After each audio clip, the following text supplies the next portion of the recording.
Era un terceiro andar ben folgado, pola parte de atrás o campiño e por diante a rúa San Xoán.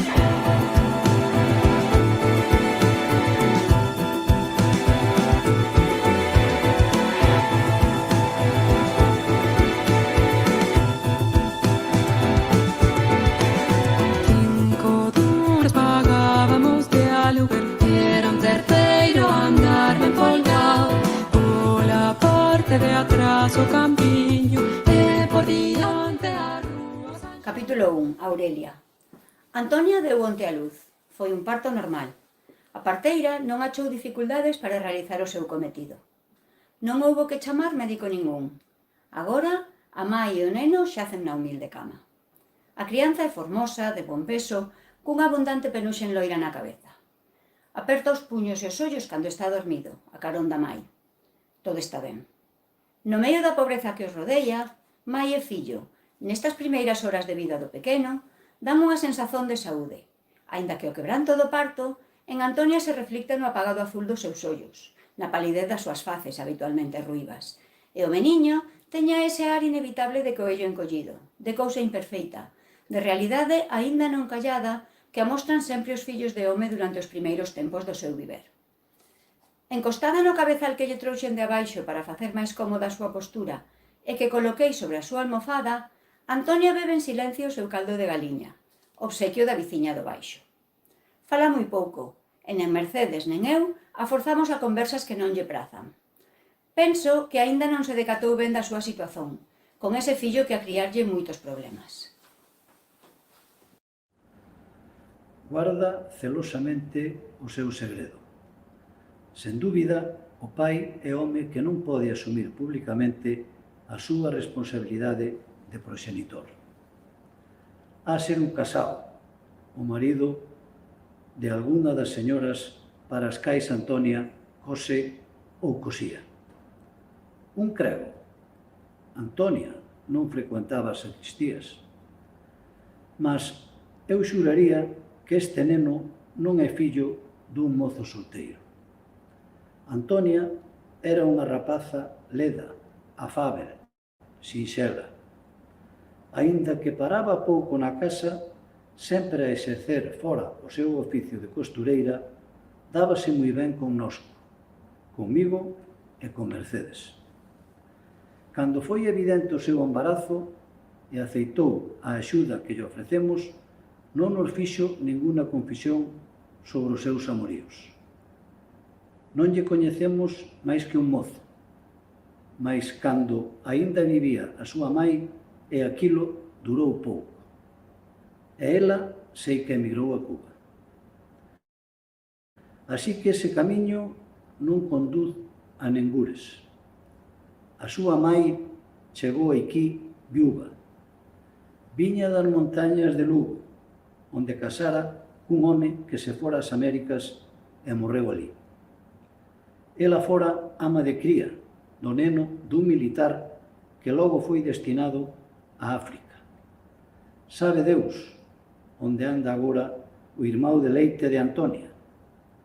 Antonia non lembra o seu pai, así que aquí non ten parentes, nen en Lugo deben de ficarlle, ou nada se sabe deles. Como vai viver? Na bufarda en que mora, poucos gastos ten. Mas se come da agulla, que fará con seu neno se vai coser ás casas? Poucas amigas ten, tan pobres como ela. Aínda ben que de cativa aprendese a coser, que os pais do seu colazo lle deran ese oficio. Mas Antonia non sabe desa familia. Se están vivos ou mortos. Habería que ir ás oficinas militares e preguntar por eles, que do militar haberá algún rastro.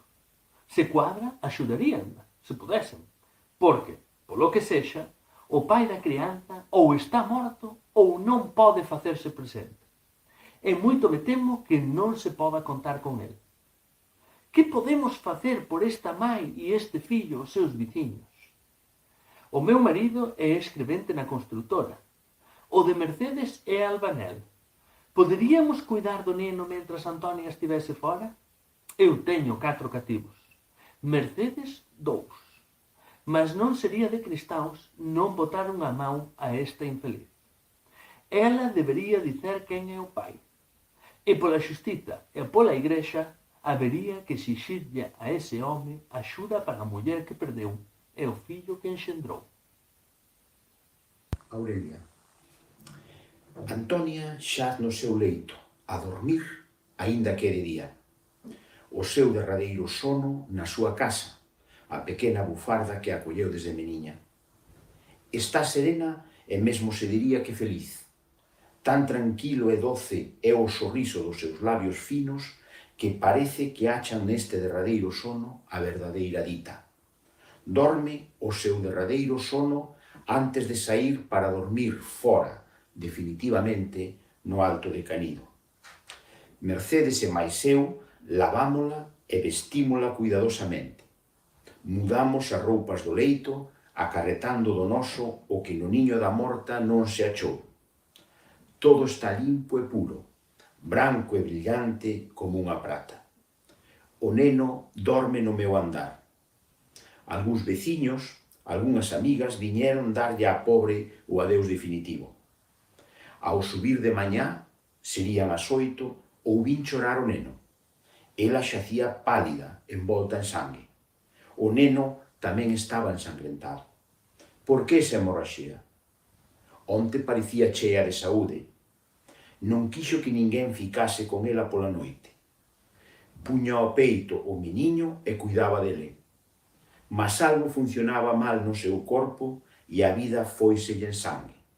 Que vai ser deste neno? Meterémola entre as 4 tábuas da caixa mortuaria. Os homes da casa e os empregados da funeraria levaránna oscilando pola escada abaixo. Virá o crego con a cruz. Levaránna camiño de Canido. Acompañaránna Francisco e Manuel, algún irmão de algunha amiga, algún mozo de outra, algún veciño. Subirán alá, rezarán un responso, baixarán á terra o ataúde. O dono da casa alugará de novo a bufarda. Eu guardarei algunhas cousas, retratos, roupas, para que o neno as teña cando cumpra. E que será do neno? A onde irá parar? A quen a agradecer o leite que beba? O pan que coma até que poida gañalo? A inclusa está ben perto. Embrullo nun mantón. Tomo nos brazos. Baixo o Cristo. Sigo a Rúa Real. Cruzo a praza de Amboaje. Xa está o neno na arquiña. Mas agora hei darlle un biberón. Aí está o cuitado, meu anxiño, sen saber que non há máis no peito da súa mãe. Aí está, acougado, como un santo, inocente, infeliz, malfadado. Os meus 4 fillos ollan no dormir silenciosos. Francisco, a morte de Antonia feriume como un raio no corazón. Poucas palabras cruzara con ela. Algúnas veces atopámonos na escada. Ela baixaba, eu subía. Dicía, bon día, don Francisco, ou boa tarde, don Francisco. E seguía o seu camiño sorrindo a medo, baixando os ollos. Eu non sou falador. Ela sempre andaba depresa.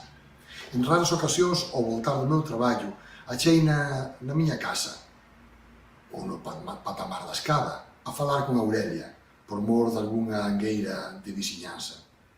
Íase axiña e eu chegaba, como a súa pasada leve, fuxidiza, sen facer ranxer as tábuas dos degraus, sen facer ronxir o xabre esperrigado sobre o solo esfregado.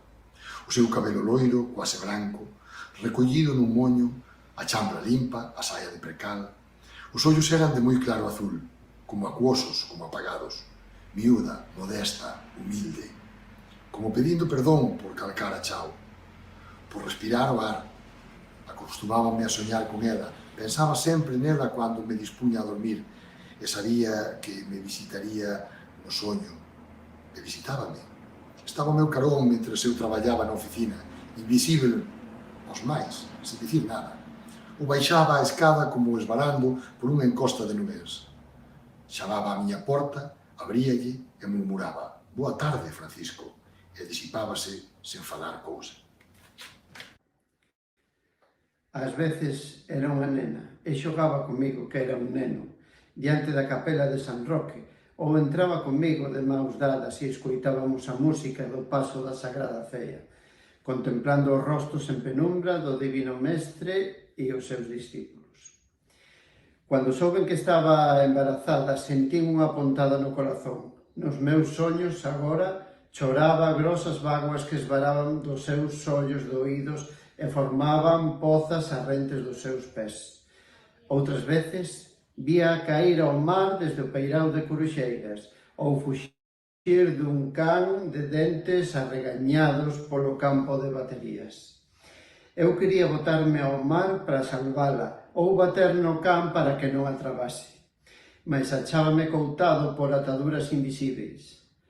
Logo volvín a soñala tranquila, achegándose a min, alongándose de min por unha rúa recta que era Real ou a Madalena, mas sen chegar nunca á miña beira nen desaparecer nunca da miña vista. E agora ela está morta, e a Aurelia ten no colo o seu neno e dalle o biberón. Moita benzón entrou na miña casa con este neno. Puxémoslle de nome Rafael, porque lle ouviramos decir a Antonia que así se chamaba o seu pai. O pai de Antonia, que o pai do neno vai a você saber que non me leva. Non atrazas, morta a pobre mai, de que o saibamos nunca. Agora é o noso quinto fillo, e ten xa 7 anos. Onte fixo a primeira comunión vestido de mariñeiro, retratámolo co seu traxe branco e o seu libro de misa na mao. Xa non vivemos no campo de San Roque, senón na rúa de San Francisco. A guerra favoreceunos. Francisco deixou a constructora e dedicouse aos negocios, convenceu no seu curmao Miguel, que é padriño do neno. Asociáronse e ben que lles foi. Son consignatarios de buques, contratistas de aprovisionamentos para a Mariña e o Exército, provedores de feitos navais, alimentan de carbón as caldeiras da Armada. Prosperamos. Como Francisco foi sempre tan fino e tan culto e sabe escrever tan ben, ele quen trata cos xefes do arsenal e os mandos da intendencia. Miguel, dende o seu despacho, encarrega os efeitos necesarios e enténdese mellor cos transportistas e fabricantes. Quen lle había de ser a Rafael, nado en tan tristes circunstancias, que ia viver tan ben como os fillos do almirante. Mas el foi o que truxo a riqueza a esta casa, pois riqueza é ter casa propia para viver, e chalé na cabana para veranear, e poder dar carreira aos fillos varóns e até as nenas se serven para iso e non casan novas como a ser coa axuda de Deus. E Rafael, aínda que o máis pequeno, é polas trazas o máis listo e o que máis a adiantar na vida. Rafael prepara os seus temas de francés mentre eu leio La correspondencia de España. Rafael está a 2 metros de distancia da miña mesa de escritorio, sentado á pequena mesa auxiliar onde teño a máquina de escrever. Aínda que é o máis novo, é, proporcionalmente, o máis alto dos meus 5 fillos. É loiro como a súa mai, mais o pelo vaiselle escurecendo un pouco á medida que medra en estatura. Se cadra o seu pai era un home alto e moreno. Mentres Manolo e Xesús gostan das matemáticas, Rafael tende ás letras, aos idiomas. Eu gostaría de que os 3 fosen oficiais de mariña. Podo darlles esa carreira, que é a que quererían seguir todos os rapaces ben dotados da cidade. Hoxe, non importa que o pai non sexa capitán de navío para ingresar na Escola Naval Militar. Os almirantes respéitame e as miñas nenas xogan coas deles na praza de Amboaxe. Agora vivemos na Rúa Real, perto da Capitanía, e o Paseio de Herrera coñece da amizade das miñas fillas coas do capitán xeneral do departamento. Con Rafael entrou a fartura na miña casa. Socorro e Teresa poden ir mellor vestidas que as fillas dos almirantes. A neneira que as leva a xogar vai mellor vestida, con avantais máis finos, con puños con máis rendas que as que serven aos chefes da Armada. Aurelia adaptouse moi ben á nosa nova vida. segue sendo a sinxela moza que eu coñecín aos 20 anos, unha artesá da Praza Bella, filla dun contramaestre. Mas non fai mal papel cando se senta na plateia do Teatro Xofre, con seu chapeu, con penas e as súas xoias. As súas amizades son poucas, porque é unha muller moi caseira e a súa vida son os seus fillos. Trata as mulleres dos meus socios, entre as que as há que proceden de familias máis humildes que a súa, e moitas non aprenderon, como ela, a comportarse, o mellorar de fortuna. Con as señoras dos mariños e dos militares, só de lonxe troca saudazóns. Afora no veraneio, que daquela, cando paseia pola beira do mar na cabana, ou sobe a Santo Antonio con os nenos, moitas veces se tropeza con aquelas señoras que digo, e estas páranse, e fálanlle, e tratan con grande deferencia, e convidan a visitalas. Mas ela, sempre doce, discreta e modestamente digna, como non haxa razóns de cortesía que obriguen, evita un trato sostido con aquelas donas. Aínda que leva con tranquila compostura cualquer adorno que se poña, gosta de vestir con sinxeleza traxes xastre de bon pano, blusas e saias de bon tecido estampado, sen chamar a atención. Creo que Rafael é a persoa que máis quer no mundo, aínda que ela, sen dúbida, non o sabe, e o sumo cree que Rafael, tanto como Socorro, Teresa, Manolo e Xesús. Mas cualquer dos fillos propios lle dá máis mágoas que o fillo adoptado, e ningún daqueles a trata tan cariñosamente como este. Moitas veces, cando chega a casa pola tarde e é inverno e chove e os nenos non saíron, están todos xogando por todos os cuartos e pasaxens, polas alcobas e a cociña, a galería de atrás e a galería de adiante, perseguidos pola neneira, molestando a cociñeira, enchendo a casa de berros, de ruídos. En un recanto do comedor de diario, Rafael está sentado no chao, coa cabeza apoiada no xoello de Aurelia, que nunha butaca olla unha revista ou non olla nada e permanece inmóvil e silenciosa. E Rafael está tamén inmóvil e silencioso. E há unha indescriptível armonía, unha misteriosa comunicación entre aqueles dous seres que non se falan, que non se ollan e que son non tanto a perfeición da comunión entre mai e fillo, como se o fillo estivese nalgún xeito dentro da mai e nela repousase partillando a súa vida nun sono de unidade. Ás veces era unha nena e xogaba comigo, que era un neno, diante da capela de San Roque, ou entraba comigo, de maus dadas, e escoitábamos a música do paso da Sagrada Ceia, contemplando rostos en penumbra do Divino Mestre e os seus discípulos. Cando souben que estaba embarazada, sentín unha pontada no corazón. Nos meus soños, agora, choraba grosas vaguas que esvaraban dos seus ollos doídos e formaban pozas ardentes dos seus pés.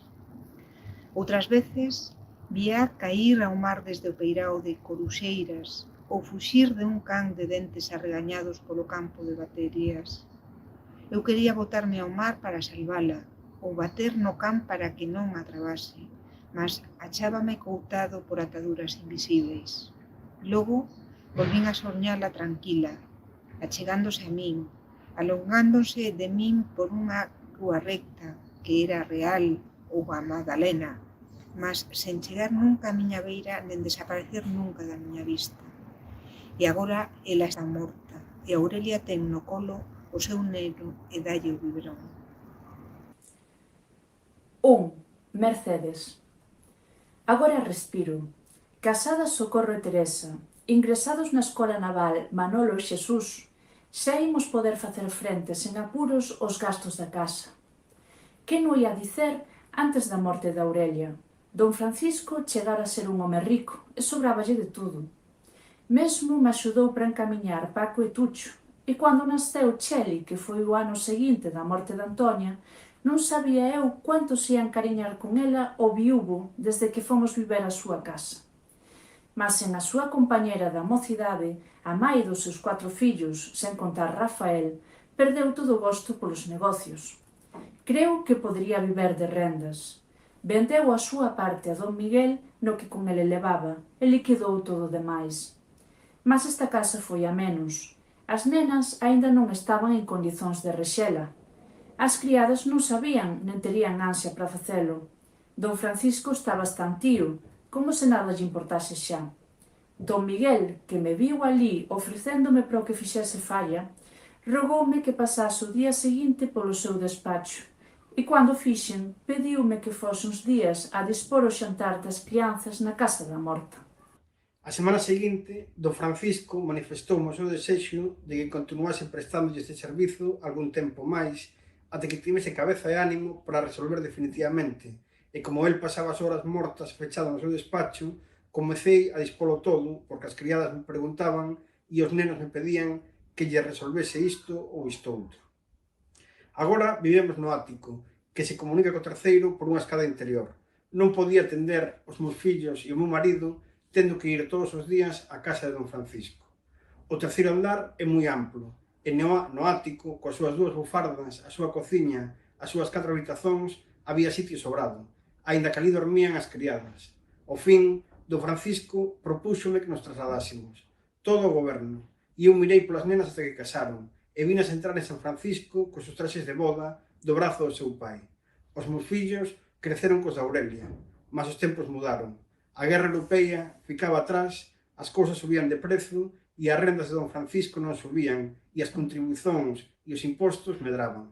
E don Francisco non quería falar de novos negocios e a casa comezou a ir para baixo. Grazas a Deus, agora, casadas as nenas, xa ingresados os nenos na Mariña, non con opulencia de outrora, mas con fondos suficientes, podemos atender a carreira de Rafael. Mercedes. Manuel, dime que debo ter cuidado, que Rafael e Cheli xa non son tan nenos e hai entre eles unha mutua inclinazón. Todos os meus fillos e os fillos da Aurelia, desde que nos trasladamos a esta casa, se trataron como verdadeiros irmãos. Agora non fica na casa máis nena que a Cheli. Desde que en xaneiro, Rafael acabou o bacharelato, mentres espera o outono para ingresar na universidade, dispón de todo o tempo ao seu sabor. Todas as tardes sobe, e en cuanto chega a hora da ceia, está a falar con Cheli. Lévalle libros, mapas e escritos que el mesmo escreveu, e falan diso. Falan sosegadamente, en voz baixa, con naturalidade, moi serios. Son moi serios os dous, e 2 nenos. El ten só 15 anos e ela non os cumpriu aínda. Non vexo malicia na súa amizade. Se chegasen a namorarse, se fosen noivos decentemente, que máis podería eu desexar? Rafael é moi formal. Se está fora da casa, é, maiormente, cando o tempo é bon, paseando con don Francisco. Don Francisco toma no seu cuarto de xexún, pasa ao despacho, lee el correo e sai para o casino. Ali bota o máis da mañá, tomando cafés, lendo imprensa, xogando dominó. Depois de xantar, unha longa sesta, e logo un paseio, se non chove, con Rafael, des que este está libre. Os profesores do colexio de Rafael din que é moi aplicado e inteligente. Obediente e pacífico, non coñezo outro. Ningún dos fillos me deu menos que facer. Sería un bon marido para Cheli. Cheli está ben educada. Pudo ir á escola de pago e é tan fina como calquer. Teño que agradecerlo a don Francisco. Don Francisco queda moito.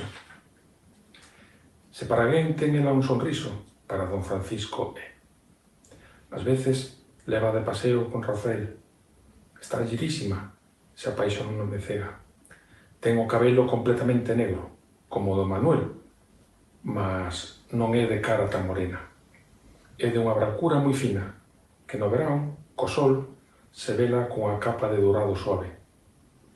Os ollos son moi lindos, medianos de tamaño, tranquilos, de un castaño moi escuro. A boca é algo grande, cos labios finos e perfectamente deseñados. Os dentes, miúdos e ben postos. O nariz, recto e delgado, con unhas aletas de perfil moi elegante. A súa voz é doce, baixiña, e cando canta, abala o corazón de quen a escuita, como se un anxo quixese adormentarnos. É unha nena moi espigada, aínda a cabeira de Rafael semella de regular altura. Mas Rafael, máis ben delgado, é xa quase tan alto como Don Francisco, ou, cando menos, como Manuel. Farían moi formosa parexa Rafael e Cheli. 9. Saxitario. As persoas que nacen entre o 24 de outubro e o 22 de novembro ven a luz sob o signo de Escorpio. As que nacen entre o 23 de novembro e o 22 de decembro ven a luz sob o signo de Saxitario. Entre os rapaces de sexto curso do colexio que acabábamos de obter o grau de bacharel, todos sabíamos cual era o noso signo e soíamos nomearnos por ele. Eu son Saxitario, Rafael Martínez é Escorpio. Cando dous ou máis naceran baixo do mesmo signo, numerábamos segundo o día do seu nacimento. Así, Filipe Antón era Leo I e Xacobe Golpe era Leo II. Ricardo Lores era Acuario I. Abelardo Piñeiro, Acuario II. Antonio Toimil, Acuario III. Eu era o único Saxitario e Rafael o único Escorpio. E por isto, e se cadra porque estes nomes soaban mellor, estes alcumes chegaron a ser máis populares no colexio que os nosos propios nomes. E se cadra, iso nos uniu, aínda que Escorpio nunca foi moi expansivo. E non podo dicer que fósemos amigos íntimos. Eu creio que os versos dele eran mellores do que os meus, desde que estudamos perspectiva literaria e composición e aprendemos a medirlos. Xa os facíamos antes de estudar métrica, mas rompémolos cando comezamos a facelos conforme as regras. Antes, tan maus eran os uns como os outros, segundo creio. Porque antes de estudar a Ciurana non nos comunicábamos a este respeito, e só despois nos confesamos mutuamente que facíamos versos antes de saberos facer. Cando xa os reducíramos a anacos, digo aqueles prematuros. Logo que soubemos facelos, os meus eran principalmente de amor, e os de Escorpio eran principalmente religiosos. Antes de cursar preceptiva, eu xa estivera namorado moitas veces. Apontaba nunha lista secreta os nomes das nenas de que me namoraba. Era unha lista bastante longa, porque os meus amores non soían durar máis de 4 meses. Moitas veces non sabía os nomes das nenas de que me namorara, porque por vía de regra non tiña con elas ningún trato, e elas non se inteiraban do meu amor. Así que era frecuente que figurase na lista con un pseudónimo. Cando comezamos o estudo da preceptiva literaria, a última da lista, quer dizer, aparecía a ama de reinante, e se me permitides a expresión, aparecía designada con esta denominación, a irmá de Escorpio. Porque eu a vira por primeira vez paseando, quer dizer ela, con Escorpio e un señor, e logo volvimos a ver xuntos moitas veces. O señor ia no medio, Escorpio a unha beira e a meniña a outra. Era unha meniña moi linda, de pelo e ollos negros, de pel moi branca. Logo, cando me fixen máis amigo de Escorpio, souben que a nena se chamaba Celia, e que non era a súa irmá, mas vivía na súa casa, ou nunha próxima. E as familias eran amigas. Co tempo, cheguei a coñecer a Celia, ou Cheli, cando xa había, despois do seu 2 ou 3 nomes ou alcumes xa máis de nenas na miña lista. Unha vez que estiven na casa de Rafael, conteille a Celia que eu era Saxitario e Rafael Escorpio. Ela resultou ser Balanza e decidimos nomearnos así sempre. Mais co tempo, o seu nome zodiacal chegou a desprazarlle e deu-nos orde de chamala de novo Cheli. Mas ela continuou chamándolle Escorpio a Rafael e chamándome a min Saxitario. Saxitario. Un señor, amigo do pai de Escorpio e do meu propio pai, buscounos pousada en Santiago e aquí estamos instalados na rúa da Fonte de San Miguel. A casa ten como patroa a viúva dun guardia civil. Esta señora ten 2 fillas mozas e un fillo maior que elas, empregado nunha axencia de seguros. Estamos matriculados no primeiro curso de Filosofía e Letras, que é, ao mesmo tempo, preparatorio de Direito. Temos todo o ano académico para pensarmos se, en definitiva, habemos seguir a carreira de Filosofía e Letras, que é a que nos atrae na nosa condición de literatos, ou a de Direito, que ten máis por vir, económico. Polo de agora non nos ocupamos niso.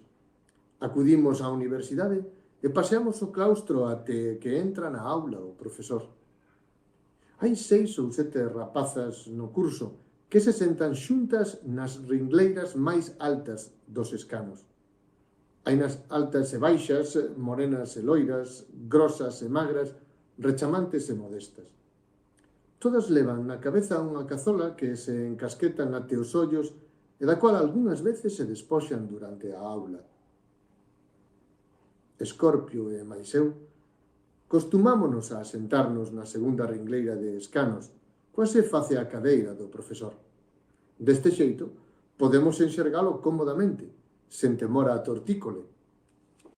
Fomos facendo amizades, entre elas a de un rapaz que adoita sentarse xunto a min.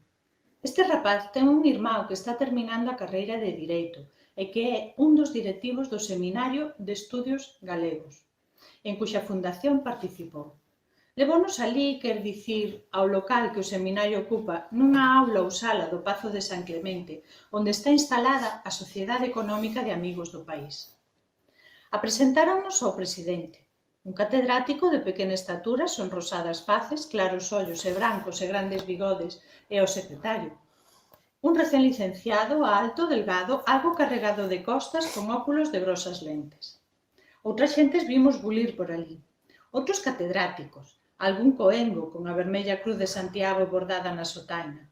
Sobre todo, estudantes dos últimos cursos que, ao parecer, levaban o peso da marcha administrativa do centro. Dixéronnos que se éramos poetas podíamos ingresar no seminario mediante a leitura de un conxunto de versos, en galego, naturalmente. O seminario é bilingüe, mas se ben para os traballos científicos está admitido o castellano ao lado do galego, parece que para as realizacións puramente literarias se considera o galego como a lingua axeitada. Aínda que eu lín Rosalía, Curros e mesmo poetas máis modernos, incluso Amado Carballo e Manuel Antonio, nunca se me ocorreu versificar noutra lingua que a de Cervantes. En troca, Escorpio confesoume que desde había algún tempo todos os versos que escribía estaban en galego, e que tiña algúns publicados so pseudónimo nunha revista que durara moi pouco e que dirixira na nosa cidade un amigo do seu pai. Sagitário. Entre as 7 mozas que estudam conosco, destaca pela sua beleza a que chamamos Cleo. Nos primeiros dias de aulas, chamou-nos a atenção pela sua feição exótica. É de estatura moderada, não deve atingir 1,60 m, mas isso não é entre nós talha pequena para uma mulher. É miúda, mais bem estreita de cadeiras, mas abundosa de busto, de pernas finas, muito bem desenhadas. Tem uma mesta cabeleira castanha escura, olhos da mesma cor, muito grandes e rasgados, boca de beiços carnosos que formam um óvalo que se aproxima muito à circunferência. A sua pele é morena, o seu andar ligeiro e gracioso, veste sempre muito bem e variado, calça sempre sapatos de alto tacão e tem abundância de chapéus. Possivelmente o sangue dos Lágidas firroleira à Cleópatra que enfeitiçou Marco Antônio. Mas nós pensamos em Egito, nos ciganos, na mistura camito-semítica que gerou a raça faraónica e colocamos mentalmente o claft, a alta tiara branca e baixa coifa vermelha, e mesmo, com todo o respeito, a barba de cauda de boi de Hatshepsut, a nossa gentil companheira. Assim, considerámo-la um transunto vivo de Ptolomeida e sonhamos com ela envolta no manto real e cruzando sobre o seu peito o cetro e o látero rituais. Por isso a chamamos Cleo, contaminando talvez a lembrança da rainha com a de Cleo, de Merosa, cujo retrato admirávamos de nenos nas caixas de fósforos. Agora somos amigos dela, como de todas as raparigas do curso, entre as que Escorpio ten moito partido, aínda que non se esforza en absoluto por acadalo. Sabemos que a Cleo é filla de un indiano e que nasceu en Cuba. O pai vive en Ribadavia, dedicado a empresas de construción. Cleo habita en Santiago, un andar alugado que goberna a súa irmá, viúva nova, sen fillos. Como se seia con moita grasa, olla desguella de forma seductora e pisa como unha garza real, aínda que, verdadeiramente, non sei como pisan as garzas reais, mas deben pisar como Cleo. Teñen a obriga de pisar como Cleo, chamándose como se chama, como se veste, se calza e se touca con grande gosto e fantasía, porque é rica e se sabe vela. Non há varón no curso que non lle faga as beiras, a non ser algúns tímidos que se limitan a soñar con ela, segundo supoño. Mais a maioría soña e faille as beiras, incluído eu mesmo, aínda que confeso a frivolidade dos meus sentimentos porque o meu corazón está noutro lugar. Escorpio parece ceibo de encanto desta moza, e se cadra por iso é o preferido dela. É evidente que ela o procura, e como ela destacou nas aulas desde os primeiros días, Cleo faille moitas preguntas, paseando polos claustros para aclarar conceitos de métrica ou fonética histórica. Agora, quer que lle deixe os seus apuntamentos e que un día vai á súa casa para explicarlle con calma a evolución ao castellano e ao galego dos grupos consonánticos latinos, que é cousa que Cleo non acaba de dominar. Moito me vai custar que Escorpio acorde do seu sono, porque a súa indiferenza, aínda que sempre cortés e bondosa, perante as miñas invitazóns ao galanteio, só se pode explicar supondo que anda dormido. O alcume con que todo o curso o coñece faría esperar a cometividade, agresividade da súa parte. Mas a realidade é que os meus encantos non parecen perturbalo en absoluto, por máis que eu trate de tirarlle o máximo partido posible dentro das regras admitidas polas raparigas da miña xerazón. Recoñezo que son un pouco máis decidida que cualquier das miñas compañeiras de curso. Mas Faraldo e Rodríguez as probes, o mellor que poden facer é converterse en sabias historiadoras, porque para agradar aos mozos carecen totalmente de meios. Cris Cabido e Mari Fontella non me están nada mal, Mais en materia de trato con o sexo oposto parecen coutadas polas ideas prehistóricas que lles inocularon as vieitas frieiras que lles deron a requintada educación de que tan orgullosas están. Merche e Nona son xirísimas, mais a primeira tan orgullosa que cree que sen mover un dedo han vir os rapaces a xeonllarse perante o seu trono, e a segunda tan boba que carece de imaxinazón para administrar os seus atractivos. Todas gostarían tanto como a min de que o ditoso Scorpio as cortexase, mas eu son a única que me arrisco, até agora sen éxito, por conseguilo. Din que ten unha noiva no seu pobo, que é da súa familia, prima, viciña ou algo así, un arranxo caseiro. Sondeino a ese respeito e amostrouse evasivo. Agora saio todas as noites ao paseio con Nona e Escorpio e Saxitario, que nomes. Habituáranse a acompañarnos. Ben vexo que a Saxitario lle gorento moito, mas as miñas manobras para emparellala con Nona tiveron suceso feliz, coa colaboración da propia Nona, que modestamente convencida de que non pode luitar comigo, se resiña a secundarme. María leva. Saxitario está moi ben para ela e eu tampouco despreciaría se non existise Escorpio.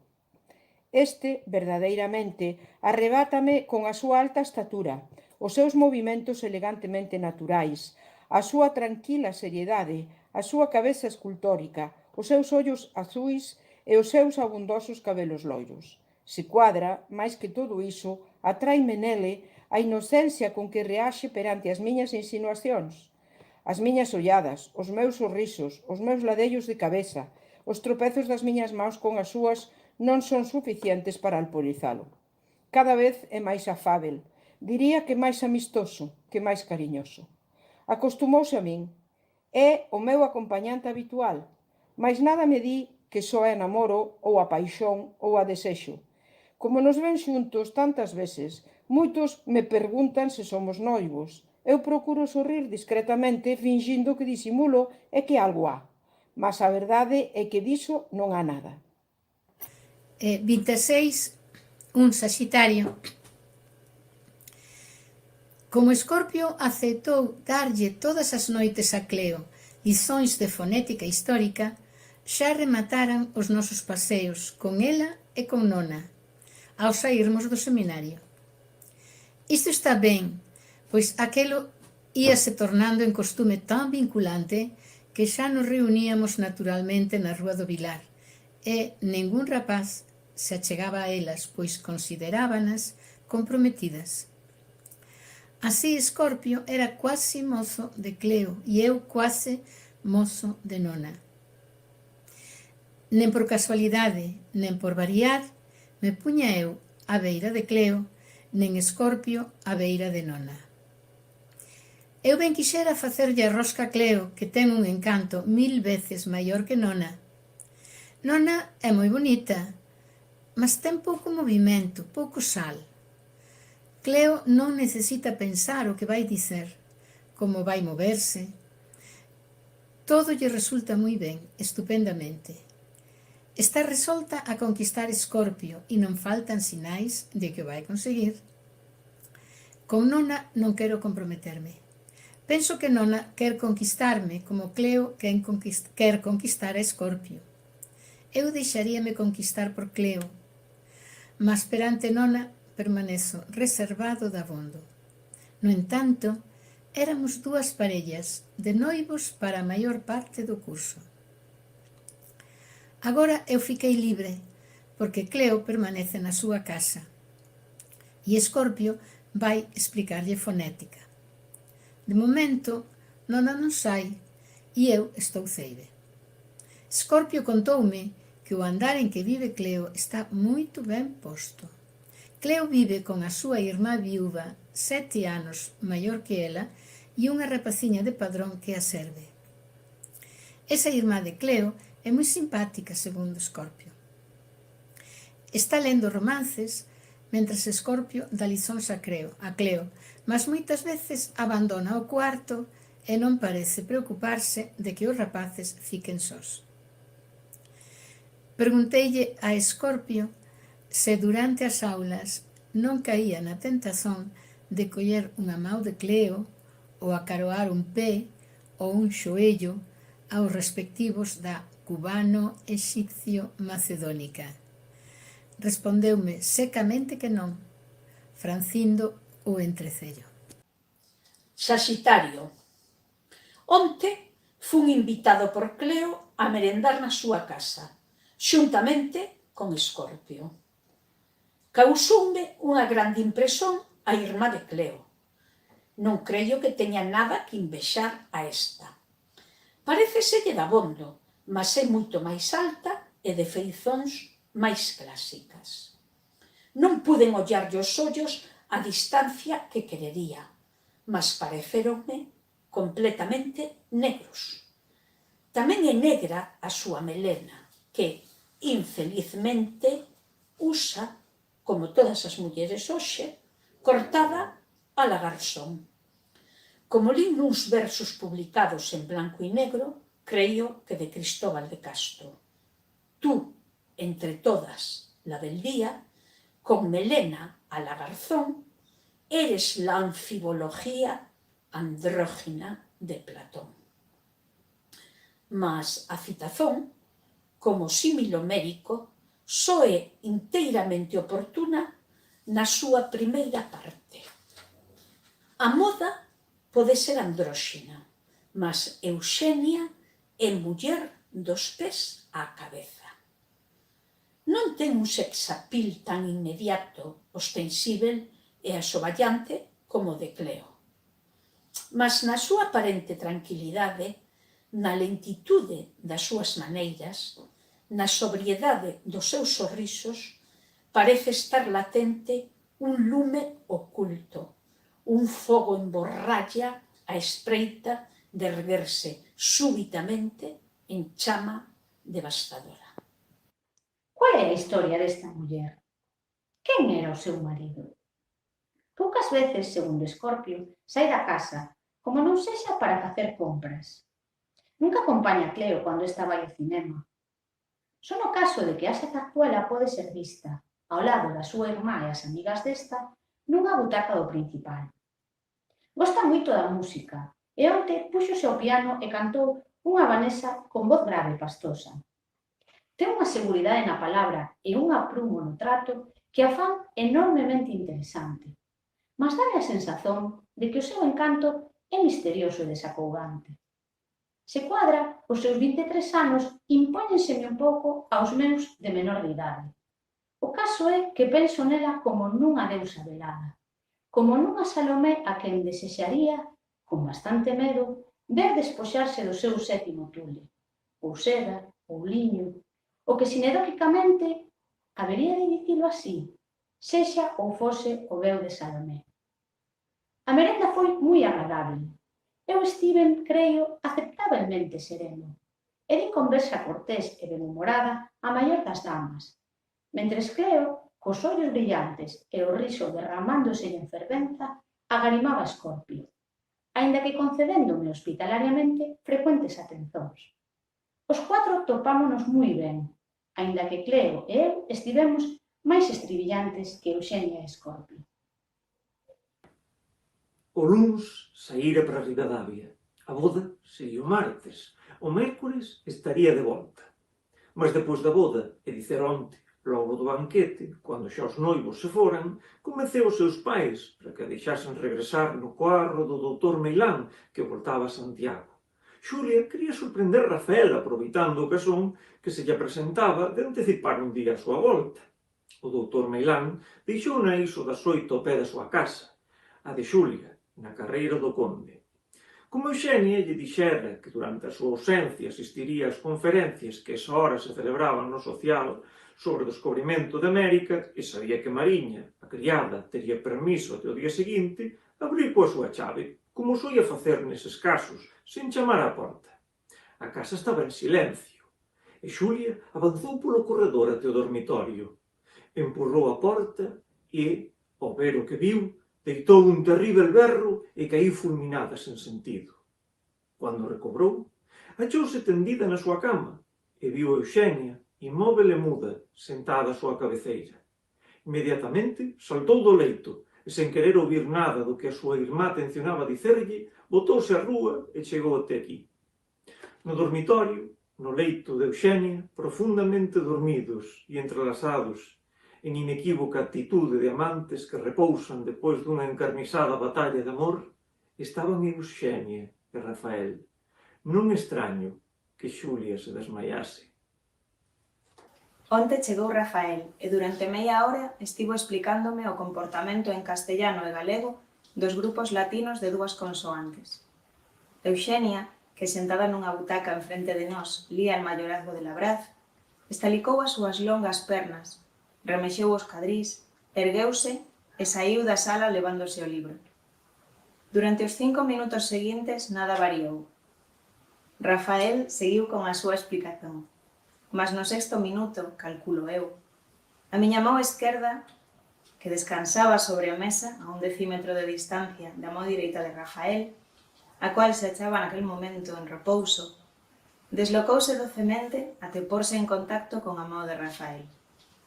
Este, entón, sen interromper a explicación, puxo a súa mão sobre a miña e dalí a un instante introduciu os seus dedos entre os meus.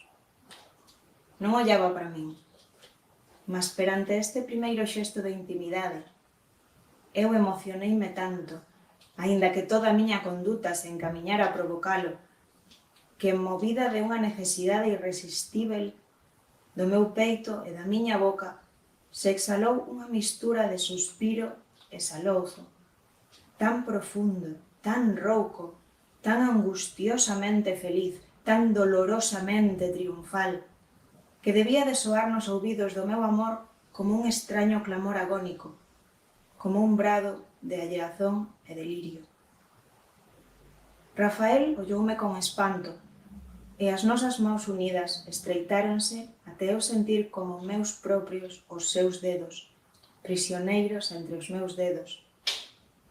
E sen saber o que facía, fora de min, esquecendo todos os meus cálculos, botando atrás a cabeza, puxen a miña boca tan perto da súa que mal nolas separaba a distancia de unha folla de papel de fumar. E entón sentín sobre os meus labios, os labios del, nunha impresión a vez firme e branda, doce e punxente, que me producía un prazer insuportable, como se toda eu estivese a punto de converterme en faíscas e sair de min mesma para desmizarme no ar. Unha morte por dispersón, aniquilante e supremamente feliz. Mariña. Tomo autocarro na Porta Faxeira e chego así a estación de Cornes. Mentres non sai o tren para Padrón, penso na sorte que tiven en que a señorita Xulia fose a Ribadavia por 3 días. E a señorita Eugenia se sentise tan xenerosa como para concederme estes 3 días de permiso, e mesmo darme o diñeiro para ir e voltar á miña casa. Estou con estas señoritas desde o outono. Estamos a fins de maio e xa tiña desechos de volver a ver Herbón. Unha compañeira de colexio da señorita Xulia, nada como ela en Cuba, e cuxo pai é socio do pai das miñas señoritas, casa en Ribadavia. Non tiña máis que 16 anos esa noiva, os mesmos que a min, os mesmos que a señorita Xulia. Ben sentín como a señorita Xulia se despedía do señorito Rafael cando terminaron a lizón de onte, con moitos murmurios cariñosos, e máis non sei porque non os vía, que ela mesma lle abra a porta cando se vai, e eu só o vexo cando ven e eu lle abro. Ao día seguinte, a señorita Eugenia díxome que non me necesitaba mentres a señorita Xulia estivese fora. E agora tomo o tren e vou pasando as estazos camiño de Padrón. E pensando medio adormentada no señorito Rafael, con quen soño todas as noites. Xa sei que é un soño sen proveito.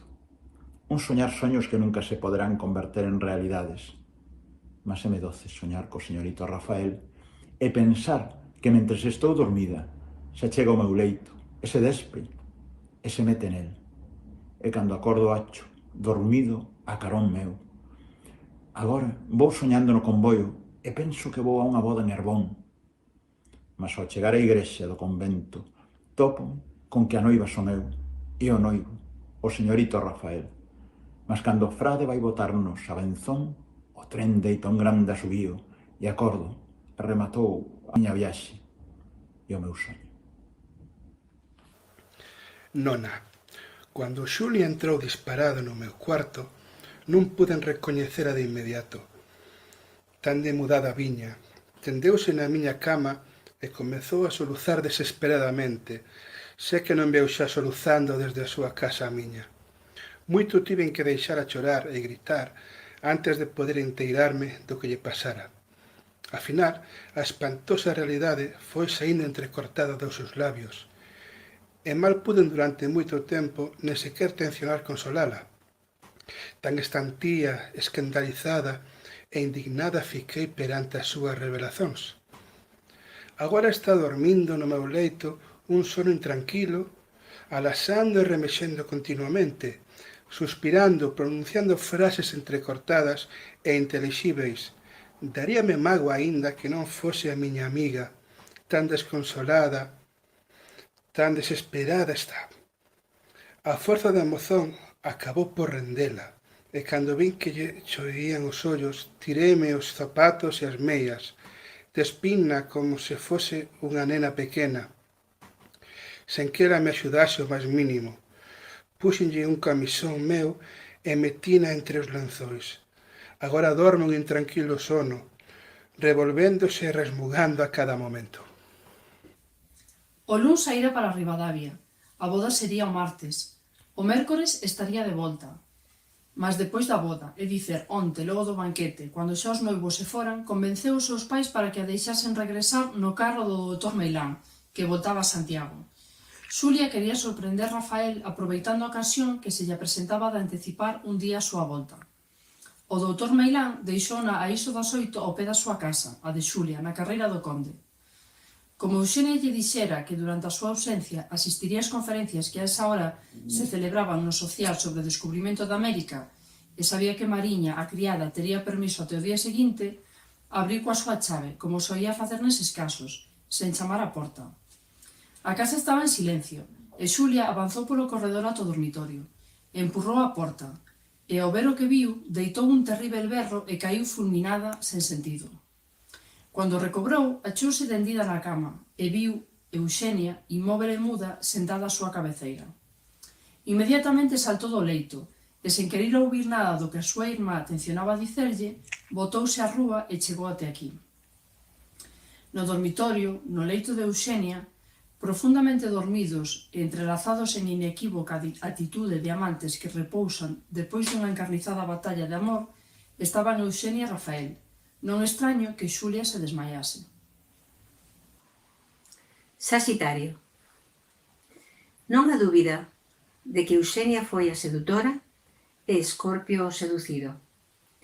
Esta muller de 23 anos, tan misteriosa, e a quen o mesmo día en que Cleo regresou inesperadamente, saudelle unha porta faxeira cando se dirixía á súa casa, e eu voltaba de un paseio pola ferradura, apreséntaseme agora o xeito de unha verdadeira muller fatal, desas serellas que o cinema nos fornece como unha sublimazón entre diabólica e feérica da femineidade, para compensarnos, de algún xeito, os pobres homes, os pobres mozos, como a min, das frustracións eróticas que nos fostregan entre a grosería do amor mercenario e as reservas mexeriqueiras das nosas compañeiras de estatus social.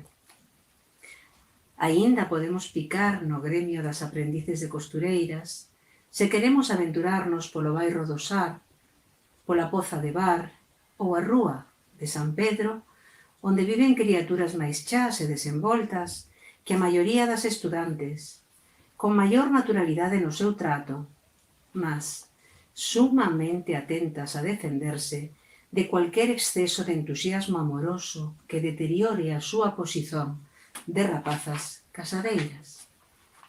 E se algunha che permite familiaridades de bulto, é para exixirche, con terrible enerxía, a reparación axeitada, mesmo se é preciso, con a intervención de quen exerza sobre ela a patria potestade. Eugenia era, porque para nós desvaneceuse no pasado, algo distinto, algo poético, carregado de unha densa fragancia, de unha extraña e tamizada luz, de unha especiosa meiguice que operaba como se ela non participase conscientemente no acto de sedución. Detívenme a saudala. Un instante, estou vendo a súa melena negra, tirando azul as súas finas sellas, casi ocultas pola guedella lisa que facía xogo de cor con os seus ollos longos estreitos de un negro verdoso con reflexos de ouro e chama. Debaixo do nariz recto e de narinas brotas e vibración, e ao respirar ardente deseñábase unha boca grande, moi vermella, con un labio superior como as asas de un ave, en voo polo seu alongado, e o inferior como unha pétala de mapoula estilizada. Levaba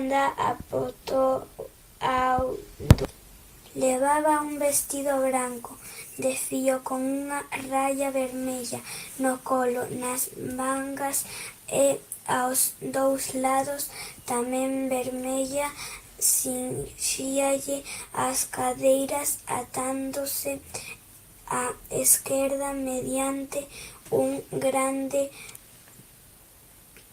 rosa de organza branca e pendendo desde aquel ponto os dous cabos da faixa a carón da coxa, as longas pernas esfumábanse en meias cor champaña, os seus estreitos pés alonxábanse en zapatos negros de moi altos tacóns. Impresionoume moito, nunca a vira tan enfeitada e luminosa. Escorpio non me fixo confidencia algunha sobre as circunstancias do caso, coñecido xa ben que confusamente por todo o curso. Nona, a única persoa que ouviu a versión de Cleo, non pudo menos de dicer algo a Merche, e a desaparizón da cubana, que non volveu a ser vista nas aulas nin nas rúas, intrigou demasiado o resto de rapazas para que a Merche lle fose posible calar o que sabía. Agora a casa da carreira estaba leira, e ninguén sabe que é das súas formosas inquilinas. Cleo saiu da pensión de Nona para telefonar a Ribadavia e nunca máis a vimos. É indubitável que Eugenia tivo a iniciativa da súa desenfreada aventura con Escorpio. Este trata as mulleres con certa afabilidade distante, con certa dozura indolente e reservada que ten un grandísimo éxito perante elas. Dá a sensación de que se comporta pasivamente e que isto encirriquita e impulsa o proído feminino de provocalo. Quen é esta Eugenia? Esta chama crioula que actúa como unha crepitazón quase sororicida e incestuosa. Qual é a súa historia? Viúva de quen? Verdadeiramente viúva? Saxitario. Cando nos chegamos en medio da escuridade da noite, percebemos algunhas sombras que se movían no centro do campo, e inmediatamente vimos afluir outras que descían da ferradura e se incorporaban ao grupo. Durante o noso camiño, desde a fonte de San Miguel ao campo de Don Mendo, precedérannos e seguíranos pola Troia, pola Cevicharía, a Vía Sacra, a Quintana, as Platarías, a Rúa do Vilar, a Portafaxeira, a propia ferradura, figuras isoladas ou agrupadas en pequeno número, que brotaban das esquinas ou saían en silencio de algún portal. Adiviñábamos nelas estudantes que concorrían como nós á asamblea convocada para tomar acordos con motivo das disposicións do goberno que se nos describían como lesivas para os nosos intereses. Escorpio accedera a acompañarnos sen moito entusiasmo. Era un dos menos interesados pola política entre os estudantes do noso curso. Desde a desaparición das irmás Matías, parecía ser presa dunha terrível preocupación, e mal atendía quen quixese conversar con el. Mesmo nas aulas semellaba distraído, como absorto nun monólogo interior. Axiña fomos centenares reunidos no campo de Don Mendo, envoltos nun silencio mal rachado por xordos murmurios sixilosos. E axiña, ali mesmo onde estábamos Escorpio e mais eu, a 2 pasadas de nós, surxiu o orador, que mal podía ser ouvido polos que non nos achábamos nas primeiras filas. Era un rapaz de pequena estatura, a quen eu non tiña visto nunca, que comezou a propor medidas de protesto. En primeiro termo, a folga, mentres os que nos atopábamos máis próximos a ele éramos empurrados polos demais, que pugnaban por achegarse para poder ouvir. Mais poucas palabras tería dito aquele mozo cando un arreguizo estremeceu aquela multitude. Ouvimos o ruído dos cascos dos cabalos e unha voz que berraba: "Que queren estes homes? Onde van estes homes?" Inmediatamente circulou o nome do capitán Branco Novo, a quen se atribuían esas palabras, e houve un movimento xeral de desbandada. Entón soaron 4, 5, 6 detonazóns dos mosquetóns da Guardia Civil, e esta carregou sobre os reunidos. Fun afastado de Escorpio e derrubado polos que fuxían. Como sentía perto os cascos dos cabalos, pensei que estes ian atropelarme e permanecín inmóvel, esperando que as ferraduras das bestas me rebajasen o cráneo. Mais o retumbar do galope e o rumor da xente que fuxía alongouse e ermorreceu. Un extraño silencio reinaba ao meu redor. Estaba só. Erguíme, e ao non ver xunto a min alma vivente, iniciei a retirada a campo través, a pasada viva, mas con digna solemnidade, quero dicer que non ia ás carreiras, en direzón da estrada de Pontevedra, a cual me acheguei de erguella, e desde ali, pola carreira do Conde, atinxín a Porta Faxeira, e seguín até a nosa pousada. Notaba unha lixeira dor nos xoellos, mais, evidentemente, non tiña ningún oso partido. Perante a casa permanecín dubitativo. Ao saírmos, pedíramos unha chave á patroa. Esa chave levaba a Escorpio. Que debía eu facer? Chamar á porta e alarmar así a casa a hora tan avanzada da noite? Desde a carreira do Conde á fonte de San Miguel, vira escorregar algunhas trazas de estudantes que seguramente eran tamén residuos do numeroso exército derrotado pola súbita actuación da Benemérita. Ninguén se me achegou, a ninguén me acheguei. Mais ben, evitábamonos mutuamente. Agora, diante da miña pousada, con a porta fechada sen chave, meditaba sobre o que faría, en medio da máis absoluta soledade, pois a rúa estaba deserta, e nese momento pola rúa da Troia desembocou coxeando lixeiramente Escorpio, o grande poeta lírico, o grande conquistador involuntario de imperios femininos. Tracía roto o pantalón á altura do xoello dereito e perdera na contenda a chave da casa, que ao cair, como a min, enrolado pola carga do exército inimigo ou pola desordenada retirada do propio, saltara do seu bolso e perderase entre as matas e os pedegrullos do campo de batalla. A restitución do meu camarada aos lares da fonte de San Miguel realizárase en condicións e circunstancias semellantes ás que caracterizan o meu propio regreso ao lar. E agora estábamos os dous, perplexos, meditando se deberíamos tencionar o escalamento da casa fechada para intentar a entrada polos balcóns que daban aos nosos cuartos, ou petar na porta, expóndonos a vergoña de despertar a patroa e afrontar as súas iras, confesando a perda do férreo sésamo, ábrete que, con unha confianza que non merecíamos, tivera magnanimidade de depositar nas nosas maus inexpertas.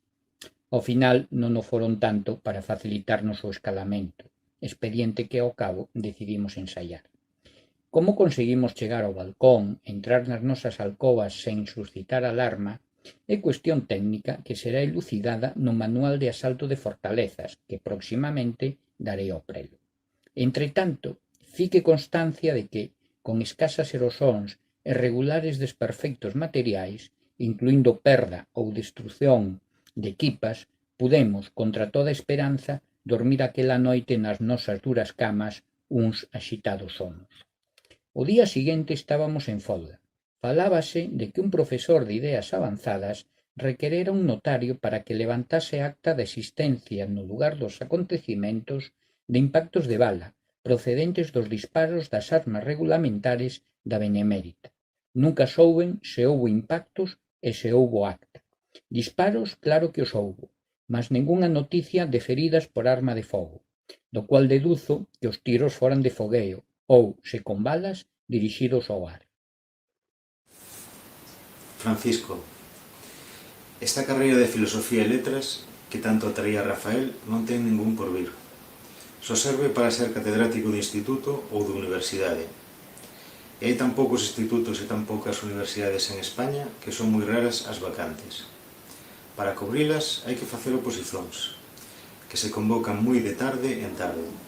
Se Rafael quixese ser catedrático de universidade, tería que facerse doutor depois de licenciarse, estudar algún tempo no estranxeiro, especializarse en determinada materia, competir con outros aspirantes.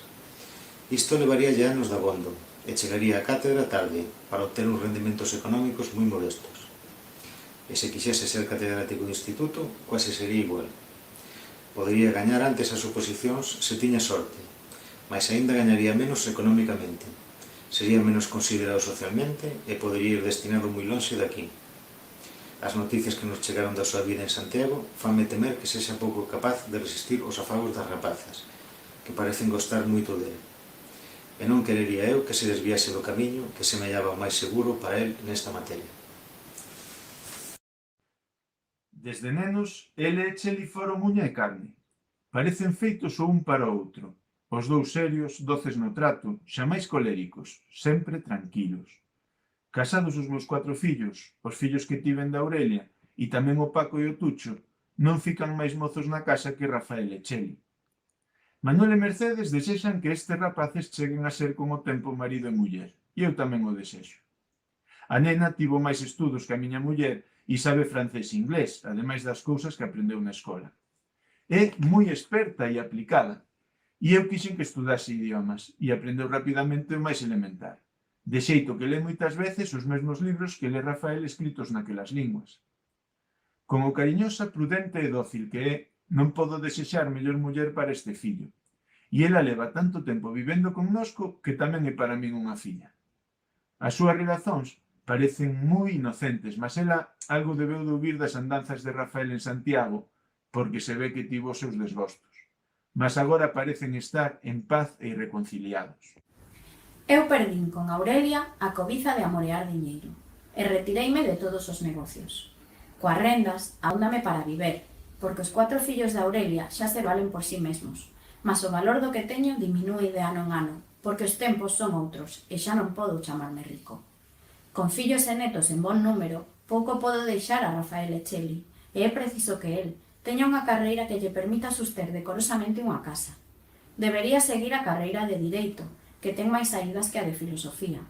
Ese primeiro ano de Filosofía, que acaba de aprobar con matrículas de honor, é preparatorio de Direito, de xeito que tiña que facelo de todas as formas. Como é tan intelixente, faría un bon abogado e podería ter un bufete ou prepararse para notario rexistrador, o que lle daría unha posición económica moi sólida. Além disto, na Facultade de Filosofía de Santiago non há máis que a sección de Historia, e para estudar linguas clásicas, que é o que lle atira, Rafael tería que trasladarse a Salamanca. É moi lonxe, con aumento de gasto, e tan afastado de min e de Cheli, pode caer nas gadoupas de cualquier lercha que faga imposible o matrimonio con que todos soñamos. Teño que falar con eles seriamente de todas estas cousas. Este curso parece que será para nós moi distinto do curso pasado. Agora somos xuristas. Escorpio é o alumno predilecto do profesor Maluquer, que chegou recentemente á cidade procedente de Viena e Berlín, onde foi discípulo, respectivamente, de Kelsen e de Stammler. Este catedrático novo logrou suscitar interese polos problemas da filosofía do direito, mesmo en círculos cultos non vinculados á universidade. Cresce no ambiente a preocupación política. Poucos estudantes há que non se declaren hostís á dictadura e á monarquía. Escorpio parece indiferente a estes problemas. Estuda moito, non frecuenta os cafés e menos as tabernas. Agora vivemos na acebicharía. El érguese moi cedo e pola praza de Cervantes, o Preguntoiro e a Rúa do Castro ponse na universidade e comeza a pasear o claustro en espera de que as salas se abran. Eu chego sempre bastante despois. Somome os seus paseos e cando o sino soa, entramos na aula. Ao findar as aulas, se o tempo é bon, imos dar unha volta á ferradura, despois de xantar. Escorpio ponse a estudiar inmediatamente e só ao entardecer sai da casa e vai ao seminario, onde traballa un pouco. Ao saírmos paseia con outros membros desa institución, esquivando todo contacto con as nosas antigas compañeiras, as quais, por parellas ou por tercetos, ou ben con noivos ou acompañantes, seguen o antigo costume de ir e vir rúa acima e rúa abaixo. Nona non está en Santiago. Un traslado do seu pai, que é funcionario, alongouna de nós. Nona non está en Santiago. Un traslado do seu pai, que é funcionario, alongouna de nós. Escorpio escreve poemas, máis longas cartas a Shelley. Eu creo que a olla como unha irmá, mas non percebo nos seus sentimentos para ela verdadeiro sentimento amoroso. No entanto, se cuadra, cada un ten o seu xeito de amar. Voume convencendo de que os conceitos universais, os xéneros e as especies son convenzóns que ocultan unha infinita pluralidade de realidades singulares. Tanto Escorpio como a min pasamos por brillantes alumnos, mas ao mesmo tempo imos adquirindo soada de poetas de porvir.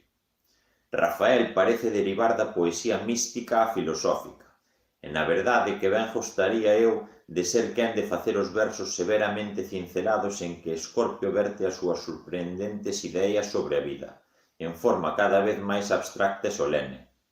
Mas a miña fonte de inspiración é a vida concreta, e para min a mellor expresión da mesma é a realidade feminina. Vou coleccionando sonetos en que se reflecten as 1000 formas desa realidade. Non son propiamente versos amorosos, mas descripciones puelae, que a Escorpio lle parecen demasiado desbordantes de cor, de sonoridade e de esteticismo. Don Francisco invitoume a acompañalo na súa visita a Rafael. Nunca estivera eu en Santiago. A miña mai, moi arelosa, preparoume unha pequena maleta con roupa e despediuse de min cunha emoción un pouco desproporcionada. Tanto teme que se rompan as miñas relacións con Rafael que cualquier cousa que poida influir nas mesmas a pon moi nervosa. O convoio que nos afastaba de Ferrol ia deitando asobíos e pasando túneis. Fun anotando as estacións. Neda, Perlío, Barallobre, Fransa, Cabanas, Pontedeume, Perves, Miño, Paderne, Betanzos Pobo, Betanzos Norte... Non sei se me esqueceu algunha. En Betanzos Norte tomamos unha camioneta de carreira para seguir a viaxe. Aínda que íamos en berlina, que é a parte dianteira onde se vai máis cómodo, eu enxoíme bastante e tiven que facer o traxecto coa xanela aberta para que o ar me arrefecese a fronte e me defendese do engullo. Cheguei cos ouvidos taponados polas mudanzas de presión ao subir ou baixar polo camiño. Ao final paramos nunha pequena praza e ali estaba a esperarnos Rafael. O corazón comeceu a baterme cando o vin e non me lembrei máis do meu enxoo. Un mozo recolleu os nosos bultos e trasladámonos ao hotel, que estaba próximo.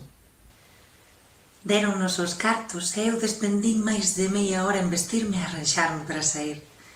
Fomos dar un paseo pola ferradura antes de xantar. Facía un sol espléndido que douraba as pedras das igrexas e os pazos. Eu sentía que ese sol me entraba no corazón. Despois do almorzo, don Francisco retirouse a descansar e nós fomos ver a catedral e abrazar o apóstolo.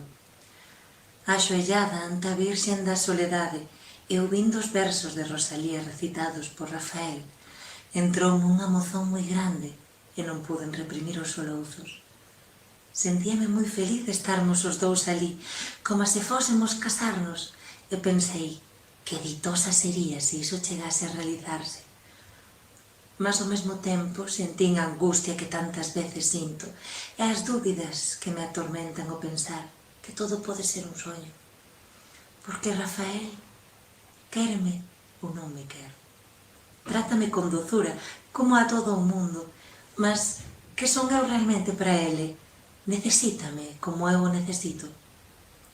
A miña mai di que sí, e que iso é tan certo que para ele resulta mesmo tan natural que o aceita sen ter por que suliñalo, nem mesmo declaralo, que o seu carácter é así. Mas eu non sei. Moitos amigos de Rafael saudáronos durante o noso paseo.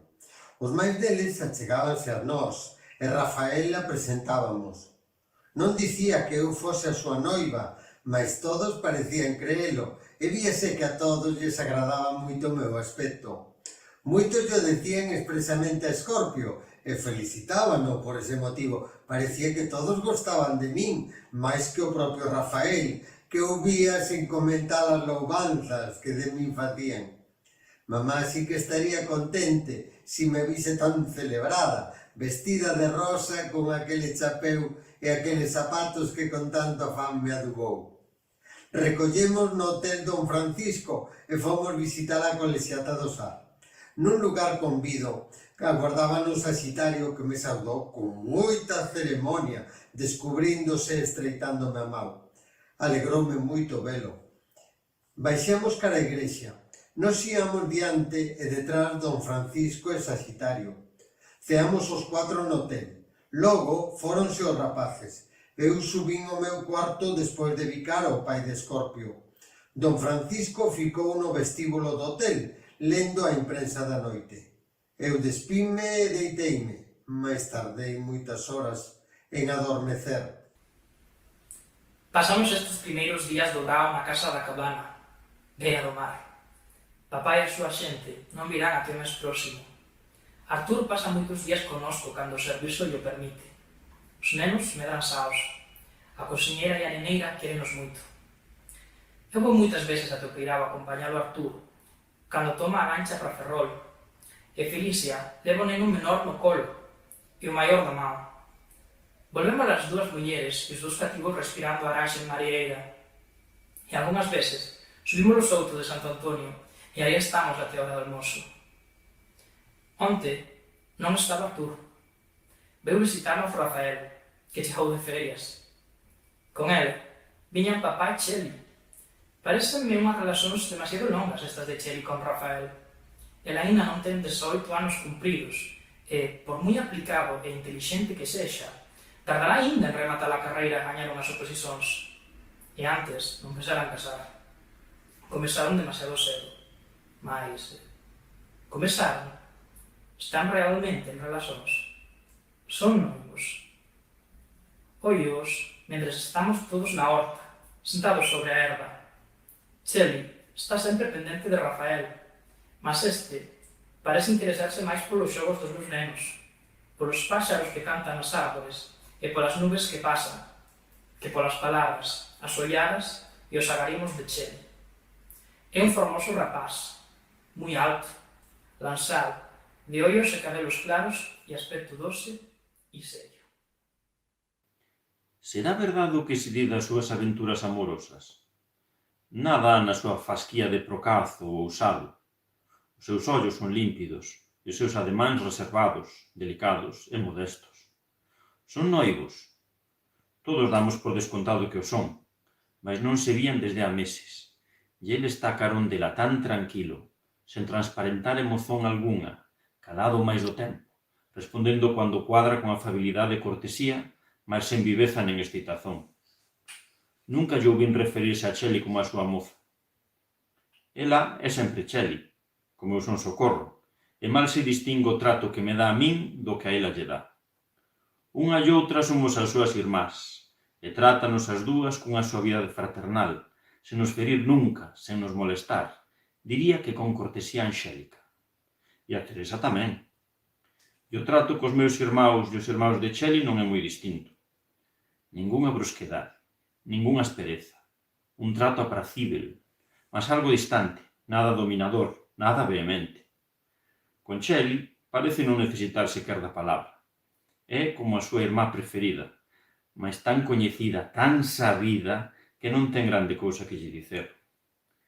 Ela non se impacienta, lle está serena e comedida, mas vese que está sempre pendente dele. Se Rafael ten tanto atractivo para as mulleres, como non se comporta nunca Concheli de forma que se perceba a súa talla de conquistador? É que se trata dunha cualidade puramente pasiva? Cheli é moi bonita, é preciosa.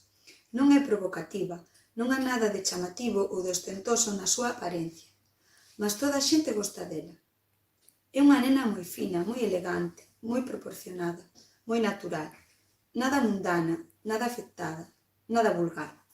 É, en certo modo, unha réplica de Rafael, sendo en algúns aspectos o contrario. El é loiro, ela ten o cabelo inteiramente negro. El é alto, ela de mediana estatura. Mas en ambos há un sosego, unha compostura, unha bondade na ollada, unha suavidade no trato que suscitan respeto e simpatía. Quen lle dera a Saxitario que Cheli reparase nel? Saxitario gosta de todas. Ben se ve, mas é evidente que Cheli o leva. Aínda que ninguén máis correcto que Saxitario, o non vai máis da boa educación, é tan bon rapaz como rendido admirador da beleza feminina.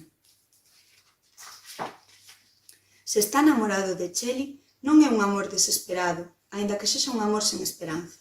Iso non lle tira a alegría do humor risonho. É un amigo leal de Escorpio, mas Cheli parece a muller dos seus soños. E Escorpio, que pensa en relación con Cheli? Escapulirase cando as cousas se poñan serias? Chegará a casar con Cheli? Aí está, discutindo agora cortesmente con Felicia sobre a distinción entre os gorrións e os pardais. Mentres os nenos xogan sobre a herba, papá dorme e Cheli contempla o seu extraño amigo cos seus dulcísimos ollos quase negros.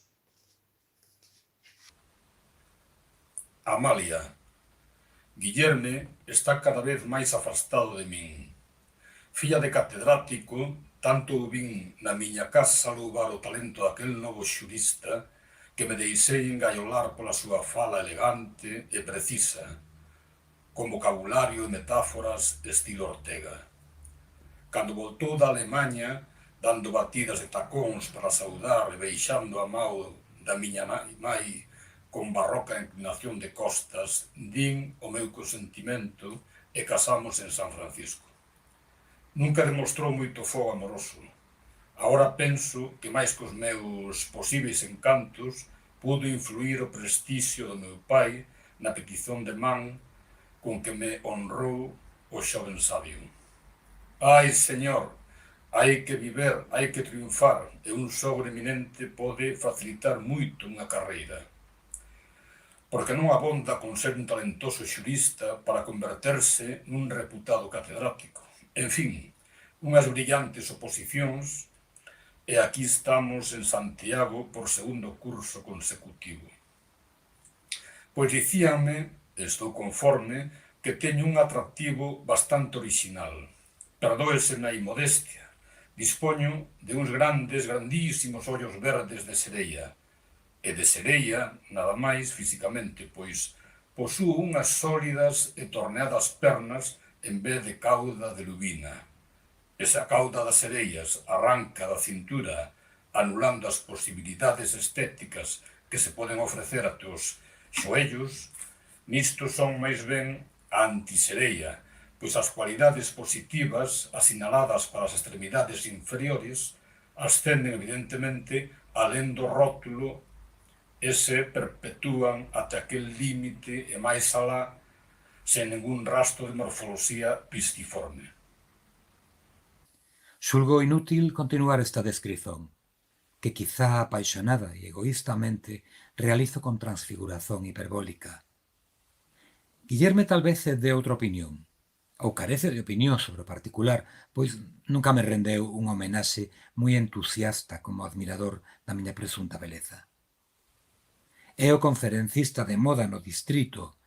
Son moi celebrados os seus artigos nas revistas especializadas e ten unha corte de alumnos que din admiralo devotamente. Dedica o máis do tempo que está en casa á confección do seu grande libro sobre o conceito de direito. e aínda que me trata con requintada cortesía, a súa mente está demasiado cheia de filosofía xurídica para concederme máis de unha mínima atención. Os máis distinguidos dos seus alumnos do pasado ano son, agora, os seus visitantes máis asiduos. Reúne pequenos grupos en casa e eu fagolles as honras, o que é unha distrazón para min. Afora 2 ou 3 en que a audacia está acoutada polo respeito, aqueles mozos, 3 ou 4 anos máis novos do que eu, venme con timidez moverme entre eles e servirlles pastas e copas. Entre eles destaca, polo seu porte físico, o arcanxélico Rafael Martínez Piñeiro, que alén de xurista é poeta filosófico. Mentre eu estou presente, fala pouco. A diferenza do seu amigo paisano Xorxe Bermúdez, galego sen saudade e con humor, verdadeiramente simpático e conversador brillante. Tal vez o señor Martínez, como lle chama Guillerme, teña moito que dicer cando se discutan os ingredientes que constitúen o conceito de direito. Por favor, un pouco de comprensión para min. Eduqueime nun clima moi distinto do pluvioso clima compostelano. Guillerme paso ben coa súa corte de mozos xuristas, mais eu son a única muller nova de catedrático nesta facultade. Estas damas, fillas de catedráticos como a min, mas criadas á sombra das torres da catedral, reúnense en sombríos e húmidos palacios en tertulias salpicadas de escuitados coengos coa cruz de Santiago sobre o peito, ou asisten a devotas novenas en igrexas conventuais cheas de mofo e sombra. As alegres estudantes de filosofía ou ciencias non son compaña xeitada para min, aínda que os seus compañeiros de dereito poidan selo para Guillerme. Así que me enfastío bastante nesta eclesiástica capital, entristecida polo melancólico tanxer de sinos innumerables. Gostaría de coquetear un pouco con alguén, porque teño entendido que non é pecado flirt. Non me negará vostede, din que dixo un papa a unha marquesa romana que é un paseo á beira do pecado. Por outra parte, pode haber pecado nun acto de conversa, por moi desenfadado que sexa? Mozas estudantes da miña idade, ou poucos anos menos, flirtean pola Alameda, polos claustros da universidade e até o da catedral. O meu estatus social non me libra de ser muller e moza.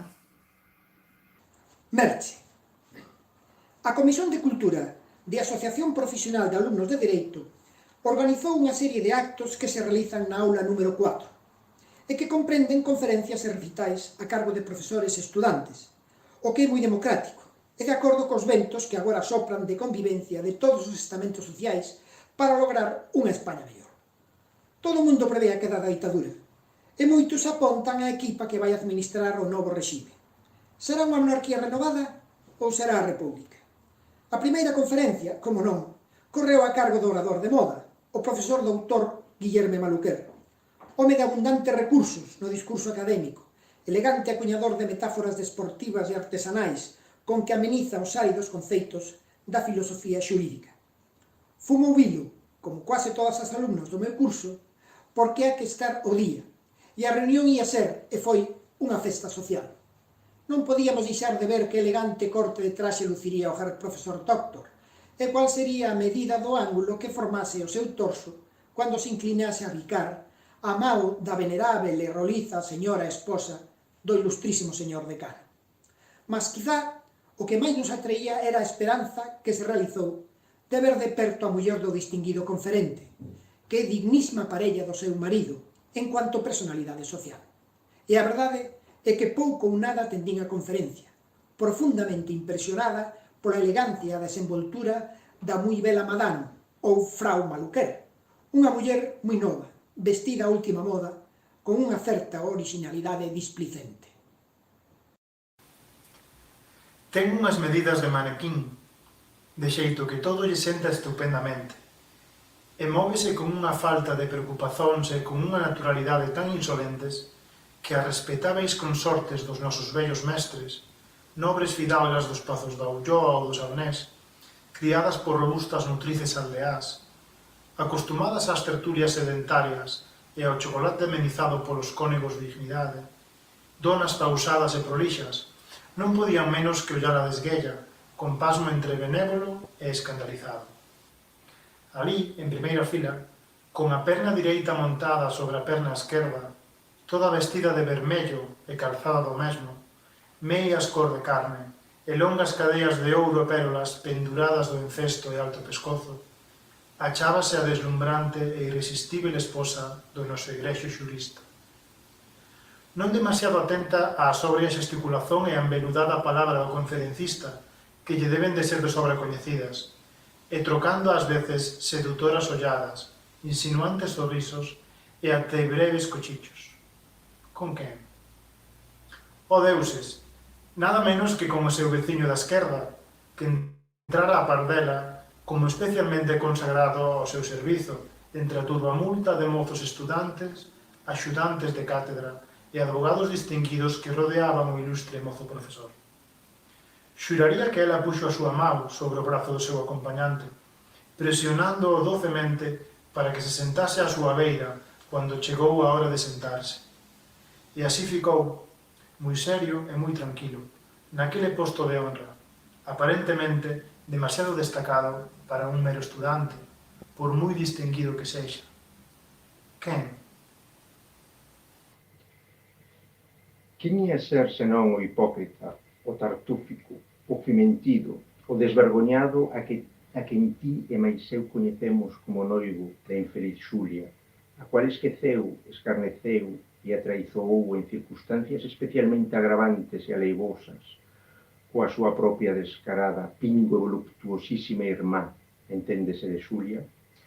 Pois sí, queridísima nona, és feliz por non ter presenciado semellante abominación. Aquele miserável, do cual tanto todas gostábamos, co seu ar de mensaxeiro de Deus, ali sentado a carón da Afrodita tentadora, da Helena madrileña, da brillantísima e soltísima beleza, raíña da Universidade sen sazón da sombriza Compostela, gozando do seu favor, desfrutando da súa atención, como cabaleiro honrado coa custodia da encantadora fémina. Ai, nona, incredibile dicto, ese xurafaz, causa de tanto oprobrio, ese arcanxo Rafael de satánicos poderes, favorito evidente, con escándalo público, aínda que soterrado, o escándalo, oxalá fose o arcanxo, da fascinadora muller do famoso xurista, que anda polas nubes da captación dos ingredientes da definición do conceito de direito, que non ve, ou non quere ver coa súa inquieta ou usada aí. Teño que confesalo ranxendo os dentes, interesantísima consorte, procura distraerse na vetusta cidade onde é a presa do fastío, coqueteando con aquel Herodes, con cara de santo, que é o terrível, o cruel, o pesoñoso Escorpio.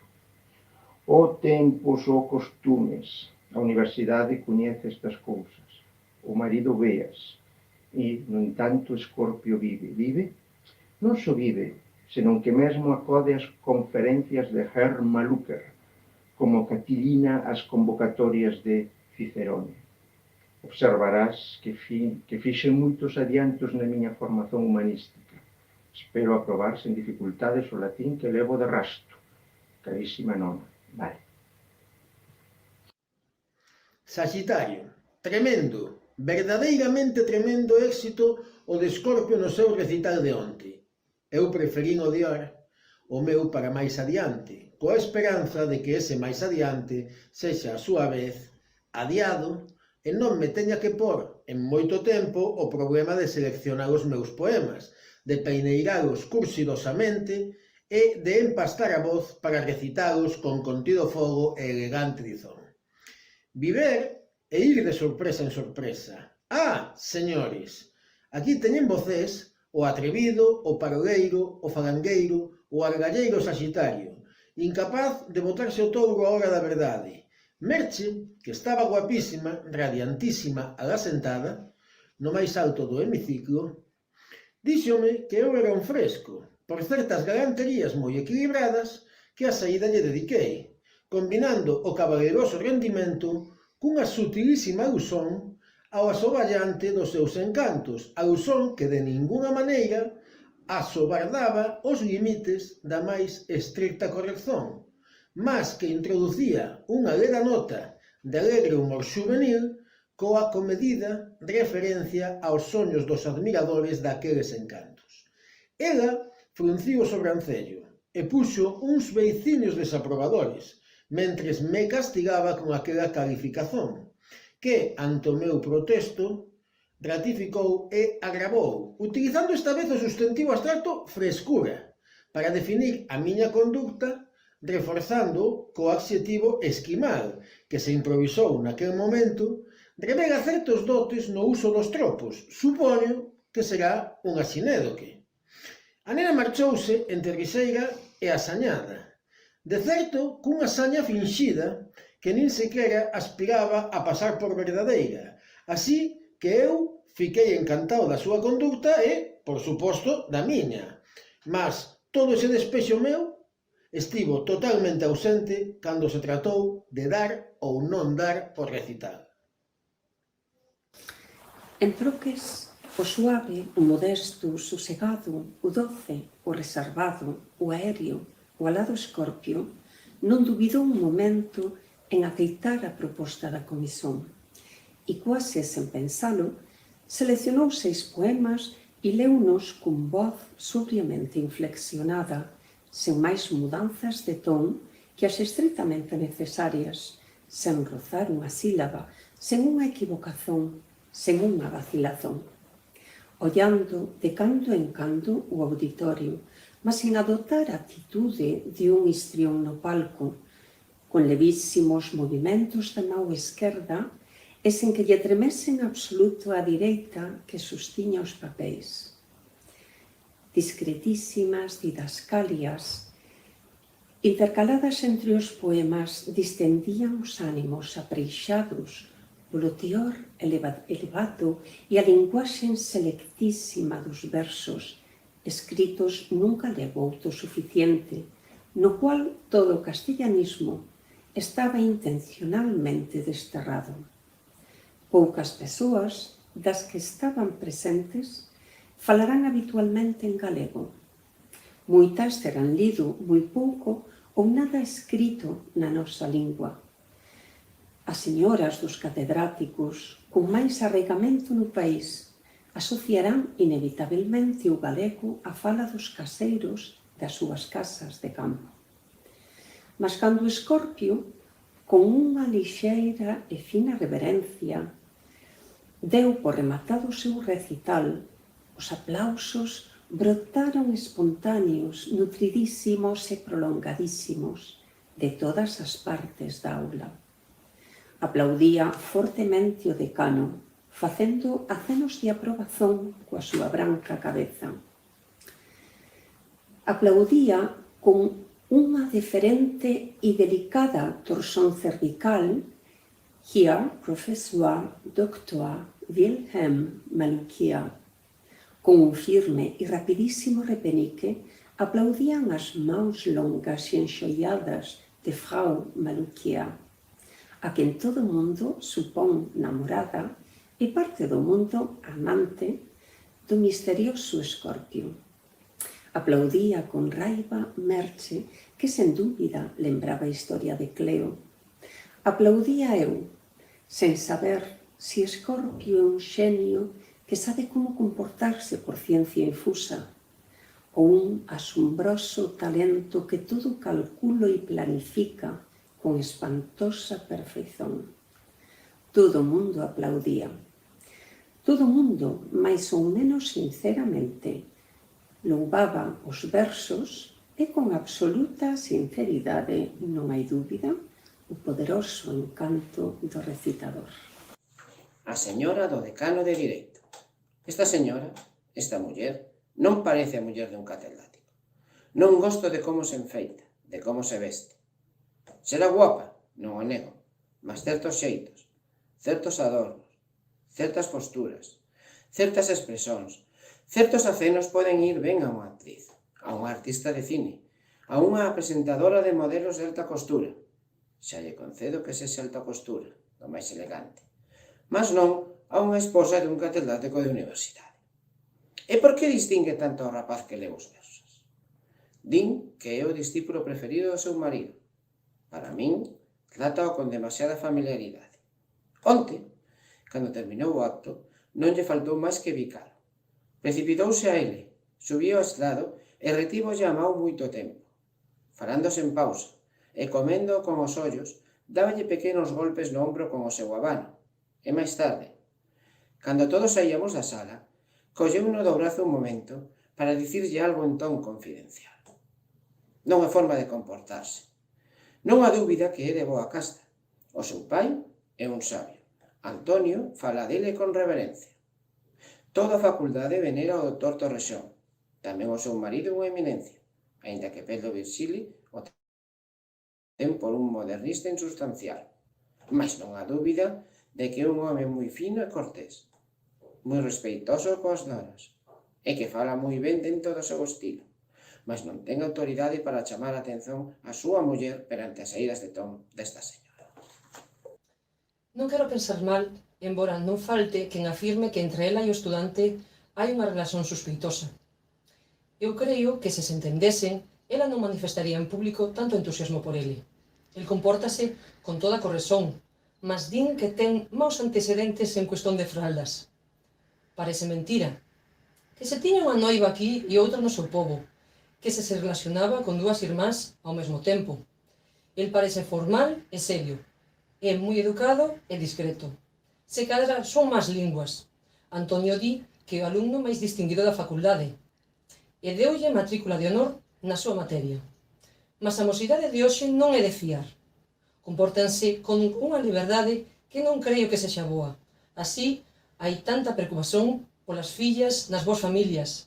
Se unha muller como a señora Maluquer se permite tanta familiaridade con un mozo, non é extraño que el chegue a propasarse. Non o culparía a el. Os homes xa sabemos como son, mas para iso está o matrimonio, que é sagrado. Esa señora non se comporta coa debida prudencia. Terá ou non algo que ver que o que se ve con ese rapaz. Mas o que se ve xa non é para visto. Desde que rematou o curso, recibín 3 cartas de Saxitario. É notable como se popularizaron entre os estudantes eses alcumes de Saxitario e Escorpio. O primeiro contou a historia de tais sobrenomes zodiacais, adoptados no colexio onde os dous estudaban, aos seus compañeiros de curso na universidade. E como é tan ocorrente e gracioso no falar, a todos nos resultou moi simpático o conto, sobre todo a nós, as rapazas, a verdade sexa dita, e fomos nós as principais difusores desas astrais denominacións. Pode ser que noutras circunstancias considerásemos que se trataba dunha anedota vulgar, mas, como se refire a Rafael Martínez, que ten tanto partido entre as nenas, e Xorxe Bermúdez é tan ameno na súa conversa, acollemos con moito interese a historia, e hoxe fálase de Escorpio e Sagitario en toda a facultade de Filosofía, en toda a facultade de Direito e mesmo noutras facultades, porque Martínez e Bermúdez son moi coñecidos en Santiago. Desde que rematou o curso recibín 3 cartas de Xorxe. Mentras tomo sol na praia de Samil, releio a derradeira. O día é moi caloroso. Eu xazo tendida sobre a miña toalla, postos os meus óculos de sol, o rosto en sombra, só a que proxecta a lona da sombriña cravada na areia. Saxitario é fillo dun médico da Armada destinado en Ferrol. Un médico prestixioso que ten a súa clientela particular. Dime que se non lle respondo virá a verme. Nos meses finais do curso acompañábame asiduamente. Ao principio discutíamos moito por causa de Escorpio. O da señora de Maluquer era un escándalo. De xeito que ese venenoso diabo disfrazado de anxo non só enganou e martirizou a pobre Xulia e seduciu a súa irmá Eugenia, sino que ten o calo de deixarse querer pola muller do seu protector. Há quen asegura que se vían ás escondidas todas as quintas-feiras ás 11 da mañá, cando Maluquer estaba dando a súa aula e Escorpio se achaba libre de obrigas escolares.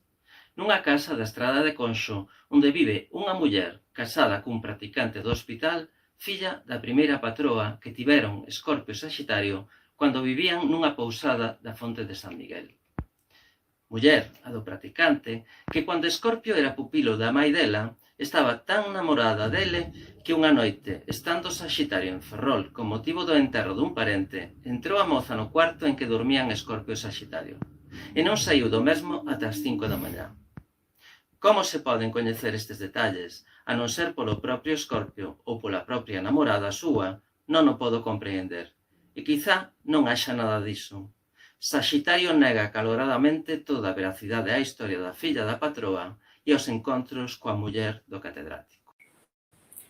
Di que as fillas da súa antiga patroa tiñan en moito aprezo a Escorpio e que este, como o propio Saxitario, ten estado na casa da Estrada de Conxo convidado polo practicante e a súa dona da súa antiga patroa tiñan en moito aprezo a Escorpio e que este, como o propio Saxitario, ten estado na casa da Estrada de Conxo convidado polo practicante e a súa dona da súa antiga patroa tiñan en moito aprezo a e que este, como o propio Saxitario, ten estado na casa da Estrada de Conxo convidado polo practicante. Mas é evidente que a malita Torrejón de Maluquer está por Rafael Martínez Piñeiro. É Escorpio, que non renunciou a Xulia pola súa noiva de Ferrol, nin a Eusenia por Xulia, non é home para renunciar a Torrejona por nada, se a tal señora, que verdadeiramente está moi ben, se lle ven as maus. O certo é que Saxitario fai máis beiras, mas eu, aínda que o xulgo simpático e educado, de boa familia e brillante por vir, non acabo de me decidir a facerlle caso. Vese que gosta moito de min, e a min non me desgosta que goste. Mesmo me galanteia con enxeño tan escachapedras que o que me debía de desgostar por atrevido faime rir por gracioso, e non teño valor para incomodarme. No entanto, non podo dicer que Saxitario sexa o meu tipo. Encantaríame que o fose, e desgóstame extraordinariamente que non o sexa.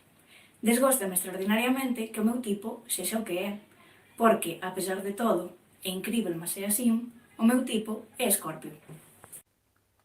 Salgueiro. O profesor Maluquer obtivo o seu traslado a Madrid. Os que fomos os seus primeiros alumnos reunímonos a xantar con ele nunha ceia de despedida. Houbo os correspondentes discursos.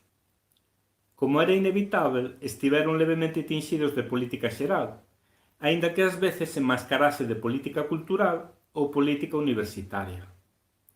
Escorpio pronunciou o que aspiraba a manifestar os sentimentos dos alumnos que oferecían a súa homenaxe ao admirado mestre. Como un rapaz aparentemente tan céptico en materia de política achou un medio para introducir unhas ponderadas, mas incisivas palabras relativas á situación actual que limita e cohibe o libre desenvolvimento das enerxías criadoras na vida intelectual do país, grandes aplausos, é para min un misterio. Xamais no curso dunha conversa espontánea ouvin Escorpio declamar contra a ditadura. Cando lle dicemos que a FUE acordou declarar a folga, Escorpio filosóficamente deixa de asistir ás aulas, mas raramente se ve nas asembleas e nunca tampouco participa activamente nos tumultos dos claustros, simulacros de enterros de autoridades ou contactos coas forzas políticas clandestinas que propugnan o derrocamento do regime.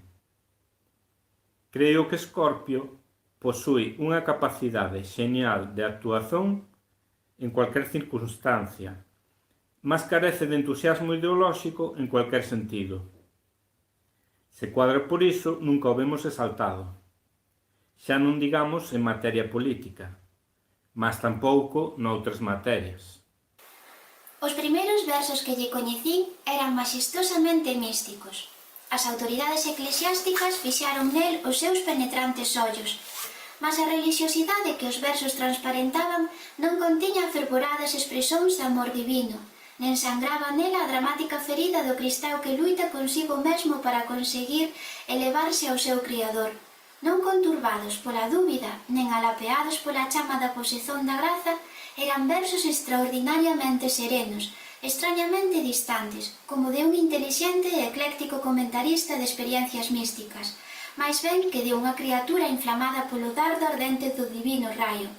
Con todo, as autoridades eclesiásticas pensaron un momento. É evidente, promocionámolo como xenio xuvenil da poesía relixiosa. Mas Escorpio, sen violencia algunha, refugou toda a adscripción á asociación e actividades regulares que o vinculasen á vida católica oficial, aínda que isto enfriou un tanto o entusiasmo dos seus admiradores do estamento clerical, o que, en definitiva, fixo renunciar a estes a tencionar facer de Escorpio unha síntese de San Juan de la Cruz e de San Luís Gonzaga.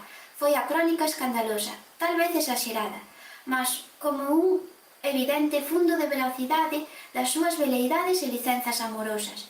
Como ele non fala nunca diso, nen para envaidecerse, nen para arrependerse, nen para confirmar, nen para negar. Todo o que se di é un pouco confuso, mas é evidente que tivo ao mesmo tempo 2 ou 3 noivas, e que unha delas, maior do que el, e irmá da súa noiva oficial, que non era a única, pois tiña outra noiva oficial no seu pobo, foi decididamente a súa amante, ata que a irmá desta o sorprendeu, o que motivou a desaparición de Santiago das dúas irmás. E que dicer das relacións de Escorpio con a señora de Maluquer? Moito se murmura sobre o particular. Ele vai con frecuencia á casa do profesor e na cella de despedida a este, na cual só estábamos presentes os seus antigos alumnos, cruzáronse entre mestre e discípulo as máis requintadas cortesías, extremosas por parte de Maluquer, ponderadísimas por parte de Escorpio. Nun momento, tal vez ao final do seu discurso, o noso compañeiro dirixiuse ao profesor nestes termos, que creio reproducir quase literalmente. Váiase você a capital do Estado na seguridade de que nesta bella urbe medieval fica un viveiro de corazón xuvenís, latexando, querido e ilustre mestre, ao ritmo dos seus ensinamentos. Martínez, Martínez, esperan a você días de gloria, foi o comentario inmediato do profesor, que logo, no seu discurso, que parecía preparación para unha actividade política de ampla envergadura, voltou a louvar o maduro talento, o fino sentido xurídico, a alta inspiración poética e a elegante elocuencia do noso compañeiro. E da señora de Maluquer, que? Non embaza o máis mínimo as relacións entre o profesor e Escorpio? Non há nada que ligue eróticamente a formosísima filla de Torrejón e o pensativo e armonioso paisano de Concepción Arenal e Pablo Iglesias? Todos son faladorías?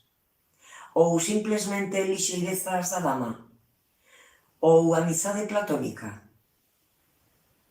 Escorpio e Maluquer trocan corteses falagos e apertados abrazos na cella de despedida.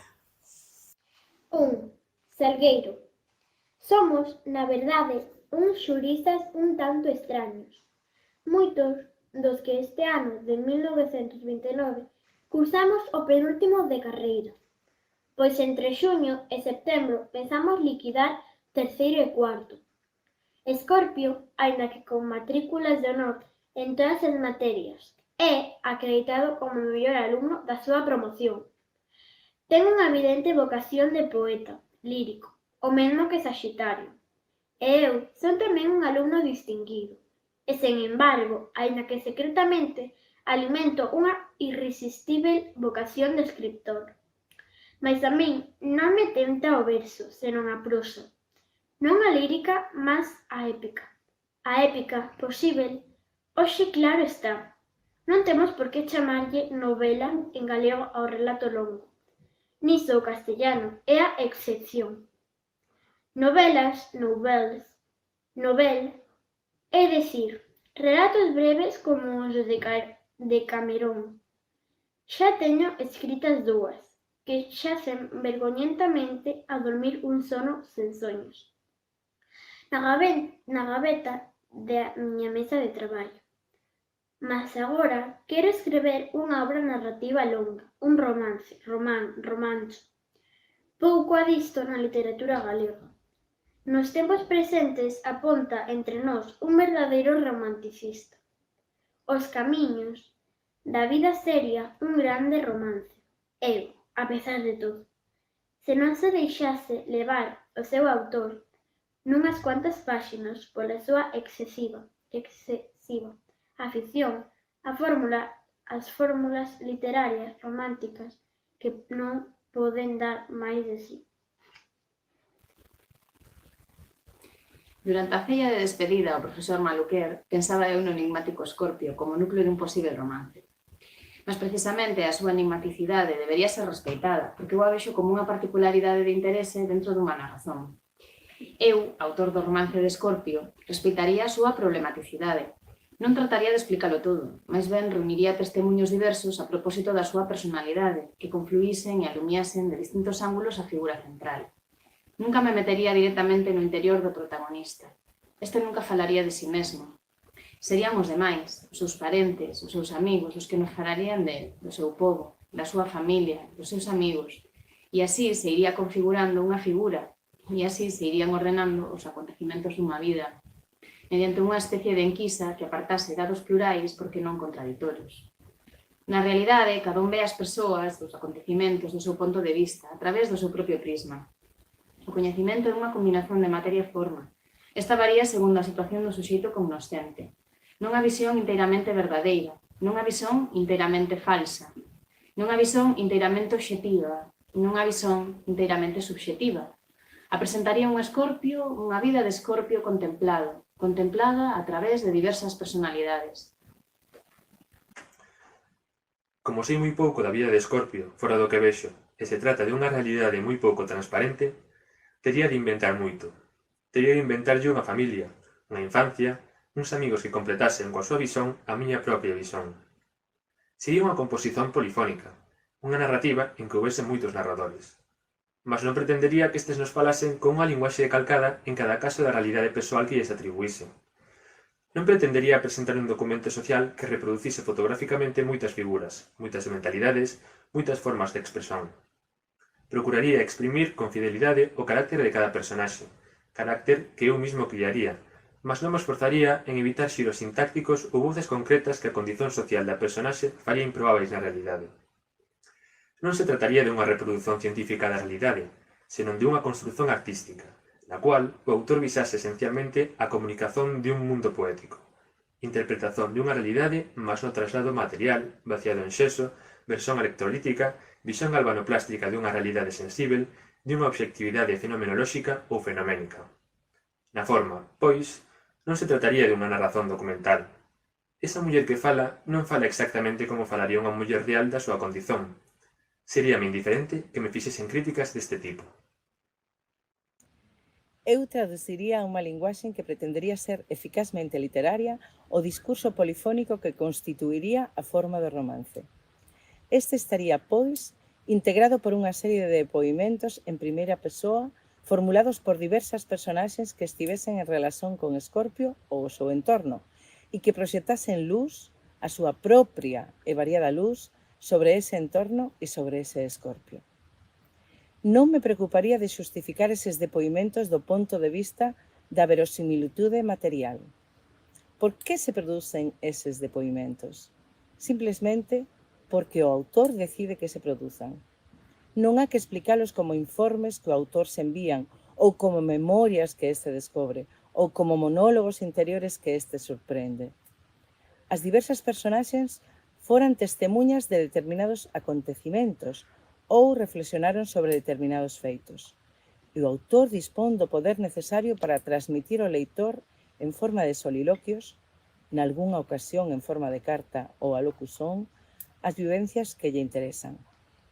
Eu non descubriría unha colección de cartas como Cloderlot de Laclos ou disporía simplemente delas por circunstancias non explicadas como Dostoyevsky, porque esta sería a forma axeitada para unha narración narrada por diversos narradores.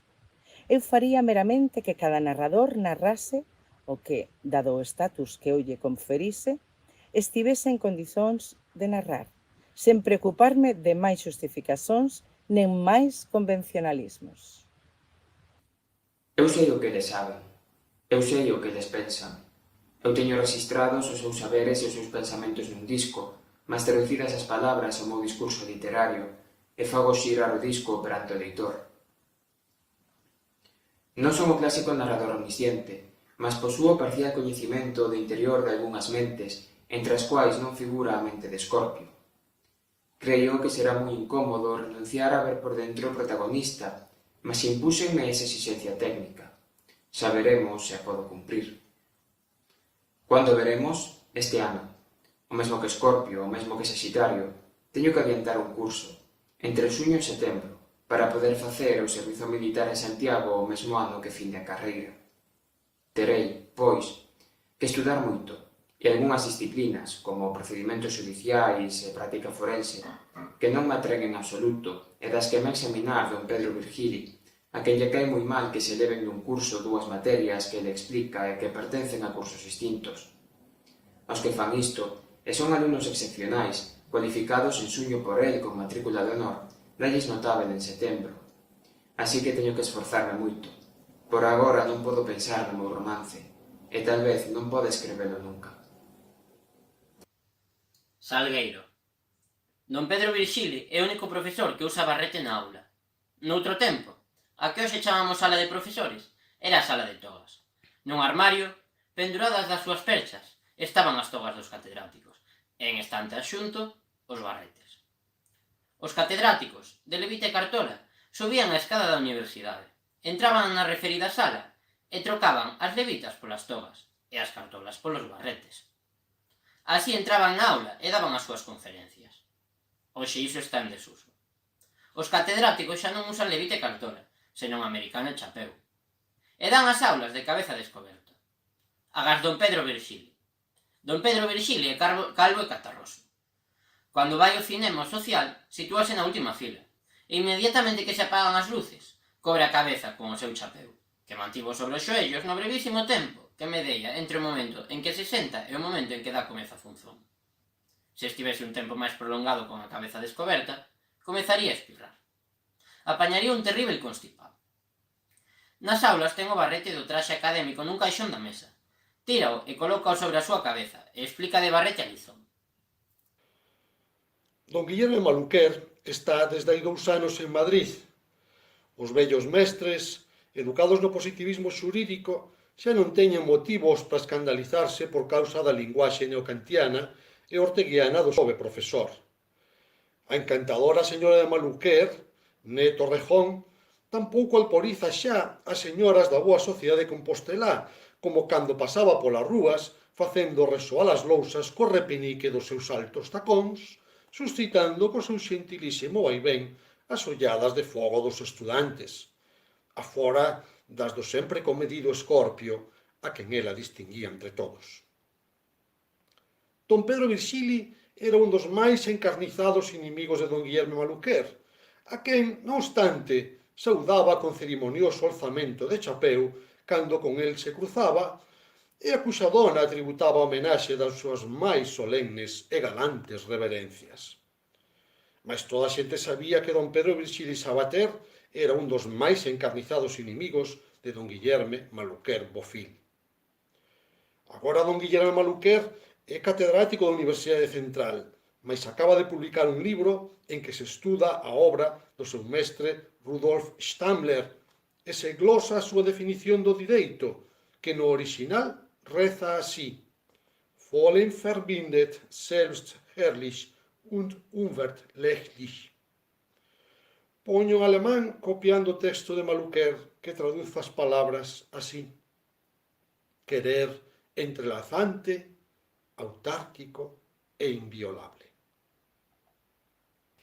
Este galimatías formalista suscitou a sarcástica indignación de don Pedro, que na aula de hoxe, toucado do barrete e sorrindo mefistofélicamente, de xeito que unhas moas de ouro que ten a ambos os lados da boca se facían visíveis, o que serve aos alumnos para medir os graus de regocixo do sorriso profesoral, comentou a definición stamleriana, constituída con ingredientes que para eles son notas, pois os ingredientes que certos novos xuristas creen achar nos conceitos son realmente, segundo don Pedro, elementos constitutivos das fórmulas culinarias, e un profesor de Direito non é un chefe de cociña. Baseándose na tradución de Maluquer, pois o alemán de Don Pedro é quase tan elementar como o meu, o vello catedrático comunicou ao seu alumnado que, por razóns mnemotécnicas, elaborara unha adaptación en verso da definición sobredita, que facilitaría aos interesados a asimilación e retención da mesma. O que é entrelazante, manifestou, pode ser disolvente, a contrario, xa que o positivo reclama o negativo. O autárquico é independente, atributo do Estado soberano. O inviolável é imperativo, pois só o obrigatorio pode ser sancionado en caso de infracción. Polo cual, a definición do mestre de Berlín ben pode admitir esta versión métrica. Un querer entrelazante a la par que disolvente de un Estado independiente con facultad imperante. Como Maluquer deixou em Santiago favorados admiradores entre os moços juristas, não faltou corresponsal que transmitisse ao professor de Madrid os versos do Compostelanos. Vi a carta de resposta, em que dizia, pela sua carta em termos do resultado comentador que lhe saiu a estando. Maluquer, em Madrid, compartilhava os estudos de filosofia do direito com a preparação para uma atividade política que a decadência da ditadura parece prometer como viável para um tempo muito próximo.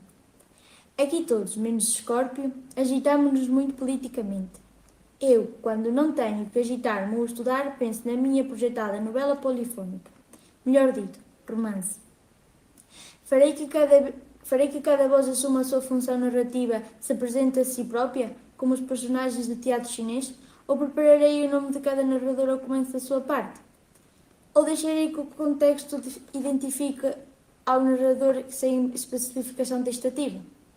Mesmo poderei haver vozes de personagens anónimos não identificados ou desconhecidas, mas por agora tenho que aprovar o curso, romance, quem sabe o que farei? Salgueiro. E se algo fago, será verdadeiramente un romance. Aí xacen, en vergoñenta clandestinidade, as miñas dúas novelillas. Eu son un escritor. Cal é a miña verdadeira vocación? A literatura, a xurisprudencia, a política.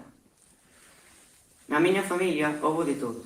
Pequenos literatos, pequenos xurisperitos, pequenos políticos, eruditos ou cronistas locais, abogados co seu título obtido en Compostela, mais que exercendo na aldea ou no pequeno Ourense daquel tempo, eran pouco máis que abogados das silveiras, caciques que mandaban en pequenos radios. Ás veces penso se a miña vocación verdadeira non será a de viver como algúns dos homes da miña familia viveron, administrando as pequenas rendas ou paseando en inverno polos foros da Praza Maior, e cazando no monte ou visitando as viñas na ribeira cando o tempo permite. A vida do fidalgo de antano, aínda que eu aproveitaría ese ocio para pensar. Pensar é non facer nada, deixar que a rutina goberne as nosas cousas. Mas nos días que corremos hai que axudarse un pouco para non caer na miseria. A miña nai, como unha vinculeira de Outero Pedraio, ten defendido ben o minguado patrimonio familiar. Mais eu teño que facer carreira. Há demasiadas coisas que me solicitam no mundo, mas são pouco constantes. Um trabalho teimoso não é para mim. Serei capaz de escrever um romance de 200 páginas. Não necessitaria para isso encher 600 quartilhas. E se não atinjo esse número, tudo será uma novelinha mais, condenada à clandestinidade, como as outras. Escórpios e Sagitário fazem versos como Gespete e sobre Gespetes, poemas breves, como a hora se leva, e muitos deles sem medida nem rima, como está de moda. Assim, pronto tenho uma suficiente quantidade de quartilhas, que reunidas formam um pequeno volume. Os livros de versos são de poucas páginas, e os brancos também enchem. Mas um romance é longo de fazer, requer constância, e uma fatigosa coerência. Se não há de ser uma mera fantasia, sem pés nem cabeça. Logo, não serei demasiado novo para levar um termo, um romance. É para captar a realidade humana. Com alguma autenticidade, é preciso muita experiência e muita maturidade. Que sei eu dos homens, das mulleres, da vida? Unha menice de pequeno fidalgo galego, nunha aldea pequena, nunha pequena cidade. Un bacharelato no instituto. Uns anos de primeira mocidade de Santiago. Boas notas nos exames, con pouco esforzo. Unha noiva, discusións de café. Estou en condicións de escrever un romance. E cando ia ter tempo para escrever? Agora, como os meus compañeros descubriron que falo ben verdadeiramente. Meteronme a dirixente da Federación Universitaria Española. Para ser dirixente de algo neste país, abonda con falar ben. Mais eu creo que os bons xestores non son os bons oradores. Sen embargo, o prestixio da palabra oral escrita é tan grande que aquí se confunde a capacidade oratoria ou literaria coa capacidade político-administrativa.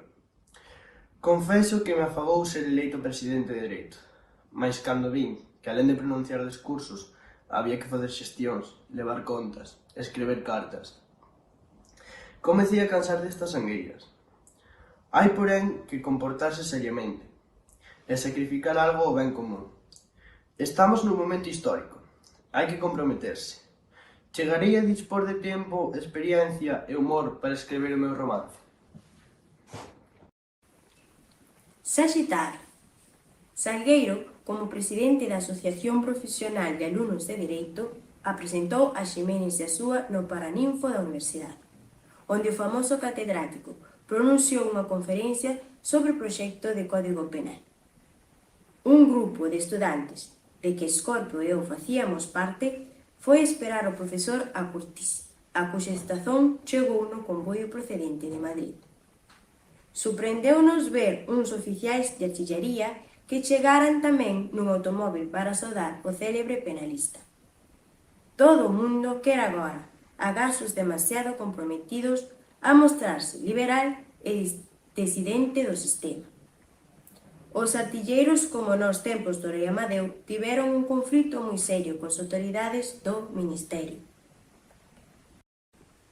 Assignaram-lhe um lugar distinguido na mesa presidencial, honra que por primeira vez se otorgava a um estudante.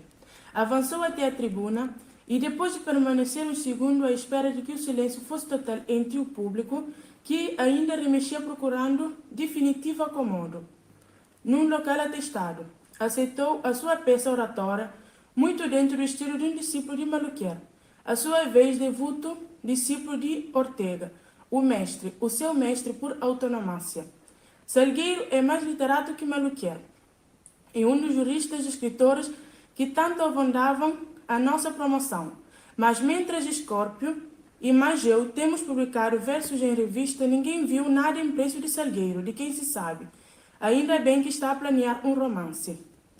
Salgueiro, vestido de gris muito escuro, com gravata de laço, apoiava um talante professoral as mãos no pupitre. A sua breve figura era naquele momento objeto de todas as olhadas. A gás da sua noiva, que com a cabeça e os olhos baixos parecia a noiva do toureiro, que teme a cornada do touro. Mas Salgueiro ia ditando as palavras do seu discurso com voz energética, quase ditada, o intercélio franzido e pequenos olhos fixos num ponto situado por arriba das cabeças dos ouvintes, como se não dirigisse realmente a estes, senão a um auditório real que pairasse sobre o auditório real. A articulação era clara e dura, mas uma ligeira ronqueira na voz atraiçoava a emoção do orador que nunca falara em circunstâncias tão solenes. Si llevara a las espaldas de mi espíritu la aljaba de la elocuencia, plena de flechas verbales aptas para clavarse, seguras en el blanco lejano del acierto, no las emplearía yo con otro fin que el de representar al profesor Jiménez de Asúa, toda la viva y encendida gratitud, todo el juvenil y ardoroso reconocimiento con que los estudiantes de esta vieja orbe medieval saludan y veneran a aquel que, en horas amargas para la universidad, siendo nuestro maestro, ha sabido ser nuestro camarada. Eu iniciei a ovación desde o terceiro banco da esquerda, onde machaba o carón de Escorpio e detrás de Merche, e toda a concorrencia, obedecendo como automáticamente á miña capitanía. Arroupou, prolongou e multiplicou o meu xesto.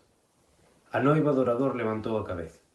Xa Salgueiro abandonaba a tribuna e cruzárase con Jiménez da Súa, que se dirigía a ocupala. Ao confluir, detivéronse e o profesor estreitou con enérxica aperta a mao do estudante. A conferencia non foi só un duro comentario xurídico sobre o código en proxecto, senón unha transparente condenación da monarquía. Terminou con estas palabras: "Por eso, aunque soy abolicionista, pido la hoguera para el proyecto del Código Penal". Merche aplaudía entusiásticamente.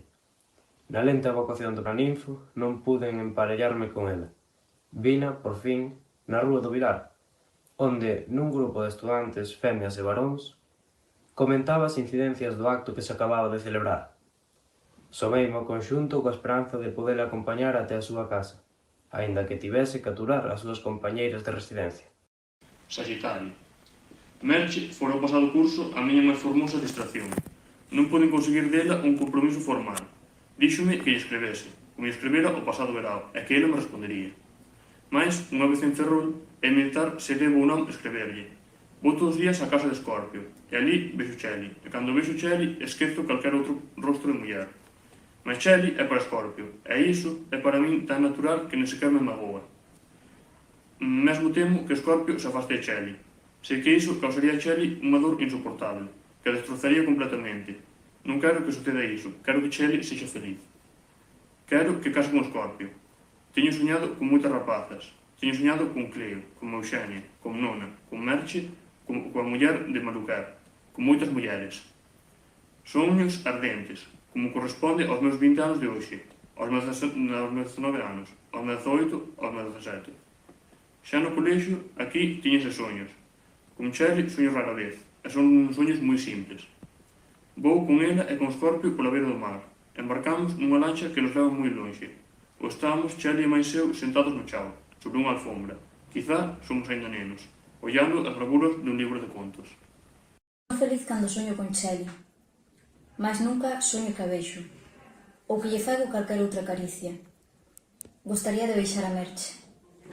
E en soños, beixaría a dabondo. Ás veces penso que gostaría de casar con Merche. E en soños, teño tido a Merche tendida ao meu carón, como se fose a miña muller, ou a miña amante. Nunca soño nin dormido, nin desperto, en casar con Cheli, e menos en telo ao meu sabor. E no encanto, cando vexo a Cheli, non me lembro de ningunha outra muller. De Cheli, todo me agrada. Agrádame a casa de Cheli, agrádame a mãe de Cheli, unha muller cariñosa, moi activa e sinxela. Agrádame o pai de Cheli, un traballador moi discreto, simpático e prudente. Agrádame Paco e Tucho, os irmáns de Cheli, xa casados, e as súas mulleres, e os seus nenos. Inspírame a familia de Cheli unha grande simpatía, tanto cos que viven con ela, os seus pais, como os que teñen casa propia, os seus irmáns, e que, sen embargo, van con moita frecuencia á Rúa Real para vela a ela e a Mercedes e a Manuel. Cheli enche de poesía a miña vida. En Ferrol, vendo cando a quero, esquézome de Merche. En outubro, volverei a Santiago. Terminarei a carreira. Merche non estará ali. Que debería facer? Merche. Agora, con estes ares republicanos que sopran sobre España, Santiago aspira un pouco aos seus membros, eivados, mineralizados, convertidos en pedra de granito. Os costumes, ao menos entre os estudantes, ou era así un pouco. Onte cheguei de Vigo, con os meus pais, que consentiron en traserme. O meu pai ten que tratar dos negocios como un director de un banco.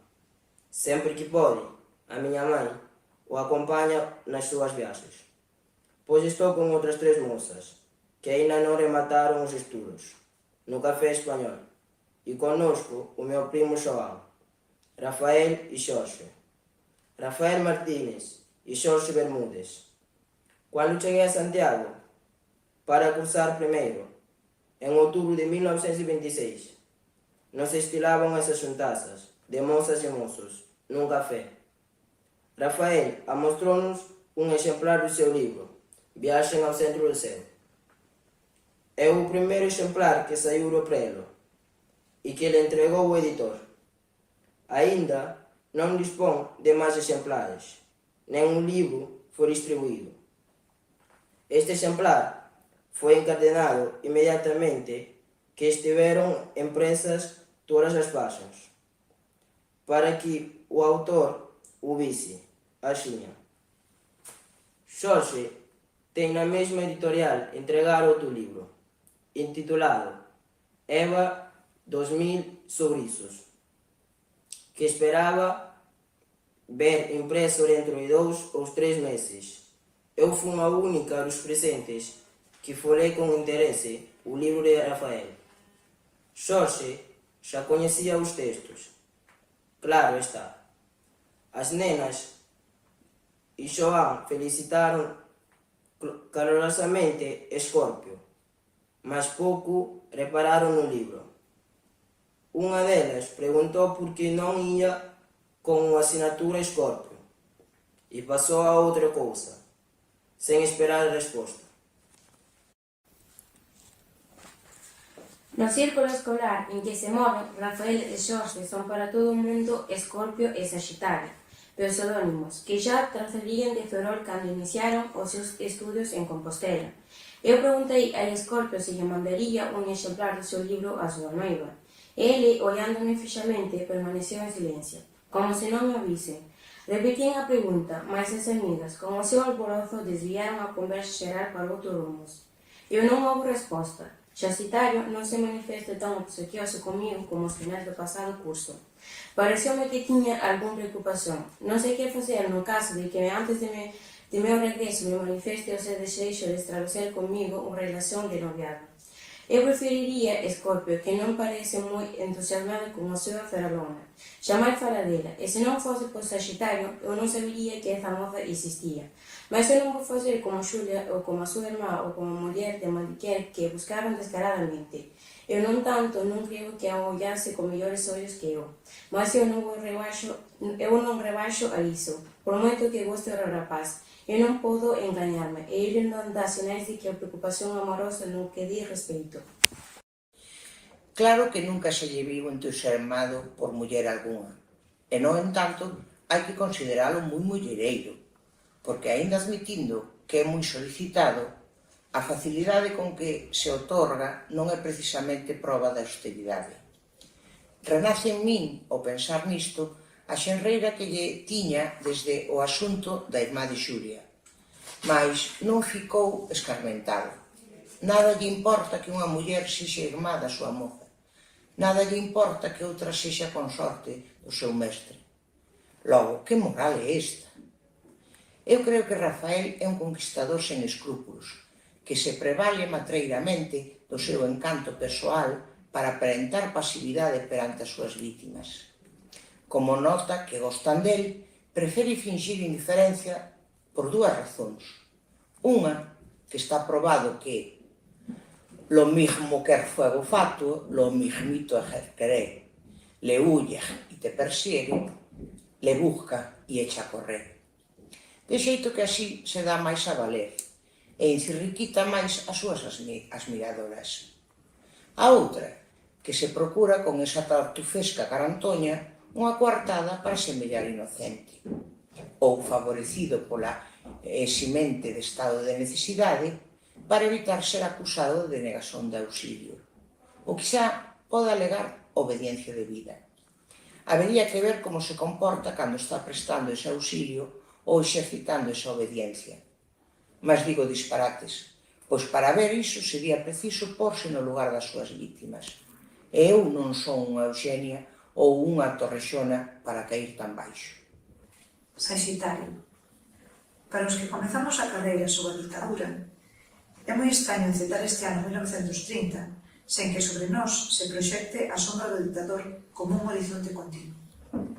E, sen embargo, agora todos temos a impresión de que esa sombra está esvaíndose. Todos os estudantes somos republicanos. Eu son republicano. Todos os estudantes o son. E Escorpio? Que é o que é Escorpio? Son poeta. Mesmo non se lle nota entusiasmo polos seus propios versos. Versifica como galanteia. Parece que os versos e as rapazas se lle venen ás mãos. Caenlle das árbores súas que casan. Brotanlle do chan, de tripa. Todo o mundo é republicano. Mesmo o meu pai, aínda que o disimule perante os almirantes. Lembro, cando eu lle dei a noticia da Constitución do primeiro goberno de Primo de Rivera. Eu non tiña máis que 12 anos, mas li o xornal que nos chegaba a casa pola mañá cedo, o xornal de Ferrol, pelo correo gallego. Lío mentres desixuaba, e o meu pai, a esa hora, aínda non saíra do seu cuarto. Eu lío ao pé da xanela, bebendo o meu café con leite e ollando a praza da Boanxa. Desde o meu alto andar, na Rúa Real, no cuarteirón seguinte, aquel onde se erguía a casa que habitaba Escorpio. Escorpio, a quen vería pouco despois no colexio, para chegar ao cual, 3 casas depois da miña, non tiña que empregar máis duns poucos minutos. Eu li o xornal, e o meu pai entrou naquele momento. O día anterior soubéramos do golpe de Estado, o golpe militar de Barcelona, como o xeneral viaxara a Madrid e o rei o encarregara de formar goberno. Agora, o xornal daba os nomes probáveis dos componentes do directorio militar que ia constituirse. Eu ia dicerllos a meu pai, mas a este o que lle interesaba antes que nada era saber quen se encarregaría do Ministerio de Gobernazón. Eu dixinlle que se falaba de Martínez Anido ou de outro señor cuxo nome esquecín. E o meu pai, como se estivese na súa mao escoller entre os dous, dixo con ton seguro e perentorio: Martínez Anido, Martínez Anido, pois seche a salvación de España. Agora xa non cree no Salvador, mas só na intimidade o manifesta por mor dos almirantes. Há xentes de direitas que son republicanas. Non se lle ve a ditadura outra saída que a república.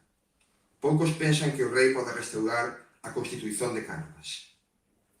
Continuamos indo ao seminario, mas ali mesmo se fala de política. Escorpio non.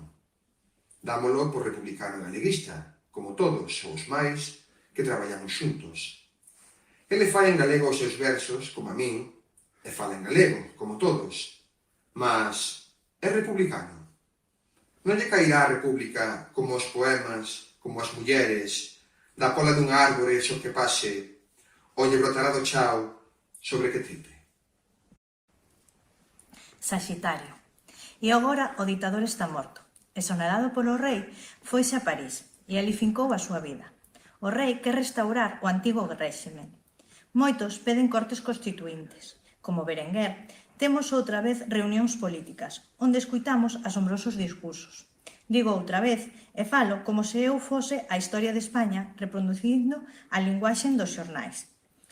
Pois eu ningunha vez tiven presenciado con anterioridade reunións políticas. Quero dicer, reunións políticas non convocadas polos que ostentan o poder. Cando as había, antes da ditadura, eu era moi neno para asistir a elas. Desde setembro de 1923, só se reunían publicamente con fins políticos os seguidores do goberno. Mais agora, outra vez, revolen os grupos políticos da oposición ao goberno, da oposición ao réxime.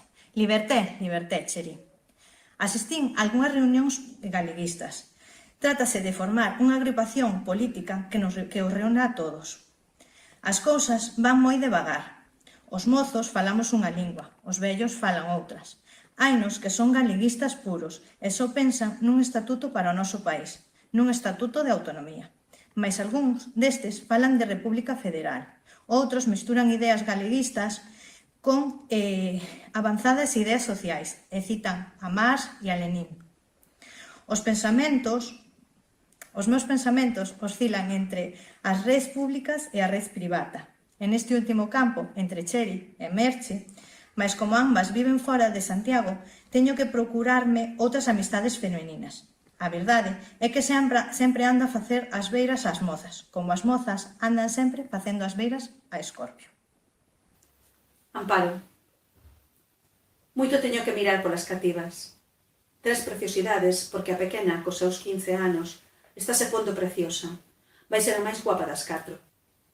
E todas atirando ao fino, todas atirando aos estudantes que temo que calquer día os artesaos do bairro nos den un desgosto. E agora echaron eses amigos que andan sempre cosidos ás súas saias. Non sei por que consentín que se reunisen no forno para bailar. A Susa aínda é moi nova, e puxena a atender o gramófono, mas coa intención de que avise se nota que algún se pasa da raya, e pare a música se ve que algunha das súas irmás comeza a perder o sentido. Non todas temos a cabeza ben sentada. Que teria sido de min se me tivese deixado engaiolar polo Adriano? 4 anos de noivado e nada conseguiu. E cando rematou a carreira, foise de Santiago nunca máis souben del. Por ir a farmacia no seu pobo, e eu non ia ir a Valladolid na súa procura. 3 nenas ao meu cuidado, e temos que agradecer a Deus que o forno dé para viver. Eses 3 rapaces parecen bons, e son moi finos. Elas están moi ilusionadas. Como son tan guapas, eles amóstranse moi rendidos. No forno nada pasa que non poda dicerse. Bailar, tamén bailan as señoritas no casino. Susa vai buscar as cousas que eles lles encarregaran ao bar e á pastelería, e teñe ordens de ir a sitios distintos cando eles están rumbosos e repeten os encargos.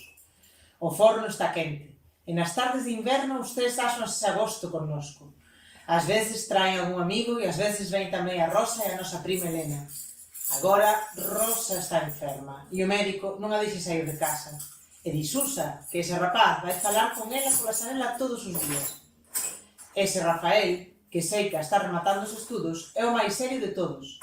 Cando chegaron a facerse amigos nosos, que foi na verbena da Ascensón, ese non sabía bailar. No forno ensinamos o pasodoble, a balsa, o tango, o fostró e o choque. E agora é o que mellor baila de todos. Mas ao principio, cando non sabía bailar, pasaba o tempo falando con Susa e axudándolle a pôr os discos. Ao comezo desconfiei, porque Susa é unha nena, e aínda que tan morena que parece moura, ben se nota que vai ser a máis guapa de todas nós. Mas moito me fixei, e as conversas eran inocentes.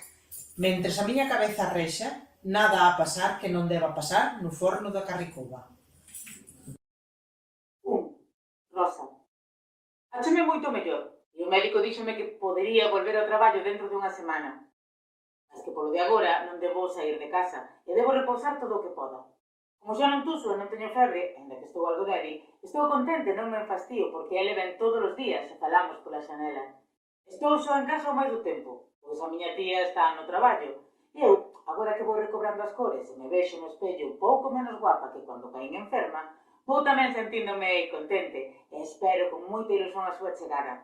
Estamos 2 ou 3 horas falando, até que se fai de noite e se vai. Ben vexo que as veciñas acexan, e como ven que é un señorito, andan á espreita do que pasa. E que pasa? Cando pode, collen unha mao que o retiro axiña. Non a máis, non pode habelo, como non había máis cando ia ao forno. Teño que ollar ben o que fago, e máis ele tampouco pasa da raya. Paréceme moi decente e moi serio. Vese que gosta moito de min, mas non me atosiga. Eu teño que aturar os sermóns da tía, que non cree que o rapaz veña con bofín. Mais se nada consegue de min, nen eu só de pretendelo, por que ven día tras día? Algo lle importarei. Ben ve que son pobre, unha aprendiza de xastra e que non teño boa saúde. E ven falar comigo un día sí e outro tamén. Non sería a primeira artesá que casara con un abogado. Paréceme máis serio do que o seu amigo Xorxe, o mozo da Carmiña, e mesmo que Salgueiro, de Lucía. Mesmo non sabía bailar cando comenzaron a ir ao forno e era o único que non sabía. A ver se me poño ben e volvemos a vernos na Carricova. Con Amparo diante, non há perigo, mas sempre temos máis comodidades que aquí, falando pola xanela. Saxitario. Son moi guapas estas rapazas do forno. Se non fose porque é maior que a min, eu facíalle a rosca a Amparo. É a que máis ben me parece. Sen enfeite ningún, só penteada e lavada con grande aseo, pode pensarse que é unha señorita polo respeito que inspira. Non é unha mexeriqueira e pasámolo todos moi ben. Mais ela, por moito que baile ou troulee, ten sempre un ollo posto nas súas irmás e nen Rafael nen Salgueiro teñen ocasión de se exceder. E eu tamén non, certamente. Salgueiro, agora que rifou con Sagrario, áchase libre para namorar a Lucía, e eu non teño máis remedio que dedicarme a Carmiña. Todas son moi guapas, e a pequena vai ser a máis chamativa de todas cando medra un pouco. Escorpio facía boas migas con ela, mais trataba como unha crianza. Agora vai todos os días falar coa Rosa, aínda que houve un tempo en que parecía preferir Helena. Por que vai ver a Rosa? Rosa é unha rapaza enfermiza, que nen sequer ten a ledice de escachapernas de Carmiña ou Lucía ou a súa curmá Helena. Namoraríase Escorpio. Escorpio pode namorarse, pois agora non vai polo forno e pasa as horas ao pé da xanela de Rosa e temo que os mozos do bairro lle den un desgosto. Agora, cando comecemos o servizo militar, estaremos suxeitos a un horario máis ríxido. Xa non disporemos libremente do noso tempo. Iso influirá nas nosas relacións coas rapazas do forno. E máis, eu xa comezo a cansar destas amizades semiclandestinas. Temos curso, Escorpio, Salgueiro e máis eu, findaremos en xuño a carreira. Agora estamos facendo o servizo militar. Facémolo en artillaría montada, que é a única arma representada actualmente na guarnizón de Santiago. Fomos, primeiramente, a aprender a instrución con un antigo oficial que nos deu os correspondentes certificados. Agora temos que facer guardas no cuartel e realizar prácticas de tiro, aínda que simuladas. Facemos todos os movimentos necesarios para carregar e disparar os cañóns, mas non os carregamos, nen disparamos. Tampouco montamos a cabalo, aínda que temos a obriga de calzar as esporas. Como somos soldados de cuota, pouco máis temos que facer. Se ben, debemos absternos de toda actividade política. Salgueiro, que xa fora presidente da Asociación Profesional de Alumnos de Direito, foi designado para este curso presidente da Federación Universitaria Escolar do Distrito, mas ao converterse en soldado, resignou as súas funcións no vicepresidente Domínguez. Os oficiais de artillaría teñen tradición liberal. A arma fora disolvida por Primo de Rivera, o mesmo que antes o fora nos tempos do rei Amadeu.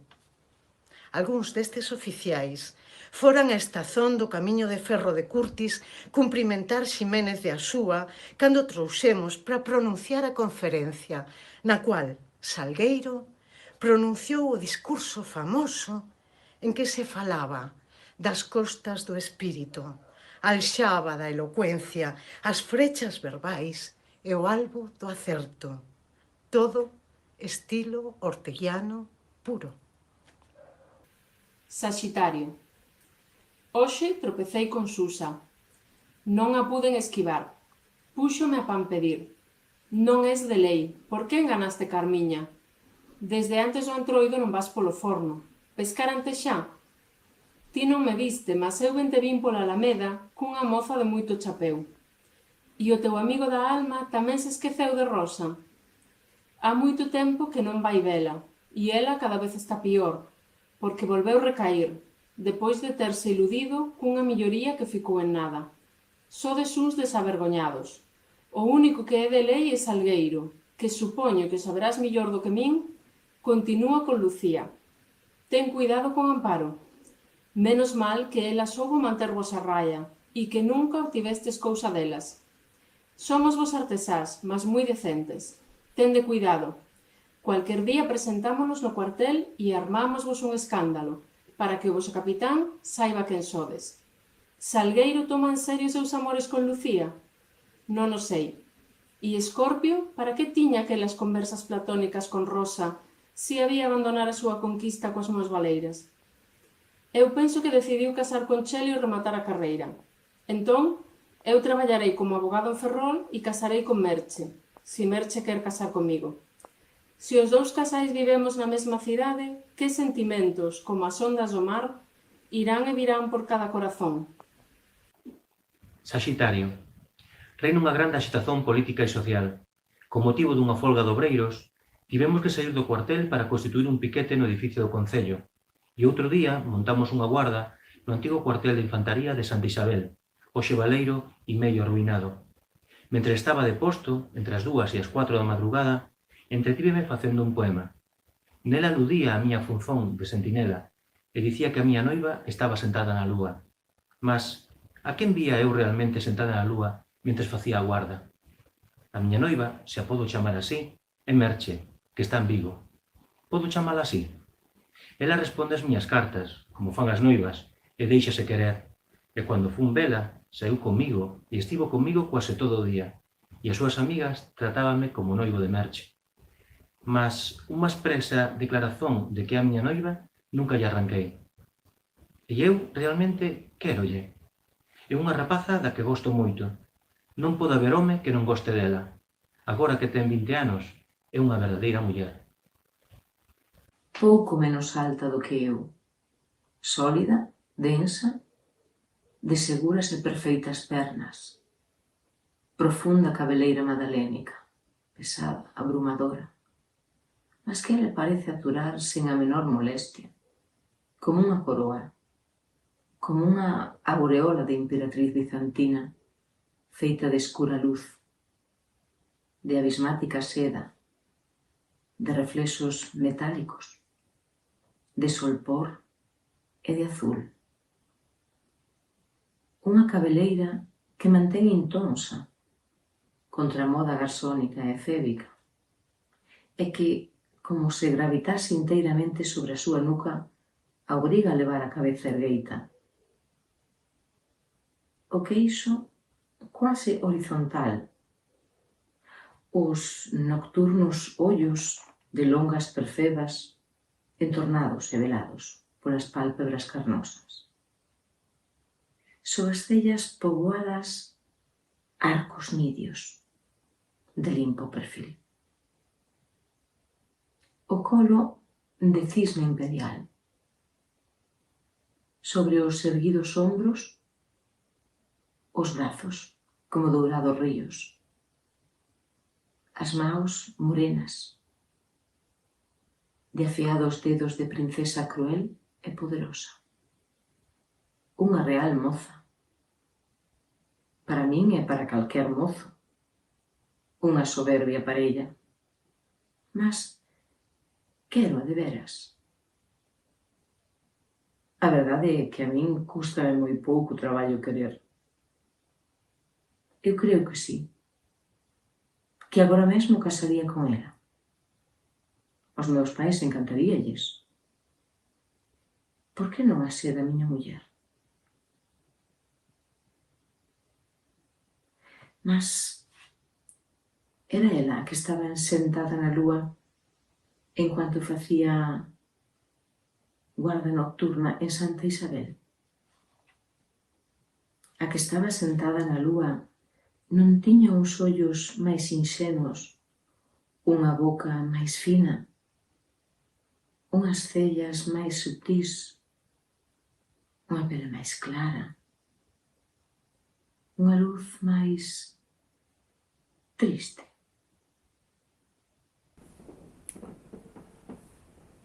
Saímos tumultuosamente da casa de Domínguez, cando o noso anfitrión conseguiu comunicación co seu primo de Madrid. Este lle dixo que o Ministerio da Gobernación fora ocupado por os republicanos e que desde o balcón se proclamara a República. Non sabíamos se teríamos que asaltar o pazo de Raxoi. Cando chegamos á praza do Obradoiro, xa había nela moita xente. E polo Franco, pola avenida de Raxoi, por Hortas e Carretas, por San Francisco, pola Cevicharía, afluían novos grupos. Pronto a praza estivo case chea de persoas e comezaron a aparecer entre elas bandeiras republicanas. Dicíase que os concellais republicanos eleitos estaban negociando coas autoridades municipais saíntes.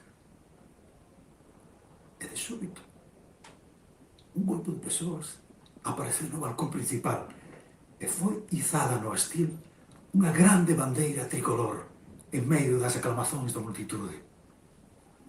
O que ia ser o primeiro alcalde republicano pronunciou un discurso en que deu conta do triunfo xeral das candidaturas republicanas en toda España, da proclamación da República en Madrid e da orden e disciplina con que todos os acontecimentos se estaban producindo. Logo, un home de volumosa presenza e barbas pimargalianas, a que me coñecía eu, como bello republicano que ele era, tomou a palabra e declarou que aquel era o día máis feliz da súa vida e que xa podía morrer tranquilo, porque a democracia e a liberdade reinaban no país. E en breve habían de ser lembranza esmorecente os vergoñentos anos da monarquía, cúmplice da ditadura. Todos aplaudimos con frenesí e dando vivas en morras espallámonos polos cafés e as tabernas para celebrar o triunfo.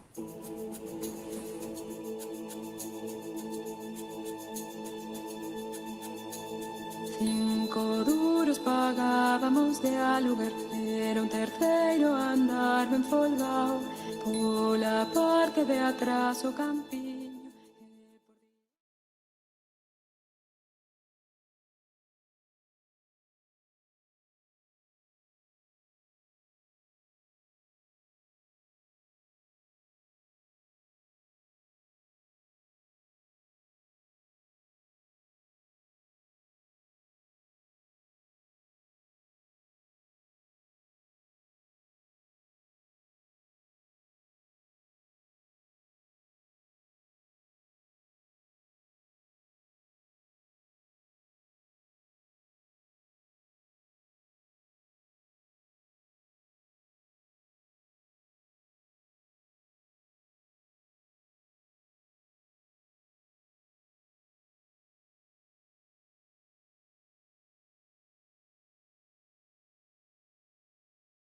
Parte de atrás o campiño e por diante a rúa San Xoán.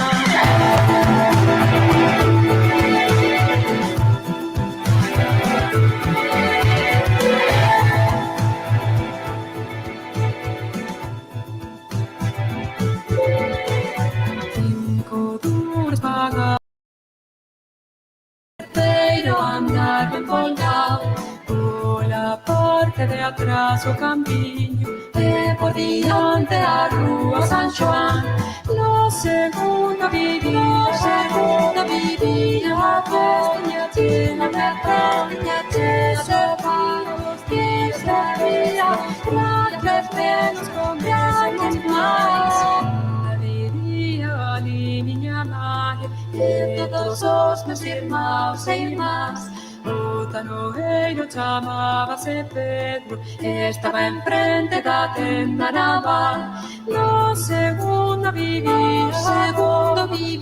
a festiña chea de paros que sabía para tres menos con viajes máis. Casa na casa, ali na casa, tenda dos moros, grande de moiro, grande de valle,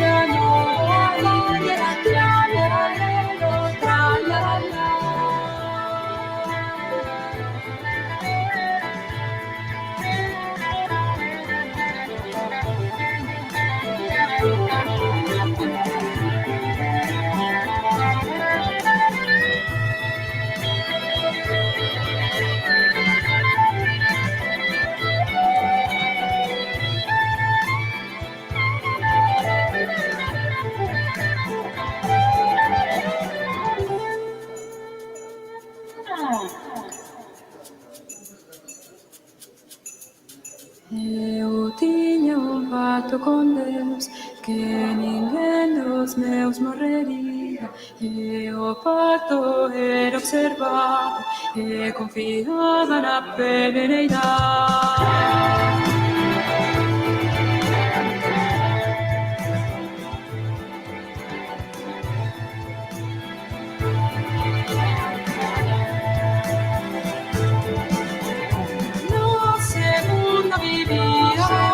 Vivía, peñate, no me peñate, sabía lo que yo me veía, te con las plenas con Dios, nunca vivía, no vivía, peñate, no me peñate, sabía lo que yo me veía, te con las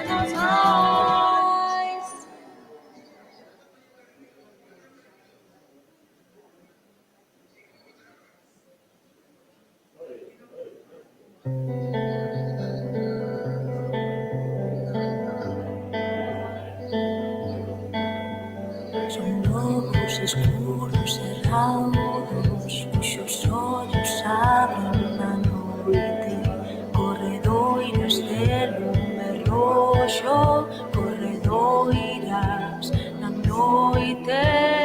Aman as flores e ao cealas, bebedos danzan nos xardíns, baixo ollada leda da lúa, baixo ollada da lúa. Diamantes que rachen os vidros, ou serán os ollos dos lobos, ou serán os ollos das lobas, ou serán os ollos dos lobos, os ollos das lobas, os ollos dos lobos, os ollos das lobas, os ollos das lobas, os ollos dos lobos, os ollos das lobas, os ollos dos lobos, os ollos das lobas, os ollos das lobas.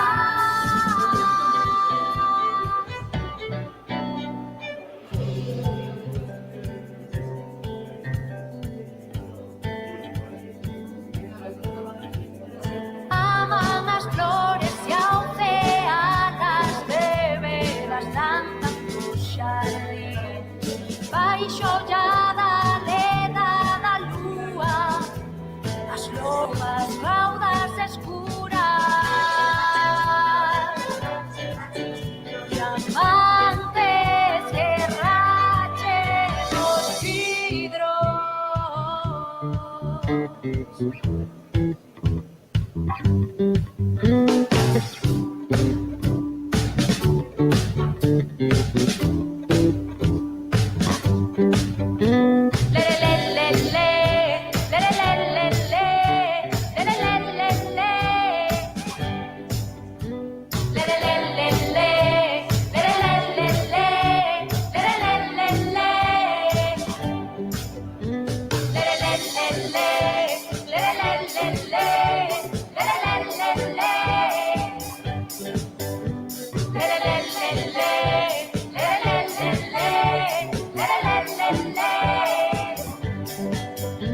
Diamantes que rachen os vidros, ou serán os ollos dos lobos, ou serán os ollos das lobas, ou serán os ollos dos lobos, os ollos das lobas, os ollos dos lobos, os ollos das lobas, os ollos das lobas, os ollos das lobas, os ollos das lobas, os ollos das lobas, os ollos das lobas, os ollos das lobas. O soño.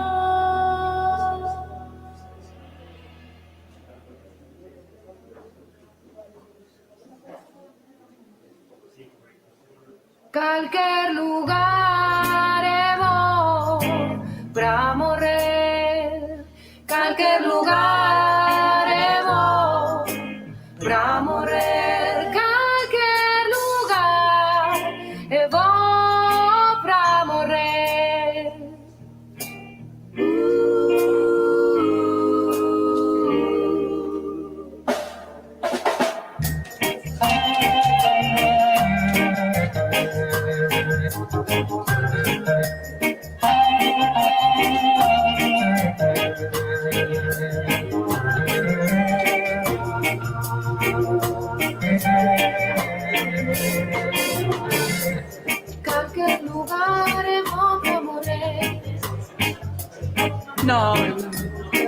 se distingue o home da muller.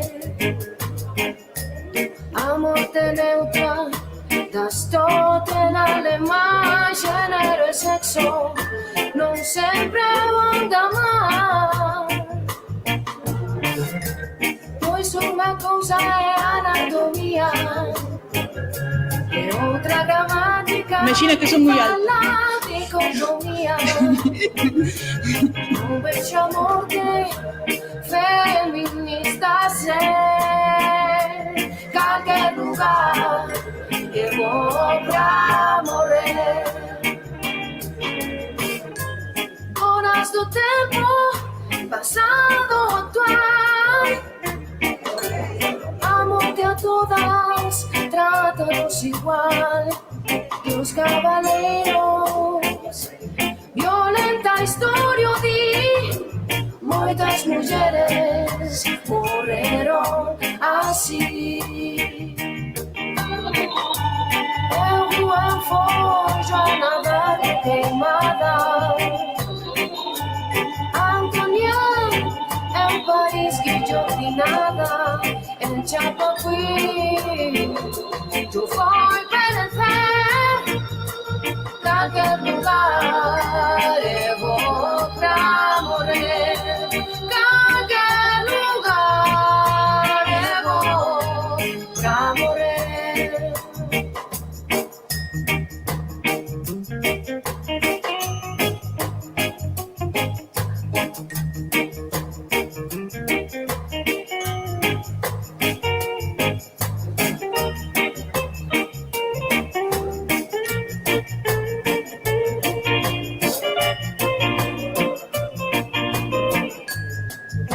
E a roda vai xirar.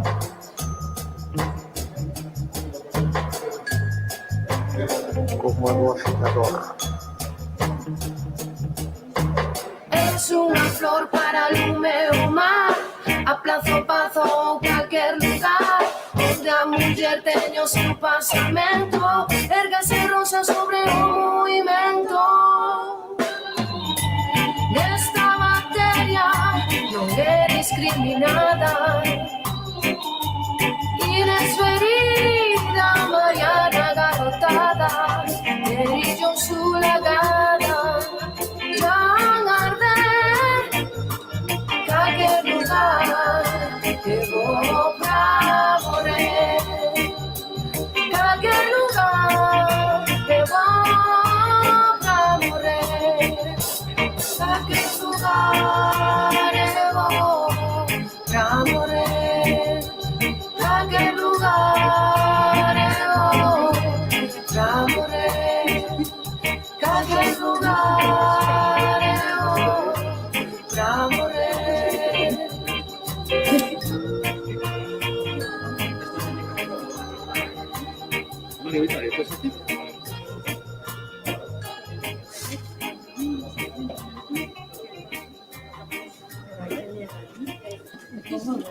No, esto es lo que decías do libro. Sí. No, este es Este é o libro para Se las y después salir Y aquí ya se ve de lo que cada uno tiene que leer. ¿O cómo? Sí. No sabía que... Sí, aquí tú vas... Se haces marcado, claro. ¿Dónde empieza? Aquí en Reinaba y acaba aquí. Sí. Y eso es para treinar. Sí.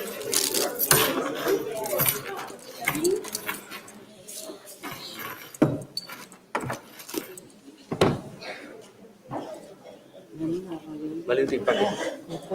La que hago, eso de Ele ir, é subir.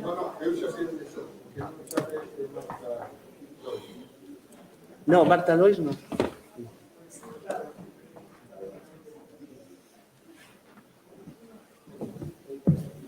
Temos un último exemplar. Así.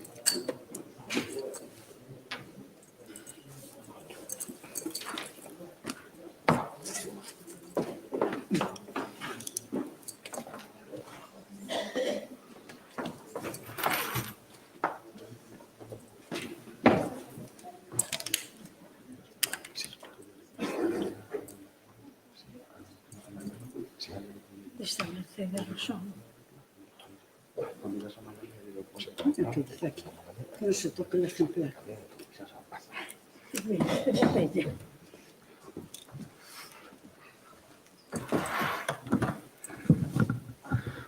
Bon día. Señores, que podo tirar a máscara, secretario xeral da Política Lingüística, Valentín García, directora xeral de Patrimonio Cultural, Mari Carmen Martínez, concelleira de Cultura de Santiago de Compostela, Mercedes Rosón, deputado de Cultura da Deputación da Coruña, Xurxo Couto, decano da Facultade de Filoloxía da USC, Elías Torres, familia do homenaxeado, as profesoras Margarita Carballo Calero e María Victoria Carballo Calero Ramos, don Faustino, dona Margarita e don Xacobo, representantes en xeral dos partidos políticos, do PP, do BNG, PSOE, Compostela Aberta, hai representantes de todos os partidos. Señoras e señores, daqui a un pouco vamos dar comezo, nadiña, a continuidade da leitura continuada do Escorpio de Ricardo Carballo Calero, que é a homenaxe a Ricardo Carballo Calero que queríamos ter feito no ano 2020, a homenaxe popular, que non puido ser por circunstancias que todos coñecemos e que ainda nos afectan, ainda están un pouco presentes en nós, e a GAL, da mesma maneira que outras institucións implicadas nesta homenaxe, nomeadamente a Secretaría Xeral de Política Lingüística, porque esta homenaxe nace un pouco ao abrigo dun convenio con esta institución, mas tamén o Concello de Santiago de Compostela, a Deputación da Coruña e a USC colaboraron xenerosamente con homenaxe. Adquirimos o compromiso de finalizar esta homenaxe, de non deixala pasar por causa desas circunstancias. Entón, así será, e aquí estamos para ler en conxunto, en comunidade, Carballo Calero. Con esta leitura pretendemos dar a Carballo Calero o recoñecimento que merece, que é o recoñecimento de toda a sociedade, de toda a nosa sociedade galega, porque o Escorpio, a final, non deixa de ser un libro que en grande medida nos representa como sociedade, recoñecémonos nel como sociedade, e por esa atril, por esa razón, van pasar moitas persoas ao longo do día de hoxe, persoas de todas as tendencias políticas, de todas as tendencias ortográficas, como ten que ser nunha sociedade madura, que sabe valorizar os seus mentores. E Carballo Calero non deixa de ser iso, un grande mentor para nós, para todos os galegos. Carballo Calero, nós, a GAL, considera de un modo ou doutro o pai do galego moderno. Sexa cual for a dimensón que lle dermos ese galego moderno, ou sexa cual for a orientación que defendermos para ese galego moderno. Entón, eu xa non vou dizer máis nada, simplemente vou dar paso a Valentín García para que vos dirixan as palabras e, a partir dese momento, xa comeza até non acabar a leitura continuada. Obrigado.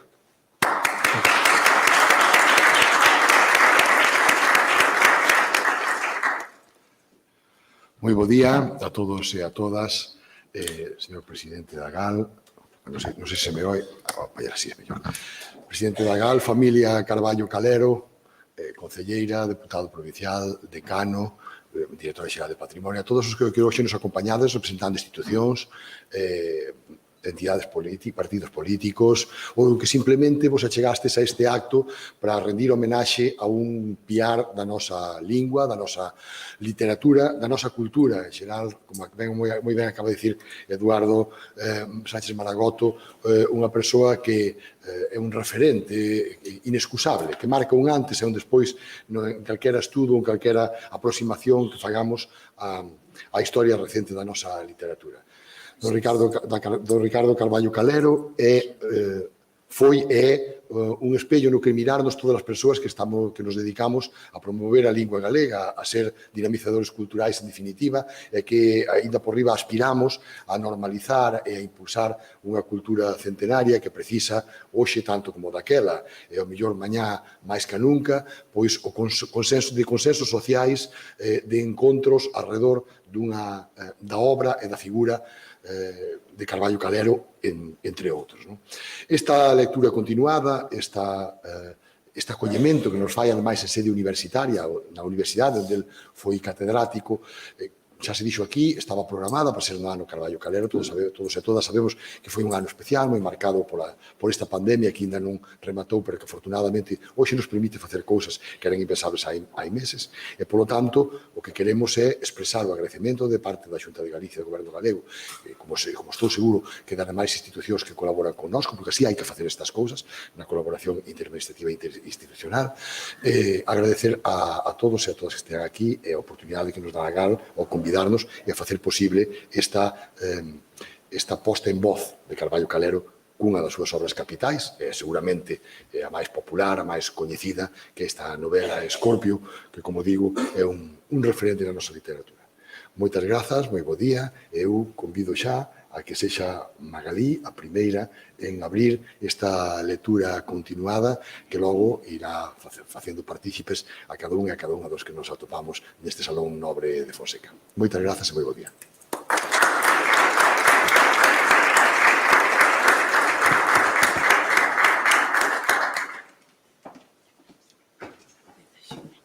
Bo día. Sagitario. Os novos licenciados en Direito reunímonos con os profesores no Hotel España.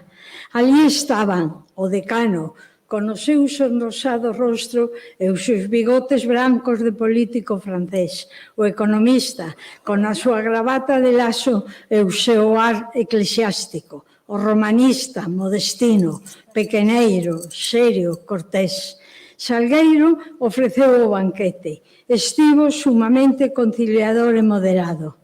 Penso que regresará a Ourense e se reconciliará con a súa noiva de sempre. Ou, como esta vive en Monforte, namorará unha orensana e, en todo caso, esquecerá a Lucía. Há, entre os antigos dirixentes da FUE, unha tendencia xirondina a moderación, a dar por concluída a revolución estudiantil. Salgueiro expresou o seu sentimento porque os nosos deberes como cidadáns nos restaran moitas horas de traballo escolar. Vese que os antigos xefes desexan agora consagrarse á ciencia ou á práctica forense, dando por rematada a era da agitación. O decano comezou suscribendo todo o que Salgueiro dixera, mas o economista, como é tradicionalista e non deixou de traballar por moitos motivos políticos que o inducisen a iso, aclarou que había moitas formas de cumprir os deberes da cidadanía e que seguro de que o señor Salgueiro non pretendía censurar aos que non se considerasen obrigados a luitar pola República. Cumpría, no entanto, deixar patente que a consciencia de cada quen fixaba os deberes de cidadanía individualmente.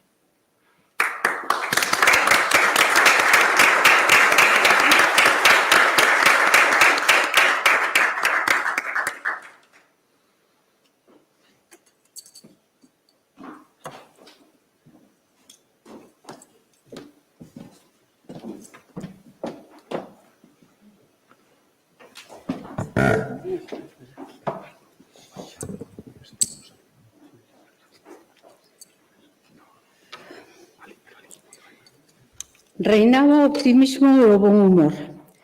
E estas declaracións foron acollidas con respeito e cortesía e non turbaron a ledicia do banquete. Modestino tamén recolleu as palabras de Salgueiro para manifestar que non debíamos lamentar algúns socos nas nosas preparacións que doadamente encheríamos nun futuro inmediato e, en troca, deberíamos lembrar sempre, con emoción, os anos en que a nosa mocidade nos impulsou a ofrendar con idealismo no altar da cidadanía uns anacos de ciencia ou erudición facilmente recuperáveis. E agora, que vai ser de nós? Escorpio e máis eu traballaremos no bufete do meu tío. E se amostramos boa disposición, dentro de 2 anos podemos ter bufete propio. Merche parece animada a ser a señora Bermúdez e Cheli espera con impaciencia o momento en que Escorpio se ligue indisolublemente con ela in factia ecclesiae. Mais, que pensa o propio Escorpio? Escorpio é inescrutável. Escorpio, o imprevisível. Agora que Rosa se foi á aldea coa súa mae, ela non parece alimentar máis remorso do que eu mesmo polas nosas aventuras con as de forno da compañía. Carmiña non padeceu males maiores mentras foi a miña moza, pois se ela non soubese que sabía, Amparo defenderíame por en vergoña e medrosa fuga. E se con todo as miñas maos ou a miña boca invadiron momentaneamente o terreno vedado, foron excursións súbitas sen consecuencias apreciáveis.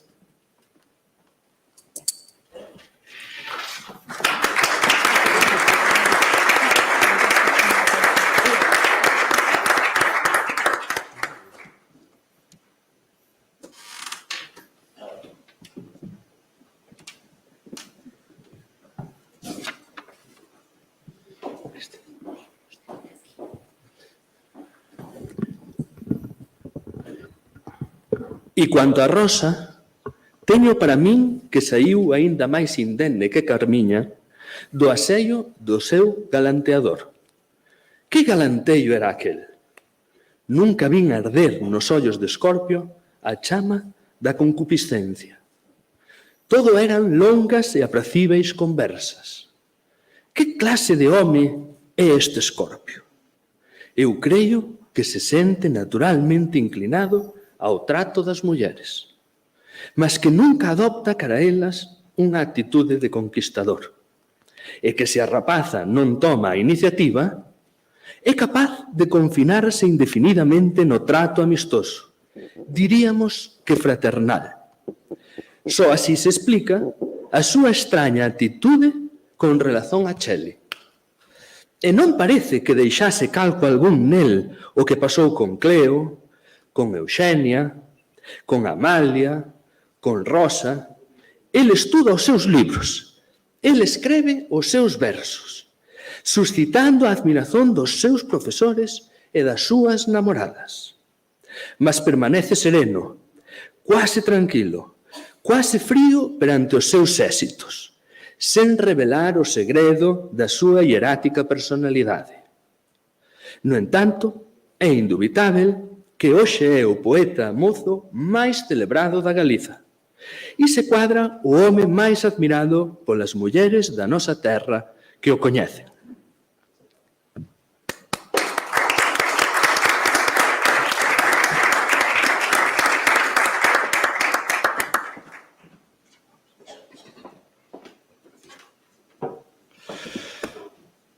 Só fican nesta casa da nova xeración Xeli e Rafael. Agora estamos na cabana. Rafael, cando terminaren as ferias, entrará con Xorxe Bermúdez a traballar no bufete do tío deste.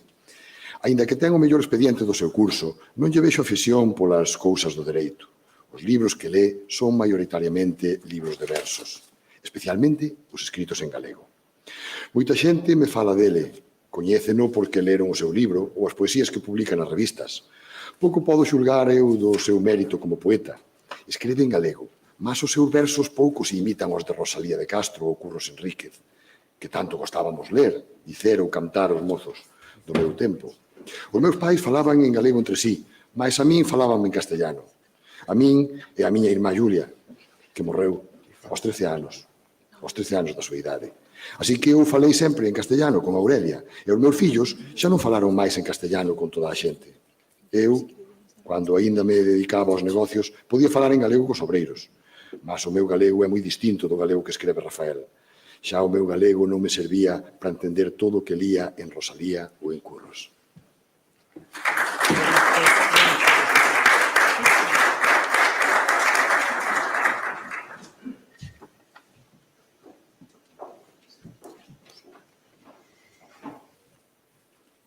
Moito tempo tardei en saber o que quería dicerme niña gaiteira. Nunca lle ouvira a miña mai ningunha desas dúas palabras. Meniña tiña que ser o mesmo que rapaza, pois a meniña gaiteira é chamada tamén rapaza morena e rapaza do demo. No entanto, gaiteira non podía significar que toca gaita, que era o máis obvio. Nunca vira ou ouvira eu unha rapaza que tocase a gaita, e a rapaza dos versos canta ou vai cantar mamamente podería tocar a gaita asemade. Habería deixar a gaita para cantar? Non me parecía que esa fose a idea da escritora. Aínda máis palabras descoñecidas topaba en curros. E que o galego que falamos está moi estropiado, porque as xentes de máis poder e riqueza e cultura falan ordinariamente en castelano, e todos tenden a imitalas. Mais agora os regionalistas volven a bulir moito, e Rafael e Jorge falan galego entre sí. Jorge ven por aquí moito, e Jorge, Rafael e Xeli pasean en bote e soben ao Santo Antonio. Rafael e Xeli falan sempre entre sí en castellano. Mais cando ven Jorge, ele e Rafael falan galego diante de Xeli. E a Xeli non lle custa ningún traballo falar con eles na mesma lingua ou dialecto. Mesmo a min me soa mellor e máis natural o galego de Xeli que o de Rafael ou Jorge.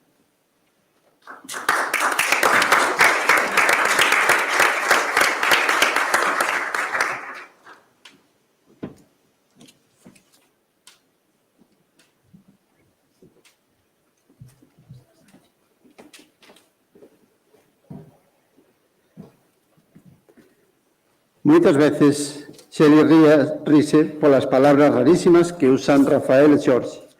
E eles dinlle a Xeli que as que ela emprega non son verdadeiramente galegas, senón tomadas ou adaptadas do castellano. Mas ela di que esas, as que ela usa, son as que usan os seus pais. E de veras son as que os meus pais usaban, que nunca lles ouvin termos como Ronsel e Deus. Mas se cuadra noutros sitios onde o galego se fale mellor ou máis cerrado, como nas Rías Baixas ou na provincia de Lugo, estarán en uso esas palabras. Eu querería que Rafael, dentro dun ano ou dous, tivese bufete propio e casase con Xeli.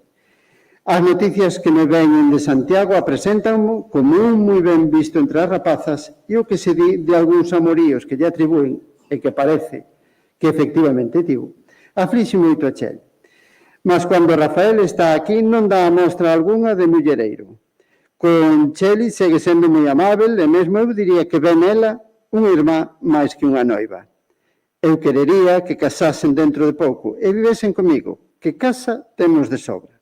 Que pensa Rafael? Se Aurelia estivese entre nós, ela podería penetrar no misterio dos sentimentos dese rapaz. Moito me lembra a súa mai. Tamén Antonia era un misterio.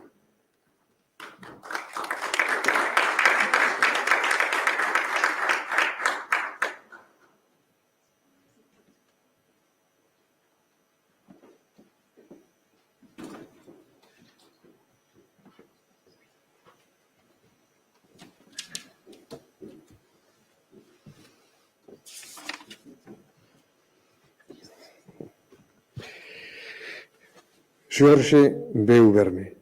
Toda a mañá estivemos na praia, mas pouco a sós, pois ten tanto éxito entre as miñas amigas que estas nos rodeaban constantemente. Como sempre, estivo moi ao corrente con todas. Sen dar a menor amostra de desconsideración ao meu respeito, sabía murmurar unha palabra ou simplesmente por un xesto, ou facer sin tirar, unha súbita e fuxidiza luz nos ollos cando lle presentei Maru, ou cando se achegou Loli co seu despampanante bañador, ou cando Laura se encasquetou a Pamela que tiña pousada na toalla. Sabía falar, calar, ollar de tal xeito que Maru, Loli e Laura ficaban inmediatamente convencidas de que lle causaran unha forte impresión que referaba por cortesía cara a min. Isto afagábas e sentíanse inclinadas a ollalo coa maior simpatía e a coquetear con ele todo o que lles fose posible sen ofenderme. O mesmo aquelas que xa coñecía que as que agora coñeceu, amostráronse con ele encantadas e encantadoras. A tarde, durante o baile, apresenteino aos meus pais. Estivo tan hábil con mamá como con Mauro, Loli ou Laura.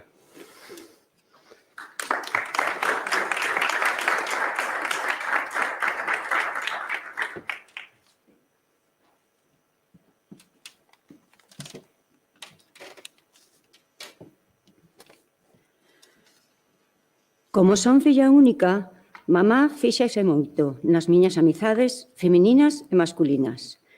Aínda que papá mal trocou con el unhas poucas palabras, sabe que é fillo dun médico da Armada. E iso non é má recomendación para un armador. Ben que é evidente que en Vigo nos estamos entre os ricos e eles en Ferrol non nos alcanzan, nen moito menos en medios de fortuna. A papá só lle podería chocar que escriba en galego, mas non sei se quer se o sabe. Para el, é un mozo abogado de distinguida familia e brillante por vir. A mamá conquistouna, e para ela, asegurada unha boa posición, o máis importante é que forme parte da mellor sociedade da cidade na que vive. Para ela, o pai de Saxitario é un mariño, e ela non distingue moi ben a ese respecto entre corpo xeral e os corpos auxiliares. Polo demais, Saxitario, como Escorpio, ten irmãos que pertencen ao corpo xeral. Se, como é de esperar, lle vai ben no bufete do seu tío, pode gañar máis de abogado que calquer oficial de mariña e ser máis independente.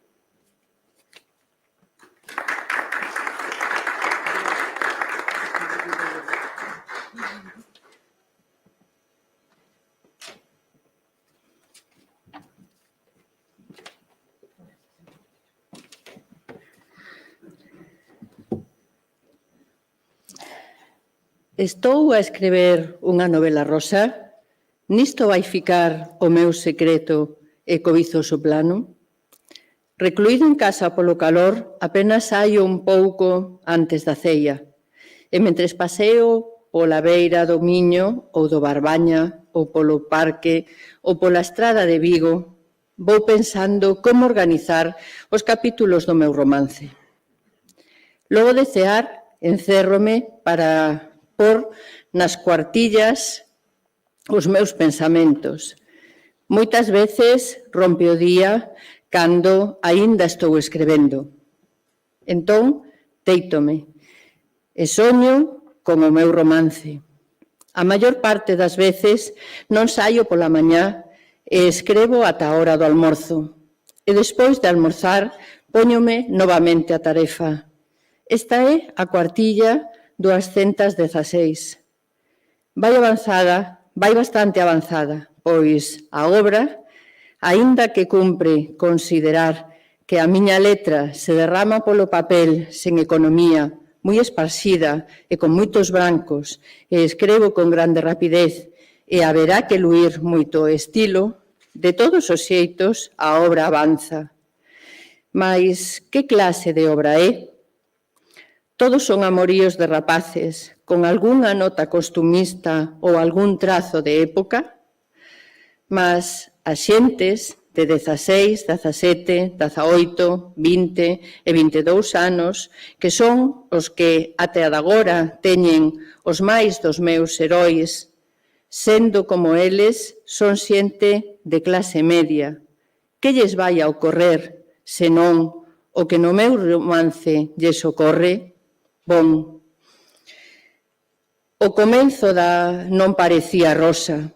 Rosa é a vida destes estudantes, ou eles ven na rosa, porque a ven a través do prisma con que ve a vida a clase social a que pertencen.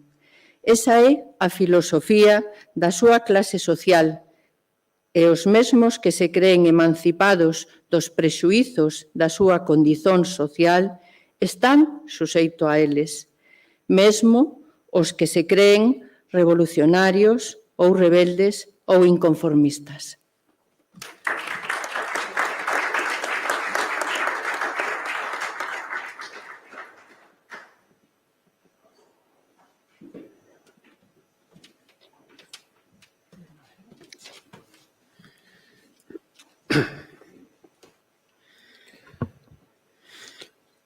E os artesanos, homes e mulleres que viven a carón deles, que con eles se misturan, que deles viven ou viven para eles, están tamén integrados nesa concepción do mundo e, aínda que vivan unha vida negra, como a poden viver os mesmos estudiantes, pénsana en termos de novela rosa. E non é que vivan felices e descuidados e prósperos e optimistas, mas, ao tomar conciencia da súa vida, acomódana na aprensión intelectual, na aprensión intencional que fan dela, aos esquemas ideais con que a vida é aprendida segundo a filosofía da clase que lles fornece a súa concepción ideal do mundo. A rosa non é a cor da felicidade, é a cor do eufemismo, é a cor do optimismo, é a cor do idealismo, é a cor do disimulo, é o veu que envolve a nudez, é a palabra que suaviza a realidade.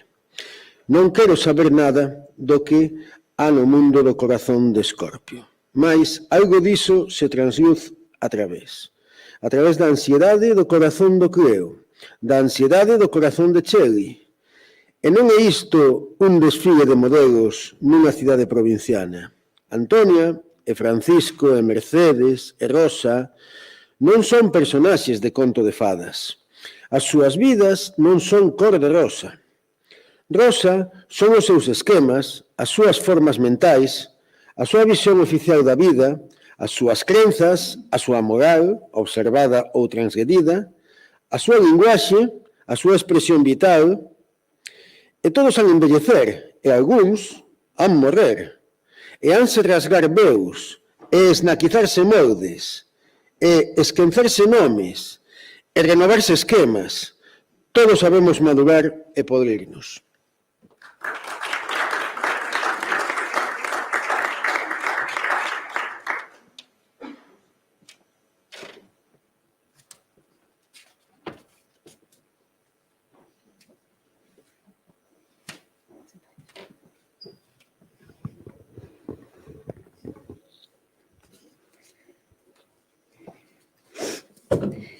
Saxitario, sempre onde estábamos Escorpio e máis eu, Escorpio era o primeiro e eu o segundo.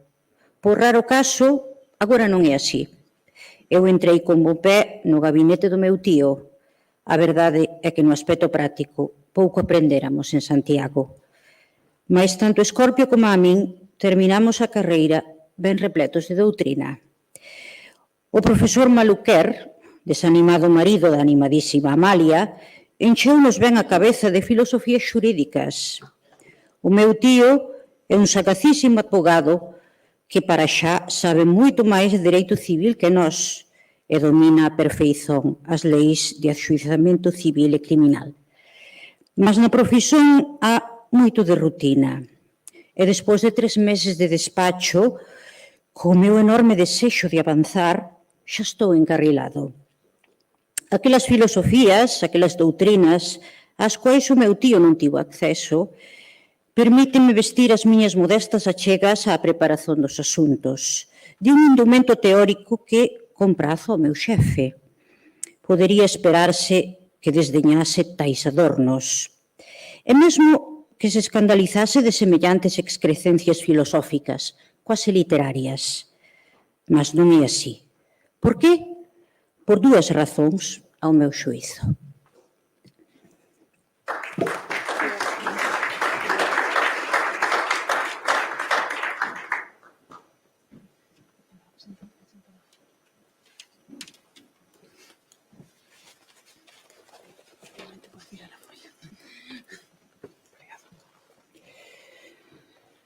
Unha razón é que, moi seguro de si mesmo e mantendo como é natural o control de todo o ditame, de todo o informe, de toda a actividade que se desenvolva ou teña orixe no seu gabinete, sabe ben que eses ditames, eses informes, esas actividades están sólidamente baseadas na lei e na práctica forense e que uns trazos de teoría moderna ou simplemente de moderna terminoloxía, discretamente administrados, non prexudican a eficacia dos escritos e danlles un elegante ar de elevación científica da abondo insólito no xulgado da cidade departamental que acrecentan o seu prestixo. A segunda razón, porque non ve con maus ollos os meus toques filosóficos xurídicos, e porque bense decata de que eu non son ningún teórico nefelibata, porque aprecia positivamente o meu esforzo por ser eficaz e acha que teño bon senso e unha visión realista da nosa profesión. Así, non teme as referencias doutrinais, que as referencias doutrinais prexudiquen a cualidade efectiva do traballo. Mas Escorpio, máis unha vez, procede misteriosamente. Dá a sensación de que traballa a desgana, adusto e como ausente. Realiza o labor que se lle encomenda con absolutas equidades e mostrar verdadeiro interese, como desexando libertarse antes do seu cometido. Pronuncia o mellor número posible de palabras, escreve o menor número posible de liñas. O meu tío estima-o, por suposto, moito menos do que a min, e ás veces está a punto de irritarse perante a notoria falta de celo de Rafael. Que lle ocorre a Escorpio? Os altos voos do seu espírito non se compaxinan coa modesta rutina de un bufete provinciano. Sempre o vin triunfar en todo, sen que se lle notase esforzo para conseguilo. Nas aulas, sempre o primeiro. Na literatura, o poeta mozo máis celebrado de Galiza. E coas damas? A min todas me topan simpático, mas o meu traballo me custa. Teño que estar atento a afagalas ou intrigalas. Moita verba teño que empregar para que me ollen con benevolencia. E que consigo? Sorrisos, risos, máis nada. Nada comparado co que Escorpio obtén sen ningunha clase de traballo aparente. Escorpio quasi non fala, nunca di un galanteio, parece indiferente a opinión que dele se poda formar. E, polos cravos de Cristo, nenas e maduras, solteiras, casadas, viúvas, burguesas ou artesás, parece que están esperando a ocasión para ofrecérselle como escravas. Como é tan reservado, non sei moi ben a cuántas e en que medida ten beneficiado este don Juan Malgreluy, mas há casos tanxíveis como a de Eugenia. Eu estou decidido a facer o meu niño cando poda na doce confortante, saborosísima compañía de Merche. En Escorpio non vexo maior interese por Cheli que o que a mostraba antes de terminar a carreira. Bon, é o mesmo interese ou o mesmo aparente desinterese que lle vin a mostrar por Cleo ou por Rosa. Cheli sofre. Ben ve que os seus amores non teñen a ledice que ele querería e comprende que é incerto o porvir. Mas Escorpio revélase impenetrável cando con infinita cautela inicio desde moi lonxe e como inocentemente o tratamento dese asunto. Así que nada podo facer. Vexo sofrer Cheli e sofro porque Cheli sofre. E Escorpio, causa do meu sufrimento e do sufrimento de Cheli, embrúllase no seu misterio e continúa a facernos sofrer.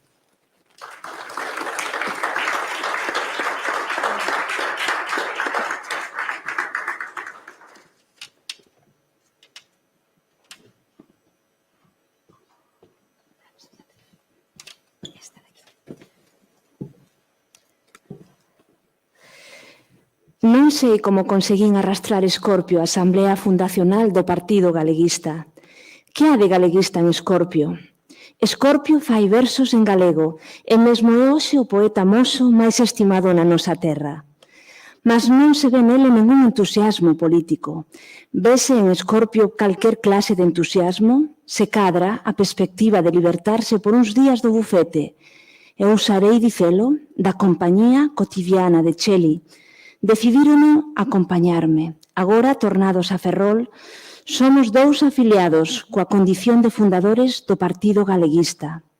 Para min foi moi excitante poder ouvir e trocar unhas palabras con Castelao e Otero Pedraio, aos quais coñecía xa do seminario, e abrazar Salgueiro, moi integrado agora na vida política da súa cidade natal, e que se descolocou de Ourense como nós, de Ferrol, para concorrer á fundación do novo partido.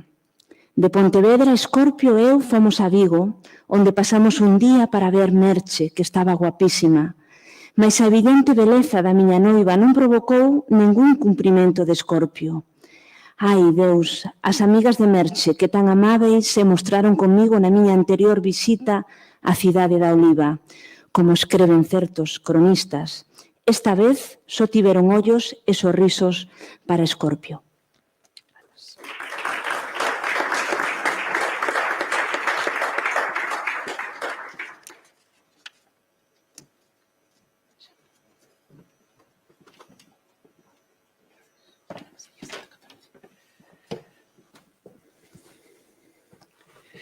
O éxito de sempre, que ele obtén decotes en esforzo, por qué?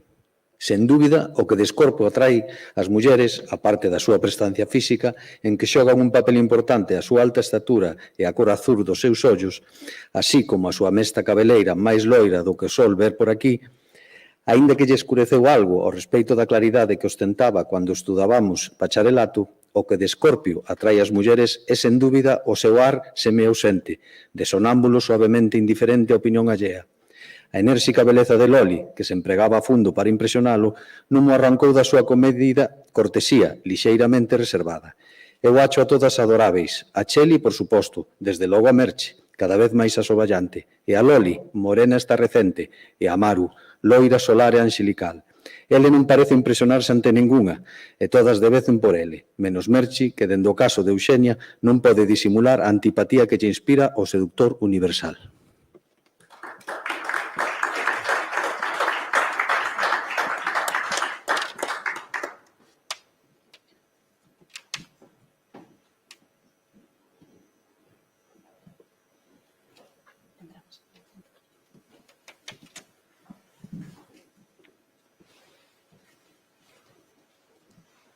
Fala Salgueiro.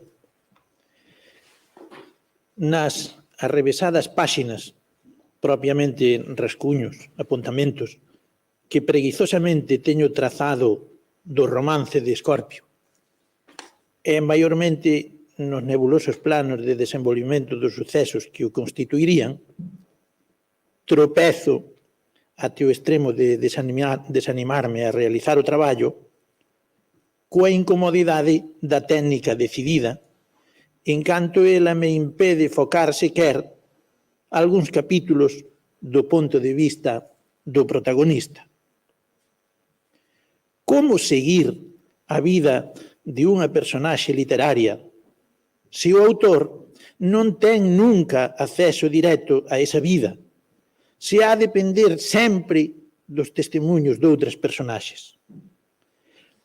Para que eses testemunhos compoñan un conxunto relativamente coherente, non excesivamente contradictorio, aínda concedendo as diferenzas de criterio dos emisores das voces que se escoiten, para que eses diversos depoimentos podan confluir nunha biografía intelixível, para modelar a figura de un protagonista con realidade literaria, tería de manter o romancista unha gravosa tensión seleccionando con afadigada previsión en cada momento os actores que han de entrar na cena a recitar os seus monólogos.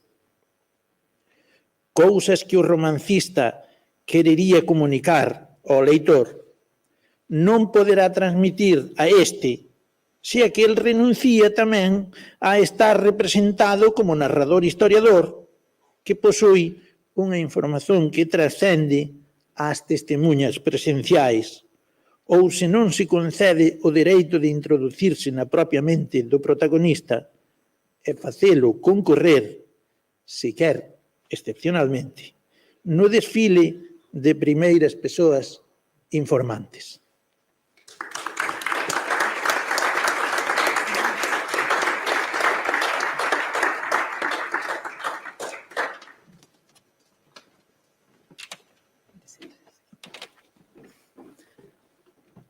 Há romances narrados en primeira persoa nos quais o autor se reserva o direito de introducirse como narrador en terceira persoa ou de criar un narrador, omnisciente ou non, observador técnicamente clandestino das condutas ou esculcador sen necesidade de xustificación literaria dos recantos de unha, varias ou todas as consciencias presentes no relato. Un narrador en terceira persoa de cualquier dos tipos indicados ou a participación do propio protagonista na serie de narradores, mesmo se isto se verifica só en momentos excepcionais, aliviaría moito o autor na súa empresa. Mas eu teño concebida a miña historia de Escorpio mantendo Escorpio a distancia, vedándome velo por dentro cos meus propios ollos de narrador. E creo que esta dificultade técnica, esta reserva, esta interdizón, forma parte esencial da obra tal como foi concebida e que valería a pena intentar mantela até o final. Mas non dispoño de tanto tempo como para derramalos esforzándome en vencer unha dificultade técnica que eu mesmo me impuxen, como se fose un narrador experimental e experimentado. Así que o mellor será abandonar o proxecto e consagrar máis tempo á asimilación da lei hipotecaria. Sen embargo, con máis de 200 cuartillas rabiscadas, a verdade quase ilexíveis e escritas en esmero formal, faiseme un pouco duro renunciar a proseguir ese labor, que me distrai da pesadez dos estudos xurídicos. Agora que non teño moza, o meu romance é un refuxio e un agarimo. A ver se podo, de cando en vez, dedicarlle unhas horas. Vai ser difícil neste momento en que temos constituído o Partido Galeguista e non puden refugar a secretaría do grupo local. Oposicións, política, literatura... Onde vas, Salgueiro? Quen o pode saber?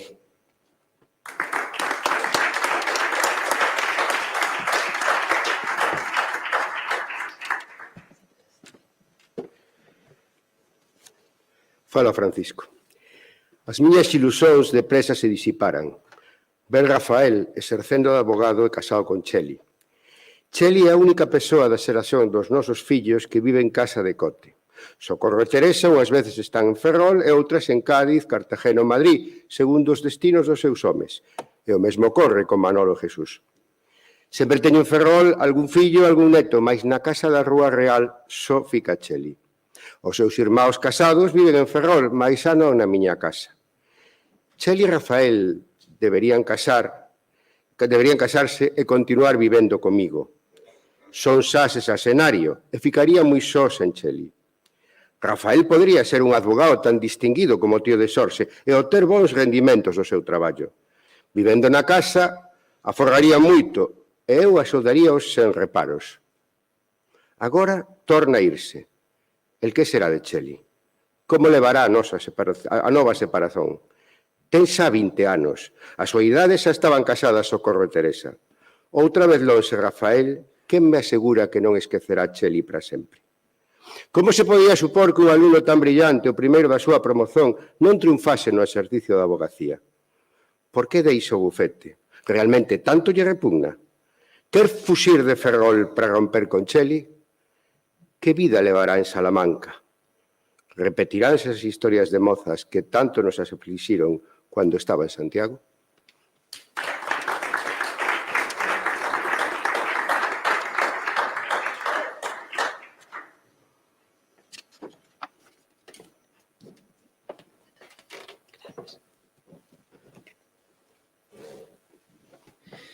Di que, convencido de que non ten vocación para exercer a advocacía, debe licenciarse en Filosofía e Letras para ser catedrático, e que non é Santiago, onde só existe a sección de Historia, senón Salamanca, onde procede que se matricule, pois alí pode estudar debidamente o ramo de linguas ou filoloxía clásica, que é o que lle atrae. En 1926 entrou comigo no edificio da Universidade de Santiago. En 1931 rematou Direito con todos os honores. E agora resulta que foron anos perdidos, gastos inúteis, estudos que non lle aproveitan. Que vai ser deste rapaz? Jorge está criándose un grande prestixio como colaborador do seu tío, e todo o mundo sabe que este o vai asociar como colega no seu bufete, e pensa casar o ano que ven coa súa noiva de Vigo. E Rafael, a quen Jorge sempre considerou superior en todo, vai fracasar onde este triunfa. Non vai fracasar, xa fracasou. Que é o que lle pasa? Como non vai ser capaz de atinxir o que Jorge atinxe? Por que non quer sacrificar un pouco os seus gostos e obter rendimento da súa carreira? Non foi capaz de facela como a máxima brillantez?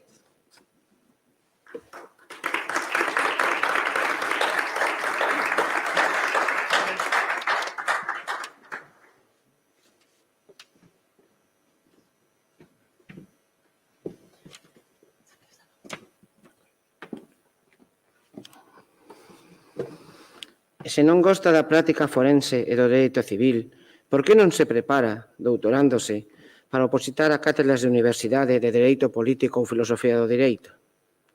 Non me importaría que ao terminar a carreira se puxese a preparar cátedras, sen traballar noutra cousa algunha.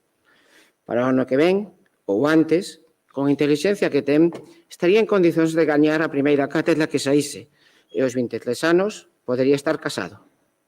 Mas, comezar agora unha nova carreira é un grande golpe para min. Vexo Cheli chorosa e consternada, Mercedes espantada, a Salamanca. E como vou oporme? Negarei o meu apoio económico a unha crianza que recollín cando eu era un pobre escrevente? E que tanto amor recebeu de Aurelia? E que tan cariñoso foi con Aurelia sempre? Quen foi o pai que puxo nele? Que lle transmitiu con o seu sangue este desasosego? Esta misteriosa, extraña e contradictoria condición? O que hoxe teño eu xa non rende o que rendía cando vivía Aurelia. Mas podo suster Rafael en Salamanca o tempo preciso. Para que? Non o sei. Mentras termina os seus estudos e gaña a súa cátedra de literatura, alá, lonxe de nós, non chegará a ser un extraño para nós.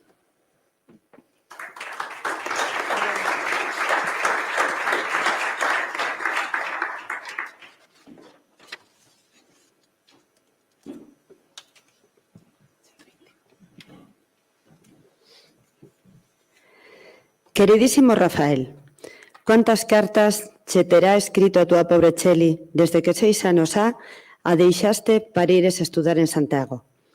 Ata aquel día, que era un 10 de outubro, como día de hoxe, nunca che escribera unha carta, porque nunca estiveras lonxe de min. Criados como irmãos, só nos afastábamos uns días, cando ías con teu pai pasar exame na Coruña nas disciplinas de bacharelato. Eran 2 ou 3 días de ausencia, e se entón che escrevese, veríate chegar de volta antes de receber esa carta as máis das veces. Moito chorei cando te foste a Santiago por primeira vez para estar afastado de min ate as ferias de Natal. Acostumeime a escreverche todos os días, e só vivía de verdade os momentos en que estaba escrevéndoche, en aqueles en que lía as cartas túas que me chegaban. Ás horas en que o carteiro ia entregar a correspondencia, estaba eu sempre no alto da escada do noso ático, con a nota na mao, espreitando o soar dos 3 golpes de chamador que o carteiro daba para descer, como un lóstrego, a recoller o que tracía.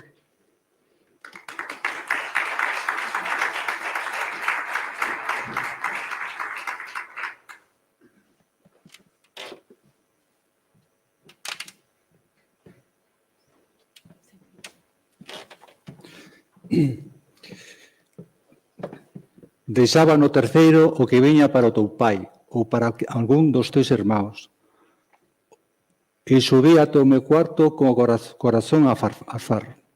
E só ali, ou ás veces nunha das bufardas, entre os vellos trastes, abría a túa carta. Todas as conservo, atadas con os seus sobres por anos.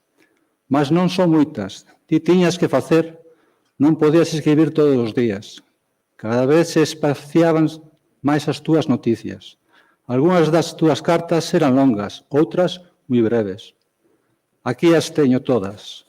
Xunto as pastas en que aguardo as túas poesías e os teus artigos recortados dos periódicos en que se publicaron. Ti dicíasme que na pousada non tiñas lugar seguro en que conservar as miñas cartas. Destruíalas despois de respondidas. Con a miña autorización.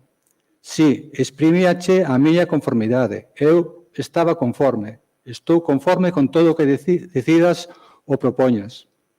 Porén, lembro que nos primeiros tempos sentía unha picada no corazón cando pensaba que rompiñas as miñas cartas. E non podería, por nada do mundo, aínda que ti mo mandases, rachar as túas. Non. Sería capaz de facelo. Aquí están todas.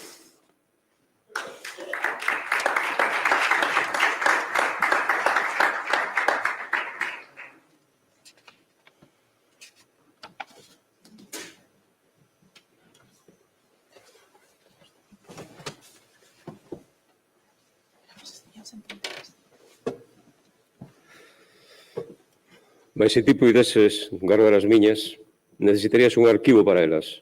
Tantas se escriben, quase a diario, e ás veces 2 ao día. Ás veces penso que algunhas non as lerías con atención. Chegaríanche en medio das túas preocupacións escolares e literarias e apenas terías tempo de botarlles unha ollada. É natural, logo ficaban anticuadas porque non as podía responder inmediatamente e xa non valía. Xa non pagaba a pena respondelas porque chegaban outras e non dabas abasto. Logo, Cando terminaste o dereito, cuidei que se arrebatara a nosa relación epistolar. Íamos voltar aos tempos da infancia e da adolescencia, cando estábamos sempre xuntos. Ti ias ser un abogado de fama, íamos casar, e xa non nos afastaríamos nunca. Non foi así. Fixeste ben en deixar esa profesión se non che peta. Comprendo, mas outra vez che teño lonxe. Escribirásme agora con frecuencia, necesito, mas non descuides os estudos, nen te atafegues por iso. Eu escribireche como sempre. Agora teño que deixalo. Chámame a miña mãe. Ela está moi magoada pola tua partida. Cree que non vas voltar. Até a mañá. Non me esquezas. Ainda que me esquezas, eu querereite sempre. Recebe todo o cariño da tua Cheli.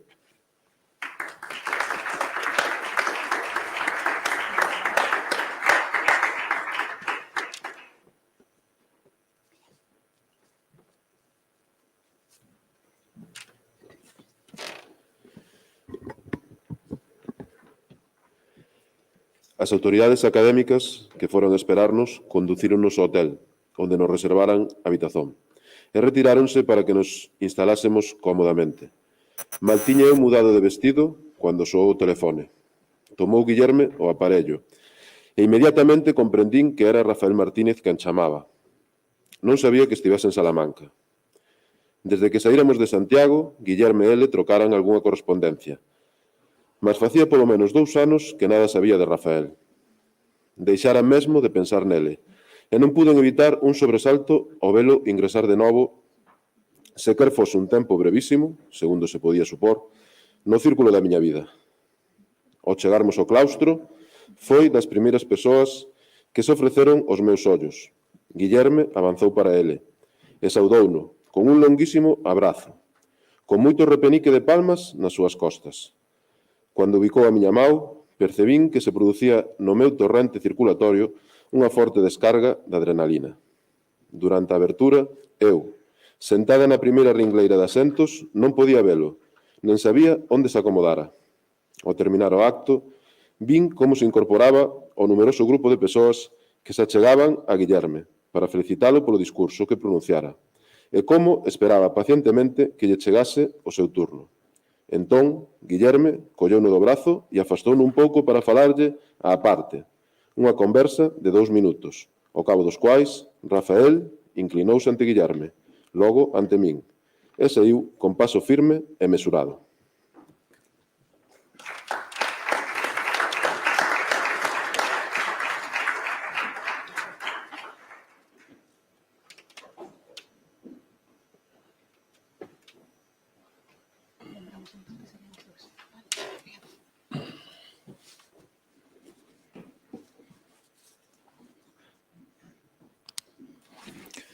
Continúa o depoimento de Amalia.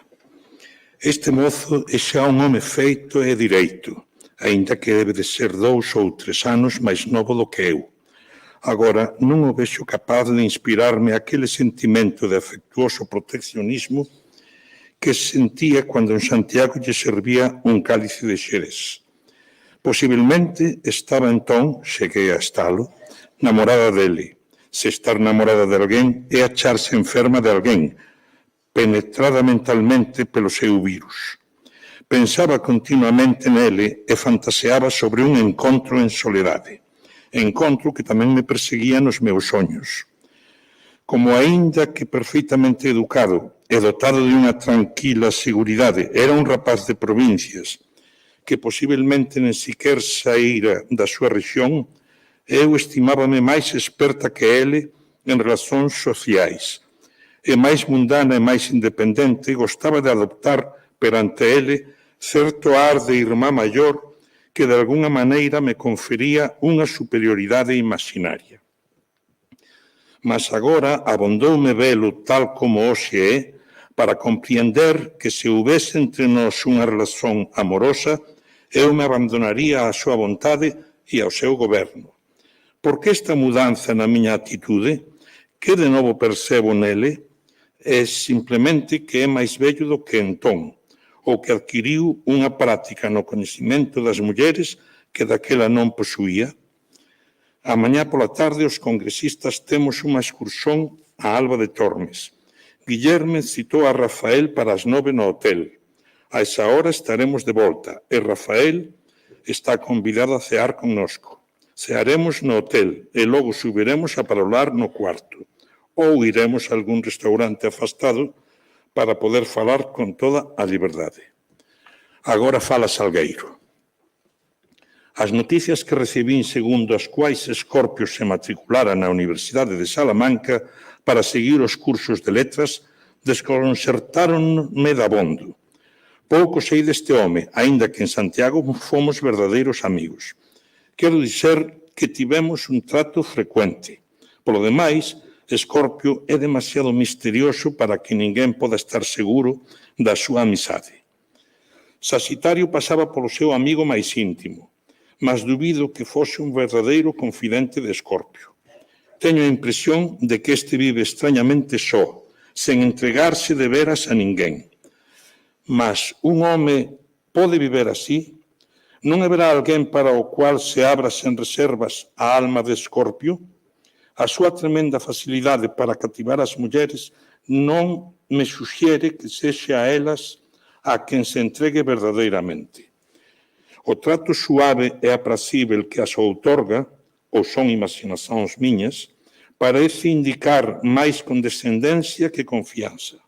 Quizá Escorpio é un espírito profundamente religioso e se apoia nun ser que trascende o mundo e no cual cree como de neno se cree no pai, ou se cadra, é a imaxe da mai, a que vive como unha instancia consoladora e corroborante no corazón de Escorpio.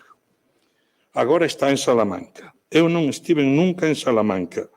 Deixarei no ir alá. No meu romance podía permanecer en Ferrol ou tornar a Santiago. Para min é incómodo facelo viver nunha cidade que non coñezo. Logo teño a preparación das miñas oposicións e os atafegos da Secretaría da Organización do partido. Sería mellor que deixase definitivamente o romance, no cual, de por parte, levo moitos meses sen traballar.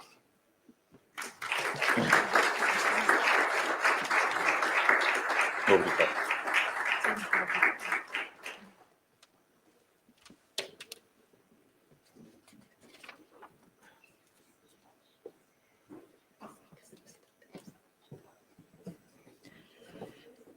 Dixenlle a Guillerme que estaba cansa e prefería ficar no hotel e non ir a Alba de Tormes.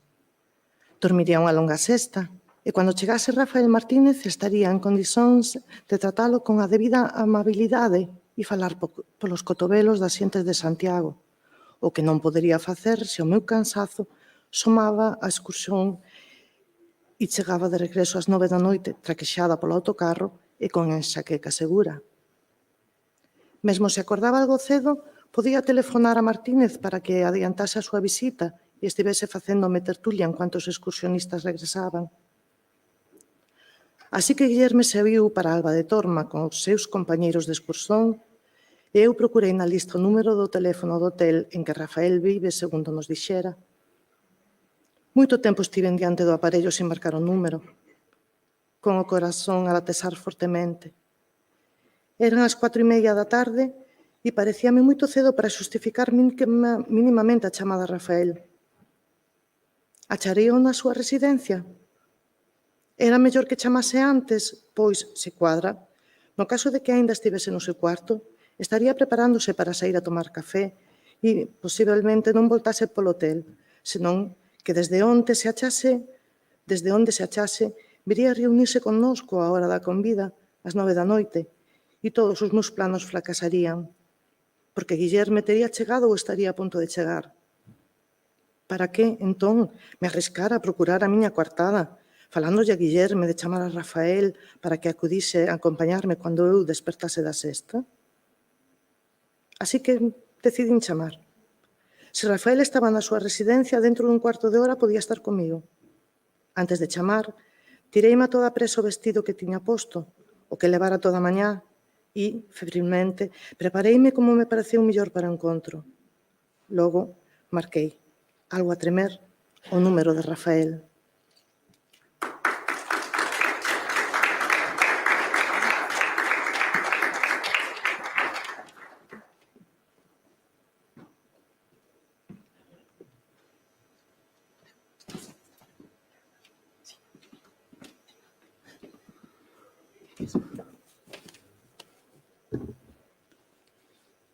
Amalia. Guillerme dorme o meu carón. Eu estou demasiado excitada para dormir, mas sinto que non tardarei moito en renderme o sono. Son feliz. Todo transcorreu da mellor maneira imaginável, sen ningunha violencia, sen ningunha interquinencia, sen contratempo algún.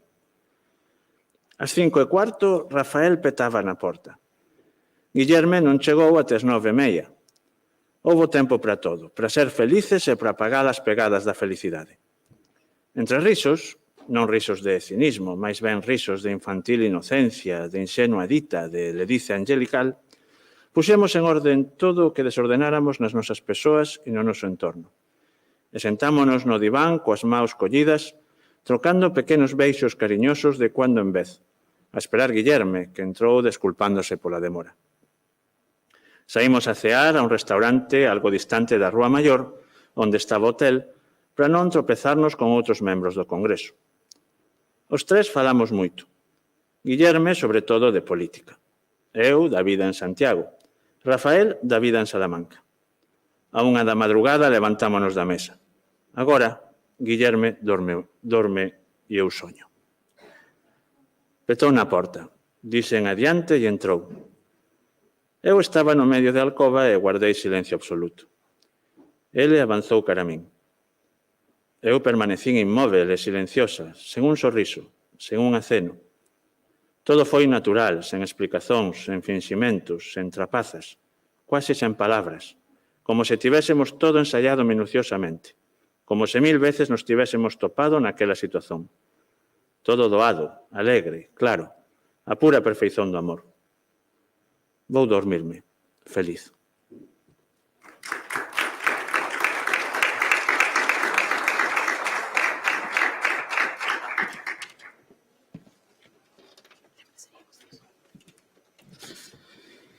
Francisco, irme deste mundo sen ver casados os meus fillos máis novos. Nen Rafael nen Cheli son os meus fillos segundo a carne, mas son os máis novos e os únicos que me quedan na casa.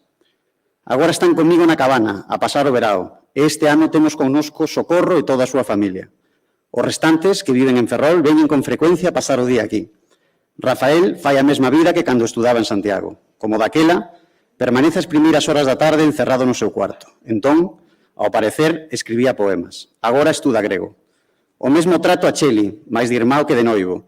Todo o mundo sabe que Jorge Bermúdez casará o ano próximo. Resultou un grande abogado. Rafael non terminará os seus estudos ata dentro de 2 anos.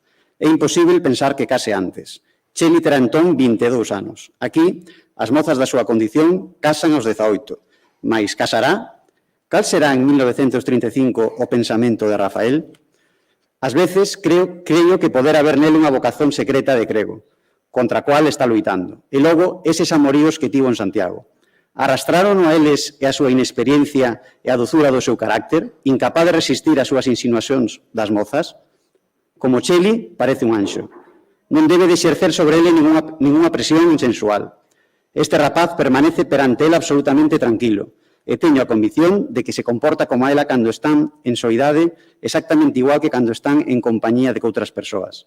É isto, amor? Nas festas familiares, cando podemos reunirnos todos, os fillos meus, os de Manuel e Mercedes, e os padriños de uns e outros que están en condicións de asistir, e, por suposto, os numerosos netos con os que os vellos contamos, eu podo pensar que son un verdadeiro patriarca. Claro que sempre falta algún fillo e algún neto, mais, con todo, somos unha grande familia. Aurelia gozaría infinito, tan bondoso e cordial como era, sendo a grande avó nestas xuntanzas familiares.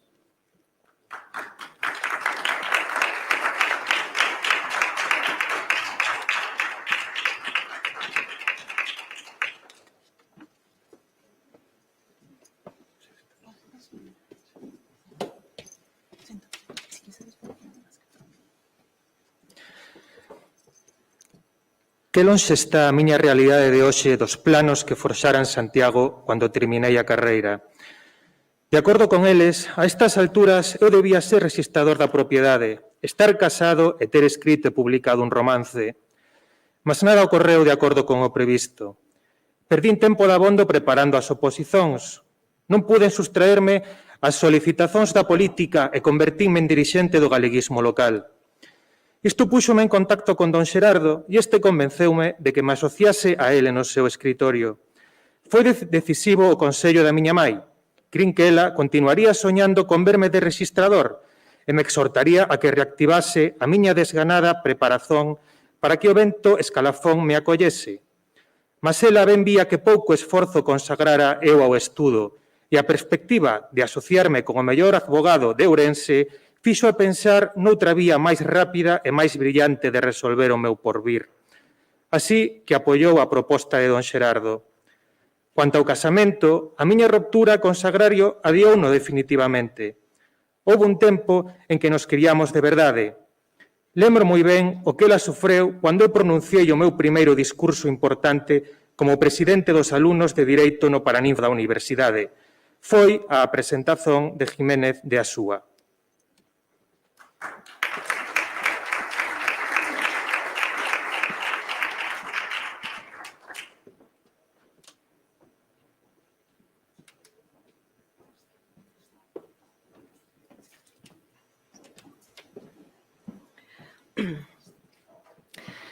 Como era tan nervosa e eu non lle ocultaba a miña ansiedade de novato nesas lides, ela temía cualquier cousa e non era capaz de ollarme por temor a me turbar mentres eu falaba. Como obtiven éxito, sentiuse feliz. Daquela non dubidábamos que habíamos ser marido e muller, mas tal vez o noso amor estaba sentado en equívocos. Como era moi bonita, eu non reparaba de primeiras nos seus caprichos de meniña mecosa. Ela estaba orgullosa de ser a noiva de un dirixente estudantil. Pode ser que o noso amor se consolidase se non o amerase a política. A Monforte chegou fama de que eu era de extrema esquerda, seguramente comunista, separatista e ateu. Nunca tal se vira en familia tan reaccionaria, españolista e piedosa. Comezaron as presóns e os desgostos. Ela comezou a vacilar. Quiso converterme, arrependida da alegre inconsciencia con que me aceitara ao principio no meu liberalismo inocente, pois a moda entre os estudantes era ser liberal e ela seguía a moda. Mas as ferias de verao foron decisivas. Sagrario enfrentouse abertamente con a miña liberdade de pensar, exixíndome unha abxurazón formal que eu rexeitei irritado. Afastámonos mutuamente hostís. Hoxe ela estará casada ou prometida con cualquier carlistón do Vale de Lemos, ou esmorecerá nun solteirismo sen soluzón, a pesar da súa beleza. Lembroa sen saudade.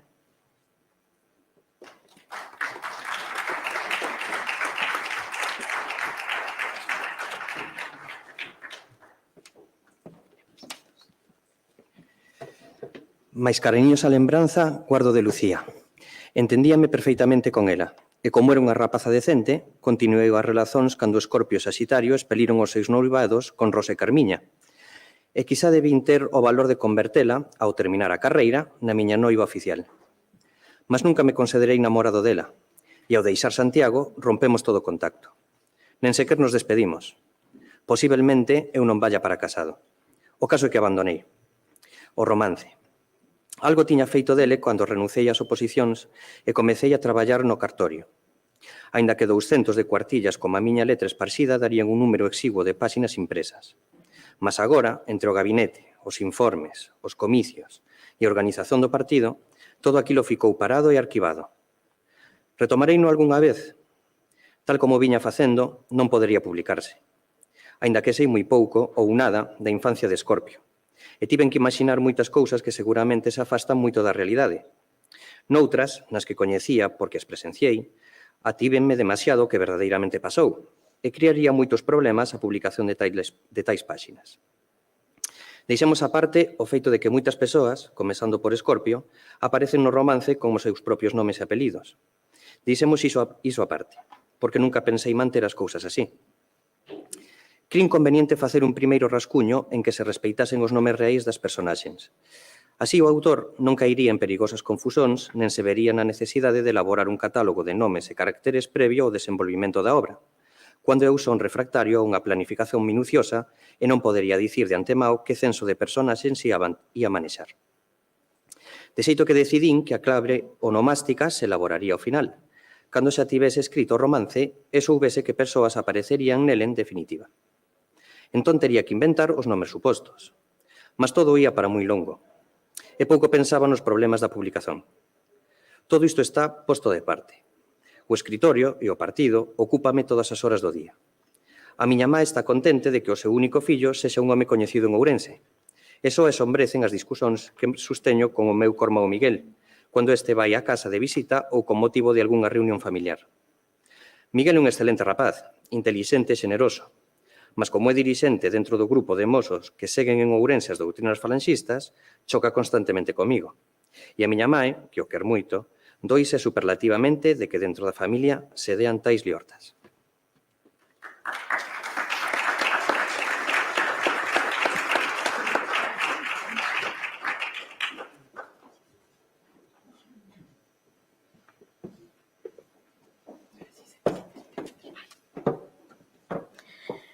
As miñas medidas son colo 35, costas 34, toras 84, cintura 60, cuadrís 90, talla 1,65. Teño 19 anos, estudo terceiro de carreira. Como son? Ben, no párrafo anterior xa se di como son. Danse dados exactos, como na descrición de Teresa. É ben plantada. Mais imos proseguir. Sitúome face ao espello para trazar o meu autorretrato. Seguramente resultará un pouco favorecido. É que, verdadeiramente, gosto de min, e gostando de min, é natural que me adorne con certos enfeites, con certas estilizacións favorecedoras. Como saín bonita e son a única nena da casa, e a casa é rica, é lóxico que estexa un pouco amimada, que me teña criado con moito meco, con moita naturría. Mas non son ningunha parva, ningunha fata. Como saín xira, xeitosa, papoiña, tamén saín lesta, lizcaira. Son a primeira muller da miña xeneia de gadeiros que estudo na universidade. E aínda que non atinxo a sabedoría do galego Rafael, do arcanxo Rafael, son moi estimada polos meus profesores, e non só pola dozura de veras melífica da miña boca, nen pola vigorosa graza das miñas xentís pernas, mas tamén pola miña capacidade de asimilación das linguas mortas e a facilidade con que exprimo os meus pensamentos e traduzo os clásicos. Ao mellor, falamos diso máis adiante, da miña boca, das miñas pernas, dos meus clásicos.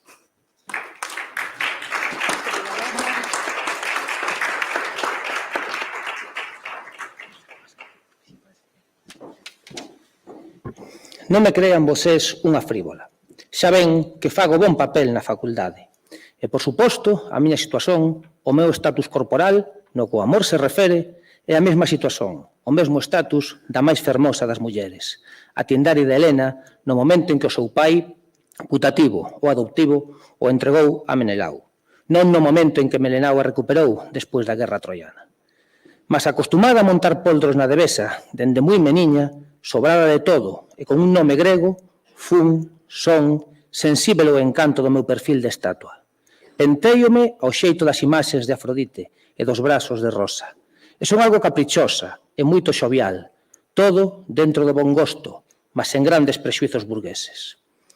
Gosto do arcanxo Rafael. Soño vestido como a armadura de ouro solar, empuñando a espada fulgurante. Aínda que conforme a información bíblica, tais atributos máis ben corresponden a Miguel, príncipe das milicias celestiais. Mas este meu arcanxo Rafael non é o protector do mozo Tobías. Este meu arcanxo Rafael é un arcanxo humano, non un puro espírito. Enxergo, mentras toma na aula os seus apontamentos. O seu correcto traxe gris convértese en armas cabaleirescas, non sei se medievais ou antigas. As armas de Aquileus, as armas de Galaz. Ele está ao seu, sen reparar en min, aparentemente, e, no entanto, creo que son digna de consideración.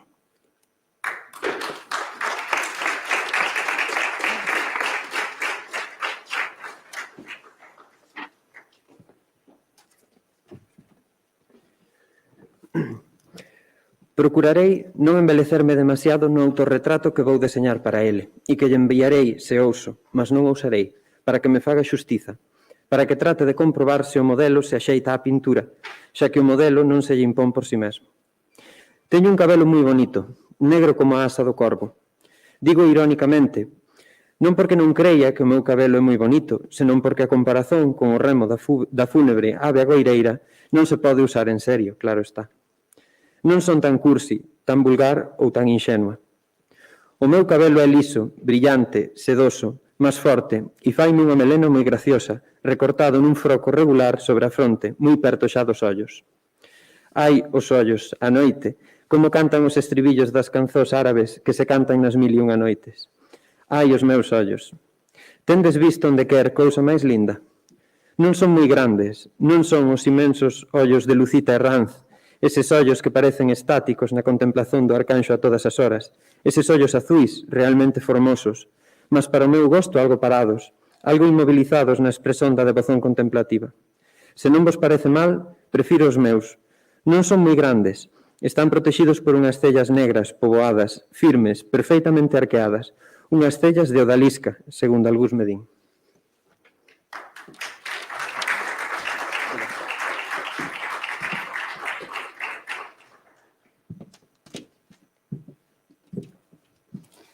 As pálpebras son brancas de marfín, como todo o meu corpo. Digo de marfín para que non se pense que a miña albura é de frío mármore ou de escuma vaporosa, ou de leite ou de neve metafísicamente, platónicamente puro ou pura. Non, há no meu corpo todo un certo matiz entre luminoso e velado que modera, que adormenta, que suaviza, que acalora a xelada nitidez da brancura. Pálpebras amplas, carnosas, frutais, rematadas en moi longas perfebas, en perfebas longuísimas, unha negra reixa andaluza, un engazo de soños. Ai, estou me levando narcisíacamente, ai de min. Tampouco o globo dos meus ollos ten a frialdade da idea da brancura. Aquí é un matiz azulado o que forma o campo onde o iris campea. Ai, que ollos máis lindos. De que cor son? Eu creo que son cambiantes. Parecen moi escuros, ás veces confundidos con a grande e negra pupila. Mas, segundo as circunstancias, a luz exterior, a luz interior, irísanse en matices dourados, violeta, verdosos, grises, azuis, laranxa, que causan a toda a xente grande admiración e sorpresa. Teño arcoíris no iris dos meus ollos, segundo me di Alfredo, primo, outro ricazo, outro señorito, que algún día será o meu marido, segundo as dúas familias desexan, e eu non me oporei.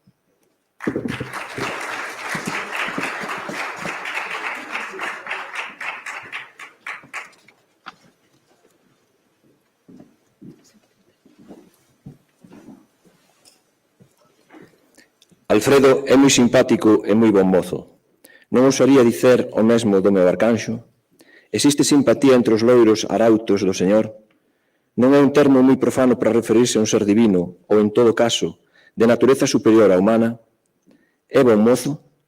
O meu arcanxo é unha figura pre-rafaelesca, mas non há que pensar nos anxos andróxinos que con un lirio na mao visitan María. Mais alto e máis ancho que Alfredo. O arcanxo Rafael ten a dozura e a forza do perfeito varón, máis elevada a súa polémica mística. Ora, eu estaba descrevendo outra persoa, a miña boca. Creo que é a suma perfeición. Se na suma perfeición cabe a suma originalidade, desde logo, é unha boca grande, generosa, polposa. O labio inferior ten un atrazado imprensível, impecável, de suavidade harmoniosísima, clásica, só que algo máis grosso do que se podía esperar, o cual resulta moi eficaz de ponto de vista de estética dinámica. E o superior? O labio superior de maior parte das belezas é neutro, correcto, insulso, puro deseño. O meu ten relevo, adiántase graciosamente cara fora e arriba, e é tan operativo os efeitos de causar impresión como o labio inferior. En fin, se me perdoades a presunción, estou encantada da miña boca, non coñezo outra igual, non a trocaría por nenhuma outra. Creo que é un dos meus máis poderosos imanes.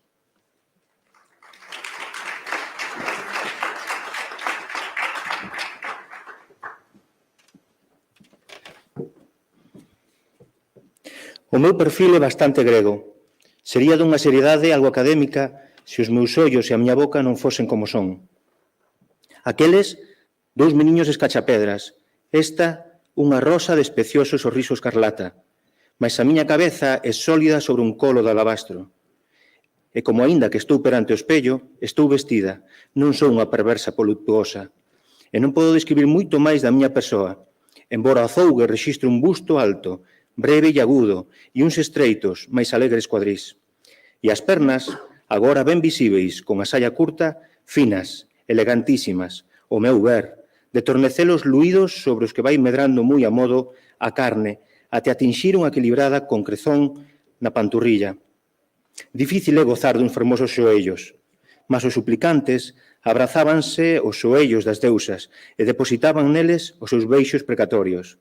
Direi sen rubor, xa que ninguén me ouve, que teño xoellos de deusa. Non será demasiado dicer? Oh, quen me dera o arcanxo Rafael axoellado entre os meus pés, a bicar os meus xoellos de deusa. Mandarei estas letras a Rafael para que saiba como son, para ofrecerme a ele, xa que non repara en min motu propio. Como unha escrava de min mesma no mercado, aprego as miñas grazas para ver se me merca o dono dos meus soños. E xa non falarei dos meus clásicos.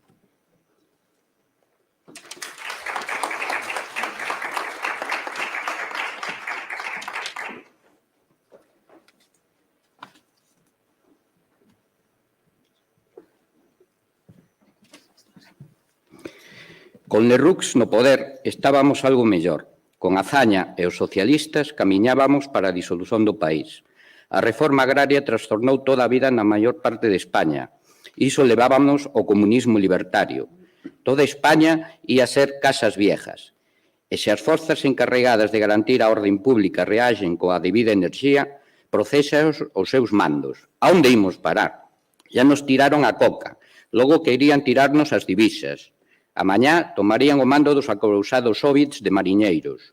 A bandeira vermella no pau maior, en troca da bandeira española.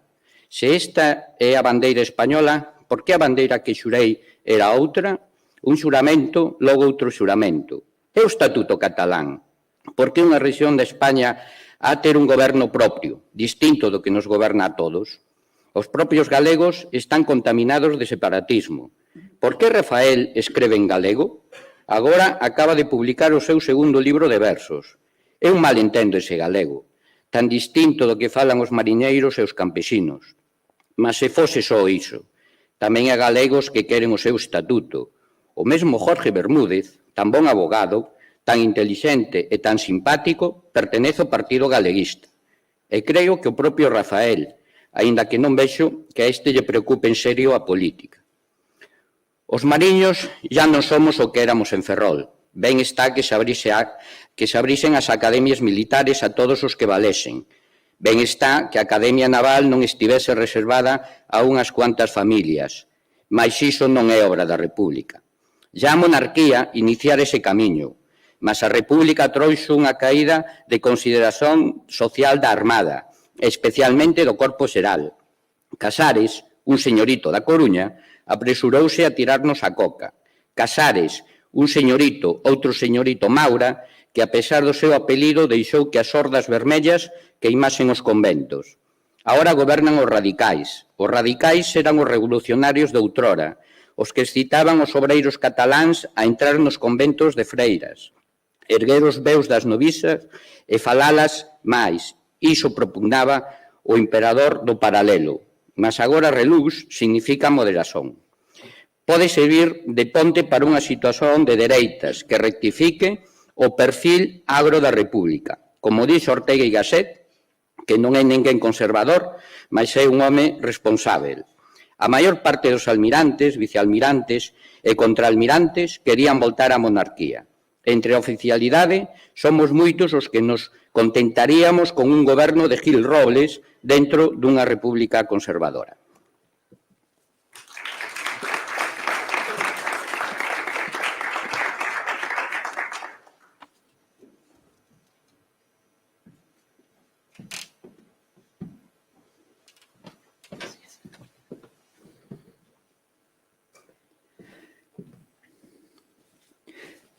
Eu non son un aristócrata, mas non cabe dúbida de que a familia militar vive en plenitude cando é presidida por un rei.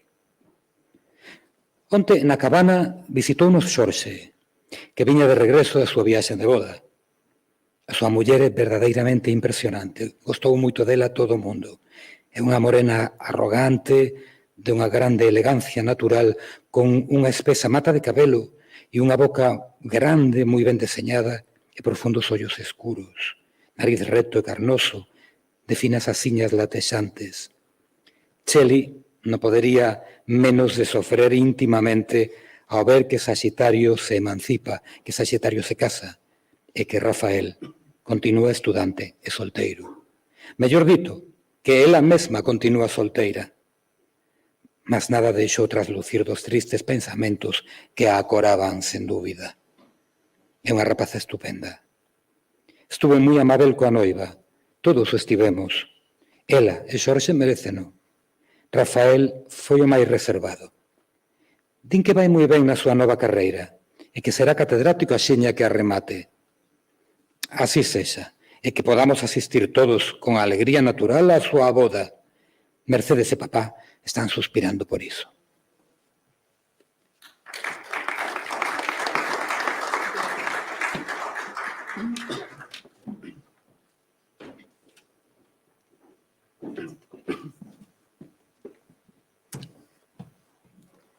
Saxitario.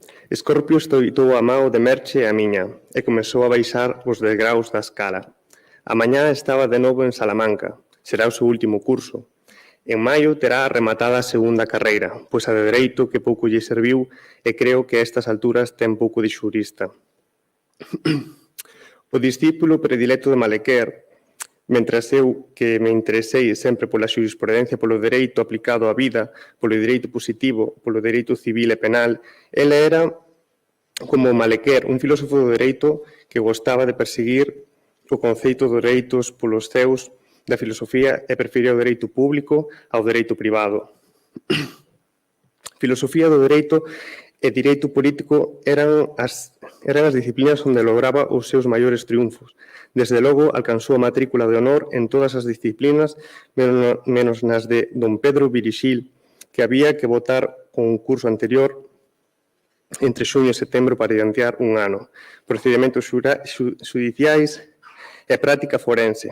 En troca, levou a matrícula en Dereito Penal, donde don Pedro ollaba con prevención como todos os bulíamos en torno ao seminario e a fue.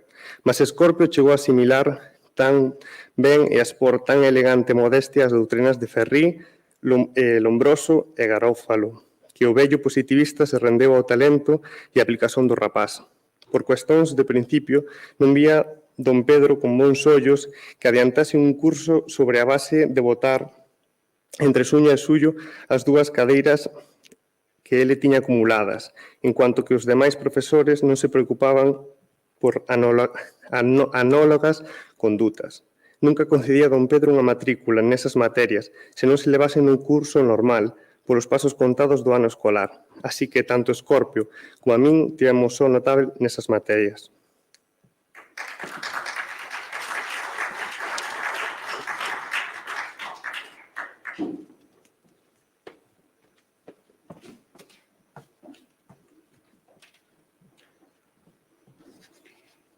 A ceia foi moi agradable.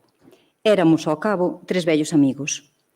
As reservas que alimentaba a Merche con respecto a Escorpio en Santiago polo asunto de Cleo e Eugenia están desvanecidas, e se algunha conservaba, desapareceu hoxe con a grande noticia que Escorpio nos deu. Alegreime moitísimo por Shelley. Os mercedarios colocáronos no seu colexio inmediatamente que se licencie, pois necesitan licenciados, especialmente os que dominan o latín. Terá uns honorarios mensais de 600 pesetas. Aínda que isto non é nada comparado co que podía gañar exercendo de abogado.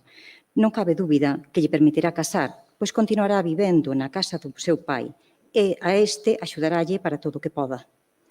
Polo demais, tampouco cabe dúbida de que Escorpio acudirá ás primeiras oposicións a cátedras e a gañalas con número 1. Así que para o verão teremos boda. Shelley, por fin, realizará os seus soños. Falamos dos sucesos que ensangrentaron e conturbaron a República. Aquí tiveran pouca repercusión. Houve algunhas detencións e algúns rexistros. Aínda que Escorpio e máis eu continuamos afiliados ao Partido Galeguista, cada vez nos interesamos menos pola política activa. Eu, por causa do moito traballo do escritorio, que corre vento en popa, e ele, porque foi sempre un espírito máis contemplativo que activo, e ao pasar os invernos en Salamanca, non está a par dos pormenores da vida do galeguismo. En Salamanca non ten con quen falar destas cousas. Mas os acontecementos foron tan graves que ninguén pode permanecer indiferente perante os mesmos. Convimos en que o máis asombroso foi a falta de señ que demostraron os cataláns. Coitados. Deixáronse levar polo seu romantismo patriótico e proclamaron o Estat catalá dentro da República Federal Española, sen contar coa forza necesaria para impor unha e outra cousa nunha Cataluña onde o exército español vixiaba en unha España onde Cataluña é envexada e aborrecida. Mais cruenta, con moito, foi a Revolución de Asturias e tamén condenada ao fracaso. Por esta banda, tivemos que lamentar os ferrolanos a morte de algúns conviciños que formaban parte das forzas que reduciron os mineiros. Logo as sentenzas dos consellos de guerra e as execucións das penas de morte. Todo isto ensombreceu a nosa despedida. Mas os tres éramos novos, o meu lar é quente e sentíamonos íntimamente unidos por lazos de confianza e amizade que facían prevalecer o noso privado optimismo de mozos sobre as nosas preocupacións de cidadáns. Así que a ceia foi moito agradável.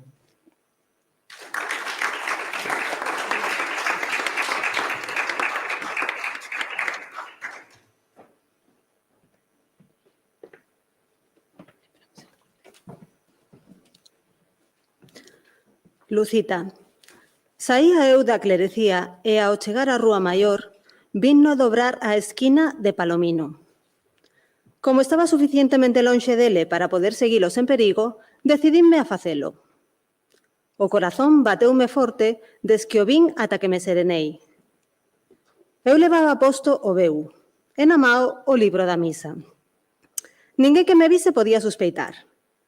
Ao chegar á rúa de San Pablo, bordeou o convento das Dueñas e dirixiuse á porta de San Esteban.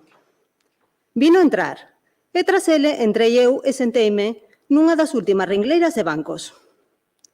Axoellei e tratei de descobrilo na penumbra. Estaba sentado na terceira ringleira, a igrexa quase deserta. Dúas ou tres mulleres rezaban, de xoellos esparxidas.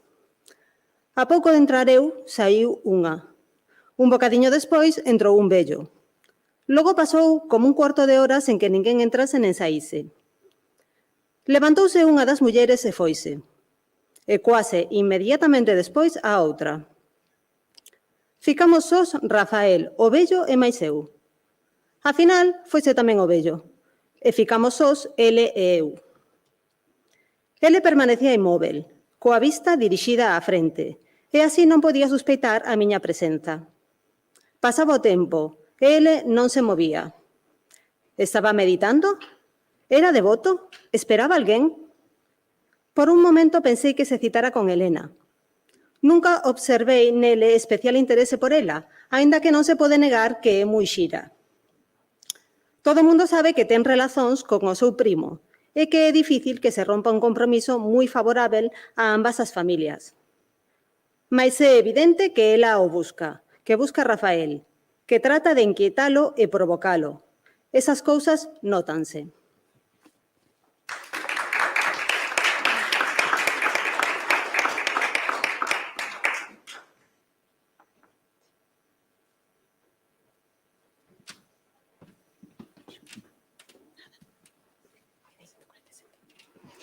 O mellor tamén se me nota a min que estou por ele.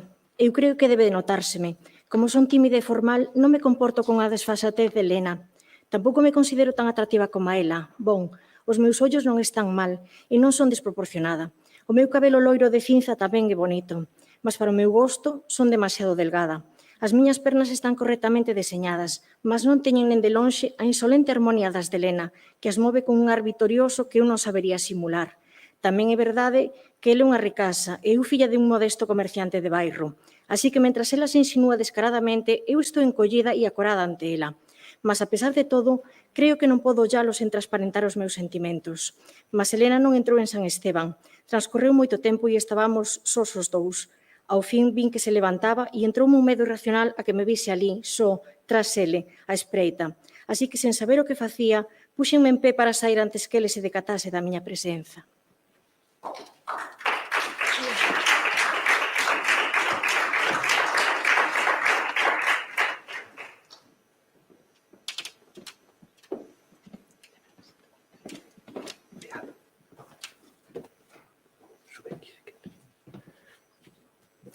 Mas, ao deslizarme ao corredor, comprendín que non podía sair ao adro sen que ele me vise.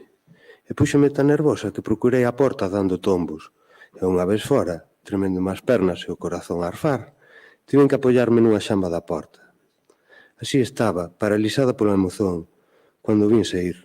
Sen dúbida, ele me vira xa cando saíamos do interior da igrexa, porque xa fora, o seu primeiro movimento foi dirixirse a min con naturalidade, só refletindo tal vez no seu rosto unha leve sorpresa a acharme ali detida. Pois como ele estaba nun dos primeiros bancos da igrexa e nun dos últimos, saindo ao mesmo tempo, ele co paso tranquilo e pausado que acostuma, e o con precipitación, debería suporse que a sazón tería que estar atravesando a rúa de San Pablo, no suposto de que me dirixise á universidade. Mas inmediatamente advertiu que algo me ocorría. Debía eu de estar arquexando, con o semblante demudado. O meu aspecto sería horrível. Perguntoume solicitamente se me pasaba algo, mas eu non pude responder. Ollaba con os ollos espantados. Tiña esa sensación, e a de ter todo a ollos, e de non poder facer outra cousa que ollalo, sen poder falarlle, sen poder moverme.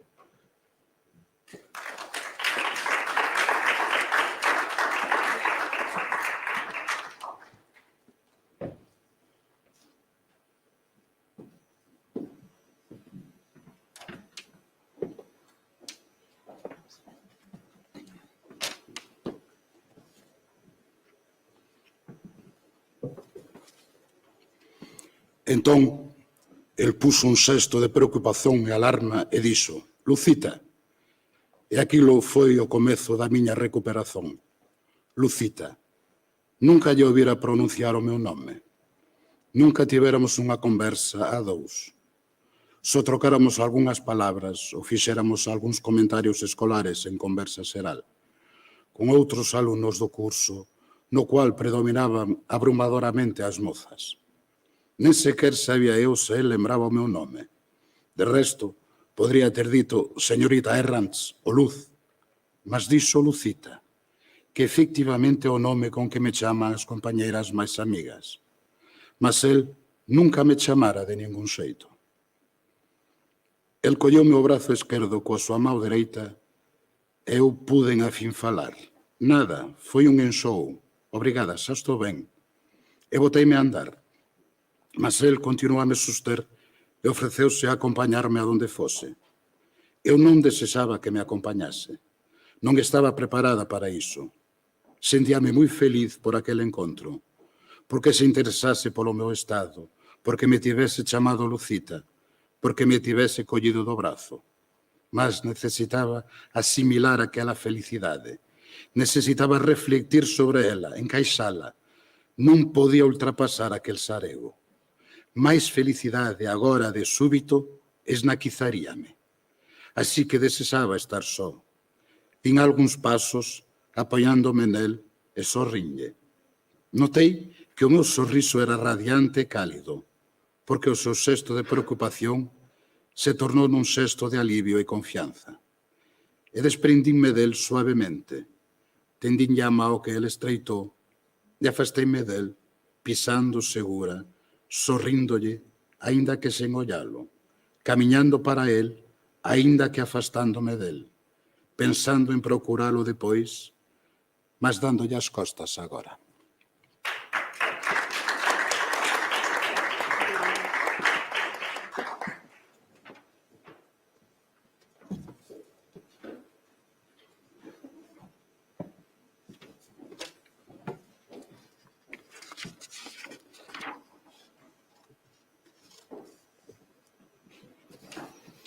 Helena, e agora findamos o curso, findamos a carreira e eu tenho poucas possibilidades de volver a ver o Arcanjo.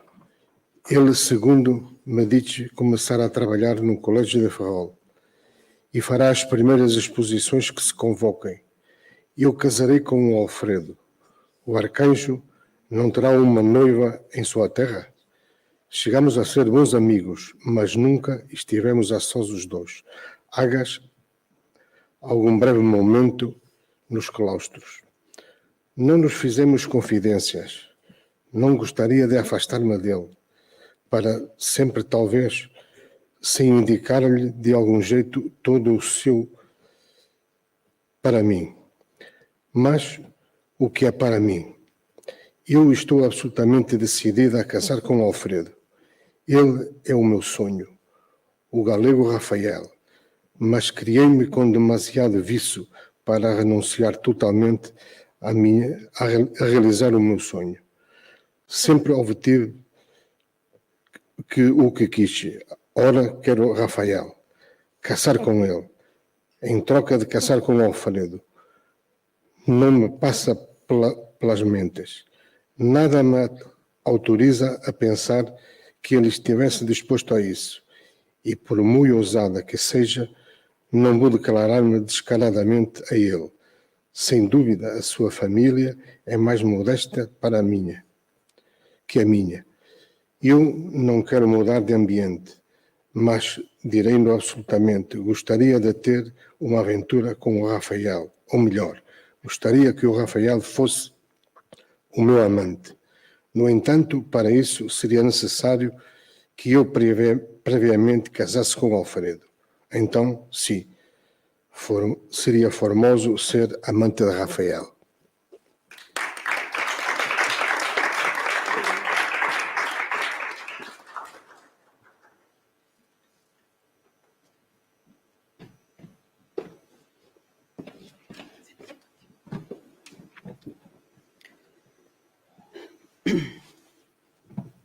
Agora é imposível.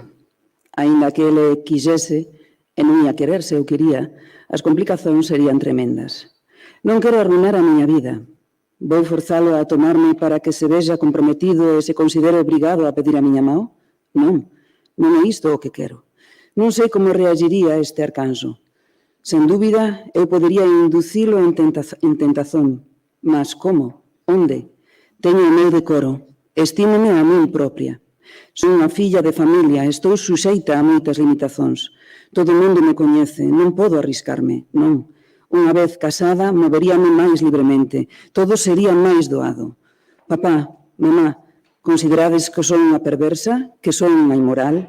Acolgade, todo isto son soños. Penso chegar virxen ao matrimonio e depois, se teño un amante, non ha ser Rafael, que estará de catedrático nunha provincia afastada.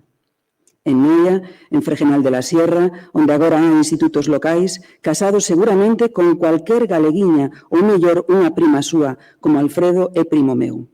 Ou permanecerá solteiro, o que lle cuadraría moi ben a un home superior, a un xenio, a un sabio. Mas o meu arcanxo non se contentará con ser catedrático do instituto. Dentro duns anos será doutor e catedrático de universidade e, ao mellor, a praza en Salamanca e non en Santiago de Compostela, polo que non poderá sentar cátedra na súa terra, mas na miña. Entón eu xa estarei casada e convidareino a pasar uns días na quinta. Todo será máis doado. Papá, mamá, inspiro vos horror? Credesme moi desavergoñada, moi cínica? Non vos espantedes. Todo isto son soños, e soños que nunca vos revelarei.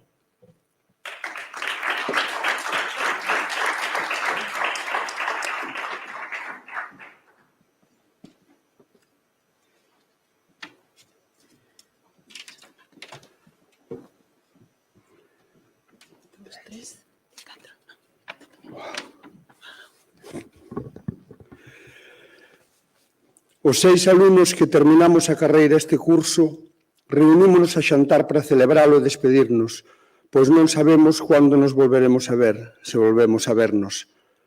Há 2 días tivéramos o xantar oficial, a que convidamos aos 4 profesores que nos deron aulas nese derradeiro curso.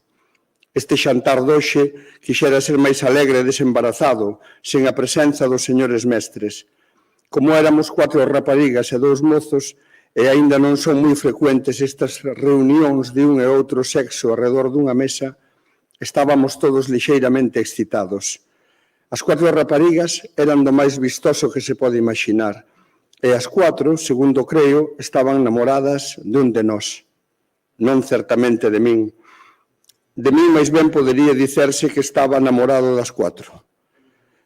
As 4 estaban con certeza namoradas do outro mozo, o maior de todos nós, o primeiro do curso, o arrogante, modesto, sabio e cortés Rafael Martínez, sempre dono de sí, a quen nos parecían impresionar máis alá do que a boa crianza aconsellaba a boca acesa de Helena, os ollos celestes de Lucita, as pernas emocionantes de Luisa e o busto insolentísimo de Carmen. Como as 4 gostaban de Martínez e eu gostaba das 4, o xantar resultou do máis agradável. Rafael tomaba ás 4 horas da tarde o autocarro que o levaría a Zamora, onde collería o convoio para a Galiza. Cando chegou o momento, todos nos levantamos para achegármonos á administración da que partían os vehículos de liña, onde Rafael deixara previamente a súa bagaxen. A administración estaba a 20 metros do restaurante onde xantábamos, xa facturados os bultos, todos permanecíamos ao pé do autocarro, todos un pouco emocionados, segundo creo, como non fose o que ia a viaxar. Falábamos de que nos veríamos nas próximas oposicións, aínda que eu creo que ningunha das rapazas acudirá a elas. Helena porque se casará a xiña, e aínda que é unha alumna moi intelixente e brillante, é demasiado rica para molestarse en trafegos dese tipo. As demais, cando chegue o momento, pensarán que aínda non están ben preparadas. Cando Martínez debeu montar na carruaxe, houve un silencio súbito, e o viaxeiro, un pouco precipitadamente, como se quixese evitar unha cena sentimental, adoptou unha atitude de cortés seriedade e rapidamente, como para impedir que pudese pensarse noutra fórmula de despedida, deu a mau a todos, rozando mal a de cada un, fórmula comezando polas mozas, pola orden que as tiña máis próximas e terminando por min.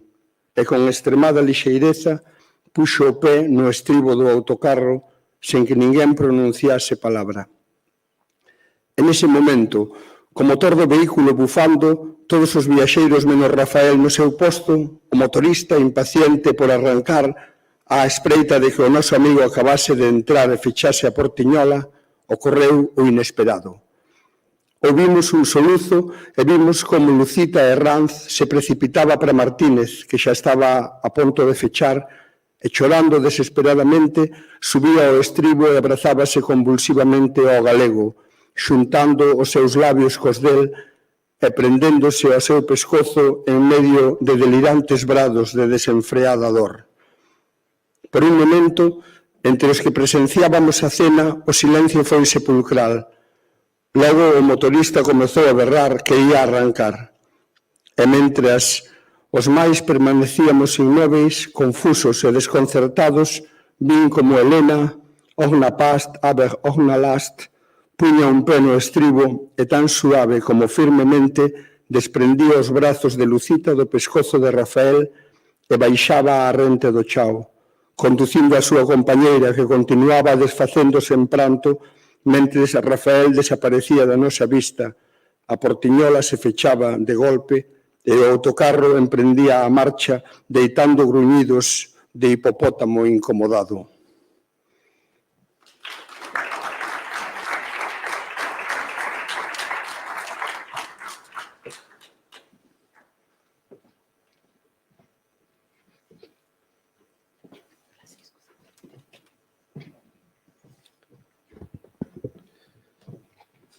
Estou disposto a dar toda clase de facilidades a Rafael para que se case cuanto antes. Como era de esperar, colocouse no colexio dos frades, non ben terminou a súa segunda carreira. Premio extraordinario de licenciatura. Non é en Ferrol mozo máis con máis prestixio intelectual que ele. O que gaña no colexio verdadeiramente non é nada comparado co que gaña o seu amigo Xorxe Bermúdez.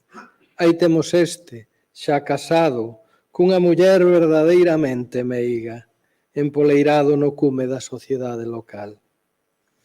Cheli e Rafael non poden esperar a que Rafael gañe cátedras. Viverán na miña casa, onde há sitio de sobra, e eu einos de axudar todo o que poda. Mercedes e Manuel son felices ao ver o alcanzo da mao o seu soño de telos casados. Penso en Aurelia, que tamén sería feliz se vise isto. E, do fundo da miña memoria, emerxe a sombra da Antonia. As dúas se foran. Eu ireime tamén a xiña, a miña reuma atorméntame. A miña tensión sanguínea anuncia o enfarte. Outros moitos alifafes me fustigan. Aparentemente estou ben, mas teño que medicarme. Perdín interese por defenderme da vellice. Un acaba por fartarse da vida. Cando un é novo, todo o resiste. A mocidade é alegre, a ancianidade é triste.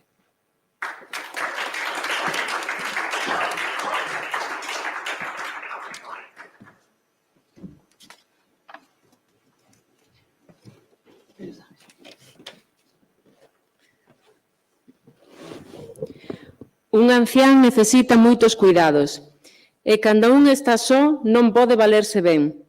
Todo o mundo celebra a miña apariencia, mas só eu coñezo as pequenas molestias que me premen. Cando un non ten ao seu lado unha muller, unha compañeira, unha irmá, non unha irmá de sangue, unha consorte que o sexa en corpo e alma, aínda que o corpo vai afandigándose e vai sendo só unha interquinencia cada vez máis dura de aturar. Cando un vive en soidade, vendo fillos e netos máis ou menos perto del, mas pasando as noites só, sen máis compañía que a triste lembranza de outros días, daquela un pensa que a morte non ten por que arrepialo, que xa pouco ata a vida e que será doado libertarse dela. Mais querería ver a boda de Cheli con Rafael. Este rapaz é para min un enigma. Creo que se alguén quixo Rafael foi a Aurelia. A pesar das historias de amores que del se contan, non se lle ve entusiasmo ante a súa noiva, nin ante ningunha outra rapaza. Mais así será o seu xeito de ser. Está disposto a casar con Cheli, e esa será a miña derradeira alegría.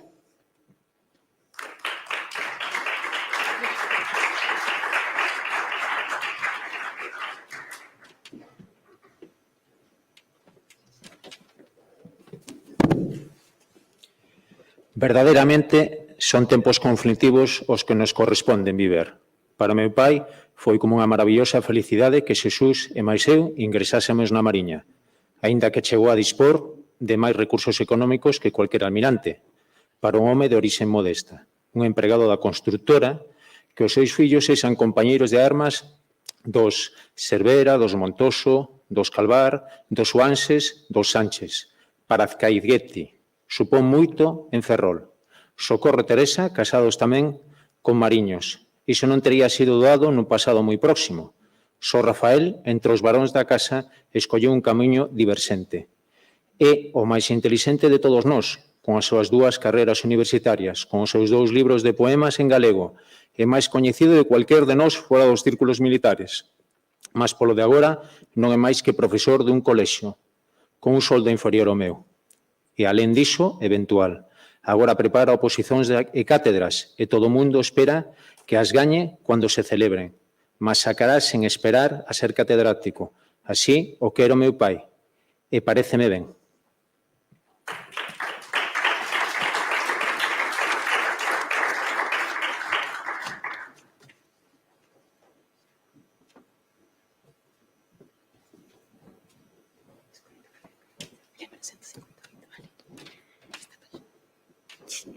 Cheli xa ten 23 anos. En Ferrol as mulleres casan moi novas. Oxalá sexan Oxalá sexan felices. Rafael móvese entre o colexio e a casa, e se visita a alguén é a Xorxe. Non acode a ningunha clase de diversións. O tempo libre do colexio dedícao a preparar as oposicións. Aínda que é membro do Partido Galeguista, non vexo que se interese pola política. Os seus compañeiros do colexio, que son os máis deles socialistas, fixeron no da UGT e agora ten un cartón de Federación Española dos Traballadores do Ensino. Mas tampouco vexo que participe na vida sindical. Aquelas historias de amorios que se contaban dele cando era estudante están esquecidas. Fora da familia non vexo que trate máis muller que Merche. E Merche de Xorxe son para ele como Socorro e Xesús, dous irmáns máis. Oxalá Cheli e ele sexan felices. Os tempos son bons. As esquerdas vencidas vai haber un ano. Alimentan unha xorda xenreira cara ás dereitas que, de un xeito ou outro, están hoxe no poder. Con estañaria que estivese incubando unha guerra civil, da cual os sucesos de outubro non terían sido máis que un ensaio.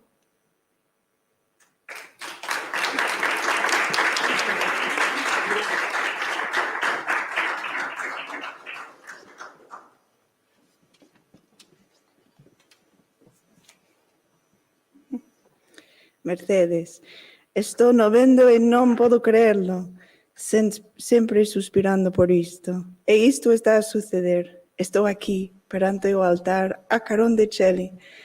Estou vestida como nunca pensei vestir, eu, a muller dun albanel.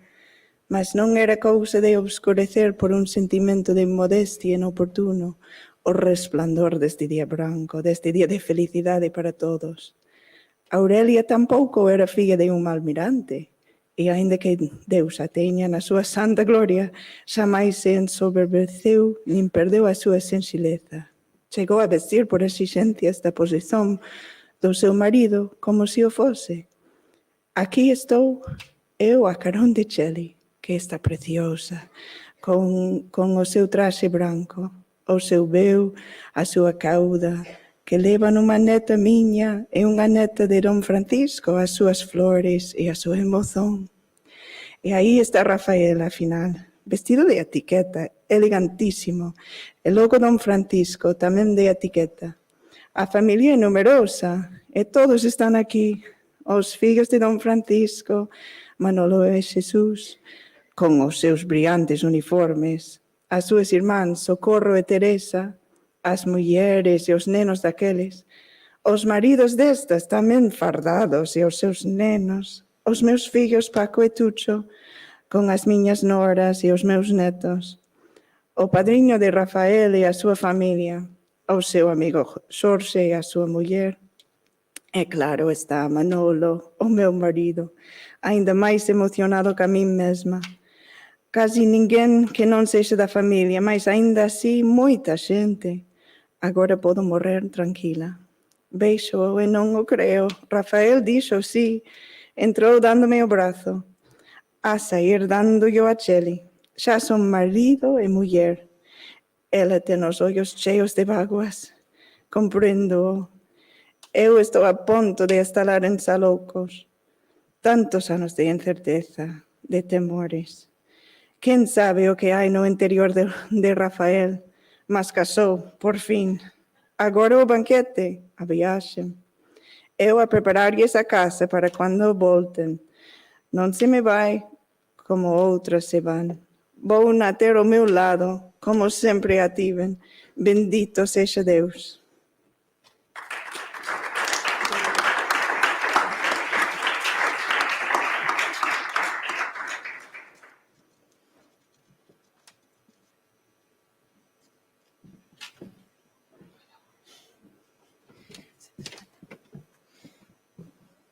Saxitario, docísima visón, visón anxélica, a música que soa é produto de maus celestiais, de bocas celestiais, que pulsan, que sopran órgaos, frautas de outro mundo.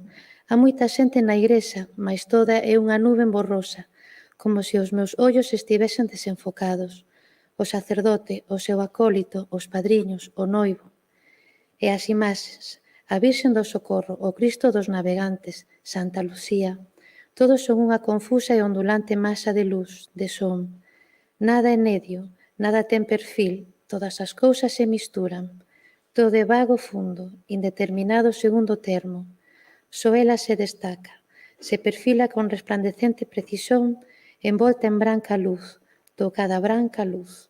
Alí está, de soellos perante o altar, con as pálpebras entornadas sobre os ollos de noite profundísima, pálida e virxinal.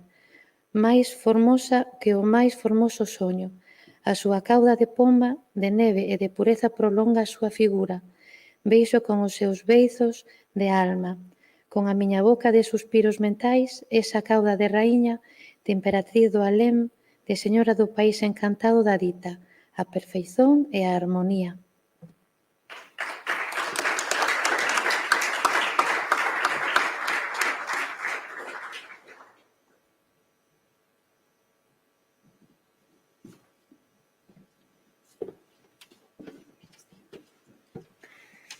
Shelley, como te moves no mundo real, sendo criatura do mundo ideal?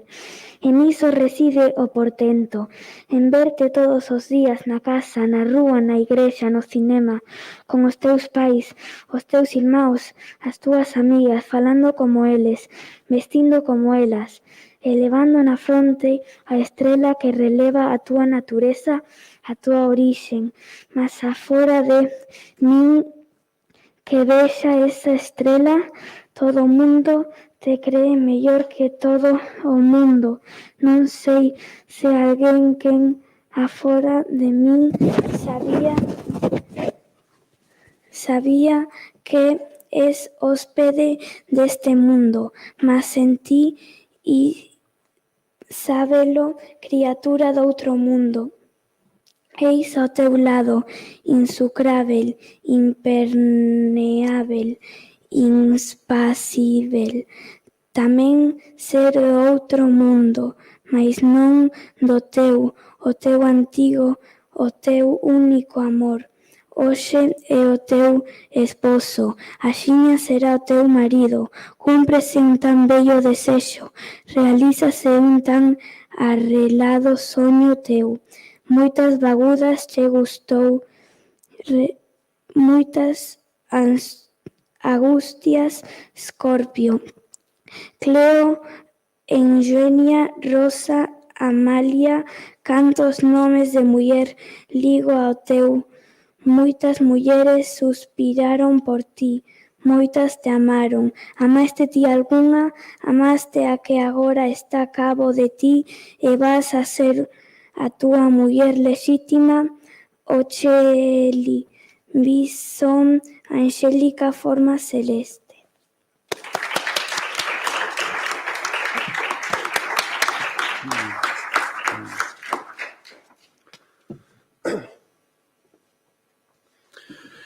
Va ser a señora de Martínez Piñeiro, o grande poeta, o grande latino, o enigmático polo de atrasón de tanta feminidade. Vas darlle fillos, vas perpetuar unha casta de misteriosa orixen, vas sofrer, vas inundar de luz as trevas dunha alma de segredo. Shelley, anxo, fada, eu son o único a quen lle revelado o teu alto destino, a túa celeste orixen. Todos os demais te admiran, sou consciente de que non és da nosa propia natureza, senón de máis alta sustancia espiritual. Con as túas galas de noiva, a túa suprema anxicalidade esplende e apaga toda a realidade alrededor de ti. Estás só o día da túa boda. música, perfume, luz. Escorpio non está aquí, ninguén está aquí. Son as imaxes dos santos, ti entre elas, e eu para axollarme perante ti e beixar a túa cauda de pomba, de pavón, de neve e de pureza, con os teus beixos de terra, con os meus beixos de ceo, vasalo teu, devoto teu, escravo teu, oh Cheli, Cheli dos negros ollos, dos negros cabelos, das brancas maus, da branca voz, da alma de luz, de música, de aroma.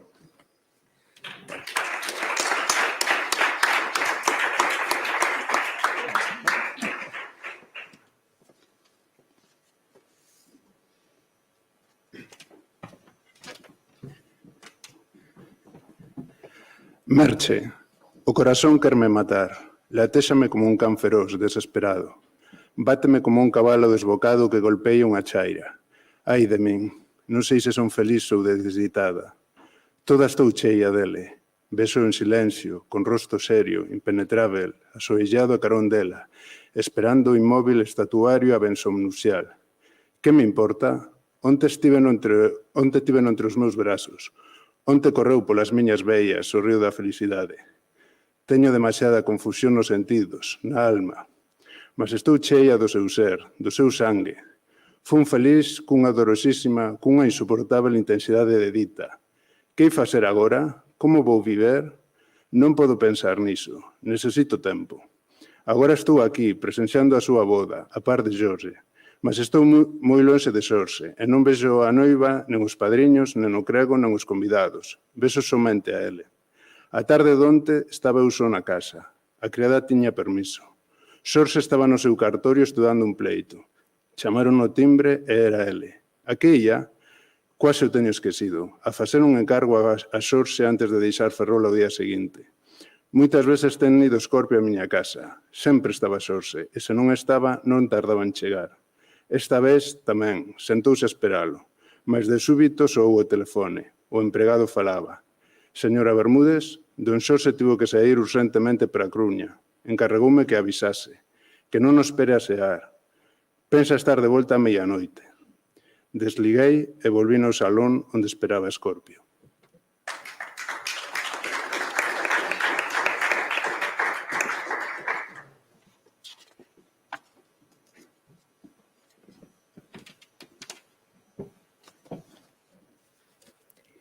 Tardei en lle dicir que podíamos estar sós moitas horas. Serían as 6 da tarde. Acomoteume unha arela feroz de reter 6 horas comigo a Escorpio. Cando comezou a extrañar a ausencia de Xorxe, tencionou despedirse. E entón eu dixenlle: Xorxe está de viaxe, non te apures. E fiquei a tremer. Notou moi ben e sentía a miña boca seca, o corazón arfar, o rosto arder e logo pálido, como se fose esmorecer. Ele olloume dun xeito penetrante e eu puxenme en pé e tratei de sair do salón. Mas non dera 2 pasos e volvínme, e así permanecín paralizada, ollando a angustia, con terror. Ele puxose en pé, entón eu comecei a soluzar, como unha tola. Eran soluzos desgarradores, devastadores, frenéticos, desesperados. Ia caer o chao. Sentín as miñas pernas tremían horriblemente. Zozobrei. Ele recolleume no último segundo, cando xa perdera o equilibrio, cando xa os meus pés non tocaban o solo. O tempo detívose. Quantas horas se hacían sen conciencia do fluir do tempo? Comprendín desde moito tempo atrás, eu só vivía na arela deste intre, aínda que non mo confesase, aínda que non quixese velo. A miña felicidade non tivo límites. Toda a miña vida se justificaba perante aquele momento. Non sentía ningunha vergoña, non sentía ningunha inquietude, ningunha ansiedade, ningún temor. Vida e morte, vixilia e sono. Todo era o mesmo para min. Como non podía esperar maior dita, o mellor sería morrer, ali mesmo, entre aqueles brazos, baixo os beixos aqueles, dentro de aquele lume, no delirio aquele.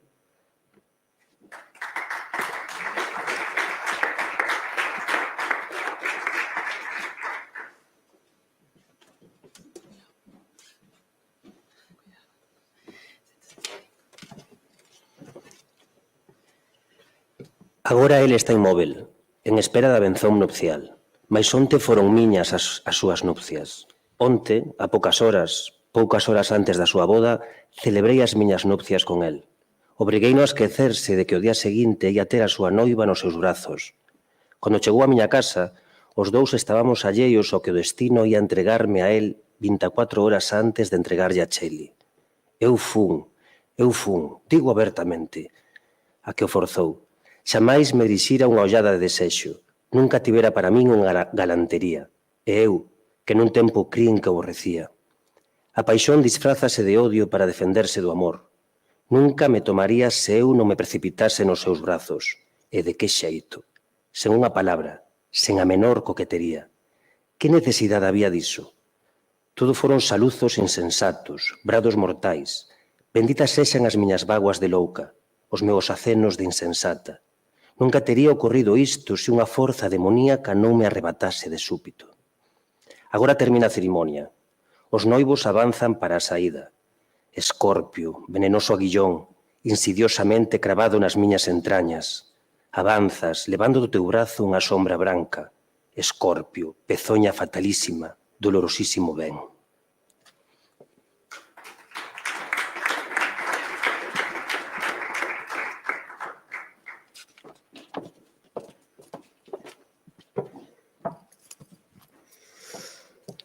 O presidente da República, que disolveu as Cortes Constituíntes porque lle parecía que pandeaban excesivamente para a esquerda, quere agora resolver as Cortes actuais porque lle parece que pandemian excesivamente para a dereita. Fracasou, ao seu xuicio, a política esquerdista de Azaña. Fracasou, ao seu xuicio, a política dereitista de Le Rouge.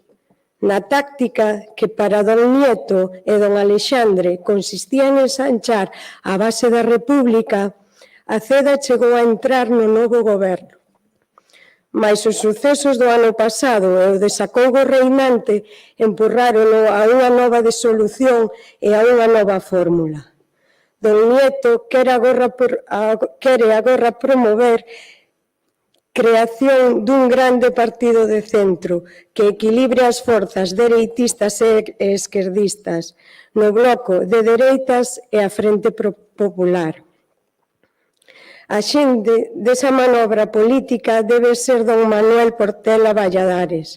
Como o Partido Republicano Nacional se entende cos azañistas e os socialistas, Sánchez Román non pode ser o executor desa manobra. Moitos o preferirían, mais vai ser o noso paisano quen dirixe o rumo da República para este porto. Desexémoslle pulso firme no lema da nave.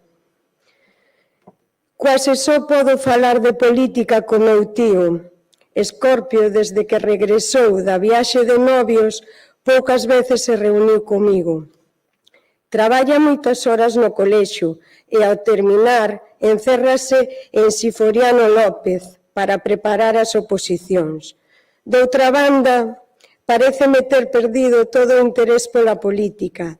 Sei que o tivo algunha vez. Na realidade, semella absorto na preparación das oposicións, así que xa non aparece pola miña casa.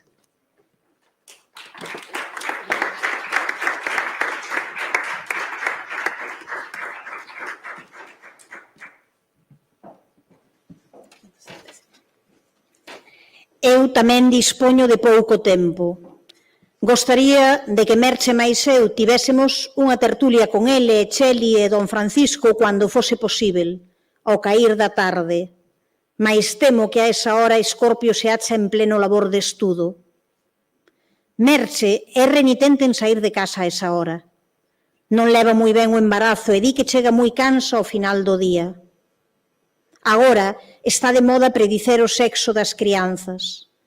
Aínda non había en Merche esperanzas de maternidade, o que xa me trasía preocupado, pois desde que casáramos transcorrera tempo sobrado para que fose mai. Cando un día o meu compañeiro Reboredo despediuse de min no xulgado dicéndome que se ia á casa porque aquela tarde a súa muller tería unha nena. Foi a primeira noticia que chegou até min sobre tal previsón. O médico sobrino que recoñeceu Merche non parece moi convencido de que a nova técnica sexa moi fiável, mas como eu empurrase a pronunciarse, declarou a probabilidade de que fose unha nena o fillo que esperamos. Non vin que fixese outra exploración que unha auscultación do ventre. Tomou con un compaso a medida da anchura de Merche e dixo que era óptima. Pola casa de Escorpio non há, ao parecer, anuncio algún deste tipo de acontecimentos. Don Francisco e Mercedes son felices. Supoño que Cheli e o Escorpio tamén o son. Cheli é a serenidade en persoa. Vive para facilitar a vida de Escorpio. Tenlle adubado todo, até o mínimo pormenor, para que ao chegar a casa poda porse a estudar coa comodidade máxima. Está belísima. Nunca esquecerei o aspecto supraterrenal, verdadeiramente celestial e angélico que ofrecía na cerimonia da súa boda.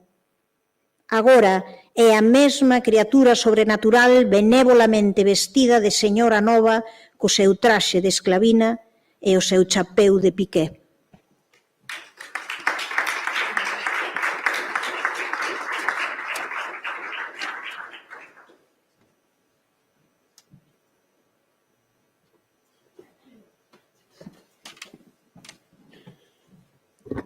Francisco, hoxe é o derradeiro día do ano. Para esta casa foi un ano feliz. Hai 5 meses que casaron Rafael e Cheli. Todos o desexábamos. Cheli está contente. Rafael, fora das horas que traballa no colexio, non sai da casa, sempre a preparar as oposicións. Cheli axúdalle todo o que pode. Como sabe idiomas, mecanografía e taquigrafía, fai as consultas nos libros que ele lle di e os extractos que lle fan falta. Mercedes querería que fosen aos bailes do casino, mas nen sequer son socios. Mañá a tarde vou ali tomar o meu café e moitos me preguntan, extrañados, como non se lles ve por ningures. Eu aprobo que Rafael faga un esforzo por sair catedrático este ano que entra. Hoxe reunímonos moitos a sear nesta casa. A parte de Rafael, dos meus 4 fillos, 3 están aquí. Así que, con os netos e os consortes, son dabondo. E há que engader os 2 fillos de Manolo e Mercedes e os fillos deses fillos e as mulleres. Entre todos os mozos desta casa, só Rafael e Cheli non nos deron netos aínda. Mas desde o mes pasado, en Cheli anúnciase maternidade tamén. Para o país, non sei o que trazará o ano novo. Onte houve outra mudanza de goberno. Leio o xornal mentres tomo o meu desixún. Na reunión do gabinete que onte se celebrou no Pazo Nacional, ficou declarada a crise total. Comezou a xuntanza pouco despois das 10:30 da mañá. Cada ministro foi lendo as disposicións de trámite dos respectivos departamentos.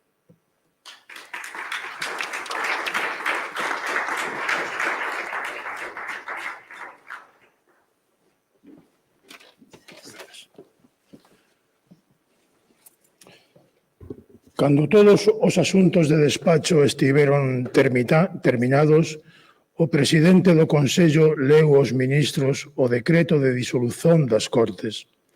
Logo, Portela pronunciou un discurso en que lembrou aos ministros que a política do goberno a dirixe o xefe deste e non ningún outro membro do mesmo. Aludiu ás entrevistas que algúns ministros celebraron con personaxes que se opoñen á política que o presidente pratica e dixo que non estaba disposto a tolerar que ninguén tratase de usurpar as funcións que lle son propias. Dirixíndose a Chapa Prieta, tivo para ele frases durísimas, tanto que de Pablo Blanco se ergueu violentamente do seu asento e batendo na mesa dixo que nen como ministro, nen como home, estaba disposto a consentir que o xefe do goberno tratase como o estaba facendo a ningún membro daquele. Levantada a reunión, Portela foi presentar ao presidente da República a demisión do goberno. Alcalá Zamora, despois de ouvilo, ratificoulle a súa confianza e otorgoulle poderes para formar un novo goberno de centro que convoque eleicións xerais. En poucas horas ficou formado o novo gabinete. Estado, Urzaiz. Guerra, Molero. Facenda, Rico Abello. Mariña, Azarola. Obras públicas e comunicacións, Del Río. Agricultura, Industria e Comercio, Álvarez Mendizábal. Traballo, Xustiza e Sanidade, Becerra. Instrución Pública, Villalobos. Dentro de pouco, pois, teremos que elexer outro Parlamento. Nen con as esquerdas, nen con as dereitas tivemos paz no país. Queira Deus que, no 1936, inaugure unha nova era de sosego e tranquilidade.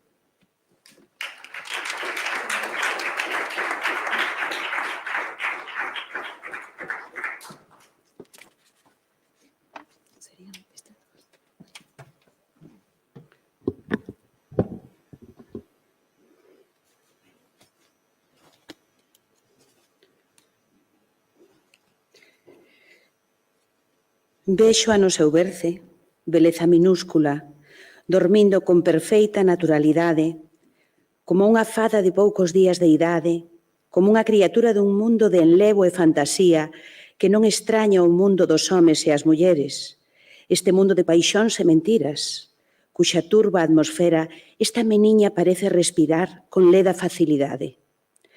Diríase que do seu mundo superior trouxe un poder de purificar o ar que penetra nos seus pequenos bronquios.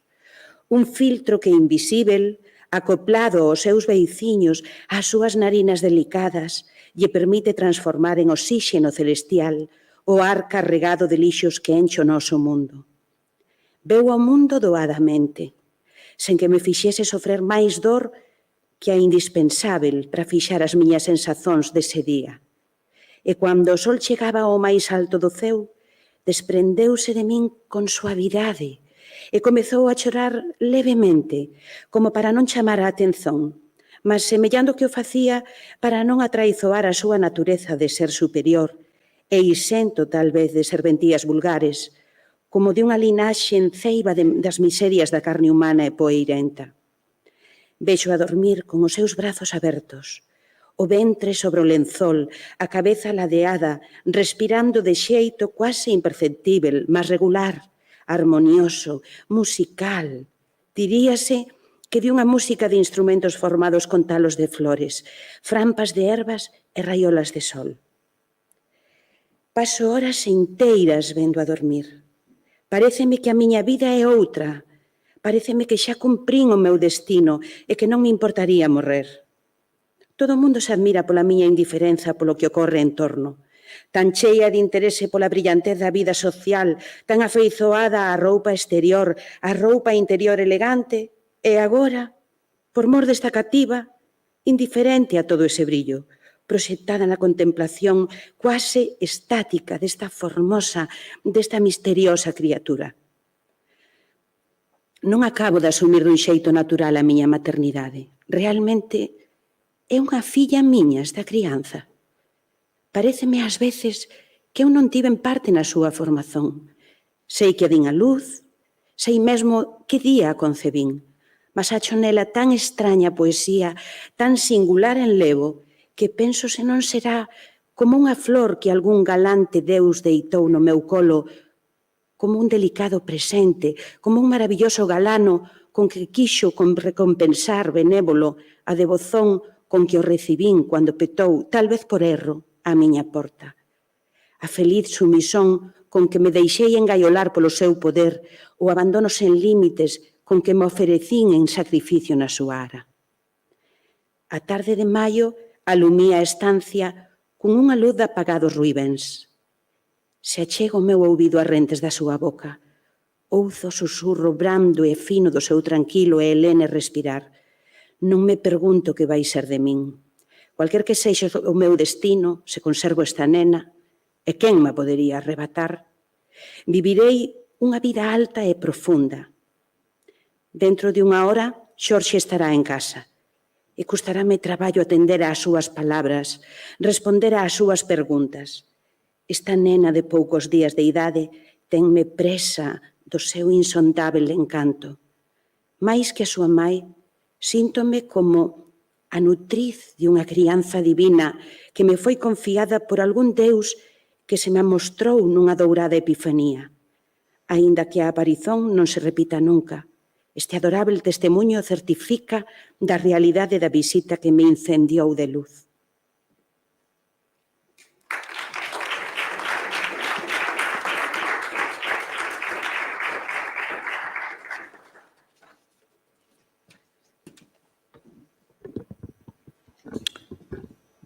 Non posso crer que a minha modestíssima pessoa fosse objeto de tanta consideração pelos ourensanos com direito a voto.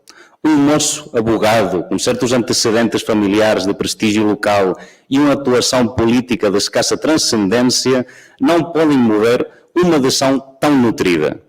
Às 9h30 da manhã, fui votar a um colégio e não havia bicha alguma formada a permitir o sufrágio. Um eleitor saía quando eu entrei e o outro entrava quando eu saí. Na urna, o nível de papeletas era baixo. As direitas boicoteiam esta eleição. Somente votarão os entusiastas da Frente Popular. E como não há listas que suponham desta frente, gentes que desejam o nosso triunfo ficarão na sua casa, seguros da nossa vitória. Assim pensava eu, ao regressar de emitir o meu voto, logo de passar um pouco de vergonha perante a mesa, onde havia pessoas que me conheciam bem. Mas quando se publicaram os resultados, fiquei altamente surpreendido pela brilhante votação que atingi. Não creio nela. Sem interventores da oposição, não ofereciam garantias de pureza nestes comícios. Não sei por que é que me deixei arrastrar a esta candidatura. Tudo me deram feito. E sendo como sou, membro do Conselho, a ninguém se lhe passou pela mente que me pudesse negar a colaborar. Com os meus companheiros mais achegados, tomei um táxi à porta do hotel e lá fomos. E é Salgueiro.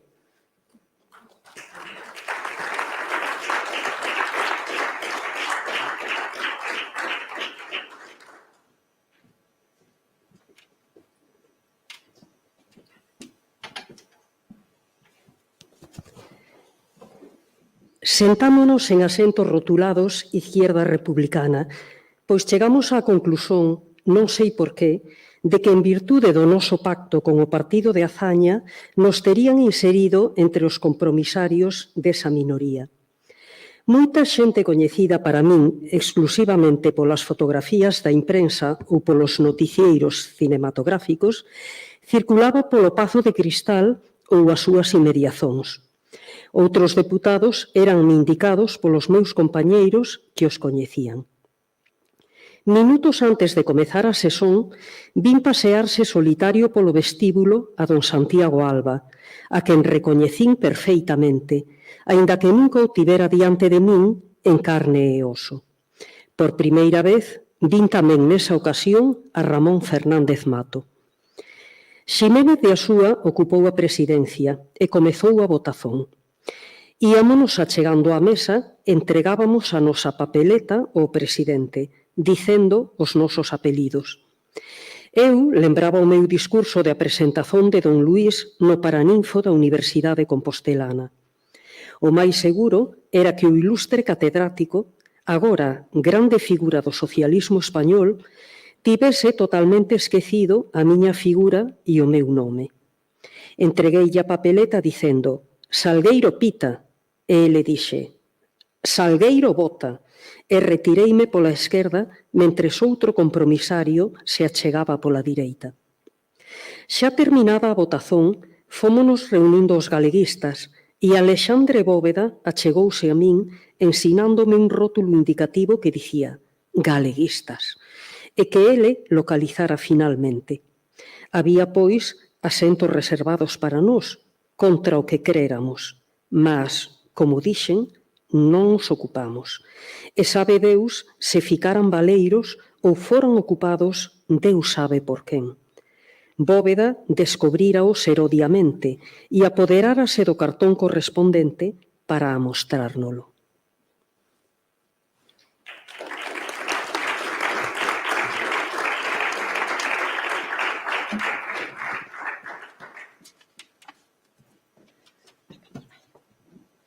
Imos ver como lle vai o país con a presidencia de Azaña.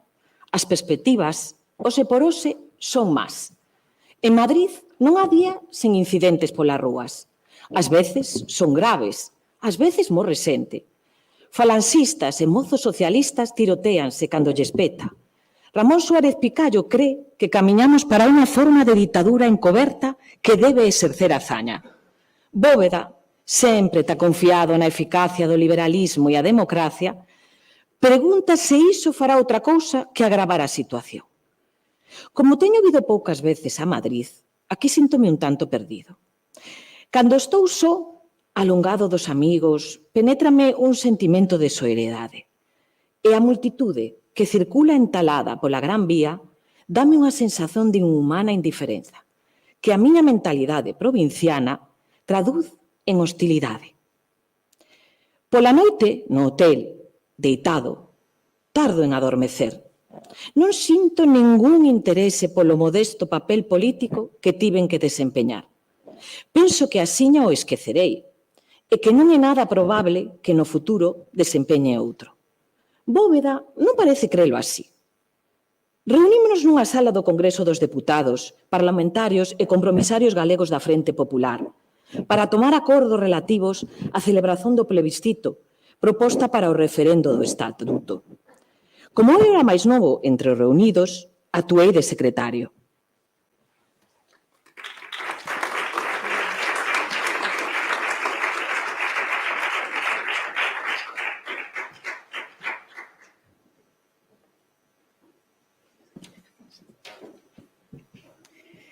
Paseando polos pasadizos do palacio, Bóveda díxome con grande seriedade: aquí temos que vir nós.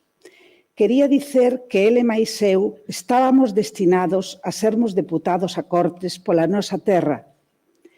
Non fixen ningún comentario, mais pensaba que, no que a min se refere, era moi improbável que se tornasen realidade os desexos de Bóveda. Deitado, tardo en adormecer.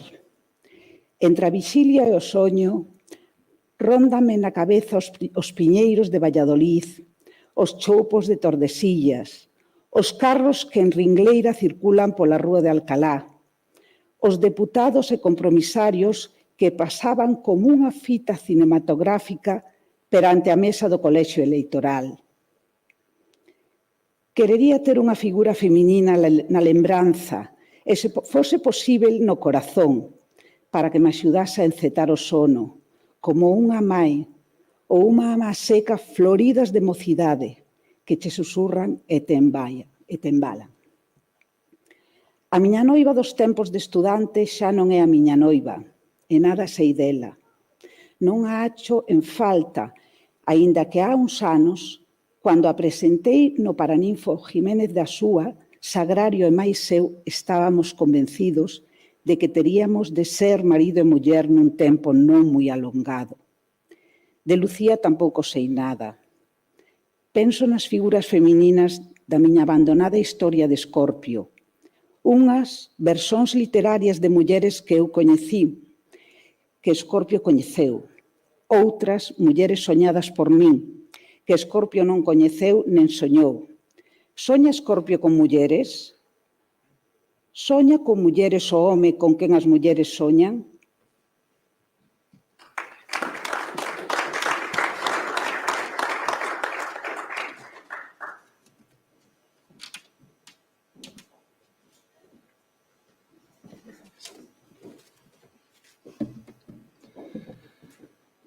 As oposicións van celebrarse dentro dun mes.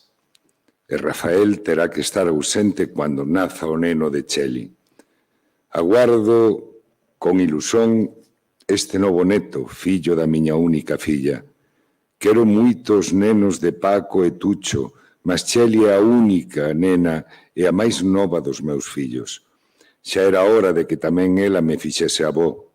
Doime que teña que dar a luz afastada do seu home, mas Rafael non pode deixar de facer esas oposicións. Con todo o seu talento, aínda non ten un posto de traballo seguro. Que diferenza con Xorxe Bermúdez? Este gaña o que quer como abogado, e por ser a pouco a súa muller acaba de darlle unha nena preciosa. Así que Rafael non pode deixar de facer esas oposicións. Algúns dicían que podía levar consigo Cheli para que dese a luz nunha clínica de Madrid. Sería moitísimo gasto, e des que morreu Aurelia e don Francisco se retirou, a casa dispón de recursos modestos. O que Rafael gaña é pouco, e alén disto, que cuidaría de Cheli? ia ficar exclusivamente en maus de médicos e enfermeiras. Ninguén da familia lle dará o seu quentor. É imposible que eu a acompañase. Entre os gastos da clínica e os da estada en Madrid, as dúas persoas de onde íamos tirar os recursos, don Francisco estaba disposto a facer esforzo necesario. Mas Cheli, nunha clínica de Madrid, perturbaría a vida de Rafael, que de por parte é un inútil para as cousas prácticas da vida. Cheli debe ter o quentor da súa casa. É moi triste que o neno naza estando lonxe o seu pai, mas hai que sacrificarse. Todo o mundo di que Rafael gañará as oposicións, así que non há que facer mexericos e cumpre defrontar a vida. Rafael estuda furiosamente. Cheli está moi valerosa e, aínda que eu ben sei que lle doi ficar alongada do seu marido nestas circunstancias, amóstrase decidida e risoña para non acrecentar a preocupación do seu home, que dá a sensación de sofrer en silencio e andar algo irritado. A saúde de Cheli é boa. Os recoñecimentos médicos son satisfactorios. Xa escolleron o nome para a criatura. Duarte, se é varón, e Aurelia, se é femia. A min agradaríame que se é rapaz se chamase Francisco ou Manuel. Ese nome Duarte que escolleron debe de ser en galego antigo. Agora vaise votar o estatuto, que non sei para que o necesitamos, mas Rafael, aínda que quase non fala de política, ao cabo escreve na fala do país. Ven que as palabras que emprega son moi distintas das que eu usaba na miña mocidade ou cando vivíamos en San Roque.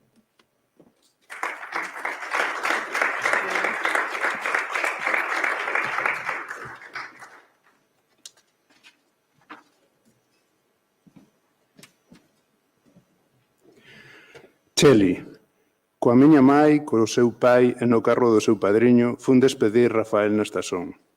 Cando soou o sino que anunciaba a saída do convoio e Rafael puxo o pé no estribo, sentime desfalecer. Don Miguel falaba, mentres conducía, do moi numerosa que era a nosa familia. 4 irmãos de Rafael, 2 irmãos meus, todos casados e con fillos. Só Rafael e máis eu non tiñamos aínda dado netos aos nosos pais. Foi triste a despedida. O neno nascerá dentro de 15 ou 20 días mentres ele está facendo os exercicios. Polo menos tardará un mes en velo. Socorro dime que pense que moi en breve será Rafael catedrático e teremos resolto o problema económico. Se non é destinado a Ferrol, iremos a cualquier lugar onde teña o destino. Eu son feliz na casa da Rúa Real onde se pode dizer que me criei, aínda que nascera no baixo de San Roque. Todos foron deixando aquela casa, todos os novos.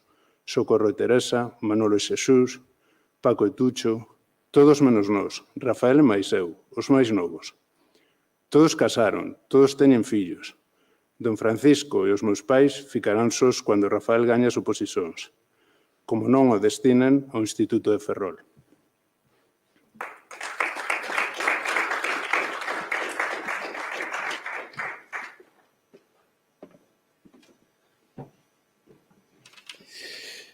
Se o destinan afora, irémonos os tres, Rafael, eu e o neno, a onde quer que teña a súa cátedra.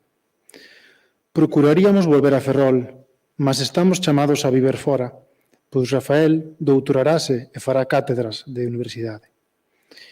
E o máis perto que podemos viver é en Santiago. De non ser en Ferrol, por unha banda Santiago sería o lugar máis próximo á casa que tanto quero, mas por outro, Santiago e Salamanca, onde Rafael estudou, condicionarían a nosa vida atando ao pasado de Rafael. Tanta xente o terá coñecido de estudante. Paréceme que se nos estabelecésemos nunha cidade onde ele non teña vivido, por exemplo, Valladolid ou Zaragoza, todo sería novo para os dous, e eu non me sentiría limitada por lazos antigos que a ele o teñan ligado, por persoas que o teñan coñecido e tratado, e que para min serían extraños. Este primeiro día sen Rafael foi moito triste para min.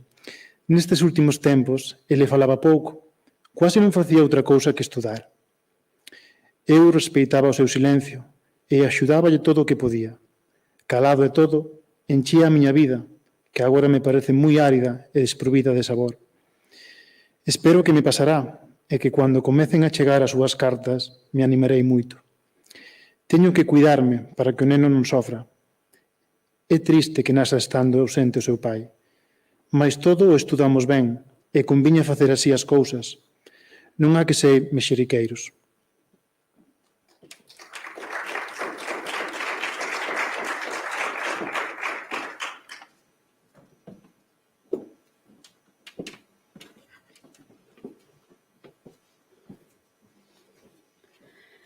Socorro estaba en casa con a súa nena maior.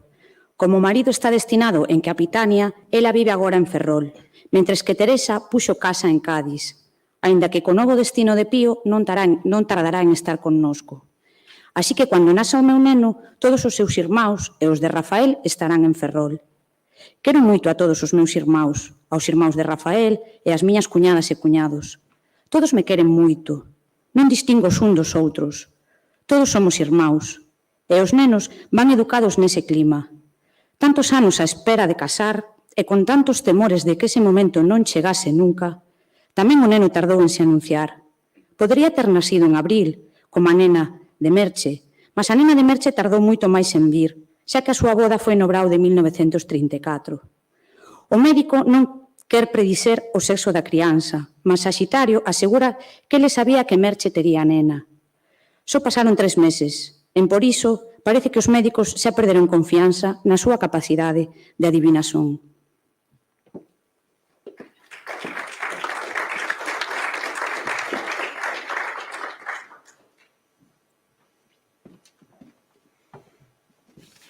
Ao meu juízo, estão-se preparando 2 movimentos contrários.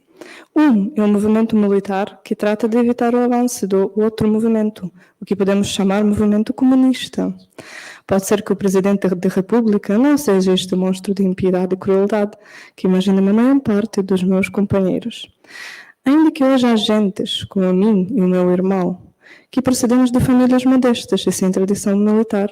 Todavia, na Marinha domina a oficialidade, que leva apelidos que se repetem continuamente, e até muito pouco não agressavam em São Fernando, como esperando dos outros rapazes que os filhos de marinhos. Era uma aristocracia militar muito celosa de pureza de casta, com grande espírito de solidariedade interna e uma tradição de patriotismo enorme e acendrada. Educada na fidelidade na monarquia e no cultivo das virtudes guerreiras, viu com maus olhos o advento da República. Tudo o que soasse a revolução, o socialismo, produzia-lhe indignação. Sou filho de um homem que só logo melhorou de fortuna. Foi na sua mocidade um simples escrevente da Sociedade Espanhola de Construção Naval. Fijo fortuna nos negócios, a que se lançou nos tempos da Guerra Europeia. E houve um momento, que já se passou, em que pude considerar-se rico. Como é justo, a carreira vai se abrindo aos que possuem capacidade para segui-la. Casares Quiroga tornou-se a coca, e isto não se lhe perdoará doadamente.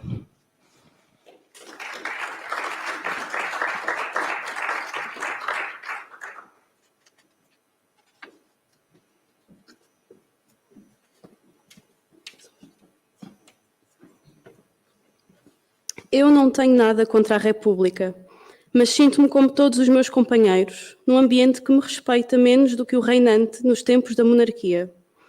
E, de certo, abomino das queimas de conventos, das folgas violentas, das bombas e petardos, dos assaltos a locais de partidos de direita, das agressões a pessoas de ordem. Parece-me que o governo não favorece semelhantes atrocidades, como alguns creem, mas é evidente que não cumpre com o seu dever de manter a autoridade e a disciplina, a garantir a propriedade e a seguridade pessoal. A expulsão de Dom Niceto da presidência da República foi um ato revolucionário. Eu não assumirei, chegado o caso, a defesa de uma situação que favorece a anarquia. Eu creio que toda a oficialidade da Marinha responderá se é requerida para a defesa da pátria ameaçada de destruição. São os altos mandos os que seguramente alimentarão dúvidas sobre o que devam fazer. Aqui vivemos dias de tensão. Muitos dão como inevitável um movimento salvador. Há realmente em preparação um movimento comunista, subvencionado pelo ouro russo, que quer converter Espanha numa república soviética?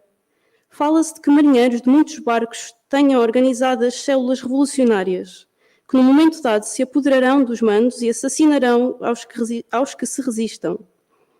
Eu creio que o capitão-general não está complicado na conspiração antimarxista.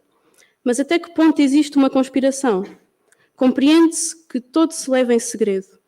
A mim ninguém me requereu claramente, ainda para que me comprometesse num golpe patriótico. Uns creem que se o Exército e a Marinha se pronunciam, este governo dissolverá-se. E uma ditadura militar provisória pode dar rapidamente passo a um governo de direitas que convoque umas novas cortes para que estas decidam se procede ou não restaurar a monarquia de Afonso XIII. Vivemos tempos sombrios. Social e territorialmente, estamos ameaçados de desarticulação. Por uma banda, a luta de classes. Por outra, os separatismos. Agora volvem a governar Catalunha os homens que dirigiram a Revolução do 34. Alguns creem que se as Forças Armadas se alçam, todo mudará para bem, sem derramamento de sangue. Outros opinam que as esquerdas resistirão, que se verterá muito sangue, que quiçá teremos uma guerra civil, porque talvez Rússia ajudará os seus partidários. Deus nos tenha da sua mão. Deus proteja a Espanha.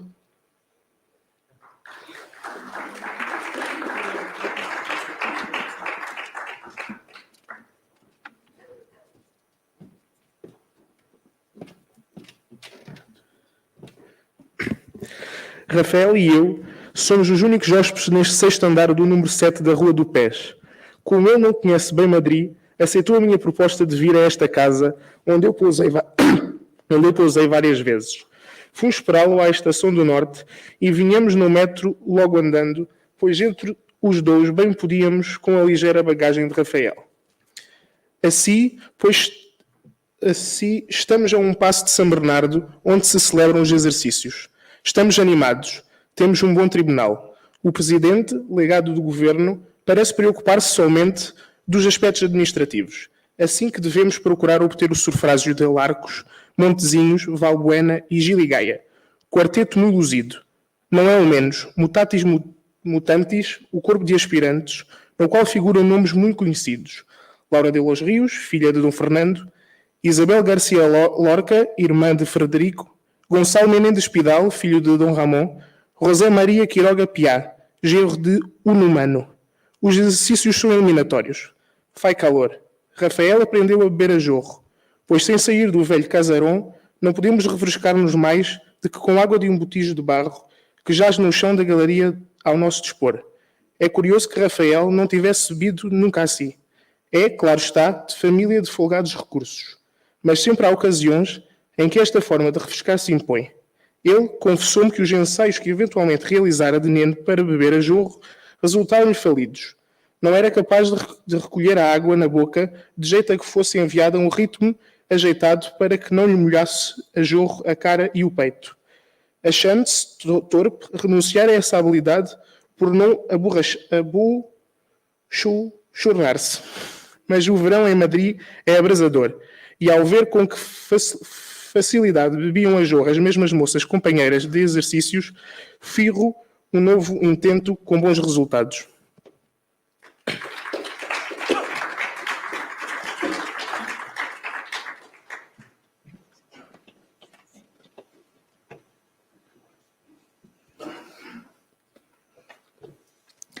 Como em Salamanca, Rafael suscita interesse entre as raparigas que volem por São Bernardo. Sem embargo, não temos muito trato com elas.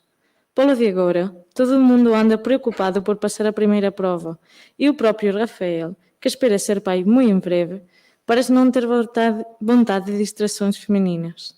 Casado no seu povo, que longe fica nos tempos que era amor secreto de Lusita Herranz. Lusita não apareceu por aqui. Não há mais companheiro de Salamanca que eu mesmo entre os que acabamos a carreira com o Rafael, uma vez que faltam as mulheres. Outros salmantinos de distintos cursos ou promoções matricularam-se nesta e outras disciplinas, principalmente latim ou grego. Estudamos muito, esperando que nos corresponda atuar.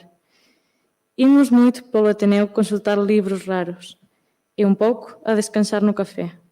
Un café da Rúa de Alcalá, negresco, onde as elegantes cortesás ollan moito descaradamente a Rafael, que non se inmuta.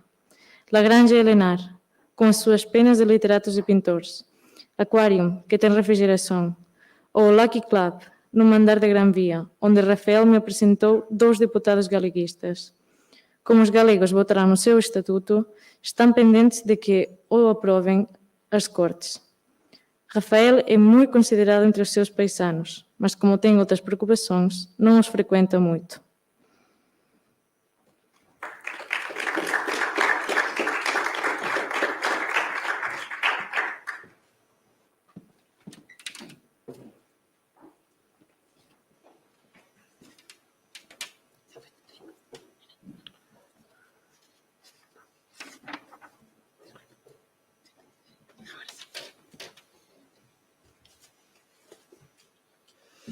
Rafael e mais eu somos os únicos alunos licenciados por Salamanca que passaram o primeiro exercício. Os demais, de cursos anteriores, quero dizer, licenciados com anterioridade a nós, não tiveram a fortuna e ficaram eliminados. Outros se mantêm, tiveram fortuna, realizando exercícios de outras matérias. Mas estes exercícios de língua espanhola e literatura que fazemos nós não foram propícios a mais que a nós dois. Realmente, éramos poucos os salmantinos que elegéramos esta disciplina. Os nossos licenciados, como é natural, orientam-se quase todos às línguas sábias. Os nossos companheiros de língua espanhola, que eram outros 2, de promoções anteriores à nossa, não estiveram acertados no reconhecimento e comentários de textos e não figuram na lista de admitidos. Da Universidade de Santiago não passou ninguém a primeira prova, mas há outro galego sobrevivente, a mais de Martínez, bem que procedente da Universidade de Madrid. É um rapaz miúdo e delgado, que sei que publicou um livrinho de versos bilingue, castelhano e galego. Apresentou-se a Rafael, cujos versos lera e admirava, e este, à sua vez, pujou em contacto comigo. Ontem, num café da Gran Via, Rafael apresentou-me a um professor galego de um instituto de Madrid que está designado para formar parte do Tribunal de Oposições a Cátedras, perante o qual temos pensado comparecer, qualquer que seja o resultado do curso para professores encarregados de curso que estamos fazendo.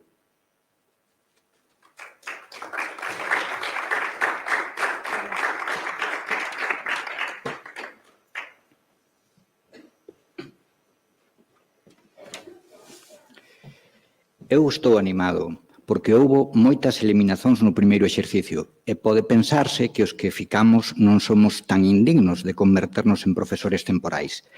Aínda que todo o mundo cree que unha vez que logremos entrar, non será tan difícil permanecer. Non cabe dúbida que Rafael sairá adiante. Como estes exercicios de agora non son competitivos, como non há un número determinado de prazas para cubrir, como son realmente exames de suficiencia. Eu teño serias esperanzas de chegar ao fin. Outra cousa serán as oposicións, como con co exiguo número de prazas convocadas. Xa temos unha maior relación con as damas que nos acompañan nos traballos de San Bernardo. Parece que as que pasaron o primeiro exercicio están agora máis tranquilas e dispoñen de tempo para fixarse nos seus compañeiros varóns. Mesmo temos convidado 2 delas a tomar un refresco nun bar das proximidades.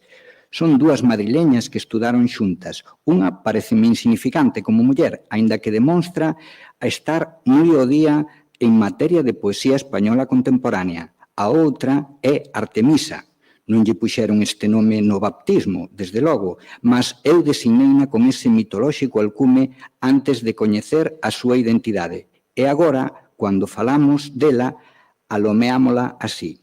Mesmo lle temos confesado a ela propia, e non lle pareceu mal, a xulgar pola súa reacción. É unha rapariga moi seria, mas non adusta, é tan xentil e lanzal que a min me move a admiración. e non e me evoca a esbeltez divina e virxinal de Diana Cazadora.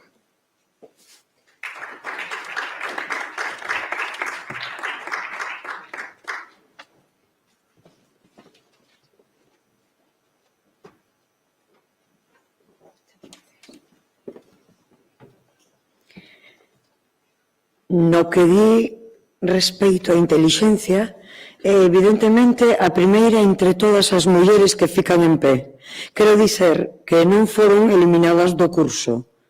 Con diferenza a súa compañeira, amostra nas trincas unha implacável obxectividade crítica que non se embrulla en concesións corteses. Sen ser agresiva, é tan fría e precisa que a moitos lles resulta quase cruel ao esnaquizar e analizar atómica e anatómicamente as posicións que ten que comentar. Paréceme que casa moi ben con Rafael, que, sen embargo, ten na discusión un estilo absolutamente diferente, tamén moi minucioso, mas nada ferinte, nada duro na forma. Artemisa e Rafael teñen de común, alén da súa superior intelixencia, a súa prestanza física e a súa imperturbável serenidade. Non vexo polo de agora nada erótico no seu trato. É evidente que a amiga de Artemisa olla a Rafael como un paradigma de perfeición masculina. Artemisa trata-o con unha naturalidade en que está ausente toda coquetaría aparente e nele non se ven signos de galantaría. Sen embargo, non se pode dizer que Artemisa careza de encanto feminino. Eu, a verdade sexa dita, axoa belísima. Alta, delgada, esbelta, cinexética, de tez branca, cabelo negro, ollos escuros, pernas e maos finas e longas. Mas non parece preocupada por gostar. A súa elegancia é natural, o seu indumento sinxelo. Realmente, para min, é unha teofanía. Non quixera ser Acteón, aínda que gostaría de sorprender a deusa virxinal e fría mergullada nas ondas cristalinas do río.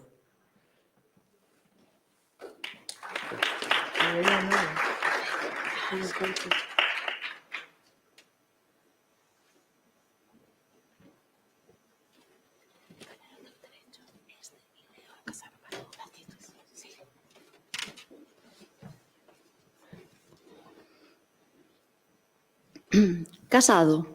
Este exercicio consiste na exposición dun tema como lección para os alumnos de un determinado curso e unha crítica desa exposición por parte de outros aspirantes. Sortéanse 3 concursantes que deben preparar o tema e no día correspondente outro sorteo decide quen ha a ser o expositor e quen os oxetantes. Hoxe correspondeulle expor a Artemisa, que tivo que dar unha lición sobre a formación de verbos. Un tema árido abondo, mas que Artemisa expuxo ao meu xuízo con grande habilidade, é moi segura ao falar e inspira respeito. Non sorrí docemente, non avala con coquetaría a cabeza, mentres expón, a diferenza de outras compañeiras, como a mesma Xunta, a súa amiga. Os oxetantes apenas puderan dicer que consideraban a exposición en xeral de un nivel superior ao grau dos alumnos a que ia dirixida.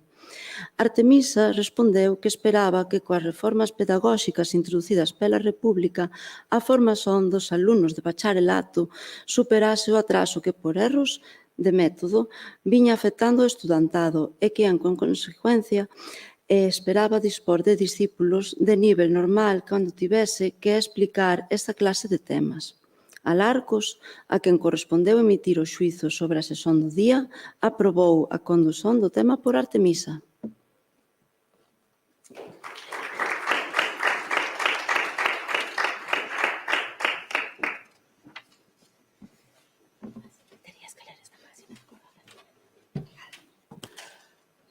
A pesar de andarmos moi absorbidos polo noso traballo do curso, non deixamos de manter algunha atención aos sucesos que se desenvolven no noso entorno.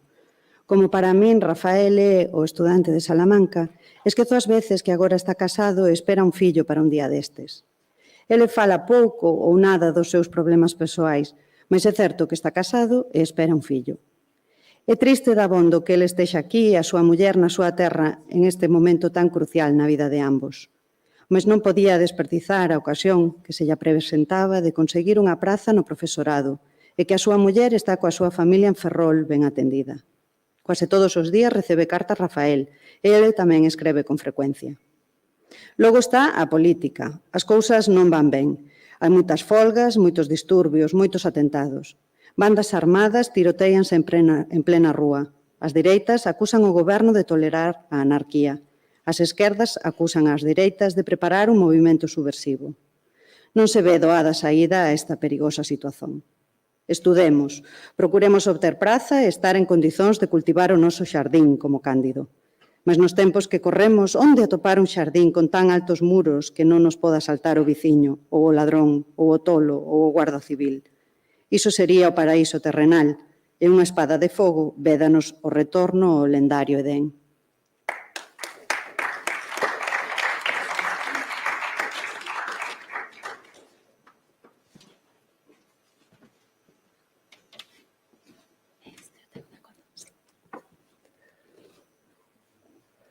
Casado.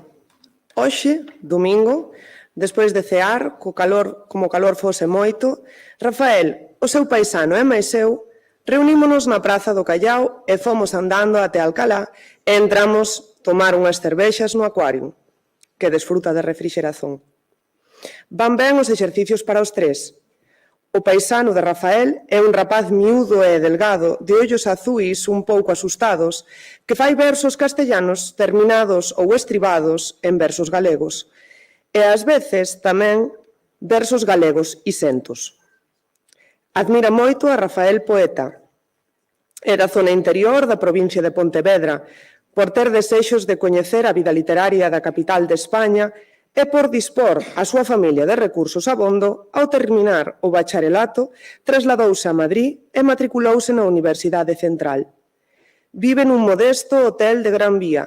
Simpatiza máis ben coas forzas políticas de sino liberal conservador, do tipo das que forman a clientela de don Miguel Maura. Lévase moi ben connosco. Estando a esgotar as nosas cervexas, xa a punto de retirármonos para ir dormir, chegounos a noticia da morte do tenente de guardas de asalto Xosé Castillo. Estamos caíndo na anarquía.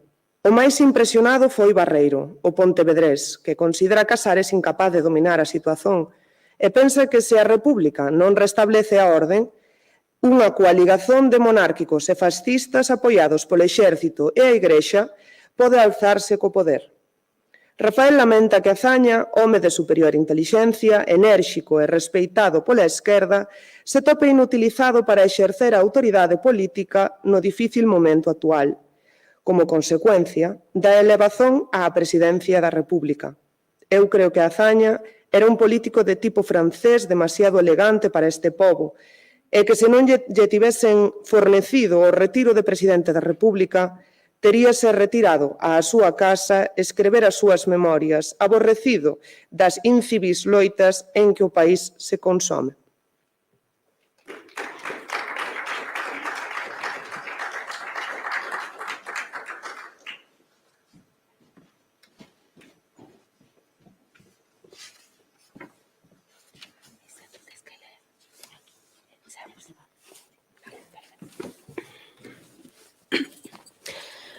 Con un profundo sentimento de horror, inteírome pola imprensa e por noticias máis ou menos confidenciais que circulan por Madrid dos pormenores dos terribles acontecimentos que se sucederon na noite do domingo e na madrugada do luns, e dos quais as primeiras noticias, referidas exclusivamente ao asasinato do tenente Castillo, nos chegaron estando Martínez, Casado e máis eu, dispóndonos a retirarnos do Café Aquarium para recollernos nas nosas residencias. Entón, aínda non podíamos ter coñecemento do contraasasinato, que se realizou 3 ou 4 horas máis tarde e que tivo como vítima don José Calvo Sotelo. Desta última lutuosa noticia só tomamos consciencia ao longo do luns. Pasados os primeiros momentos, xa temos unha idea relativamente clara de como aconteceron os feitos. Un tío de Artemisa e tenente coronel da Guardia Civil. E a nosa compañeira sabe que ele máis do que din os xornais. Ao terminar os exercicios en San Bernardo, acompañouna á súa casa. Entre as confidencias que me fixo e os relatos de imprensa, suxeitos a previa censura, vou perfilando unha versión que creo próxima á realidade dos abomináveis eventos. Recibín a República como ilusón, mais é evidente que agora a República non pode dominar a anarquía. Pistoleiros de un e do outro lado tiroteanse en Madrid e as execucións de inimigos políticos parecen xustificadas aos asaltados de cualquier signo. O tenente de guardas de asalto, Xosé Castillo e Sáenz de Teixada, era membro da Unión Militar Antifascista e instructor das milicias que o sector radical do socialismo ten organizado. Os activistas de dereita tiñan Castillo por un duro inimigo. Atribúenlle un papel principal nos incidentes sangrentos ocorridos durante o enterro duns alférez da Guardia Civil, e parece que viña recebendo ameazas anónimas supostamente procedentes de elementos fascistas. Castillo tiña o seu domicilio na rúa de Augusto Figueroa, e o 12 pasado debía entrar de guardia no cuartel de Pontexos. O tenente que, segundo algúns, saíra como a súa dona, deixa esta ao pé do portal da súa casa e, como era de costume, continúa pola rúa para seguir por Fuencarral e Montera a Porta do Sol e chegar á praza de Pontexos. A poucos metros de Fuencarral é tiroteado polas costas por un grupo de 4 homes e cae en terra. Cando, auxiliado por varios transeúntes, é metido nun taxi e conducido á equipa cirúrxica da rúa da Ternera. Está moribundo, ou quizás xa morto. Os médicos da equipa certifican a súa defunción. Un dos proxectís teñenlle atravesado o corazón. Como non relacionar con este o crime, a morte de Calvo Sotelo? Ás 3 da madrugada seguintes, a morte de Castillo, soou a campainha do domicilio no político, un segundo andar da Rúa Velázquez. Todo o mundo estaba descansando. As dúas serventes érguense asustadas e avisan o señor. Este, asomado ao balcón, enxerga un vehículo oficial de guardas de asalto e pregunta á parella de seguridade que normalmente vixía a súa casa se efectivamente se trata da forza pública, o que os vixilantes confirman. O político ordena que se abra a porta do andar. Entran os nocturnos visitantes, a frente dos quais figura un home con traxe de paisano que se identifica como capitán da Guardia Civil. Alegan que teñen orden de practicar un rexistro e logo que deben conducir o deputado monárquico á Dirección de Seguranza. Desolven os protestos que aquele formula cando invoca a súa inmunidade parlamentar. Néganlle a posibilidade de usar o teléfono e arrancan, e unha vez vestido, saen con ele e introducen en un vehículo.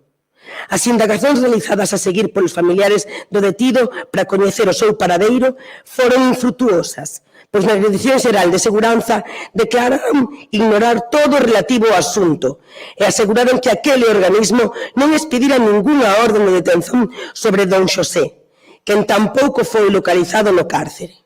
A media mañá, soubose que o cadáver de Calvo Sotelo fora entregado no depósito do cemiterio municipal do Leste. Os médicos aprecianlle unha ferida de arma de fogo con orificio de entrada polo ollo esquerdo e de saída polo occipital. Mais o tío de Artemisa di que foran 2 disparos na nuca os que causaran a morte do famoso político galego.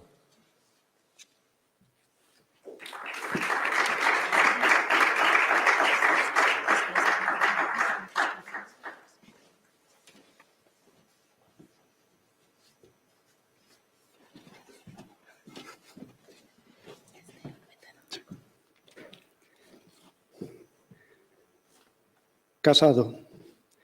Esta mañá acababa de actuar eu en San Bernardo como expositor e de responder aos asetantes, cando comezou a circular polo claustro o rumor de que don Xosé Calvo Sotelo fora ilegalmente detido no seu domicilio nas primeiras horas da madrugada e levado nun camión ocupado por guardas de asalto con rumbo descoñecido. Mentres almorzamos na pensión, ouvimos as noticias do radio, segundo as quais a Dirección Xeral de Seguranza negaba ter lanzado orden algunha de detención do deputado por Ourense. Pola tarde subemos máis detalles do suceso. As persoas que practicaron a detención non permitiron que os ministros utilizase o telefone para comunicarse con non se sabe quen. Como estaba en pixama, solicitou que se lle permitise vestir un traxe. Dos individuos armados con pistolas vixiárono mentre se mudaba. Dado o alarme pola esposa do famoso político, chamouse ao domicilio do presidente das Cortes. Este chegara de Valencia poucas horas antes e ao retirarse a dormir dera orden de que non interrompesen o seu sono, pois estaba moi canso. Cando soubo a noticia, comunicou con o goberno e o ministro da Gobernación deulle toda a clase de seguranzas de que non se dictara orden algunha de detención contra o deputado desaparecido. Acrescentou o ministro que ordenaba a mobilización de todas as forzas necesarias para dar como paradeiro do señor Calvo Sotelo. Ao final, veuse saber que o seu cadáver se achaba no cemiterio do Leste, onde o conduciran os seus secuestradores. Madrid vive baixo a impresión de que estes graves sucesos poden ocasionar outros máis graves aínda.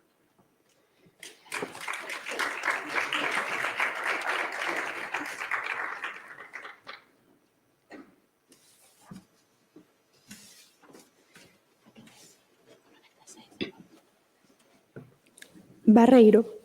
Segundo leio nos xornais, onte realizáronse os enterros do Tenente Castillo e de Calvo Sotelo. Ás 4:30 da madrugada foi tirado da capela ardente instalada na Dirección Xeral de Seguranza o féretro que contiña o cadáver do infortunado oficial. Rodeaban o coche que conducía o caixón oficiais e gardas de asalto e individuos da Garda Civil, das milicias comunistas e das milicias socialistas. Acompañaban o cortexo o director de Seguranza, altos xefes de aquel organismo, xefes e oficiais de seguranza e asalto e comisarios e axentes do Corpo de Seguridade e Vixilancia. Desde moi cedo comezaron a afluir obreiros, numerosas mulleres, elementos das clases de tropa e moitos gardas do corpo a que pertencía o oficial asasinado. Ás 10 da mañá verificouse o sepelio que presidía o subsecretario de Gobernación, Osorio Tafall, quen ostentaba a representación do ministro. Tamén estaba presente o obeso alcaide de Madrid, don Pedro Rico, concellais, xestores provinciais, numerosos deputados da Frente Popular e unha grande cantidade de público anónimo. O caixón aparecía envolto na bandeira do Comité Provincial do Partido Comunista e perante ele desfilaron as milicias da Xuventude Socialista e Comunista unificadas. O tenente coronel Mangada pronunciou a oración fúnebre e deuse terra ao cadáver. Non se rexistrou ningún incidente.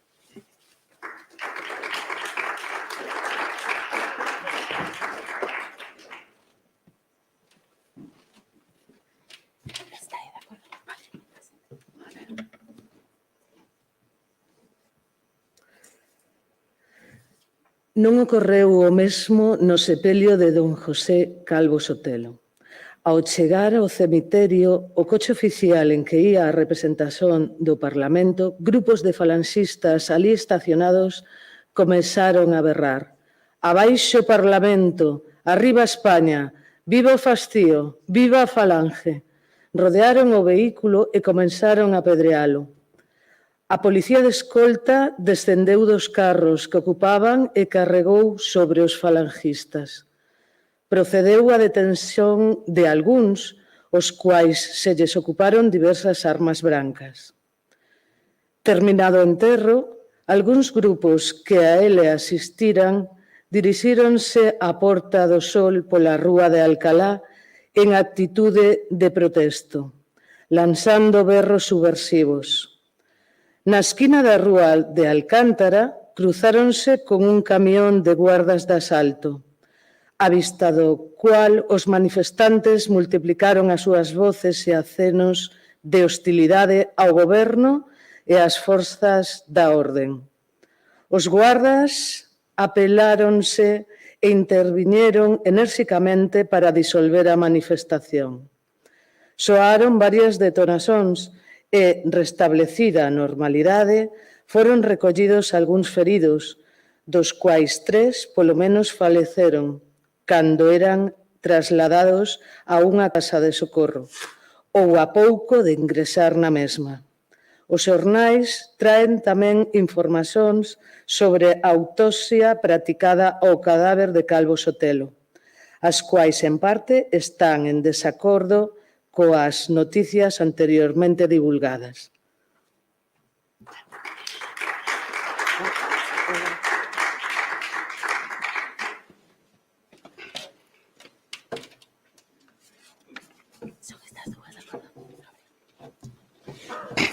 Dixe agora que o morto apresentaba unha só ferida de arma de fogo con orificio de entrada polo occipital. O chefe monárquico tería sido asasinado, mentres era conducido na camioneta número 17 do corpo de asalto, por alguén que ocupaba un lugar ás súas costas. Mas certos xornalistas creen saber que as análises do sangue que lisaba o vehículo parecen indicar que o interfecto foi agredido fora da camioneta e depositado nelas a cadáver. Sen embargo, a impresión xeral é que o disparo ou disparos que causaron a morte foron realizados na camioneta en marcha, que de Velázquez se dirixía á Porta do Sol, cando estaba chegando ao cruzamento con Ayala. Esta versión, que non vin recollida na imprensa, mas en San Bernardo estaba na boca de todos, incluída, desde logo, Artemisa, estaría fundada nas declaracións de algún dos ocupantes da camioneta que foron detidos. Entre eles está o condutor, Florencio Mallo ou Orencio Ballo, e 3 guardas de asalto que se achan no cárcere. Os xornais din que o condutor foi recoñecido polo porteiro, o botóns e unha servente de Calvo Sotelo, así como polos guardas que tiñan ao seu cargo a vigilancia da casa, aínda que ele declara que deixou a camioneta ás 11. Deitouse e volveu recollela ás 5, mas algún dos outros detidos poden ter feito aquela declaración. Barreiro. Rematada a xornada de hoxe, reunímonos para tomar un refresco nun café que acuase en frente do edificio universitario. Un grupo de concursantes, entre os quais figuran, desde logo, os meus novos amigos Rafael Martínez e Alberto Casado, mas tamén, con grande satisfacción pola miña parte, Artemisa, Xunta e outra rapaza máis. O nome de Artemisa é invención de Casado, mas agora non usamos outro para asignar a belísima e inteligentísima persoa así batizada polo meu amigo salmaticense. Casado admira moito esa juvenil deusa, dunha esbeltez e dunha elegancia verdadeiramente escultóricas, mas non suxeitas ao canon usual. Artemisa é dunha modernidade sorprendente, que se afirma como superior á moda, como anunciando a moda dunha época por vir, na cual a muller, emancipada das sofisticacións a que a forza unha sociedade aínda fortemente patriarcal alcance ou recupere a suprema distinción natural que opomos ás deidades antigas. A maior parte das rapazas universitarias de hoxe teñen, se son feitas, un encanto que nasce da tensión existente entre a súa femineidade normal que no mundo en que viven teñen que proteger das liberdades masculinas e a súa condición de mulleres intelectuais, que non lles permiten beneficiar todos os prexuizos que conformaban o arsenal de armas ofensivas e defensivas constituintes da panoplia, con que as mulleres de onte predicaban a súa guerra erótica, dentre as burguesas canles de convivencia codificada. Aparecen así como obxetos de desexo fortemente protegidos por unha couraza de ríxidos convencionalismos. Só compromiso matrimonial as fai definitivamente accesíveis. Son princesas alongadas, que te chaman e te fosen. Viven perpetuamente en perigo. Non poden renunciar a suscitar en ti o desexo, mas han evitar que as consigas, se non pagas o alto prezo que fixa o seu interese social.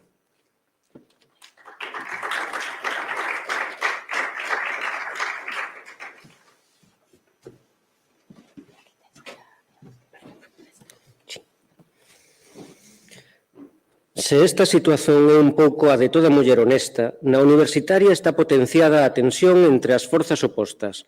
Posúe maiores recursos de sedución, porque é superior en cultura, e a súa defensa do desconsiderado ardor masculino non pode ser tan compacta e fechada como a da burguesa inculta, pois ninguén daría creto na súa boca aos tópicos que fundamentan a moral amorosa da ignorante. Nese sentido, áchase sempre en perigo perante o varón e esa situación perigosa exíxelle un xogo de elasticidade táctica que multiplica o seu atractivo. Mas Artemisa parece de outra casta, a casta das deidades homéricas, demasiado formosas e sás para rebaixárense a calquera sorte de garridice. Así o seu encanto excede o da muller sofisticada como o divino excede o humano. Non se percebe en Artemisa ningunha debilidade por onde a arrogancia masculina condescenda a xogar o seu xogo de benévolo conquistador. Artemisa ten a seria simplicidade da perfeita armonía corporal e espiritual. E só parece digno dela un home como Rafael, que nunca dá a sensación de estar deslumbrado pola beleza dela, nen abraiado pola súa intelixencia, que nunca lle dirixe un afago galante. Ela, que aparenta unha casta frialdade na tersura da súa resplandecente carnasón femenina, compórtase con el como se lle recoñecese unha paridade persoal que non acha nos demais.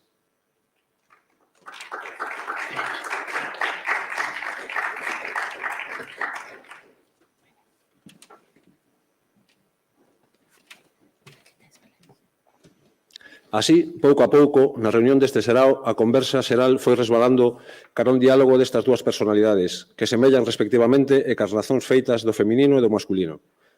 Mas esta comunicación, este acoplamento producíase sen unha groseira referencia ostensível ao dimorfismo sexual, con un nobre decoro, con unha elevada concordia, nun equilibrio de elegantes ademanes e razóns que, sen estar en absoluto a muller e o home as súas distintas resonancias musicais neste diálogo, sublimaba e como remetía a unha superior concertación armónica aquele de partir sobre os problemas ordinarios do día, as actuacións dos compañeiros nos exercicios, o nomeamento dun xuiz especial para investigar o asasinato de Calvo Sotelo, a suspensión das sesións de cortes decidida por Martínez Barrio.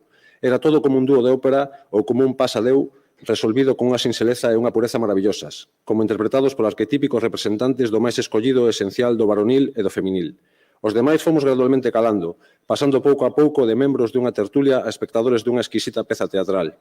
Só a despedirnos, Artemisa apareceu nun movimento cheio de graza descer un degrao do seu pedestal de deusa.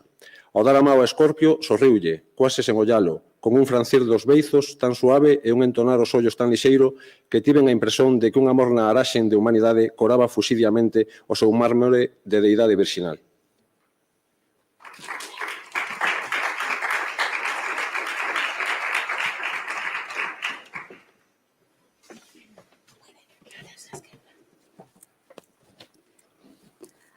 Agora Cherry dorme tranquila, está moi pálida, mas o seu xesto é doce e sereno. A crianza dorme tamén no seu cesto. É unha nena formosísima que pesou 4,4 kg.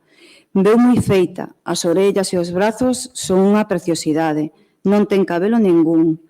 De madrugada comezou a anunciarse o parto. Avisamos ao médico, un pouco inquieto porque se apresentaba unha diña de sangue. Ás 7 da mañá recoñeceuna e achouna ben. Foi ouvir misa de 8 e cando volveu as dores estaban a producirse. Isto está para moi en breve. Co ben que se axuda, todo vai a ir rápido. Sen embargo, non foi así. As dores começaron a esparcirse e acabaron por cesar. A iso das 11 non avanzaba o parto. O médico, un pouco sorprendido, tivo que renderse á evidencia de que non progresaba a dilatazón. Opinou que sería indicado recorrer ao fórceps. Consultouse ao pai de Cheli. Mercedes esperaba que as dores volverían de seu. Decía que iso lle sucedera a ela precisamente co nacimento de Cheli. Manolo preguntou ao médico que faría se tratase dunha filla deste e a resposta foi que non esperaría máis.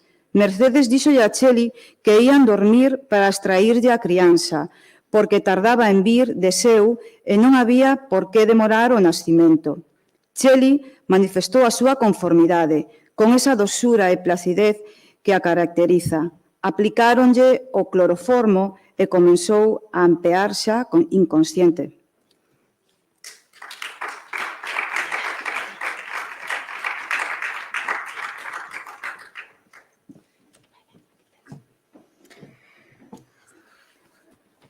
A mediodía, a crianza viu a luz. Ao recobrar Cheli o coñecemento, houbo que acudir a cortar a hemorraxia que se produciu. O médico, a toda velocidade, preparou e aplicoulle unha inyección. Ou foron dúas. Cheli balbuciaba palabras incomprensíveis, aínda non dona de falar normalmente.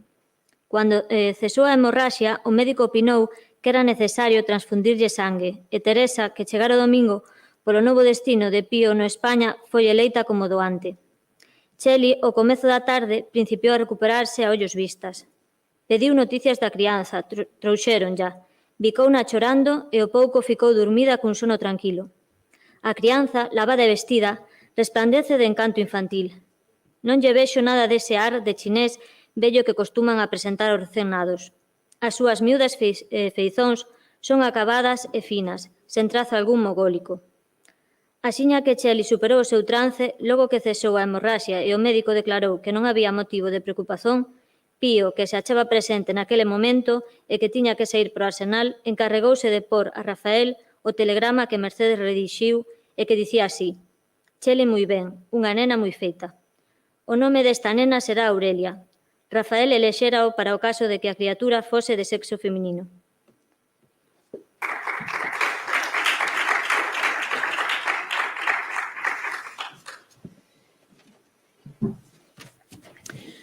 Hoxe recebeu Rafael un telegrama que lle anunciaba o nacimento dunha nena dada a luz pola súa muller. Pola noite chegaron até nós rumores segundo os quais se sublevaran en Marrocos dúas bandeiras do Terzo de Madrid. Madrid está cheio de rumores desde a morte de Calvo Sotelo. Antes de cear, Rafael, Barreiro e máis eu fomos tomar unhas cervexas na Gran Vía como para celebrar o nacimento da nena do primeiro. No café e na rúa reinaba un ambiente de preocupación xeral. Hoxe era difícil desenvolver con normalidade os exercicios en San Bernardo. Algúns trouxeron noticias segundo os quais as tropas estaban acuarteladas. Mañá Rafael terá que facer a exposición de unha lizón sobre o Berceo. Como temos que supor que nos escuitan alumnos de un determinado curso, é frecuente que os oxetantes a quen non se lles ocorre outra oxezón falen de que a exposición non estaba adecuada á presunta mentalidade infantil.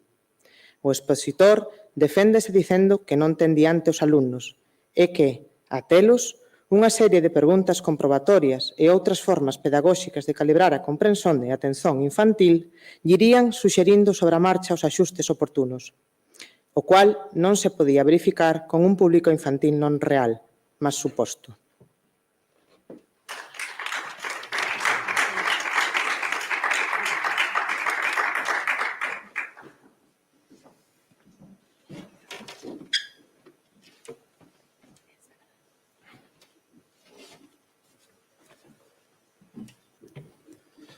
Tan frequentemente se fixo este quadro de reparos e réplicas que Alarcos, hoje, com um pouco de impaciência e num pouco de humor, comentou vivamente desde o tribunal que era preciso ater-se às condições objetivas que lhes eram dadas a tribunal e aspirantes, que havia que falar para os nenos, supondo que estavam presentes e que o tribunal não podia dispor dos tais tão mencionados nenos, mas que os concursantes, que não pudessem imaginá-los facilmente, que os vissem com um pouco de boa vontade nas próprias pessoas dos membros do tribunal, os que aceitavam desempenhar o papel de crianças para favorecer a capacidade de posta em cena dos atuantes.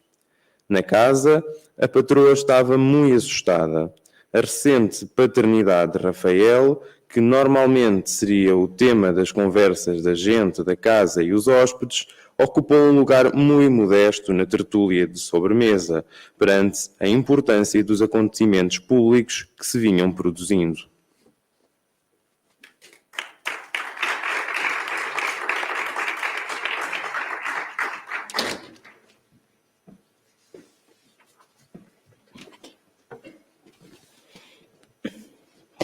Temos, enfim, os exercícios suspendidos. O governo informou por rádio ao público dos acontecimentos que se iniciaram em África.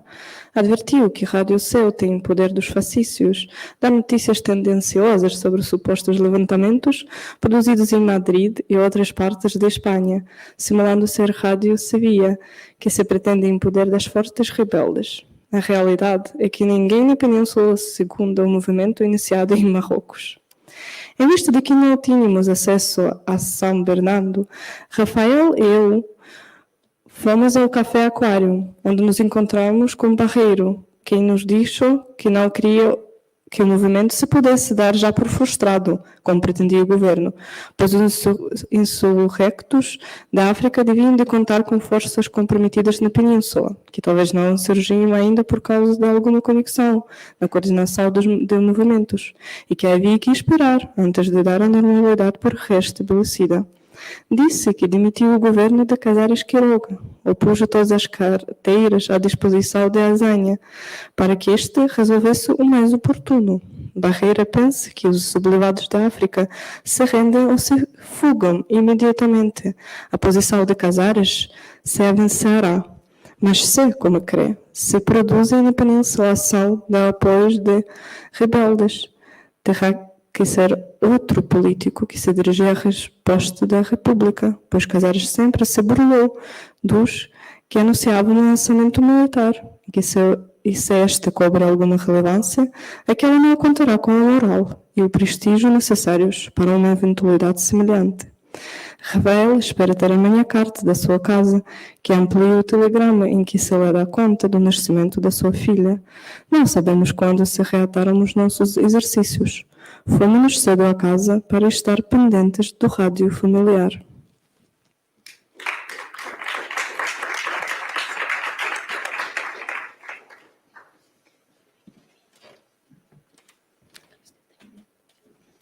Francisco Franco Bahamonde. Para as divisões da Espanha, Málaga, Almeria, Bilbao, Baleares, Canária, barcos e bases da Marinha Espanhola, estações oficiais do Saara, forças da Guardia Civil e Assalto.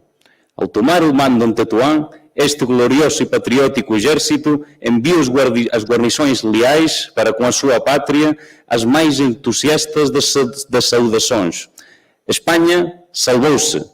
Podedes orgulhar-vos de ser espanhóis, pois já não caberam no nosso eido os traidores. Andaluzia, Valência, Aragão, Burgos, Valladolid, Corunha, Astúrias, com as suas forças de ordem pública, estão estreitamente unidas para nós. A gloriosa Marinha Espanhola, com as suas bases, uniu-se ao movimento em plenitude de entusiasmo.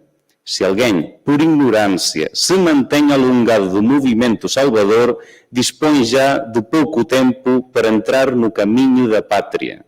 Elegede bem o momento e poderedes reparar a ausência anterior. Al final, exigiremos conta estreita das condutas duvidosas ou traidoras e expulsaremos das filas do exército e institutos armados quantos não sintam Espanha e fagam armas contra os verdadeiros espanhóis.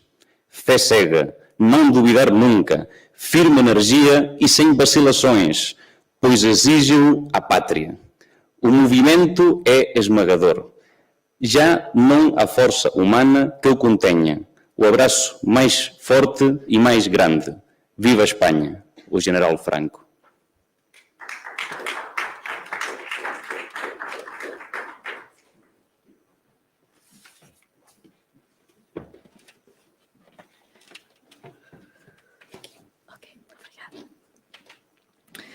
Desde a azoteia da nossa casa, ouve-se perfeitamente o fragor do combate que se desenvolve entre as forças leais ao governo, apoiadas por numerosos civis, aos quais se proporcionaram armas, e os militares encerrados no quartel da montanha. Bandadas de pássaros assustados passam chiando e fugindo sobre as nossas cabeças quando as descargas se sucedem com mais estrondo e reiteração. A impressão que temos é que o movimento fracassou em Madrid. Segundo o rádio governamental, todas as cidades importantes da península estão em poder das autoridades republicanas, depois de ter sido reduzidos em algumas delas, como Barcelona, os núcleos que se alçaram contra o poder constituído. O governo presidido por Martínez Barrio, depois que este senhor fracassou no seu propósito de reduzir pela persuasão os rebeldes, deixou passo a um governo geral que se apresentou ao país através de uma nota que ouvimos pelo rádio da nossa patroa. Nela esclarecia-se que ao demitir Casar se projetou um governo cuja composição tendia a facilitar uma solução que evitasse derramamentos de sangue, mas pronto ficou evidenciado que nunca havia tão generosa iniciativa e se decidiu que continuasse funcionando o governo que exercia as suas funções quando se produziram os sucessos constitutivos da rebelião, com algumas modificações, e encarregando-se de Dom José Giral da presidência do mesmo. Temos a impressão de que os rebeldes encerrados no quartel da montanha, alvorados durante toda a madrugada por fogo de canhão e fuzilaria, estão a ponto de render-se ao parecer. Forças de milícias obreiras e soldados regulares dispõem-se, ao que parece, a assaltar o quartel. Barcelona, onde os facciosos atacaram a Generalitat, está agora firmemente em poder do governo. As forças da Guardia Civil e de assalto intervinham de jeito decisivo, junto a grupos armados da classe obreira, no esmagamento do movimento subversivo, até a rendição do chefe do mesmo, General Godet.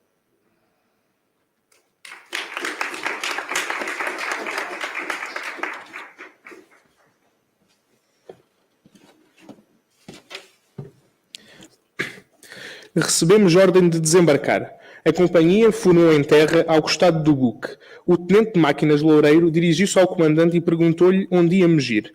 Muitos pensávamos que se nos queria utilizar em contra da República, porque as notícias do que sucedia em África e em Madrid circulavam entre nós e sabíamos que a maior parte dos chefes e oficiais eram monárquicos. O comandante respondeu a Loureiro: "Você obedeça ao tenente do navio que manda a companhia e mais nada." Este tenente de navio era Dom Manuel Martínez Pinheiro, que se achava em terra já conosco. Loureiro lançou-se à esqueira e volveu à coberta berrando: "Rapazes, levaram-nos enganados. Não obedecedes. Viva a República!" Imediatamente começou o fogo. O oficial de guarda, Dom Pio Ramírez, que era cunhado do tenente do navio Martínez, caiu morto. O alferes do navio Ortegoza disparou sobre Loureiro, mas os marinheiros precipitaram-se sobre aquele e ficou prisioneiro. O comandante do buque, ferido, foi levado à coberta com os braços em alto e ali foi rematado. Martínez ordenou-nos fazer frente aos subvelados e volver à coberta. Mentres vacilávamos, ele disparou para os que fizeram donos do barco e estes responderam.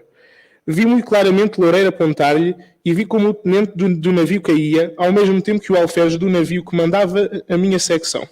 Então, lançando vivas à República e subindo ao barco a toda a pressa,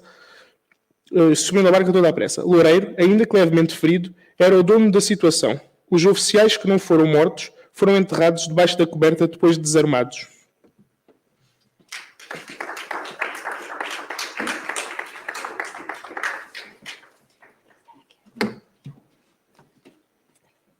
Entón vimos como unha compañía do Arsenal avanzaba cara a nós.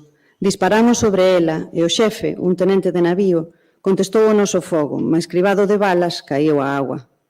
Unha columna procedente do parque foi detida polo noso fogo. Ferido o seu xefe, parte da columna pasouse a nós dando vivas á República. O España ficou libre de cualquier hostilidade. Entón constituíuse unha columna con parte da dotazón do acorazado ao mando de Loureiro. Desembarcamos e ocupamos a estación de radiotelegrafía do Arsenal e a central eléctrica. Ouvíamos tiroteo para a porta da doca. Alí estaba unha forza mandada por don Xesús Martínez Piñeiro, que nos recebeu con vivo fogo cando nos aproximamos. Loureiro caíu morto, e eu, como subalterno de maior graduación entre os que ficábamos, ao ver que tiñamos moitas baixas, ordenei a retirada e regresamos ao barco, onde nos mantivemos até que se negociou a rendizón. Pasamos prisioneiros ao cuartel de Dolores, onde estamos esperando ser xulgados en Consello de Guerra. O falarmos os uns cos outros, entre os que aquí estamos, funme inteirando de algúns dos extremos que relato e que no momento dos feitos non puden perceber. Espero non ser condenado a morte, porque en realidade, cando tive en mando, non dei outra orde que a de retirada, e non consta que de regreso a bordo participase na organización da resistencia, que xa pouco durou.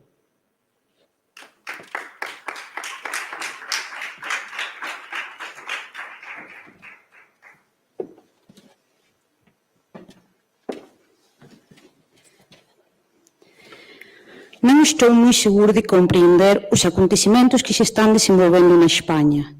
O día seguinte àquele en que se sublevaron as tropas de África, Rafael tiña de expor o tema de Berceo por designación da sorte. Aínda que pela noite do 17 já tiñamos noticias vagas do sucedido, a hora oportuna acudimos a San Bernardo, temendo que os exercicios se suspendesen como así foi. Logo soubemos que o general Vanjul estaba alzado no cuartel da montaña. Non eran, pois, só os de África os sublevados. Foron días cheios de sobresaltos aqueles en que a guerra estalou. Pois agora, xa a principios de agosto, non cabe dúbida que se trata dunha guerra, non dun pronunciamento militar fracasado, como en principio parecía.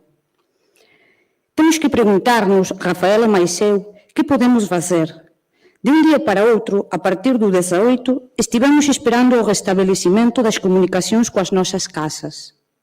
Eu penso na preocupación que na súa aldea atenazará a mente dos meus pais. Mas xa que verdadeiramente angustiosa é a situación do Martínez. Recebe un telegrama anunciándolle o nacimento do seu primeiro fillo e inmediatamente fica cortado todo o contacto coa súa familia. Agora, Correios distribuiu correspondencia, mas non de territorios como Galiza e Salamanca que están, polo menos na súa maior parte, en poder dos facciosos.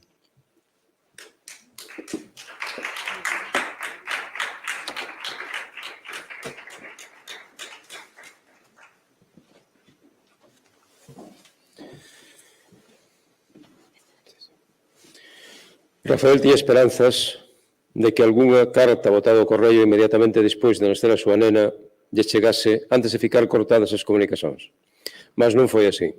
Cada día esperábamos a rendición ou fuxía dos rebeldes. Fanjul, preso en Madrid, Godet en Barcelona, Cercado Aranda en Oviedo, en Toledo Moscardó. Mas Queipo logrou afianzarse en Sevilla e hoxe há facciosos en Somosierra e Guadarrama e loitas en Andalucía. As maiores cidades están no noso poder. Temos a aviación, temos o ouro do Banco de España, o pronunciamento fracasou. Se Madrid, Barcelona e Valencia caísen en poder dos rebeldes, todo estaba perdido. Mas os alzados preferiron converter en guerra civil o seu movimento e loitan a desesperada. A pesar de que controlan extensas zonas da península, os recursos económicos e humanos do goberno son moito maiores. Non há serio perigos. Dispomos de poucas tropas regulares e quase todos os oficiais son sospeitosos. Os vencedores dos fascistas foron os obreiros constituídos en milicias. Eles sostiveron a fronte de Madrid, mas no sul non parece que as cousas corran tan satisfactoriamente. Se non acaba isto axiña, teremos o problema da falta de diñeiro. Que imos facer? Polo de agora, esperamos. Saímos á rúa, imos ao café, camións e camións cheios de obreiros vestidos con un mono azul e armados con fusís e pistolas pasan veloces en dirección ao frente. Os exercicios continúan suspendidos.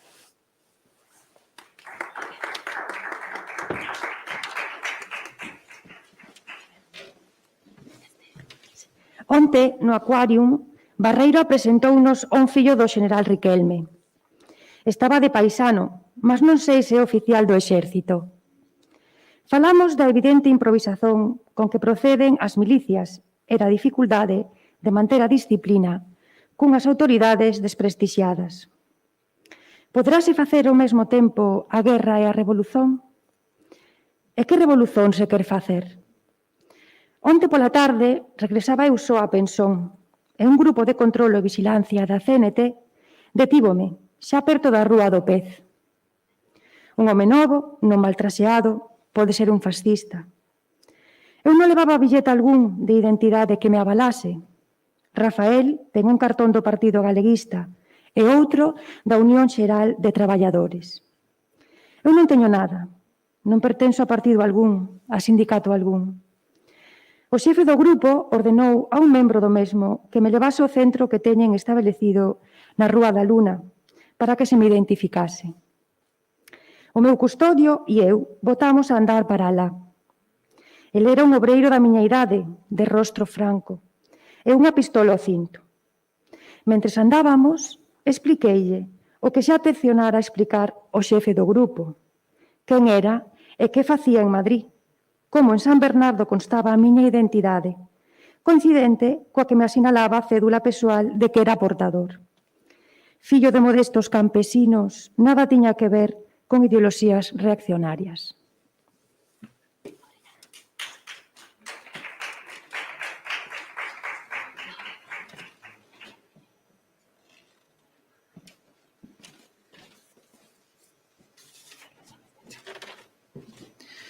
O meu custodio, con rostro afábel, ouvíame sen ollarme e camiñaba simplesmente á miña beira, sen adoptar ningunha actitude acreditativa de que me levaba detido. Eu non tiña menor desexo de pasar polo que xa comezaba a ouvir chamar a checa da Rúa Lúa. e aínda non me esperaba ser vítima dun tráxico erro ou dunha irresponsável arbitrariedade, temía que se prolongasen os trámites da miña identificación e liberdade, con as conseguintes molestias. Un aviso a Rafael, dada a proximidade da nosa residencia, producía verosimilmente a súa presenza sen demora. Mas Rafael, aínda que dotado de documentación satisfactoria, podía inspirar sospeitas aqueles homes da CNT, pois para eles un home novo, como a min, que non estivese mobilizado, podía ser un fascista encoberto ou un desafeto á causa do pobo. Ia pensando isto, mentres argumentaba explicando ao meu custodio con aparente tranquilidade quen era e como a República non tiña nada que temer de min. E cando íamos dobrar unha esquina, a entrar na rúa onde o meu custodio me levaba, quase sen ollarme, díxome que podía irme embora. E afasteime dele cun saúdo camarada, e en poucos minutos desemboquei na Rúa do Pez. Casado. Estamos en guerra e non sabemos cando esta guerra acabará. A parte dunha frente no Guadarrama e Somosierra, Madrid ten que atender ao sitio de Alcázar de Toledo. E a quinta columna, como din que chamou mola a forza dos fascistas camuflados que esperan ou esperaban ser os primeiros en ocupar os edificios públicos. Logo están as máis frentes que nos fican lonxe, a frente de Aragón, a frente de Andalucía, a do norte. Na guerra moderna há que desconfiar dos partes oficiais, enganar o inimigo e mesmo a populación civil ou o exército propio, donde pode formar parte da guerra psicolóxica.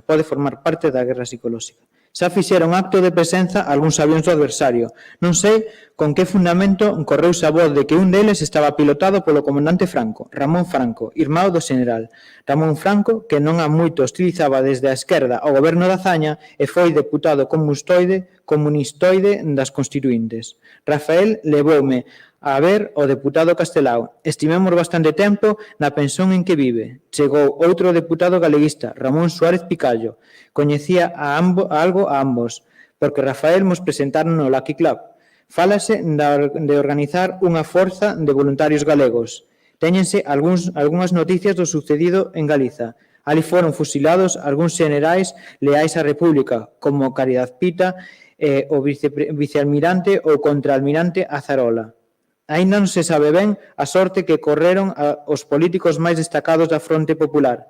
Que xefe político perderon os fraccionarios con a morte de Calvo Sotelo, di Suárez Picallo. Foi un asesinato, há que condenalo, mas como negar que restou a rebelión un tanto importantísimo? Quen senón Calvo Sotelo ia ser o caudillo político do movimento subversivo?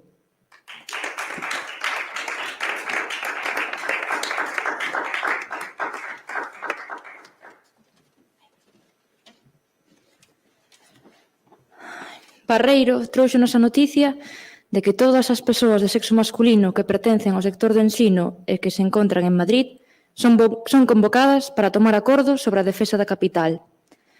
Nesta cidade, que parece a de un país socialista en guerra, temos que facer algo máis que esperar a que os milicianos nos abran o camiño de regreso ás nosas casas.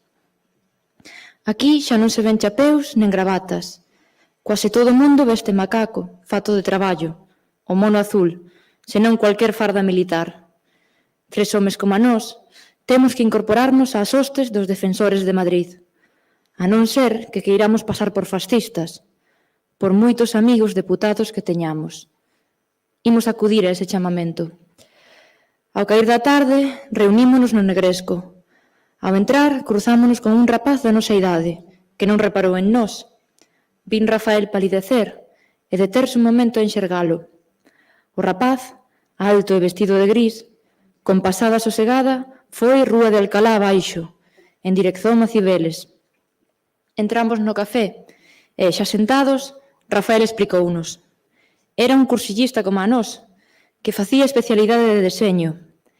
Era ferrolano, ou vivía en Ferrol, e Rafael coñecía o ben. Era un dos chefes de falanxe na súa cidade. Rafael admirábase de que andase tan temerariamente por lugares tan céntricos, en troca de acocharse como pudese. Xa era do dominio público que bandas de extremistas andaban á caza de fascistas e non abondaba con non ter realizado acto algún expreso de hostilidade á República, para sair con ben das maos daqueles homes. Nesa mesa próxima falaban unha formosa muller, de cabelo e ollos negros, enfeitada como unha cortesá, e un home ben vestido, mesmo con unha gravata vermella. Ela tería uns 25 anos, ele 10 máis. Era, sen dúbida, un home ben situado no campo republicano, que non tiña medo de parecer demasiado ben portado. Tal vez desempeñaba algún cargo de confianza nun ministerio. Falaba sen ningunha cautela, e contaba a súa compañeira como 2 días antes, achándose con fulana e mengana, tivera que baixar á cabe do edificio en Cirolas, perante un alarme aéreo. A muller, para que fulana e mengana eran moi coñecidas, aludiu ao momento de amor que o home tiña que estar pasando con ambas, e este afectou en silencio submeterse ao xuizo da moza sobre esa conducta, o que provocou unha aclarazón daquela segundo a cual nada tiña que opor ao feito de que un home se deitase con 2 mulleres. Como consecuencia desta conversa, que non comentamos, e que nen sequer sei se ouviron Rafael e Barreiro, ergueuse en min a idea adormentada da femineidade e do amor. Des que estoirara a guerra, a ansiedade e a angustia apagaran en min toda a sensualidade consciente, e mesmo cualquier sentimento de galantaría.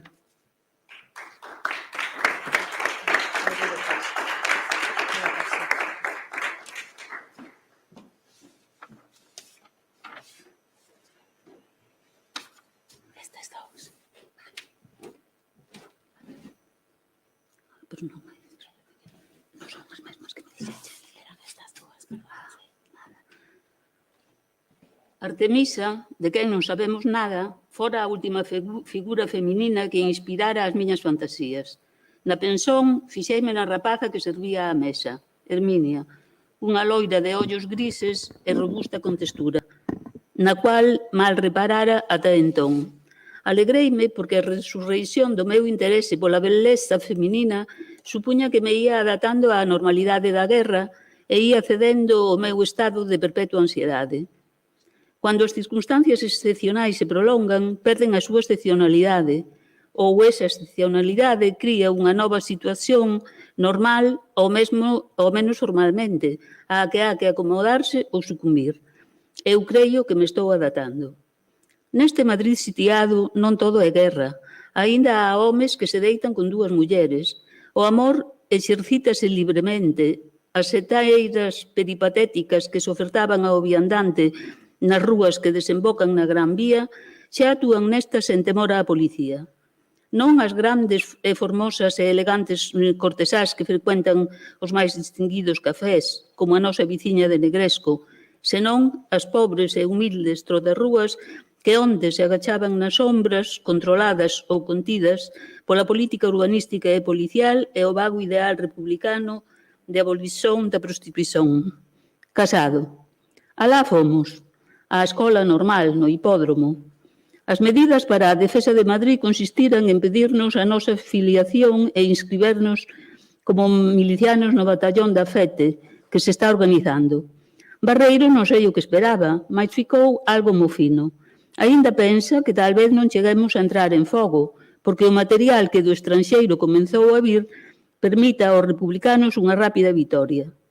Eu creio que isto vai para longo. Barreiro afirma que é un republicano leal e mesmo entusiasta, mas que esta república camiña a pasos axigantados para a sovietización, e iso non inspira entusiasmo algún.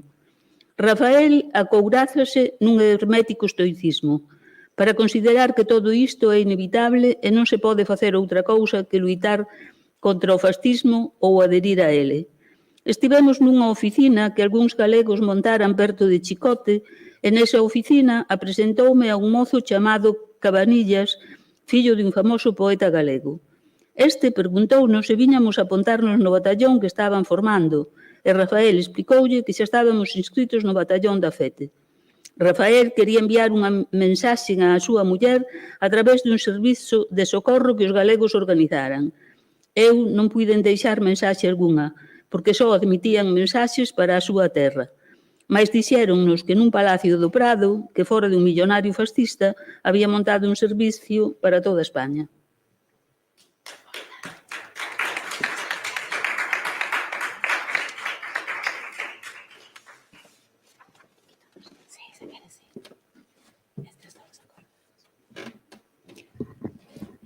Fomos alá. Asombroume a riqueza daquele palacio, de que se incautara non sei que organismo revolucionario. Todo estaba no seu sitio. Os cuadros nas paredes, as esculturas polas mesas, as lámpadas nos teitos, os tapetes polo chao. Nunca estivera eu nun palacio particular. Só coñecía a riqueza dos museos e certos edificios públicos. Pensei que con tanto revolucionario como entraba e saía, bulía e escribía, telefonaba e pedía noticias por ali, sería un milagre que todos aqueles preciosos obxetos fosen preservados. Dei a miña mensaxe para o meu pai, que só podía dizer: estou ben, Alberto. Cando din a dirección e o nome do destinatario, preguntáronme: que le toca? E respondín: es mi padre. Rafael puxo tamén outra mensaxe, a maior abondamento, por se non chegaba a dos galegos para a súa muller.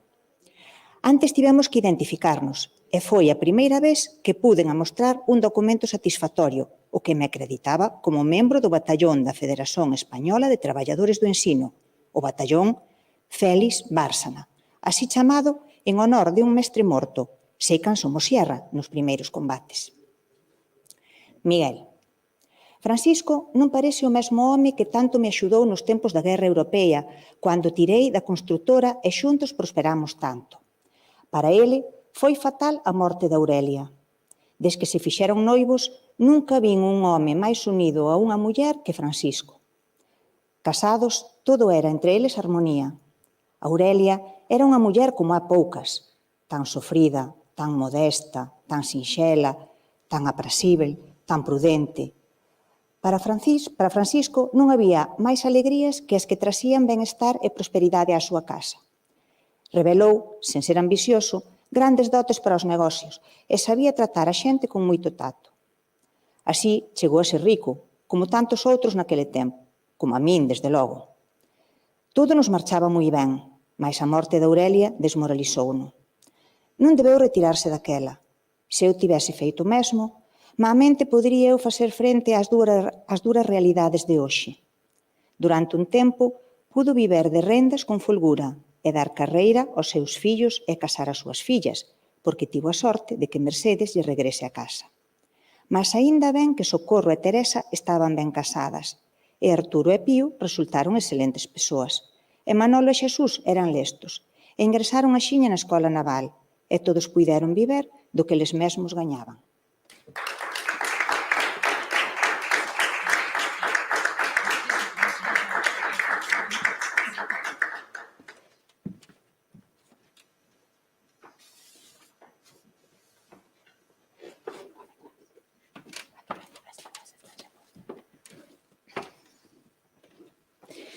Porque xa os tempos eran outros e as rendas xa non facían de Francisco un home rico, mas fora da casa todos os fillos, menos Rafael, e moi ben gobernada a casa por Mercedes, Francisco tiña dabondo. Consolábao da ausencia da súa querida muller, o amor dos seus fillos e dos seus netos, e vivía só para eles. Os fillos, as fillas, as noras e os xenros tratáronnos sempre con cariño e respeito, e cando casaron Rafael e Cheli parecía que dentro da súa viuvez non aspiraba a máis. Mais agora, os terribles golpes que lle trouxo a guerra afundíronnos en remedio. Manolo e Pío, mortos o mesmo día, Teresa e Cheli sen maridos, un enterrado, outro non se sabe tamén onde. Onte estivo na casa da Rúa Real. Teresa e Cheli fan o que poden, en medio das súas mágoas, para animar a Francisco. Mercedes e Manuel, como sempre, compórtanse de xeito inmellorável, mas todos viven angustiados. Francisco ten caído nunha triste depresión. Acheino tendido na cama, aínda que vestido de casa. Paso os días así, sen dar fala. Desde logo non pon os pés na rúa. Vese que non ten desexos de viver. Esta guerra é unha maldición para todos. Eu tamén teño un fillo e un xenro mobilizados, mas teño muller que me axuda a tirar para adiante. Ás veces, pregúntome se vale a pena sobreviver. Contan que na zona republicana reina a anarquía máis espantosa e que é eminente a caída de Madrid. Oxalá calla dunha vez e nos baixamos libres deste pesadelo, mas non gosto do que pasa aquí. Há moitas detencións de xentes da Frente Popular que eu tiña por boas persoas e mesmo están presos ou foron fusilados altos chefes do exército que non se somaron ao alzamento. Bandas de milicias formadas por mozos de dereitas tomanse a xustiza pola propia man, en vez de entregar os presuntos delincuentes ás autoridades militares. Onte celebrouse no cuartel de Zapadores un consello de guerra para xulgar por traizón o alcalde socialista Antonio Santamaría e 9 persoas máis. O fiscal pediu para todos a pena de morte. Pena de morte? Traizón? Eu coñezo a maior parte dos acusados e teños por persoas honradas. Os que eran autoridades ou empregados do goberno mantiveranse fiéis á República. Isto é traizón. Para eles, a traizón cometera nos outros, mas xa que os donos da situación son os militares, é natural que tiren os cargos aos contrarios. Mas pena de morte?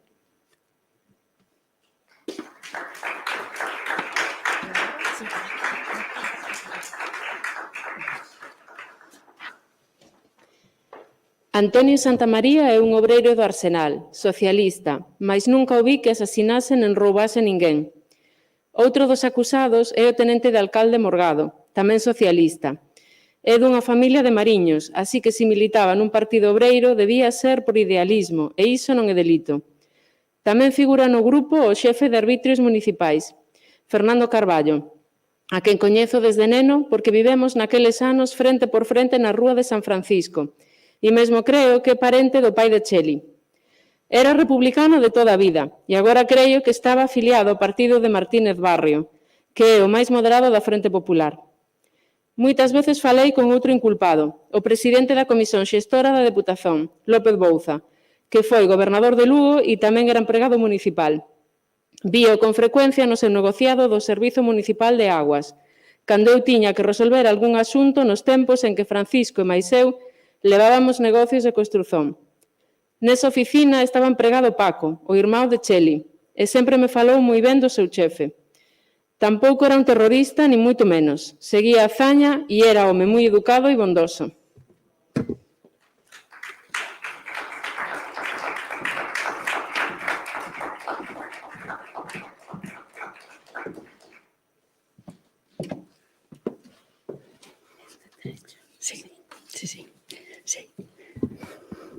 Tucho.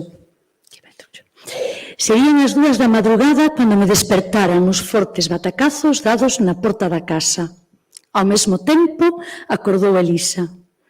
Como estes días, escuadras de falanxistas fan detencións altas horas da noite e bandas de fuxidos ou fuxidos isolados procuran nombrar en casas afastadas víveres ou información ou vinganza contra os que supoñen inimigos, abrín con precaución a xanela, depois de pedir a Elisa que permanecese tranquila até ver de que se trataba. A lúa clara iluminaba o encerado dos tricornios. Relativamente tranquilizado, preguntei que querían. Eran 2 parellas. Díxoseme que se trataba dun rexistro. Situada entre Canido e Ferrolvello, esta casa de baixo e sobrado é bonita e cómoda. É ben capaz para os 4 que somos de familia. É quase un chalé, mas o aluguer é barato porque está nas aforas, así que, ainda que fica un pouco lonxe do meu lugar de traballo, sempre me considerei feliz por tela conseguido. Mas agora, tal como están as cousas, a falta de veciños non deixaba de preocuparme. Entraran 2 gardas. O máis vello, con ollada receosa, mas de bons modos, unha vez que pareceu impresionarlle favorablemente o meu aspecto, ordenoume que reunise no vestíbulo todos os habitantes da casa. Acompañoume ao sobrado, onde Elisa estaba cos nenos medio dormidos, e baixou conosco de novo. Díxome que permanecésemos con ele en cuanto o seu compañeiro facía o rexistro. Elisa, con grande serenidade, preguntou ao noso guardián se lle apetecía un café ou un vaso de viño. O guarda respondeu, non, señora.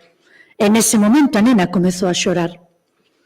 Entón o guarda dixo que sentiría molestar a pacíficos cidadáns, mas que andaba na procura de 2 fuxidos que podían estar escondidos por aquelas paraxens. Preguntoume quen era e onde traballaba e pareceu satisfeito cando lle dixen que tiña un cuñado da miña irmá capitán de fragata e que outro, tamén oficial da Mariña, morrera en servizo ao servizo do movimento nos sucesos do 21 de xullo. O guarda que subira baixou dicendo que non había máis ninguén na casa. Entón, o chefe pediume cortésmente que lle ensinase a miña cédula persoal E dixo que a señora e os nenos podían subir a deitarse. Cando volvín co documento, estaban no vestíbulo os 4 guardas. Despedíronse pedíndome que avisase o cuartel se había por ali xente sospeitosa e que non abrise de noite a ninguén, como non se tratase das Forzas Armadas.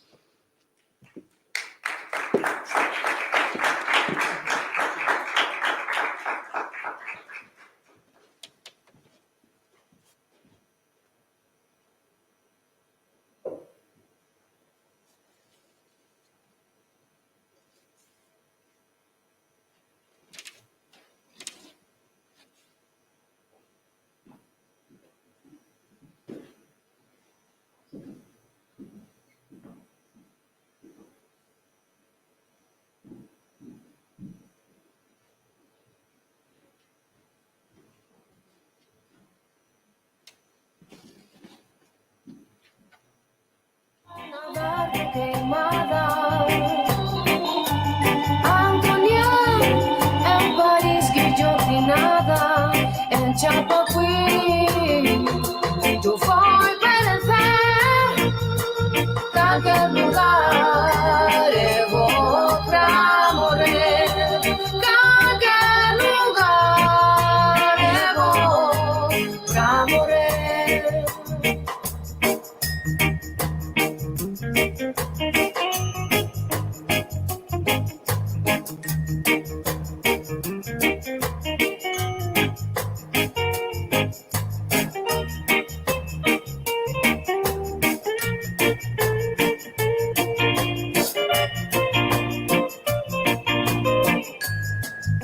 E a roda vai xirando.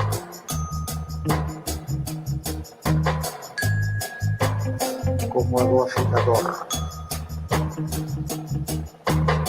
Es unha flor para lume o mar, a plazo pazo ou calquer lugar, onde a muller teña o seu pasamento, ergase rosa sobre o movimento.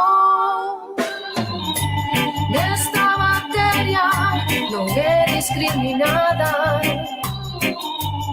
inesferida, Mariana garrotada, erillo sulagada, Jean Arder, calquer lugar, eu vou pra morrer, calquer lugar, eu vou pra morrer, calquer lugar, eu vou pra morrer, calquer lugar, eu vou pra morrer, calquer lugar, eu vou pra morrer.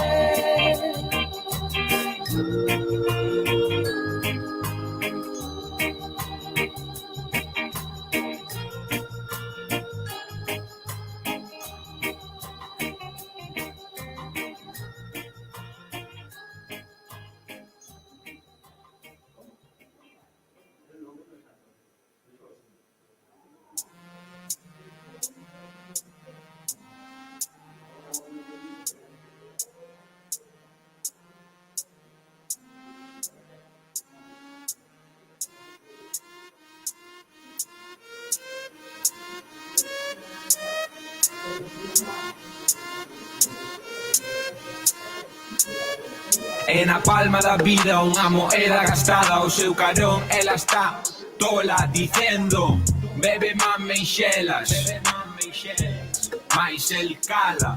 E na palma da vida unha moeda gastada ao seu carón, ela está tola dicendo: bebe mame e xelas, mais el cala. E na palma da vida unha moeda gastada ao seu carón, ela está tola dicendo: bebe mame e xelas, mais el cala. E na palma da vida unha moeda gastada ao seu carón, ela está tola dicendo: bebe mame e xelas, mais el cala. E na palma da vida unha moeda gastada, ela está tola ao seu carón. Alumíate coa miña cabeleira, alumíate coa miña cabeleira. Mordo pan do meu corpo se tes fame. Mordo pan do meu corpo se tes fame. Se te sede, sorba a miña voz clara. Se te sede, sorba a miña voz clara. Mais el non quer sol, nen pan nen agua. Mais el non quer sol, nen pan nen agua. Mais el non quer sol, nen pan nen agua. Mais el non quer sol, nen pan nen agua. Que queres di? Ela di, mais el non quer nada. Que queres di? Ela di, mais el non quer nada. Dos ollos saenlle ortigas de faterna. A brollalle no peito unha hedra mala. El abra os seus artegos de silencio mentres ao seu carón a vida oferecelle nua a súa maza. El abra os seus artegos de silencio mentres ao seu carón a vida oferecelle nua a súa maza. A súa maza. Faltamos nós por ler nas redes das 3:30 e xa deu bastante gente das 4, ¿no? E agora facemos as 4, então, a grande pregunta que eu se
Quizá dentro de ano a tua presença seja para ele como aragem fresca.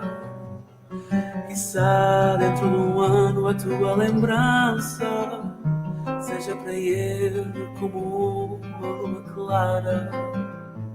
Mas hoje a tua presença não é para ele, senão ferida acesa.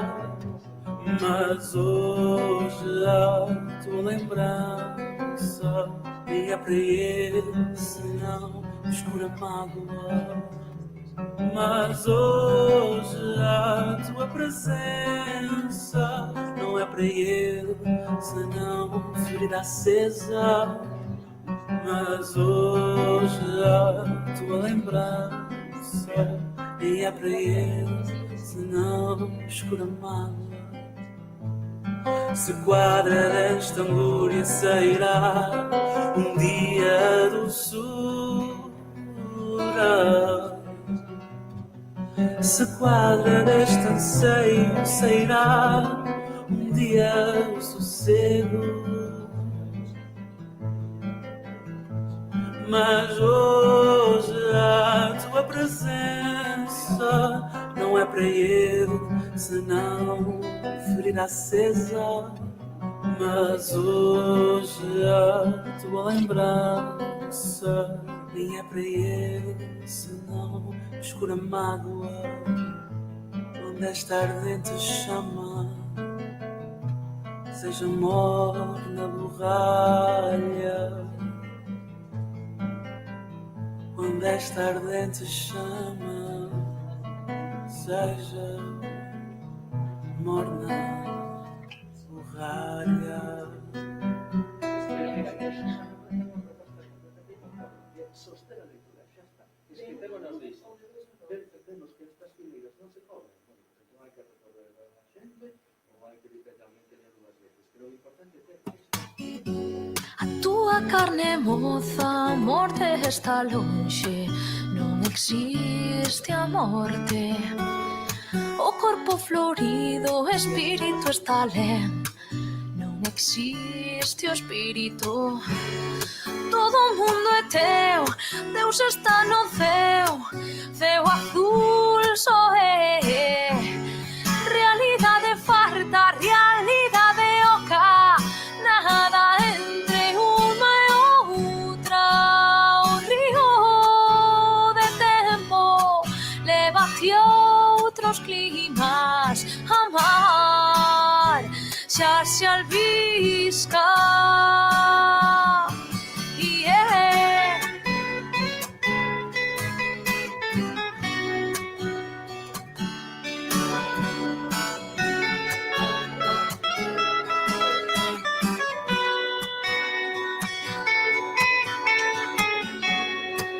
Desembocar a verdade outra, outro desgarrar. Todo o que vías se desfai no espello desa água tranquila. Paira sobre a água o que agora é todo e antes era nada. Morte, espírito e Deus, existe só iso. Trinidades en veus.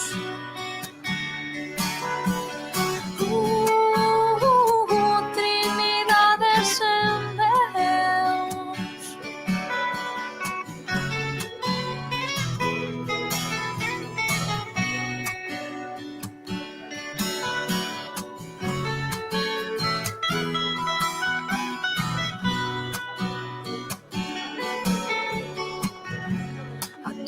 Carne moza, a morte está longe, non existe a morte.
está além. Não existe espírito, não existe espírito. Todo mundo é teu, Deus está no céu, céu azul sou eu.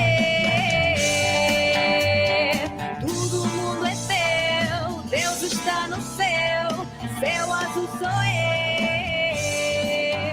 Realidade farta, realidade oca, nada entre uma e outra. Realidade farta, realidade oca, nada entre uma e outra.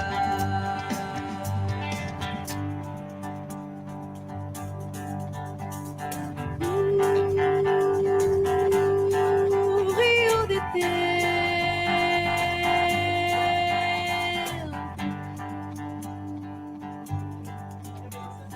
leva-te outros climas, já o mar se abisca, já o mar se abisca. Vale, vale. A desembocar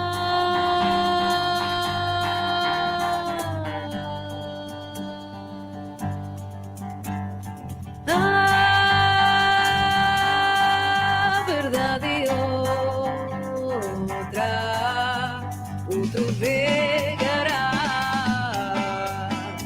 outro vegará.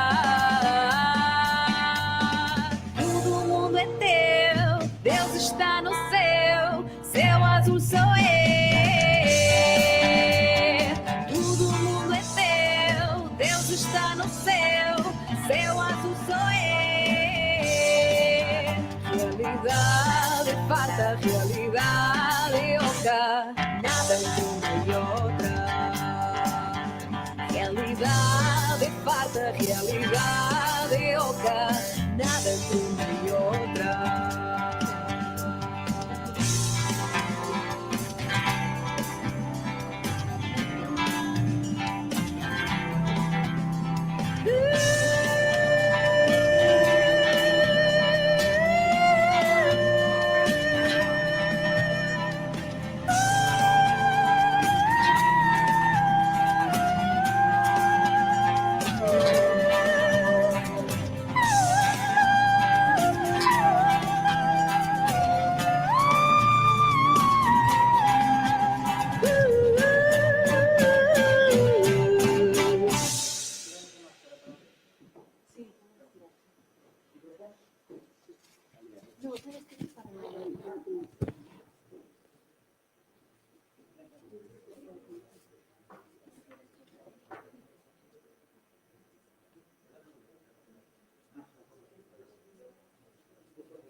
Xa estás lista para comezar? Sí, cando queiras. Déxame comprobar que teño o móvil sin voz, que me parece que sí, pero non vaya a ser. Sí, podes comezar cando queiras. Un xornalista.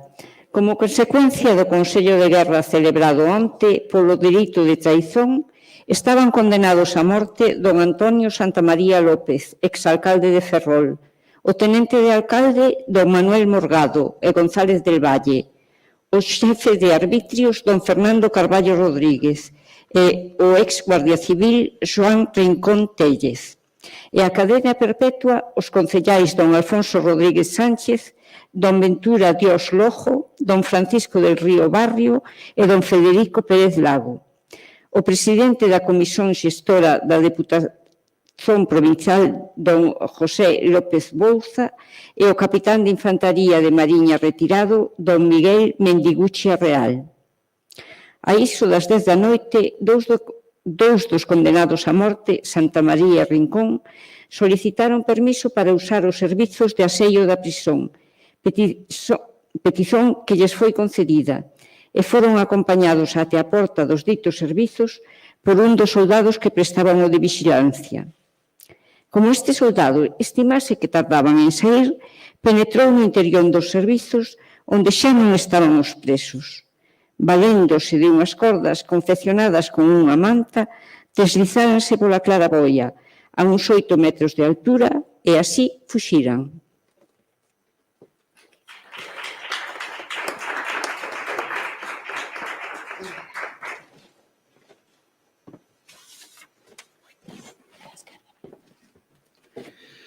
A sentinela deu inmediatamente conta aos seus superiores. Organizáronse diversas patrullas, das quais formaban parte forzas de artillería e da Guardia Civil, que percorreron as aforas da poboación e rexistraron durante a noite numerosas casas onde se supuña que poderían terse ocultado os fuxitivos. Tamén se deu unha batida polos montes. Crese que un dos fugados vai ferido, pois a corda pola que se descolgou apareceu rota e supónse que caiu ao chao de unha altura de varios metros. Pénsase que despois de descolgarse pola muralla do cuartel que dá ao campo, deberon de penetrar no túnel do camiño de ferro da costa, perto da estación, túnel que ten a súa saída ao molle, e de ali dirixíronse aos montes cercados, se non tiñan cúmplices que lles facilitasen unha embarcación con a cual intentaren pasar a outra banda ou alcanzar a boca da ría, o que parece difícil de conseguir, dada a eficaz vigilancia montada desde os primeiros días do alzamento. De por parte, segundo informes fidedignos, parece que un dos fuxidos foi visto pola zona de Santa Cecilia. Asegúrase que serán pronto capturados, aínda no suposto de que se topen internados nalgún monte de difícil acceso polo esgrebio do terreno.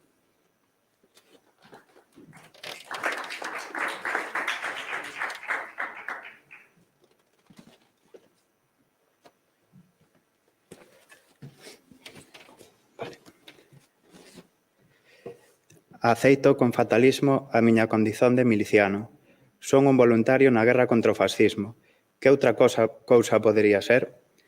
Há, sen dúbida, aínda agora en Madrid, un bon número de falanxistas e distintos tipos de reaccionarios que, a pesar das procuras dos comités e as detenzóns realizadas pola Policía Oficial, se esta subsiste, se agachan en lugares insuspeitados. Tamén debe de haber ousados fanáticos infiltrados nos sindicatos, e disfarzados de marxistas ou anarquistas radicais. Podería eu somarme a estas xentes? De ningún xeito, aínda que eu, a diferenza de Barreiro, non sinta cualquier prexuicio contra a doutrina marxista e me considere francamente republicano, a verdade é que este ambiente de guerra revolucionaria non me inspira entusiasmo algún. Se triunfamos, que? Seremos unha república soviética? É iso posible dada a nosa situación xeográfica? Alén disto, eu son un pobre campesino leonés, cuxa primeira vocación foi a eclesiástica, e aínda que perdín a fe infantil e carboiril dos meus primeiros anos, conservo sentimentos relixiosos. No escaparate de unha tenda da Rúa de Alcalá, unha tenda cuxo único dono fuxiu ou foi encarcerado ou asasinado, e que agora serve de local social a non sei que organización extremista, colocaron unha imaxe do Sagrado Corazón de Xesús, tirada tal vez do viciño templo de San Xosé, enfeitada con letreiros que son unha mistura de blasfemia e superstición. É un Xesús miliciano, vermello, ao cual se proveu de varios símbolos revolucionarios. Sinto unha pontada no corazón, cando paso por alí. Que ocorrerá no corazón das vellas beatas que rezaban perante a imaxen há poucas semanas?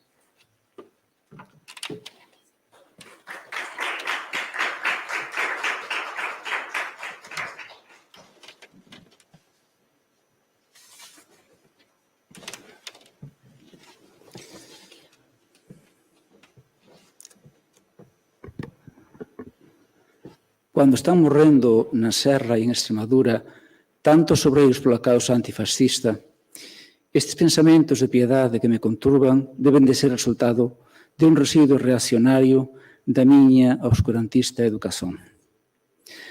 Mas eu penso no horror con que a miña mãe contemplaría o Cristo vermello e non podo reprimir un sentimento de desolación.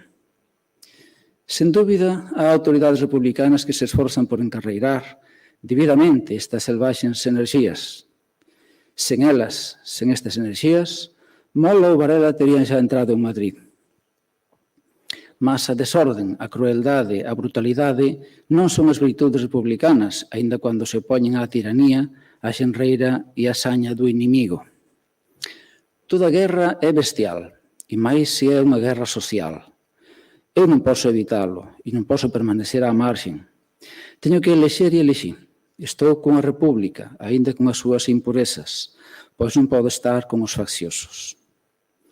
Pasamos os días recebendo instrución militar, máis teórica que práctica. Agora, temos un local de oficinas para o batallón, un local propio, outro palacio incautado na Castellana, e ali pasamos moitas horas escutando discursos ou esperando, xogando as cartas para matar o tempo. Aínda podemos desfrutar do sol do verão polos xardíns e parques de Madrid.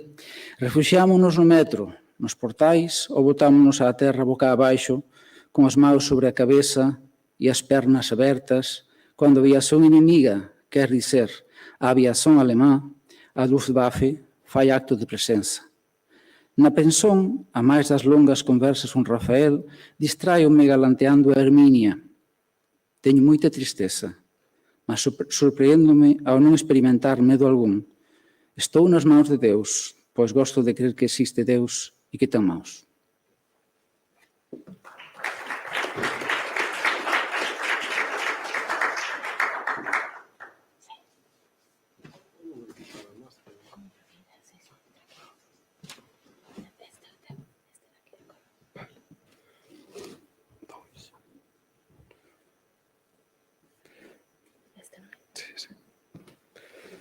Eran as 2 da madrugada cando me despertou o inciante soar do telefone, pola maior proximidade do meu cuarto ao lugar onde o temos instalado. Fun eu a primeira que o ouvin, ou se cuadra, o meu sono era máis lixeiro ou máis axitado. Polo día, os cuidados da miña nena absórbenme e sustéñenme, como movéndome no medio dunha néboa densa, mas non impenetrável, como unha especie de angustia disciplinada ou desolazón asumida. Vou realizando cun automatismo que me magoa, mas que non me paraliza. As 1000 tarefas que me exixen a atención que teño que prestar á miña pequena e a colaboración nas demais angueiras da casa. Cando podo deitarme e fico no meu cuarto só coa cativa Aurelia, mal podo evitar abandonarme á miña conxoga.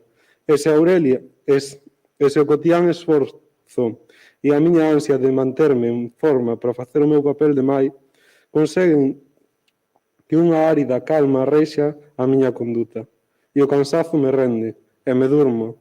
Nunca o meu sono está libre de estremecidos soños nos que ti sempre estás presente.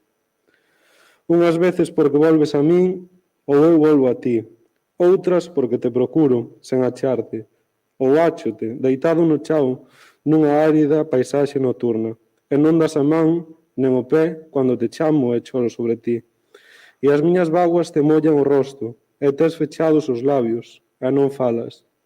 Ou de súbito, cando vexo que há sangue no teu corpo, e vou dar un horrível brado, abres os ollos e todo se troca, e estamos sentados no prado da Caranza, coa nosa nena, que dorme no seu coche, e estamos tranquilos.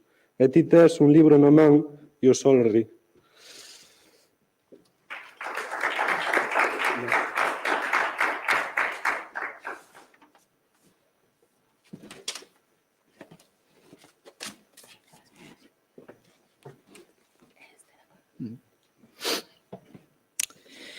Ouvín o teléfono que soaba incesantemente e saltei do leito, sen porme a bata nen as chinelas, nen acender a luz, e así cheguei ao corredor e liguei. O outro extremo do fío estaba Merche. Un grupo de falanxistas subira ao andar e petaban a porta. Dixeron que viñan mandados polo delegado de Orden Pública e que levaban Xorxe para interrogalo, e mesmo ensinaron un papel. Fixeron que Xorxe se vestise en presenza deles e saíron con ele. Non o deixaron telefonar. Merche, como logo me contou, temía o pior e abrazouse a Xorxe para impedir que o levasen. Mas, usando de violencia, separáronos e comenzaron a baixar a escada. Merche seguiu-nos, loitando con eles a brazo partido e dando grandes berros. Os veciños dos outros andares saíron ás súas portas e asistiron abraiados sen dar fala ao espectáculo, até que xa na rúa os falanxistas meteron Xorge nun coche que os esperaba e arrancaron desprendendo materialmente a Merche do seu marido. Merche, acompañada por algúns veciños, subiu á súa casa e marcou o noso número de teléfono. Despertei ao meu pai e, mentras este se vestía, chegou Merche e os tres percorremos os poucos metros que nos separaban da capitanía, onde eu chamara por teléfono para localizar ao marido de Socorro, que é axudante do capitán general, e aquela noite dormía en capitanía.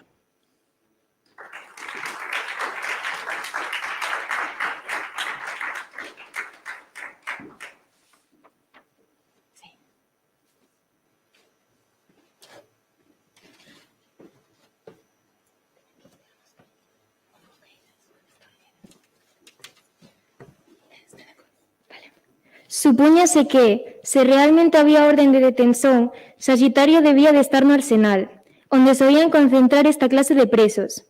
Arthur dirixiuse alá nun coche oficial e dixo que nos volvésemos a casa e que telefonaría a Xiña que tivese algunha noticia que dar. Mas foi imposible conter Merche e, en vista diso e alegando que non podía levala no carro, Arthur falou con o xefe da guarda e un cabo e 2 soldados acompañáronnos até a porta do Arsenal, onde permanecemos quase unha hora, ao termo da cual recebemos un aviso de Arthur, que nos mandaba regresar a casa, comunicándonos que, cando se cumprisen certos trámites, ele se reuniría connosco xuntamente con Jorge. Jorge fora detido simplemente, tal era a verdade oficial após as xestóns de Arthur, para ser interrogado por mor das súas actividades políticas de outros tempos.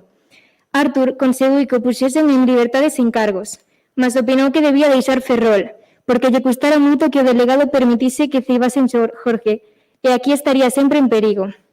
Íranse a Vigo, a collerse ao agarimo dos pais de Merche.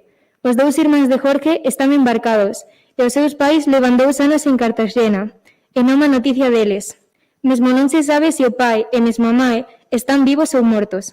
Como mataron tantos mariños, podería ser que os republicanos os fusilasen, ou o teñan preso, ou que sea o servicio deles. Digo o pai, non se significaba políticamente, e é un médico e generalmente respeitado. Mas segundo aquí mataron Quintanilla e Pérez Carballa, os 2 amigos de Rafael puderon matar ali o pai de Jorge.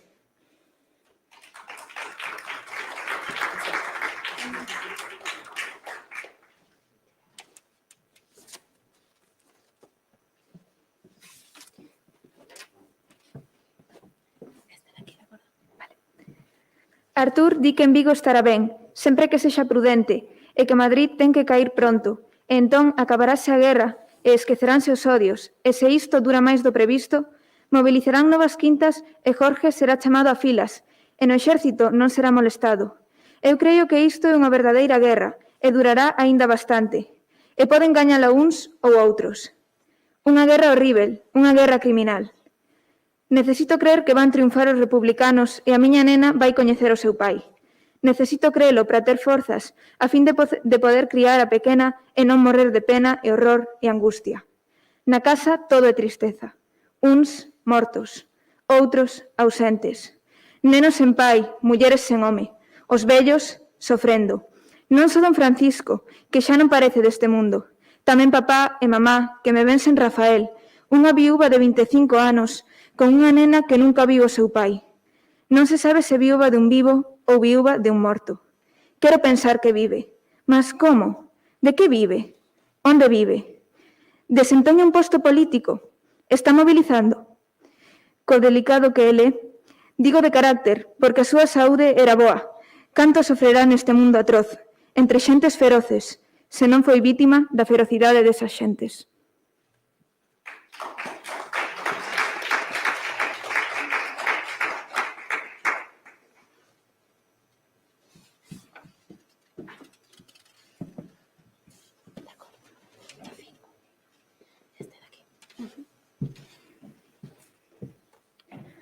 Saio da miña casa para a Castellana. Como podemos pensar que a guerra marcha ben para os republicanos? O mesmo parte oficial recoñece a perda de Talavera. Franco vai libertar o Alcácer de Toledo. Axiña estará ao pé de Madrid. E se entra, que vai pasar? Nos primeiros días da guerra, as emisoras rebeldes fechaban as súas emisións co himno de Riego. En San Rafael, ouvíase berrar algúns insurrectos. Viva la República de Alcalá Zamora. Hoxe, cada xeneral sublevado parece un Mussolini de menos talla, un Hitler de menos tabuas. Aquí din os fascistas, alá os comunistas. Teremos fascismo ou comunismo inevitablemente? En todo caso, a República de 1931 é xa historia. Liberté, liberté, cheré. Nesta praza que cruzo, há vellos apañados ao sol. Vellos ben vellos, pois todos os homes novos están movilizados. Todos se baten nas trincheiras da serra ou corren pola estepa castellana perseguidos polos mouros. Ou estarán emboscados nunha burocracia político-militar que se esforza en sanear a retaguarda. Detíveme un momento ao pé dun vello que lee un libro. Un vello sentado nun banco. Ese libro é unha novela policíaca. Mentres outros combaten, este home segue a pista dun crime ficticio. Nen me sente o seu carón, estás traído. Parece un artesao xubilado. Tal vez lle ten sen cuidado que gañen os fascistas ou os marxistas. Tal vez se encolle de ombros perante a alternativa. É moi vello. E pouco ten que perder. Está desganado. Non desexa máis que un banco sol e unha novela policíaca que o distraia. E que o deixen en paz. O sumo terá que erguer o brazo dereito co puño fechado ou a man aberta, cando se tropece cun desfile. Procurará evitalos.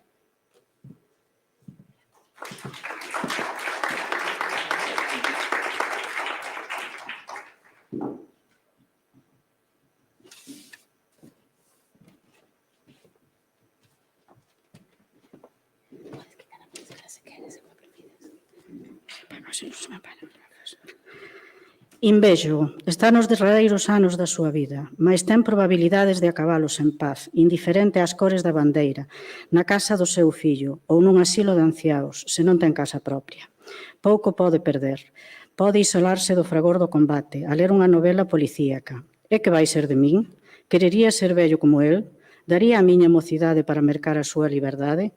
Como dicía Tibulo, agora son levado á guerra e quizá xa un inimigo ten carregado no seu fusil a bala que ha de tirarme a vida. Claro que nos tempos de Tibulo non había fusís. Lembro os primeiros versos da elexía, mas non a palabra que equivale ao meu fusil. Tal vez tela. Há, sen dúbida, fanáticos mozos falanxistas, fanáticos mozos comunistas ou monárquicos ou anarquistas, que son felices luitando ferozmente por Deus, pola patria, polo imperio, polo pan, pola xustiza, polo pobo, pola revolución, polo proletariado, pola anarquía, polo socialismo. Eu, e creo que o mesmo Rafael, e creo que o mesmo Casado, só loitaría con entusiasmo pola liberdade. E sei que hei perdela, sei que xa a perdín, e que triunfe quen triunfe, se conservo a vida, na cadea ou na rúa non terei liberdade, non a terá ninguén. Son tempos duros, son tempos negros, son tempos apocalípticos, mas non podo ser neutral. Non podo porme a seguir unha personaxe de un romance policíaco nun banco de unha praza, sobre a sombra de unha copuda árbore. Non son vello para iso. Sería un desertor, esmagaríanme, morrería vergoñentamente.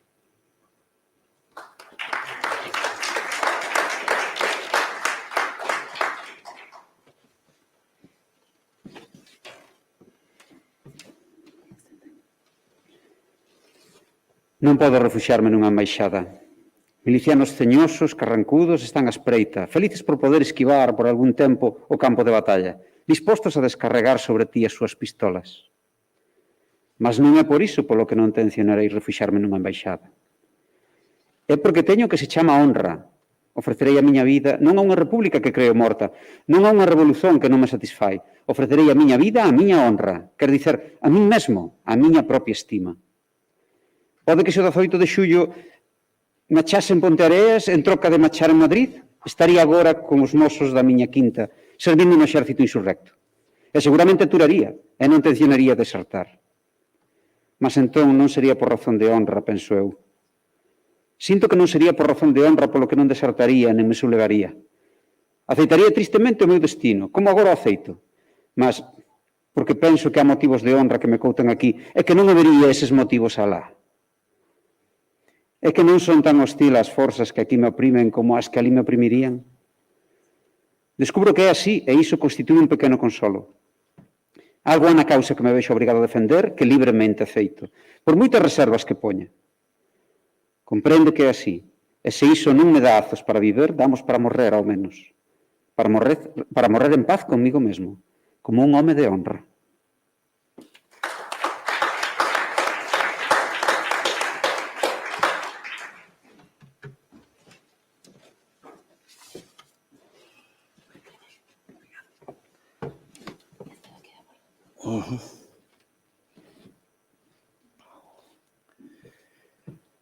Francisco Largo Caballero.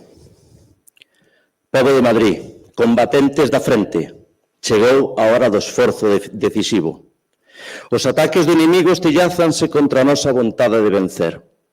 É o momento non só de dar cara ao adversario, mas de arroxalo dunha vez para sempre das súas posicións actuais, de libertar Madrid da garra fascista que se estende impotente sen poder chegar ao corazón da nosa capital. O goberno estreitamente unido aos combatentes da frente conxúraos a proseguir a súa luita heroica, a non ceder un só palmo de terreno, a lanzarse o ataque coa violencia do que se sabe combater, tende antemao asegurada a vitoria. A vez que exixe, o goberno anuncia ás forzas da frente que dispón de todos os meios necesarios para lograr o triunfo. Disciplina férrea, nen un só paso atrás, para adiante sempre. E que os prisioneiros que caian nas nosas maus sexa, ao seren respeitadas as súas vidas, como vos ordeno que respeitedes, a maior evidencia sobre de que en banda están a barbarie e a destruizón e de que outra o heroísmo daqueles que por defenderen a causa do povo poden permitirse a grandeza que inspira as masas populares. Obedecede con tranquilidade as órdenes dos vosos chefes e dos vosos comisarios de guerra. Ao ataque, pola libertación definitiva de Madrid, fortaleza suprema da luita contra o fascismo. Aguarda a chegada dos vosos partes de vitoria o presidente do Consello de Ministros e ministro da Guerra, Francisco Largo Caballero.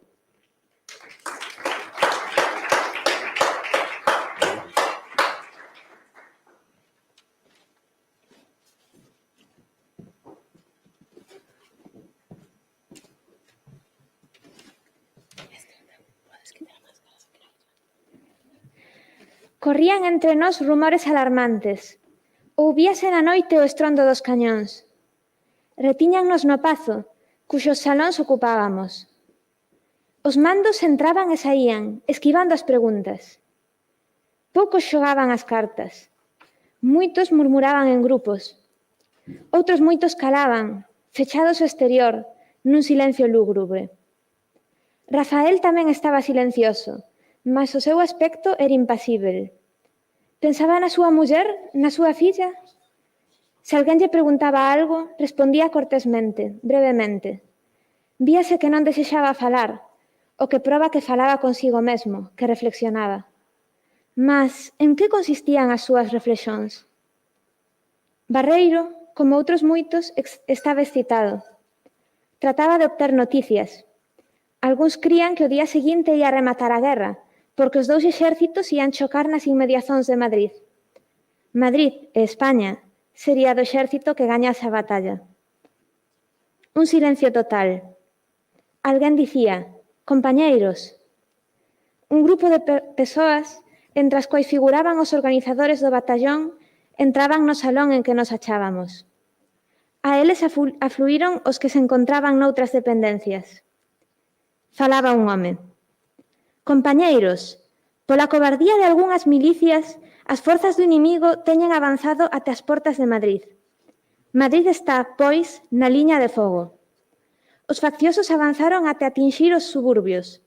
Neste momento, a situación é estacionaria, mas suponse que de madrugada atacarán. Compañeiros, chegou o momento de demostrar a capacidade de luita dos defensores de Madrid. Chegou o momento de converter en realidade o brado de non pasarán, que tantas bocas teñen orgullosamente lanzado.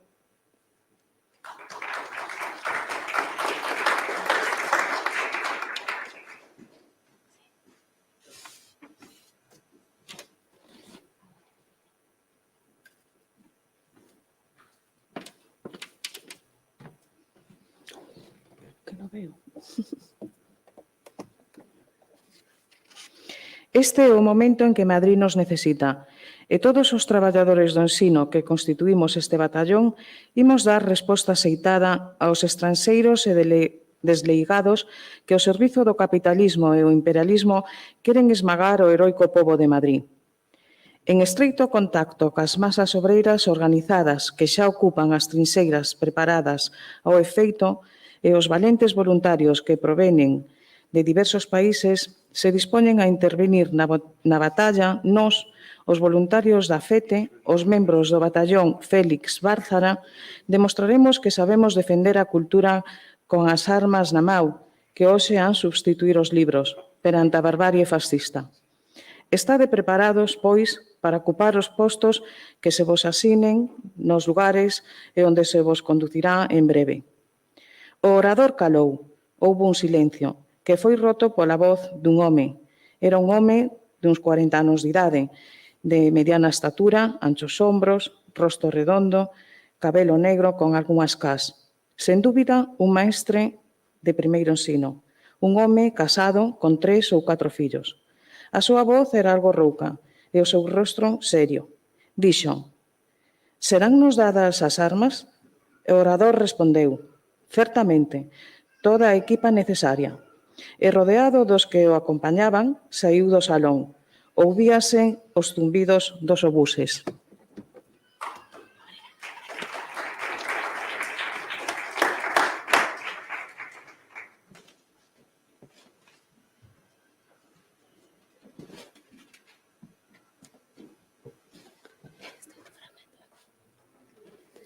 Despois de pasar a noite no mercado de Legazpi, onde queimamos os cabaces para combater o frío, fomos trasladados á frente.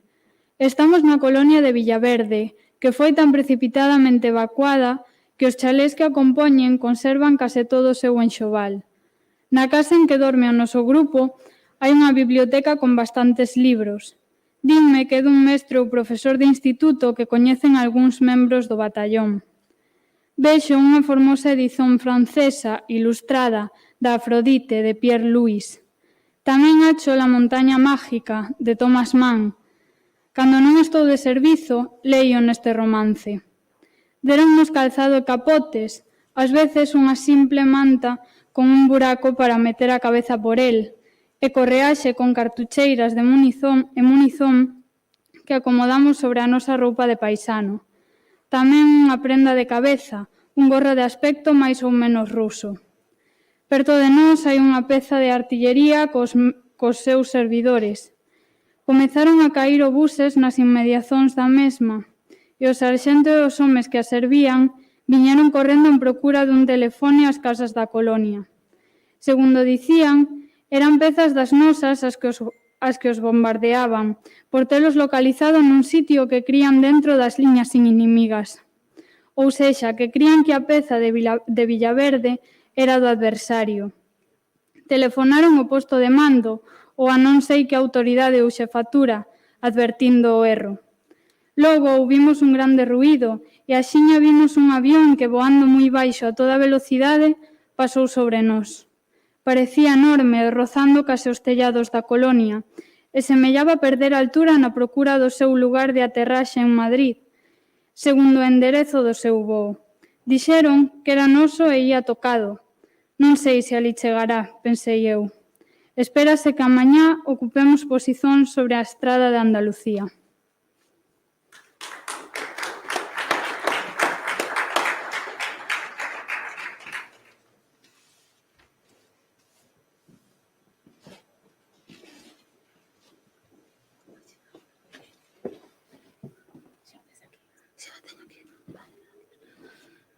Casado. Sei que a frente se acha provisionalmente estabilizada. Os ferios combates que seguiron a chegada aos suburbios de Madrid do exército facioso deron paso a unha guerra de posicións.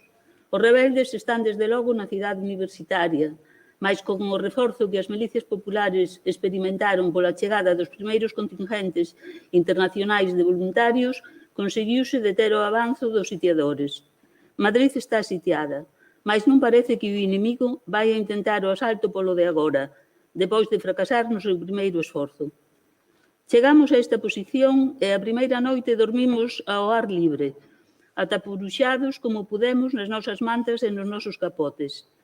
Eu desfrutei dun bon repouso, mas de madrugada despertoume a forte dor dos pés, unha dor que nunca sentira e que tardou en desaparecer. É a dor que precede á conxelación. Estamos en novembro e non fai moito frío, mas o sono reduce a enerxía da circulación do sangue.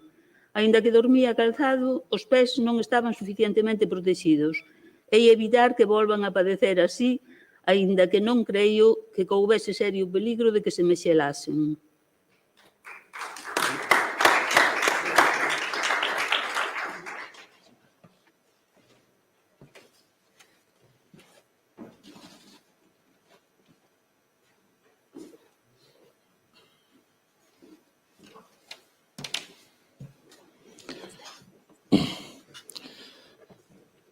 Continúa casado. Logo, sofremos a primeira xuva, e aqueles de entre nós máis curiosidоsos, quase non abrir e fechar os ollos, con material de desfeita, tábuas que se procuraron, construíron unha serie de xabolas que cobren as trinxeiras e nos permiten guarecernos da inclemencia do tempo e dormir baixo teito.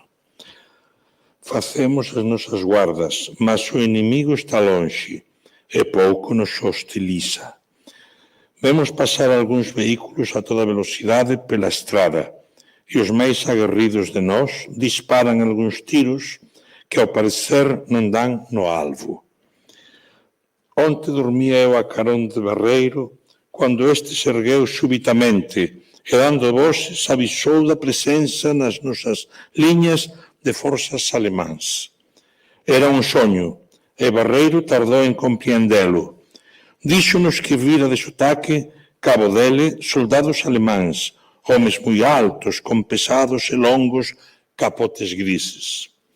Non houbo alarma. O noso cabo compreendeu que o Barreiro era presa de un pesadelo e non deu importancia ao incidente.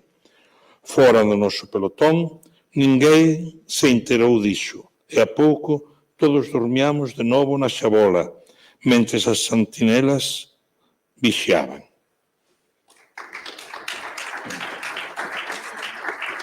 É verdade.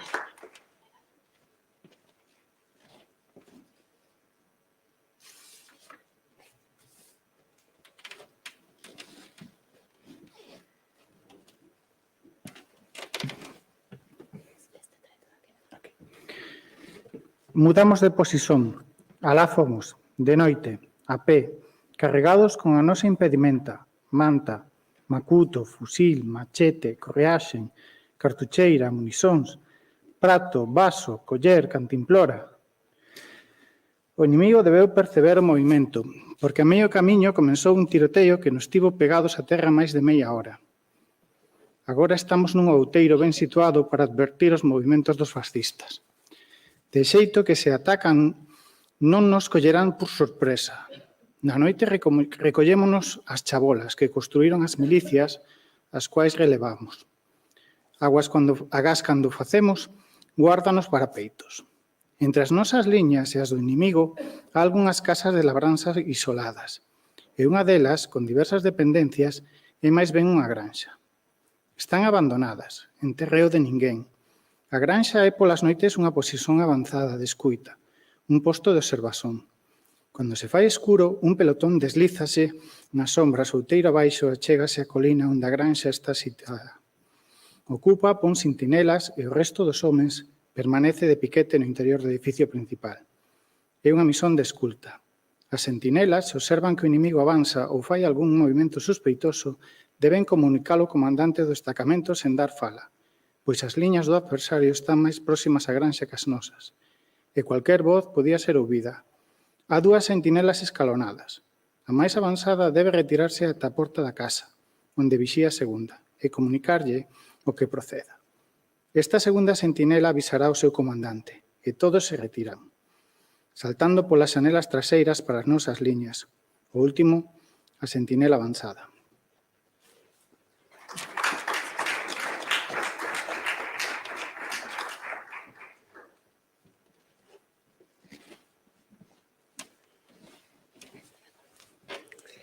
Teñen orden de non disparar en ningún caso, como non sexan sorprendidos e agredidos. Deben recollerse en silencio á posición principal e dar conta da novidade.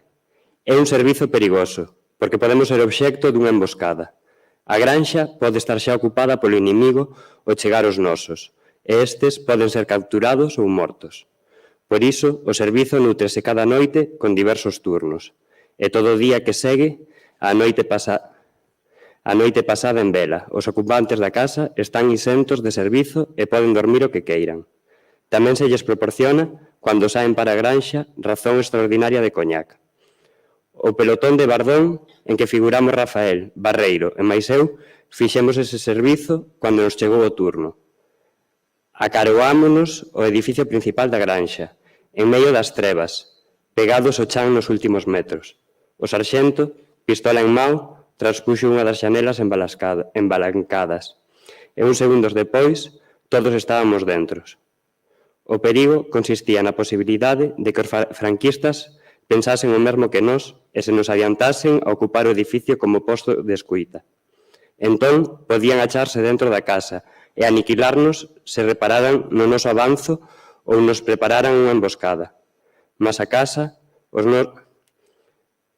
e os seus redores estaban desertos, agás un can abandonado. Sen dúbida, un antigo guardián da granxa, esquecido á hora da evacuación, ou falto de praza, tal vez no vehículo en que os amos fuxiran e incapaz de seguilo.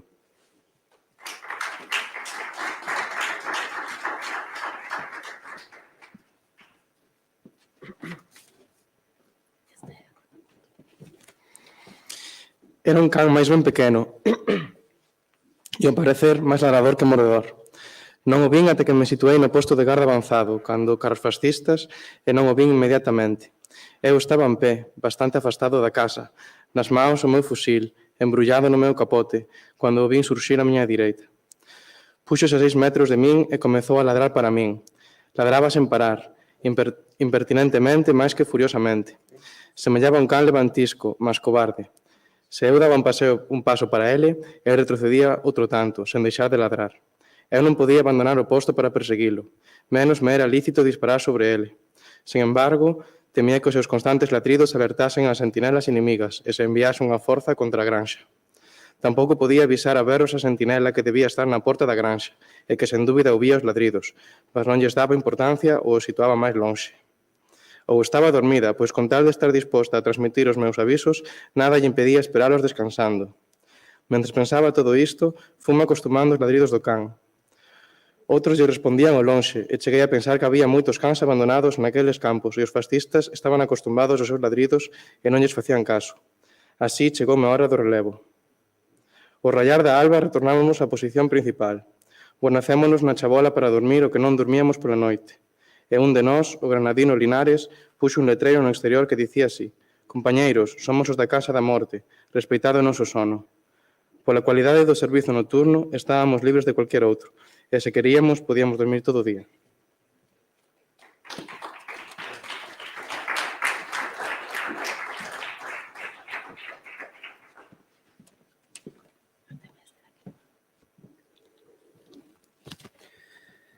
Cando chegou a hora do rancho, Barreiro fíxonos unha proposición inesperada, a de que solicitásemos como voluntarios realizar o servizo da Casa da Morte indefinidamente. Despois da experiencia satisfactoria da noite anterior, estábamos animados a correr de novo risco. Para Barreiro era esencial a franquicia de todo o servizo diurno que comportaba. Coa tendencia a adormecer nas trincheiras, a consecuencia do intermitente descanso que supuñan as guardas cada 2 horas, exixidas pola penuria de sentinelas, o servizo na Casa da Morte apresentábaselle como desexável. Non só porque podía dormir todo o día, se quixer, mesmo sen xantar, se así lle acomodaba, mas tamén porque o pelotón podía organizar autónomamente os turnos de vigilancia na posición de escuita. E perdido o temor ao inimigo, familiarizados ca guerra, podíamos dispor as cousas de forma eficaz e descansada, sen depender do tenente da sección. Logo, tiñamos o privilexio do coñar e outras vantaxes logísticas. Ninguén opuxo nada a esta proposta que algúns acolleron con entusiasmo e os outros con sinxela aprobación.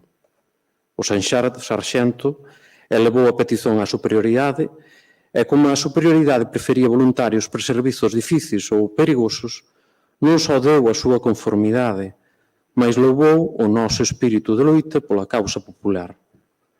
Levamos 5 noites guarnecendo a Casa da Morte, libres doutros servizos e respeitados e mesmo admirados como aguerridos combatentes pola causa do povo.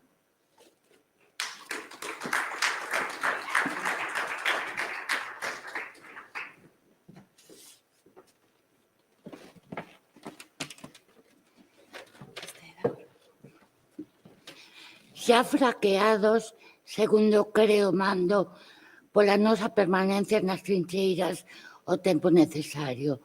Apresentouse a ocasión de participar nunha ofensiva que se viña preparando para mellorar as nosas posicións. Penso que era unha ofensiva limitada e non sei que sectores da frente estarían implicados nela. Nós non tiñamos outro obxectivo que ocupar unha liña de trincheiras situada entre as que ocupamos agora e as que ocupa o inimigo. Esas trincheiras abandonadas, agora situadas en terra de ninguén, formaron parte do dispositivo de defensa da capital e nun momento dado estiveron guarnecidas por tropas republicanas. Mas o avanzo do inimigo a principios de novembro obrigou a forzas nelas apostadas a retirarse, a liña que agora ocupamos nós. Non foron tomadas o asalto polos nacionalistas, senón co avanzo destes e o seu establecimento en posicións para eles favoráveis. Fixo imposible que os nosos homes se sustivesen alí, dominados polo fogo inimigo. Non se trata propiamente dunha liña continua de trincheiras paralela a que ocupamos no presente, mas dun sector avanzado que houbo que evacuar. Rectificando o trazado da frente, non sei ben até onde aspiraba o mando a levar a nosa liña xeral, mas paréceme que a terceira e a segunda compañía do noso batallón tiñan encomendada a ocupación daquelas trincheiras, simplesmente para apoiar cos seus fogos desde a nova posición o avanzo das forzas que nos franquean pola direita e ás quais estaba atribuída a misión fundamental de asaltar as posicións do adversario.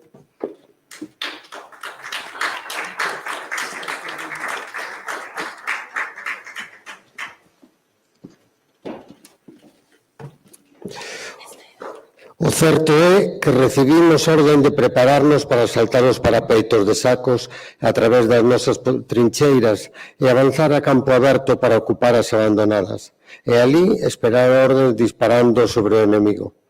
Zaera recorreu as nosas filas impartindo instruccións aos mandos das compañías e Bardón transmitiu as que procedían aos cabos das nosas escuadras. O noso, o miúdo e taciturno Alvareda, limitouse a nos dicer que cando o vísemos saltar o parapeito fixésemos o propio e fósemos a pos ele. E así nos situamos a coberto do fogo, un pouco alongados da trincheira onde se mantiñan os compañeiros de servizo, preparándonos para a nosa primeira saída. Era un momento solemne. Íamos ofrecer un algo evidente ao enemigo, fora da protección dos sacos terreiros e do sulco de teipas que nos chegaran a ser familiares.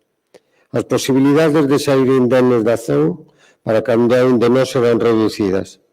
A morte apresentábasenos como unha eventualidade inminente, e un silencio profundo embrullou-nos no escuro manto mentres aguardábamos a orden de ataque.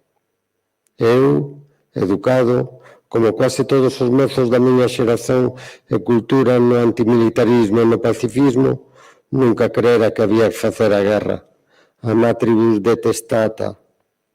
A verdade é que, aínda liberal, ese esquerdista non sentía con fervor a causa do pobo. Mais ben entristecíame axarme formando parte de unha máquina militar na cual era un simple resorte mecánico.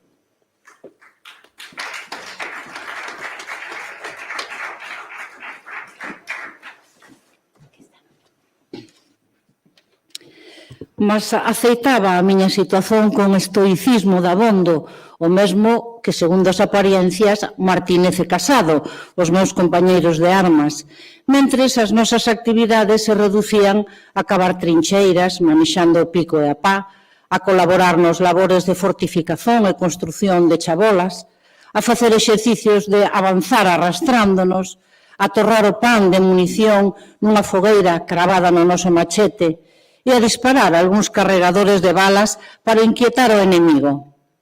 Despois dos primeiros días, esa rutina chegara a sernos tan familiar como fastidiosa e suportábamos coa capacidade de aguante da mocidade. Mesmo nos momentos de calma, en plena trincheira, discutíamos de literatura ou entoábamos arias de ópera polo baixo para distraer o noso aborremento, xogando a identificalas. Mas esa familiaridade con un risco habitual era agora sustituída pola extrañeza dun risco novo, máis perentorio e inminente. Mentres pelaba unha laranxa, sentado nunha pedra, a carón dos meus compañeiros de escuadra, pensaba que dentro duns minutos ia saltar da trincheira, ia correr a campo aberto baixo o fogo inimigo e ia ser atingido por este. A probabilidade de morte era inminente. Procedía, pois, que me preparase para morrer. Para morrer en plena mocidade, sen ninguna enfermidade, nin odio á vida, sen ningún ardor entusiasta ou fanático que me acendese en ira, perfeitamente consciente de que fose a culpa de quen fose, aquela guerra era unha monstruosidade do punto de vista puramente humano. Eu ia, pois, morrer. Era o probável, sen poder remedialo, como un individuo indiferenciado na carne de cañón que se adubara para o sacrificio nunhas e noutras trincheiras.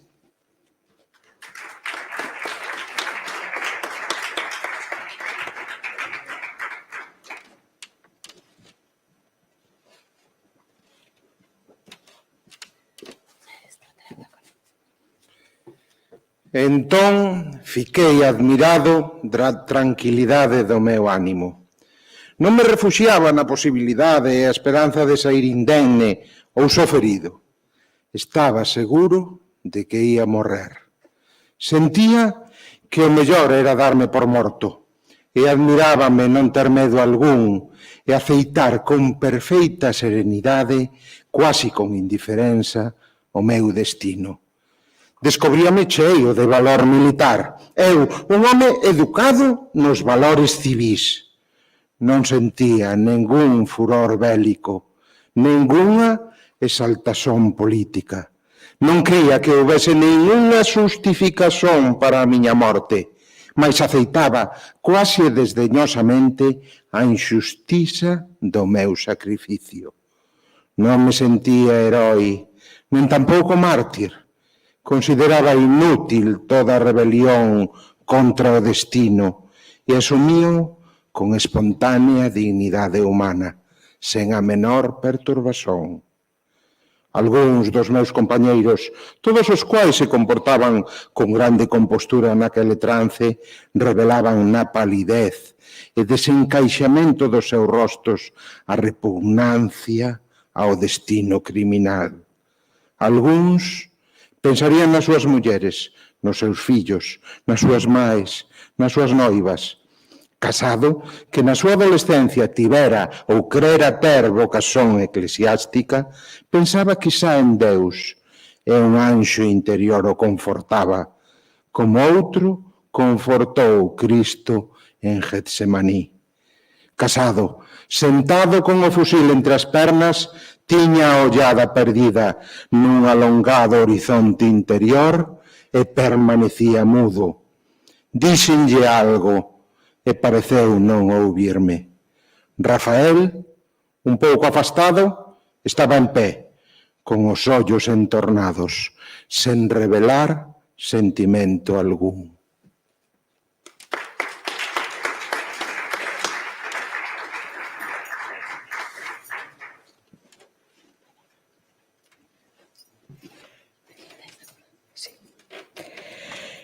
Vivín aqueles momentos con a soterrada le dice de comprobar que non era un cobarde e que esperar a morte non destruía a miña dignidade. Quizá nesa pasiva e orgullosa aceitazón do inevitável está a raíz honrosa do verdadeiro valor militar. Comezou a preparación artilleira. Os compañeiros do servizo nas trincheiras receberon a orden de fogo e as cañonadas da artillería, cujos emprazamentos ignorábamos, somouse unha confusa algarabía de tiros de fusil, metralladora e fusil metrallador. O inimigo respondeu inmediatamente e axiña ouvimos o asobío das balas dun, que pasaban rozándonos, aínda que se non nos descuidábamos, estábamos a coberto do fogo. Esperábamos que Bardón nos transmitise a orden de avanzo, mais o ataque de fogos prolongábase sen que a orden chegase. Pasaron polo menos 2 horas nesa situación. Logo, cesou a preparación artilleira e tamén a resposta das pezas inimigas. Os tiros de morteiro metralladora, metralleta e fusil metrallador foron tamén cesando e somente un fogo graneado de fusil persistiu longo tempo, mais a orden de ataque para a infantería non chegou. O mando tanteara as defensas do inimigo e axáraas demasiado fortes para sacrificar homes por unha simples ratificación das liñas. A máis, non se podía aspirar. Mesmo é posíbel que non se considerase viável a ocupación daquela trinxeira abandonada en vista da dureza da resposta inimiga. Ao cair da tarde, a frente estaba tranquila. Retomamos os servicios normais. Eu estaba vivo, mas, segundo pensaba, aprendera a morrer.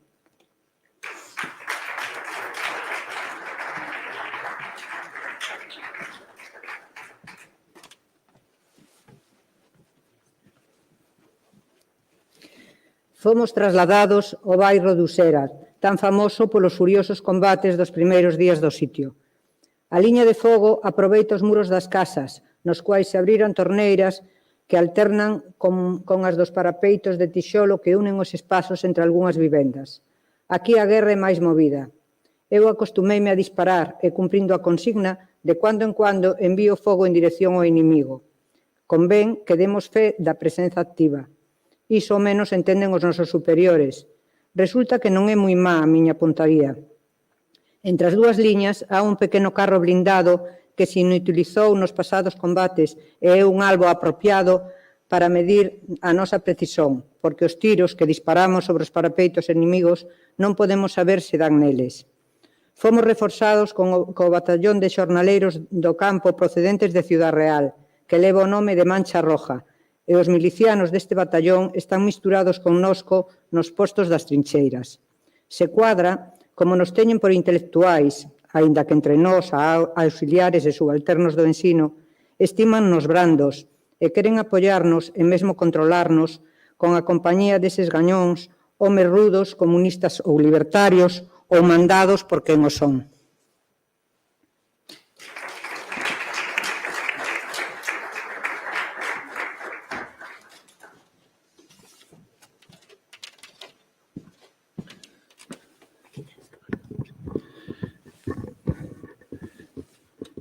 Teño a miña beira un destes homes, con o cual falo moito, e que, maior que a min, pretende ter manexado moito a escopeta de casa. Cando disparo sobre o carro, ouso un ruído, mas non sei se fixen impacto sobre a blindaxe ou sobre unha pedra próxima. O manchego, moi serio, e até un pouco asombrado, asegura que deu ao carro a maioría das veces. O peor son as guardas nocturnas. Xa vai moito frío e hai que loitar con o sono. Agora xa non dispomos da casa da morte para dormir de día. Barreiro confesoume que ás veces fisca dormido no seu posto e unha vez despertouse o queiro chao. Dormirse frente ao inimigo, unha sentinela, é cousa moi grave, mas o noso sarxento, que sorprendeu unha vez Barreiro nesa situación, limitouse a collerlle o fusil e despertalo, dicéndolle que outra vez se vía que non podía resistir o sono, o chamase para ser relevado, pois dormirse nestas circunstancias estaba sancionado con a pena de morte. Non sei se será así, mas na guerra como na guerra. Por iso Bordón, un mestre toledano, non un ordenancista fanático, cree que nesta guerra, unha guerra revolucionaria e popular, há que civilizar un pouco os regulamentos militares. Mas non somos xa os milicianos anárquicos, entusiastas, individualistas e irresponsáveis que tomaran o cuartel da montaña ou instalar a sublevación. As derrotas que as forzas regulares de loitadores do povo villeron colleitando na frente sul desde que Franco logrou pasar mouros e lexionarios á península, foron desplazando a mitoloxía guerreira desde a improvisación anarquista até a férrea disciplina comunista.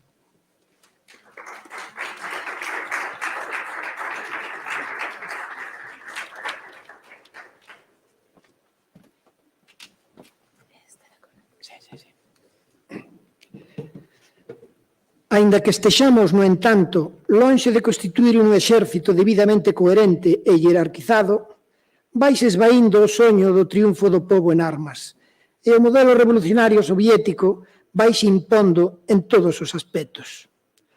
Os nosos xefes, comenzando polo comandante Zaera e o comisario Lombardero, vesten uniforme de fantasía máis ou menos análogos aos dos homes das brigadas internacionais. Vai ficando esquecido o mono azul propio, de resto, dos cálidos días en que a contenda se iniciou. Agora véstese máis o guerrilleiro vermello da luita revolucionaria pola sociedade socialista. Gorros voltos de pele ou forte pano, longos capotes rusos, botas de coiro de alta cana e guerreira e pantalóns amarelos, verdosos, caqui. Non há aínda uniforme, mas estámonos transformando en soldados. Percebemos 10 pesetas diarias. Se habemos gañar a guerra, temos que ser así. Entre tanto, resistimos. Toda a frente de Madrid está inmóvel. É unha guerra de trinxeiras.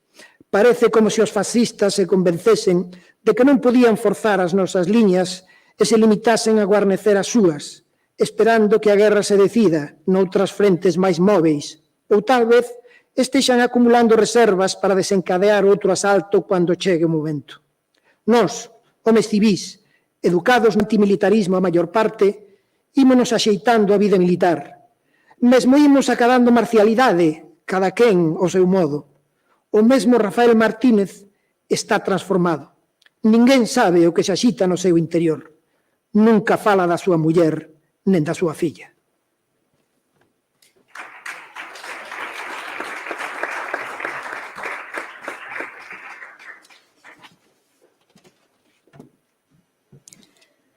Exteriormente é un combatente exemplar. Observa escrupulosamente as instruzóns que se lle imparten, fai atentamente as súas guardas, sen dormirse, como Barreiro, e aparentemente sen se cansar nen incomodar, como a min. Saúda deferentemente os seus superiores, de Alvareda a Zaera. Eu creo que con esa exemplar conducta militar quer forxar un recinto amurallado que defenda a súa intimidade, que isole a súa personalidade nuclear dos contactos exteriores. Sempre tiven Rafael por un solitario, a pesar da súa afabilidade e cortesía.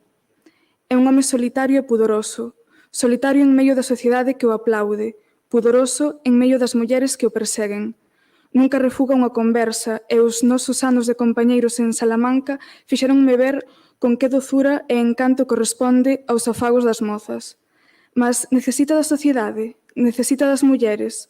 No fundo, ao meu xuízo, vive extraído nun soño interior.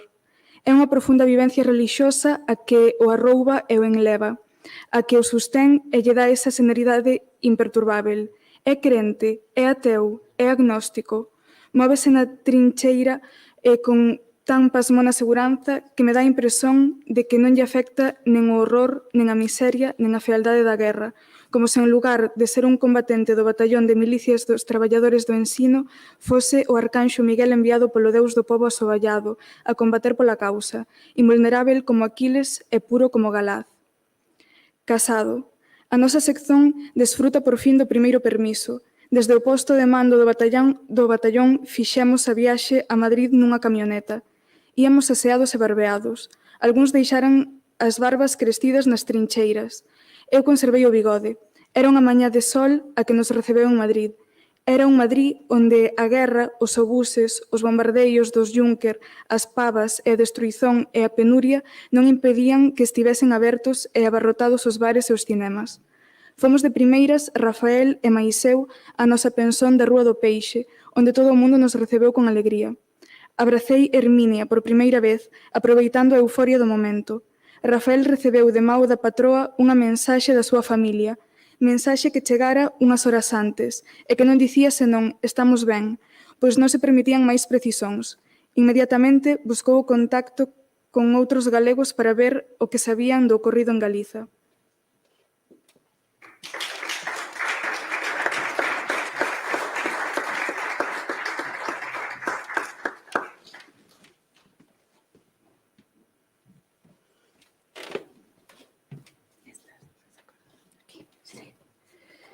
Os deputados estaban en Valencia ou Barcelona, onde se trasladara o Goberno e a Presidencia da República e os demais organismos centrais. Mas ficaba en Madrid xente que lle deu algunhas noticias sobre a represión na súa terra, procedentes de algúns refuxiados ou desertores, mas da súa familia non averiguou máis nada. Eu soñaba con conquistar Herminia aquela noite, mas chegado o momento entereime de que toda a xente da pensión baixaba a dormir na cabe por temor aos bombardeos noturnos da aviación franquista. Xa tiñan instalados colchóns en que se acostumaran a descansar doadamente, mas nós, afeitos a dormir no chao das chabolas e as trincheiras ou sobre as tixoleiras das casas de Usera, vestidos embrullados nos nosos capotes, como as cabezas apoiadas nos macutos, cando vimos as nosas modestas camas con lençóis, traveseiros, mantas e colchas, optamos por dormir naquele sexto andar, preferindo a dosura dun leito decente e limpo a seguranza da cabe. E ficamos sós alá arriba, descansando como seres humanos en circunstancias normais, sen a menor preocupación polos ovos das pavas. Casado. Hoxe o bairro de Usera pareceu querer voltar a ser o teatro de furiosos combates que foi nos principios do sitio de Madrid. Esta vez, quizá, foi o inimigo quen decidiu tantear as nosas defensas. En plena noite, aos esparcidos disparos con que uns e outros damos fe de existencia, sucedeu un violentísimo ataque de fogos por parte dos facciosos. Axiña, toda a liña estalaba en continuos disparos na noite alumiada polas bengalas que o adversario puxo no ceo como sois sobre as trevas. Acudimos correndo ás trincheiras os que velábamos e dormíamos na retaguarda, quer dizer, nas casas máis ou menos destrozadas que non constituían a primeira liña. Apoiando os fusís non só das tromeiras abertas nos muros das casas que ocupaba a nosa compañía, descarregábamos as nosas armas contra o inimigo con un ardor e unha rapidez de lóstrego. Algúns creeron ver mouros arrastrándose polo chão e reptando cara a nós, que retrocederon perante o vigor do noso fogo. Non sei se os franquistas chegaron a sair das súas trincheiras, mas é evidente que se non o fixeron foi porque o enérxico da nosa resposta os contivo. Ou tal vez só quixeron simular un ataque para operar noutro sector. As balas dum-dum batían no ladrillo dos muros arrancando anacos. Rafael, a miña dereita, disparaba con ininterrompida velocidade. Xa nos considerábamos veteranos na guerra de posisións e nos movíamos con familiaridade nas nosas fortificacións. De súbito, vin que Rafael deixaba de disparar e se levaba as maus aos ollos. Unha bala explosiva dera mesmo enriba da fresta por onde disparaba e unha nuvem de partículas de tixolo entrara por ela. Isto aclarouse despois. De momento, Rafael ouviu a explosión e sentiuse repentinamente cego. Estou ferido, dixo, sen alzar a voz a máis do indispensável para ser ouvido. Non vexo, acrescentou.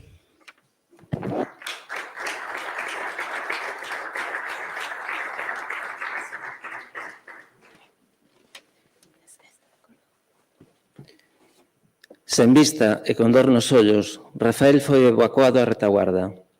Por orden de Bardón, eu e outro camarada conducímolo ao posto de socorro.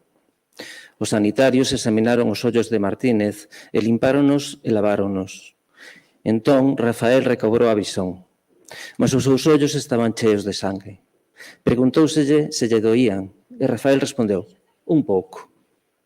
A rotura de algúns vasos e conxuntivite traumática. Permanece en repouso. De momento, es baixa. Mas Rafael dixo que se sentía ben e que até que terminase o combate quería estar na liña de fogo. Así que tornou comigo ao parapeito e estivo descarregando o seu fusil até que foi esmorecendo o fogo do inimigo. Sente Rafael verdadeiramente a causa por que luitamos. Eu xamás lle escoitei unha palabra insultante para os sublevados. Designaos xeralmente con expresións neutras, o inimigo, o adversario.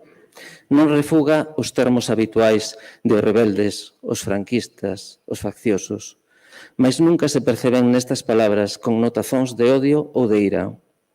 E agora, que podía honrosamente apartarse do fogo, sequer por uns días, refúgao e volve á liña de combate, e esvacía os seus carregadores sobre o inimigo cun ardor sereno e unha dilixencia metódica.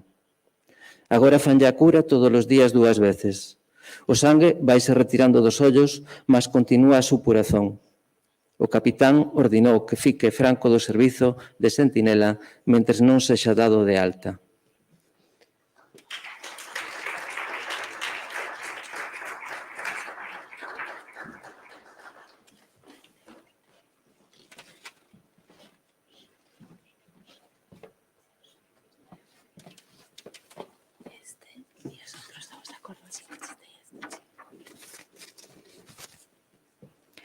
Barreiro.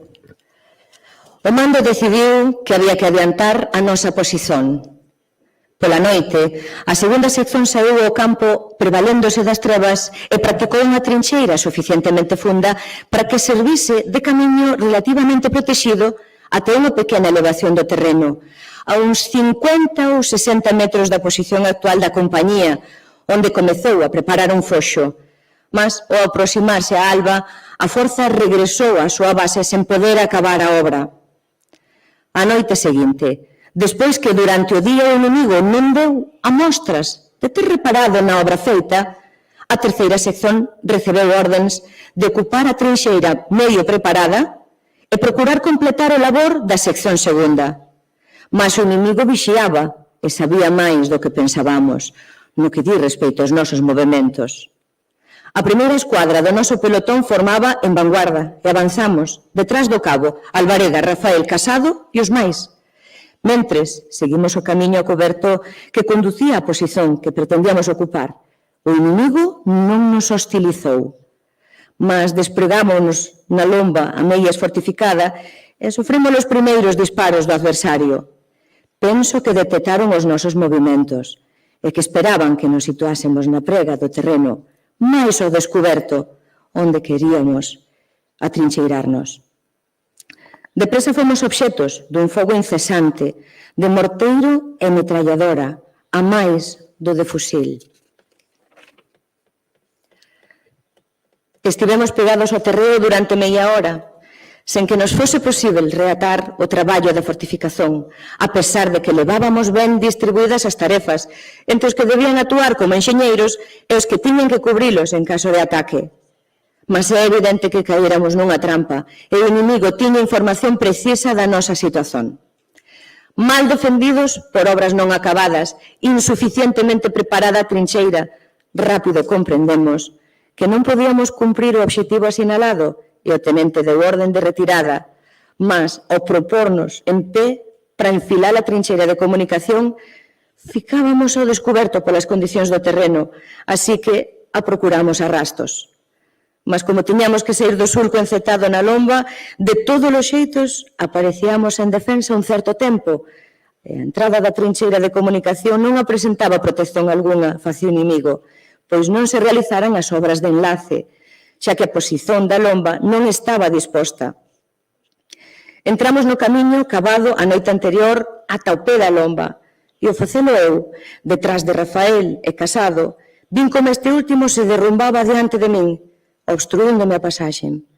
Rafael, que ia adiante, percebeu a caída do noso compañeiro e intentou levantalo, entón decatouse de que o sangue saía a borbotóns da gorxa do caído. Rafael deixou o seu fusil e unha banda e tratou de alzar o corpo derrubado. Eu pendurei o meu fusil ao ombro e axudeille a conducir a Casado. Todos os nosos compañeiros ian xa adiante, camiño da posición de base. As balas asobiaban a ambos os lados da nosa cabeza. Avanzamos penosamente, movéndonos mal a consecuencia do angosto do camiño. Percebíamos como se desangraba o noso ferido e como pesaba o seu corpo, e ficábamos lonxe dos nosos compañeiros en retirada.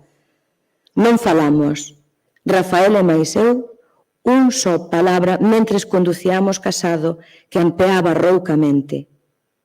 No medio da noite non podíamos saber máis do seu estado.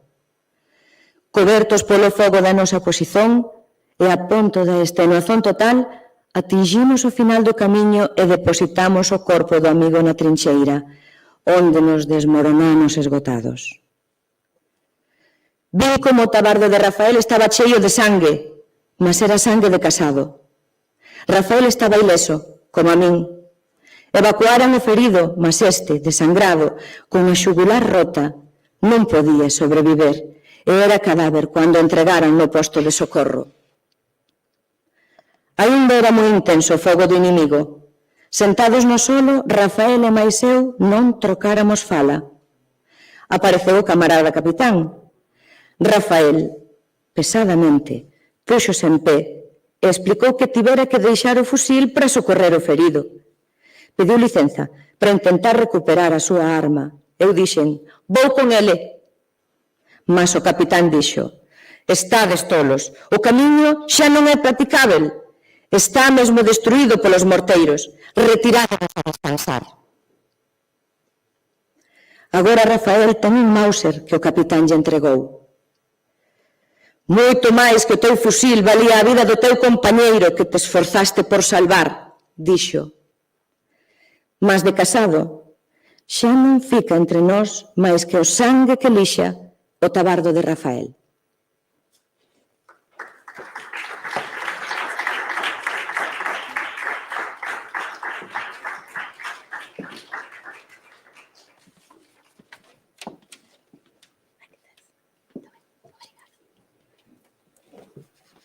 Resistir e vencer. Este é o santo e seña que parece resumir mellor a política militar da Xunta de Defensa que preside o Goberno de Madrid. O Goberno de Largo Caballero está en Valencia, o Presidente da República en Barcelona.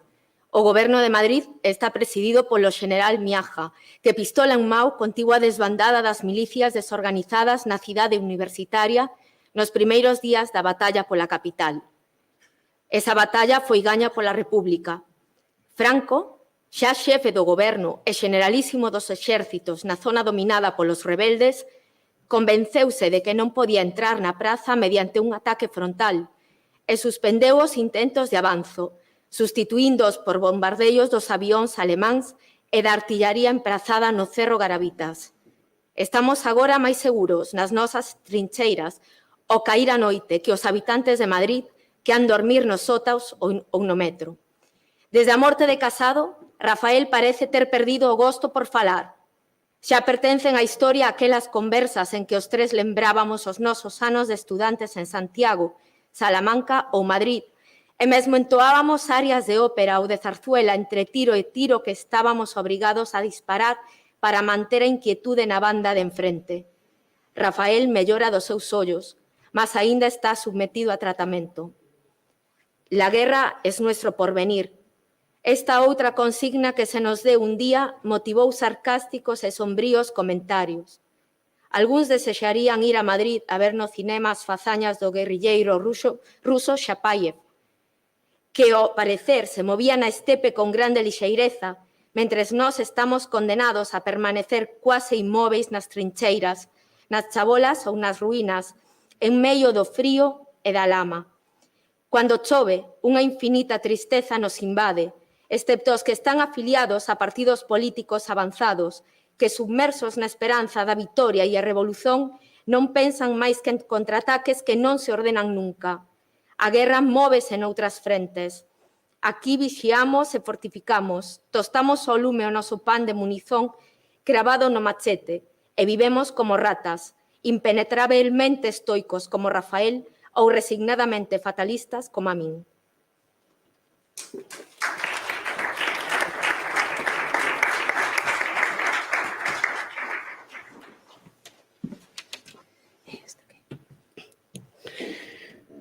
Non que eu estiver em Valência, nem tampouco Rafael. Enquanto nos preparamos a cursar em Paterna os estudos necessários para transformarmos em tamentos em campanha. Nós os dois e outros companheiros do batalhão achamos alojamento numa pensão da Rua da Rufasa, na que temos como participantes da hospedagem algumas outras pessoas de duvidosa identidade. Não sei se um húngaro ou búlgaro, uma sumptuosa e madura cortesã de classe média e alguns sujeitos que vestem um uniforme de aparência semi-militar e que, segundo dizem, estão empregados e não sei que escritório do Ministério da Guerra ou da Defesa Nacional que me chama. Além dessas pessoas e dos hóspedes eventuais, na maioria militares, com licença, andam pela casa várias mulheres. Desde logo a dona da pensão, uma mulher como de 35 anos, mas bem pequena e delgada, muito disposta e ativa para o regimento do negócio. É afável e risonha, e leva todo mundo, começando pelas 3 moças encarregadas do asseio da casa, 3 ledas e ativas criaturas de muito poucos anos, que aginhas se fizeram amigas nossas. A cozinheira e a sua ajudanta mal as conhecemos, são mãe e filha, mas estão trabalhando nos seus mistérios e não estão em casa, onde não dormem, assim que não se relacionam com os hóspedes. Porque à mesa servem as mesmas moças que de antes falei, consoante uns turnos estabelecidos.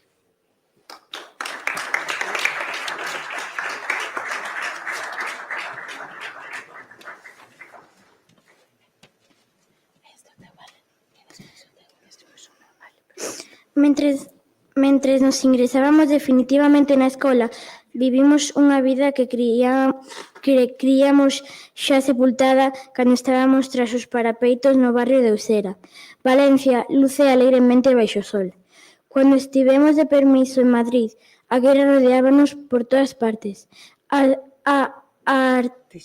artillaría franquista apuntaba telefónica e os abusos caían na Gran Vía.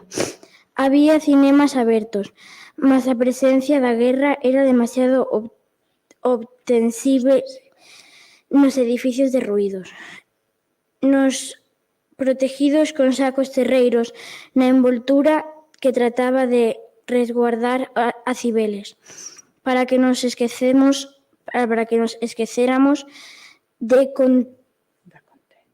contenda naquela cidade cuyo ceu sulcaban as pavas, lazando os seus ovos mortíferos. En Valencia non há ruído de combate, non há bombardeiros, non há privazóns e há ningunha orden de cousas. Na praza de Castelar, en Barachina, puden tomar pastéis excelentes, até saciarme. Temos cinemas e teatros a eito. Podemos ver o filme Escándalos romanos sen cortes de censura. Podemos ver revistas como las de Villadiego de Alonso, unha especie de Lisístrata.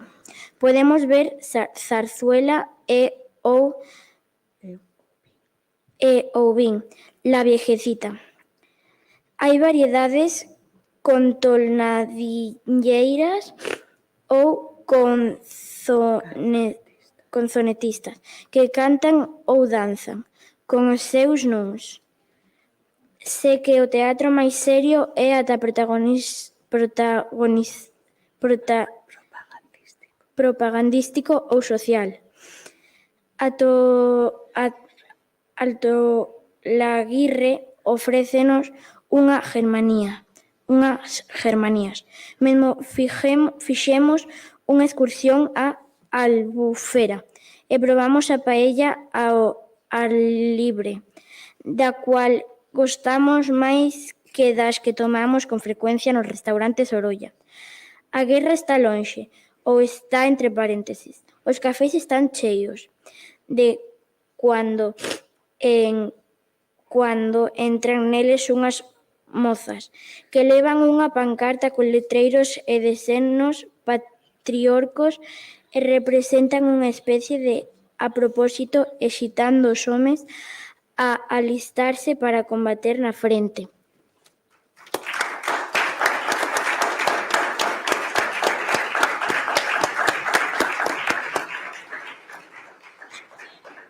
Nós, enfiados nos nosos uniformes e con o aspecto marcial de veteranos defensores de Madrid, permanecemos moi tranquilos nos nosos asentos, sorrindo tal vez ás rapazas que recitan os seus papéis. Mais algúns paisanos non demasiado maduros séntense inquietos como aludidos pola representación e aliviados cando as nenas que son da CNT ou da UGT ou da Unión de Mulleres Antifascistas se retiran ao fin para ir con a súa música a outra parte. Unha tarde chegaron ás posicións que ocupábamos no barrio de Usera uns tipos vestidos máis ou menos como a nós, uns gaxos máis ou menos da nosa idade, uns burócratas militares que foran anotando os títulos académicos que posuíamos. O Exército Regular da República, sucesor das milicias populares dos primeiros momentos, necesita oficiais e formará como tais as persoas cultas que lle merezan confianza por teren acreditado a súa lealdade luitando como voluntarios contra os facciosos. Apertados como sardiñas en canastra, en camións descobertos, de pé sobre as táboas mal trabadas, carregados con a nosa impedimenta, sen poder quase movernos, fixemos a longa viaxe nocturna de Madrid a Valencia.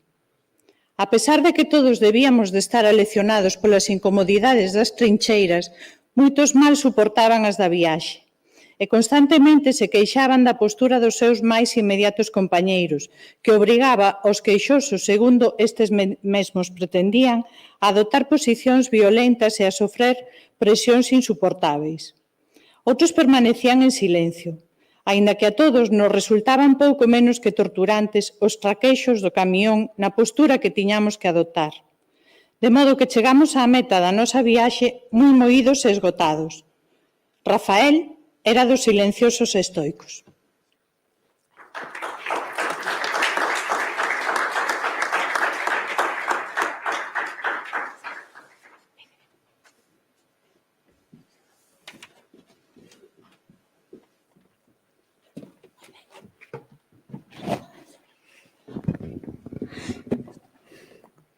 Todos os días imos e vimos, nun convoio de Valencia a Paterna, o sol ri sobre a horta libentina.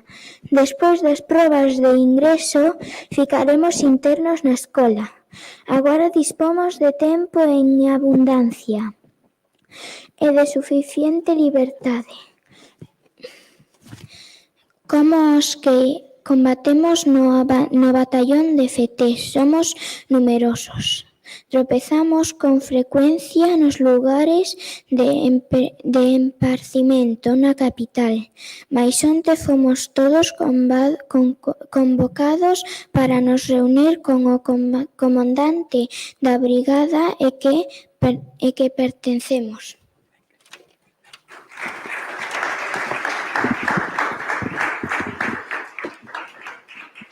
Vira este home 2 ou 3 veces nas trincheiras, no bairro de Usera, onde cobríamos a liña de frente, cando ele, como chefe da grande unidade a que estábamos adscritos, se apresentaba no sector en visita de inspección. Era un home alto e delgado, co rosto completamente rasurado, que non tería moito máis de 40 anos. Vestía prendas de apariencia militar, mais sen divisas de ningunha clase. Un gorro de pele, tabardo ou capote de forte pano, polainas e botas de cor castaña. Cando se puña a vista do noso pelotón, surxía acompañado polo comandante Zaera, o capitán da compañía e o teniente da sección, pois xa estábamos organizados a maneira de exército regular e, aínda que os milicianos e incluso os mandos vestíamos de cualquier xeito, íamonos convertendo en forzas disciplinadas e adoptando as formas ceremoniais correspondentes. O chefe da brigada galgaba polas trincheiras coas súas longas pernas, sorrindo amablemente a cada sentinela que topaba, mais sen lle dicer nada, pois debía de ter chegado a meados de novembro co grosso das brigadas internacionais e non sabía unha palabra de español. Levaba, pois, sempre consigo un intérprete, mas servíase dele para transmitir ordes aos mandos que o acompañaban e os que éramos simples combatentes non tiñamos ocasión de ouvilo falar. Chamábase o comandante de Pablo, aínda que resultaba evidente que ese nome tan español, un nome de guerra escollido para ocultar o seu propio nome, tal vez de difícil pronuncia. Non sabíamos se era ruso, checo ou búlgaro. O intérprete que o acompañaba sempre era, segundo dicían, un catedrático de instituto ou axudante de universidade que dominaba o alemán e este era, ao parecer, o idioma que lle permitía a de Pablo dialogar a través do seu turbullán cos mandos españois. Fíxosenos a convocatoria na escola, o remate dos exercicios e diligencias previas que se practicaban e fomos trasladados nun autobús ao lugar onde se celebraba o encontro. Era unha sala de conferencias de algunha sociedade ou clube, requisada, como outros moitos locais para fins militares de retaguarda. Había un estrado cunha mesa pequena e unha pizarra. Logo que estivemos acomodados, apareceron no estrado de Pablo e o seu intérprete, que agora levaba os galóns de capitán.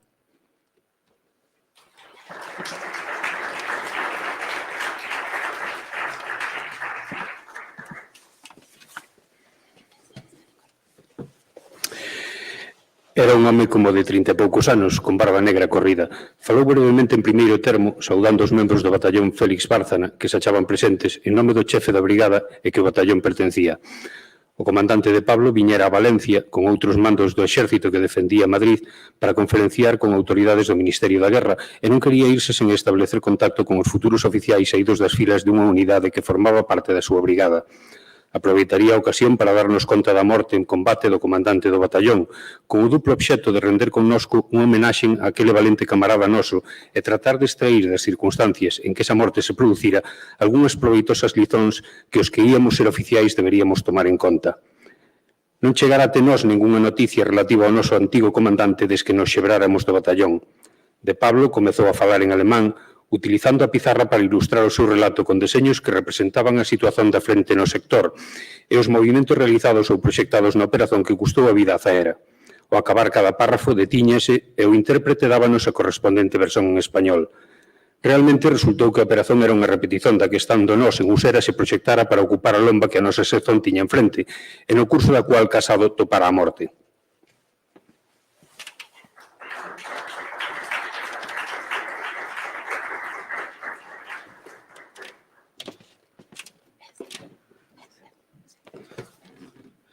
Eran lembranzas dolorosas para os varios homes da sección que aí nos achábamos, especialmente para Rafael, en cusos brazos se desangrara Alberto, e para min, que éramos os camaradas entrañaibes do Salmantino. Esta vez interviñera todo o batallón. O ataque frontal estaba reservado á primeira compañía e o resto do batallón debía avanzar polos flancos para neutralizar cualquier reacción do inimigo. Zaera, do seu posto de mando, debía dirixir a operación sen exporse ao fogo. Mas previamente se realizara unha preparación artilleira moi intensa, que comezara de madrugada. A artillería dos rebeldes non respondou, e conforme o previsto, ao rayar da alba, a primeira compañía saltou os parapeitos e avanzou de frente, utilizando en parte os restos da trincheira de comunicación abandonada en que Casado fora ferido. Inmediatamente, o resto do batallón avanzou polos flancos. Mas neste momento, o inimigo comezou un fogo de metralladoras moi vivo e ao chegar ao pé da lomba a primeira compañía, o seu capitán, que era o máis antigo do batallón e que, como todos os seus homes, avanzaba arrastrándose para non ofrecer algo ao adversario, púxose en pé para saltar a lomba e adiantou uns metros seguido do tenente da primeira sección. Neste momento, unha ráfaga de metralladoras derrubouse en vida os dous oficiais e a primeira compañía ficou inmobilizada, sen despegarse do terreo. O tenente a quen correspondía o mando vacilou, permaneceu certo tempo indeciso e ao fin ordenou a evacuación dos corpos dos oficiais feridos, dos quais ignoraba se estaban realmente mortos.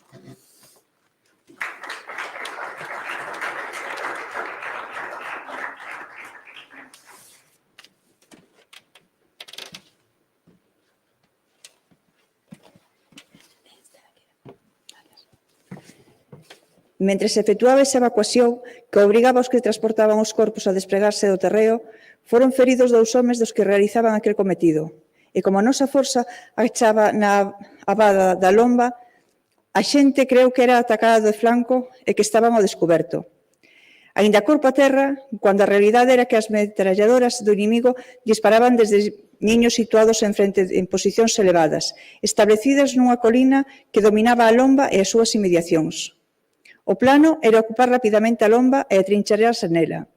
Coberta a forza polo fogo dos flancos, cando 2 tanquetas que levaban preparadas se uniran aos ocupantes para servirles de apoio e parapeitando mentres se atrincheiraban. En tanto que as sesións das salas se adiantaban simulando un ataque de máis frente para distraer o fogo do inimigo e aliviar a presión que este exercía sobre o centro.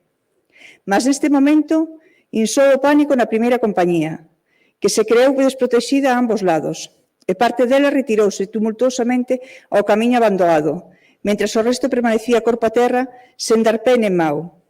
Os oficiais que mandaban as forzas de apoio que non tiveran ninguna baixa, ao notar que no centro, onde radicaba o mando táctico sobre o terreo, cesara toda a actividade, ordearon alto e avanzaron ao fogo, esperando novas ordens. Así que en toda a liña se paralizou a operación.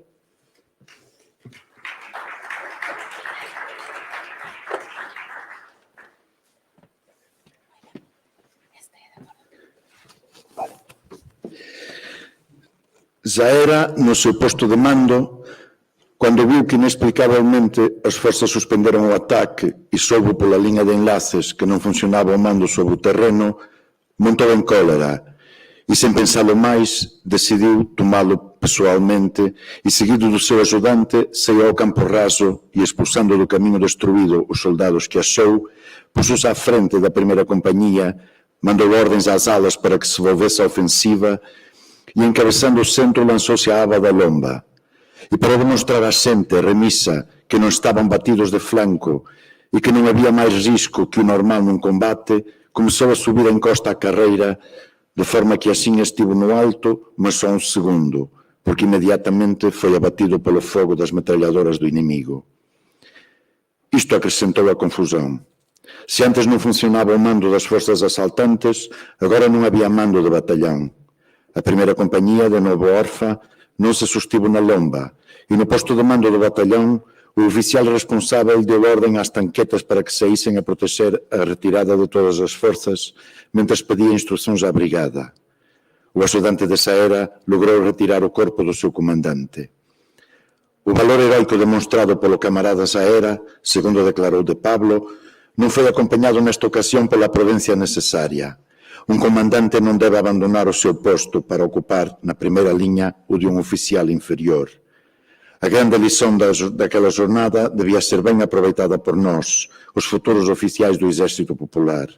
Non abonda ao oficial ser valoroso, tamén ten que ser disciplinado.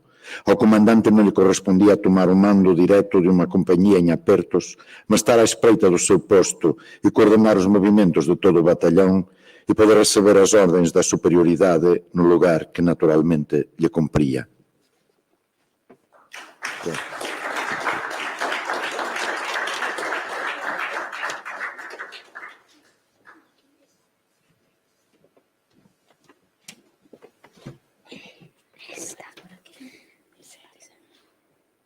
Aínda que Rafael Martínez fixo o seu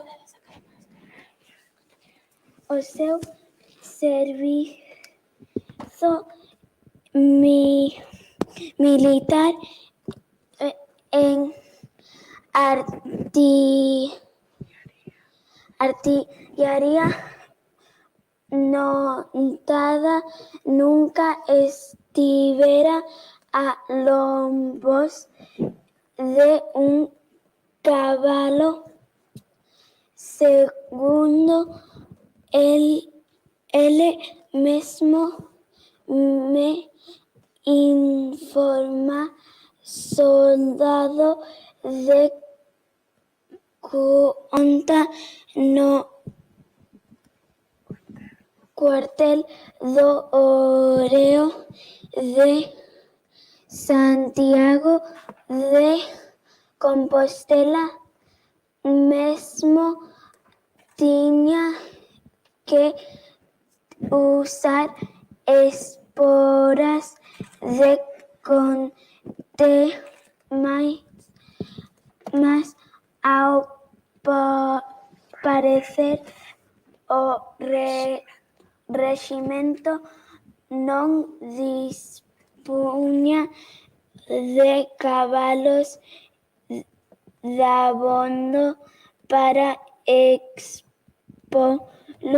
a que os resabiasen ou a endurecesen de boca os recrutas e que só pasar uns meses na tropa. É verdade que tampouco contribuiu nunca a disparar un cañón, aínda que recibiu instrución artilleira. Os cañóns estaban ali, mais os servidores das pezas mallas realizaron todos os movimentos conducente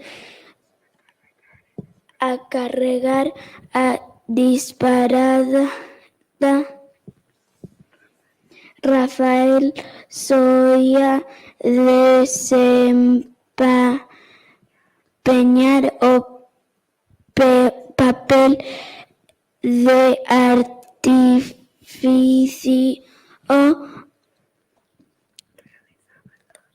Realizábanos simuladamente, sen por mão nas balas, nen provocar a explosión. Rafael, pois, licenciado como soldado de artillería notada, chegou a guerra sen ter cabalgado xamais, nen ter xamais disparado un tiro, nen de cañón, nen de fusil, nen de pistola na frente de Madrid.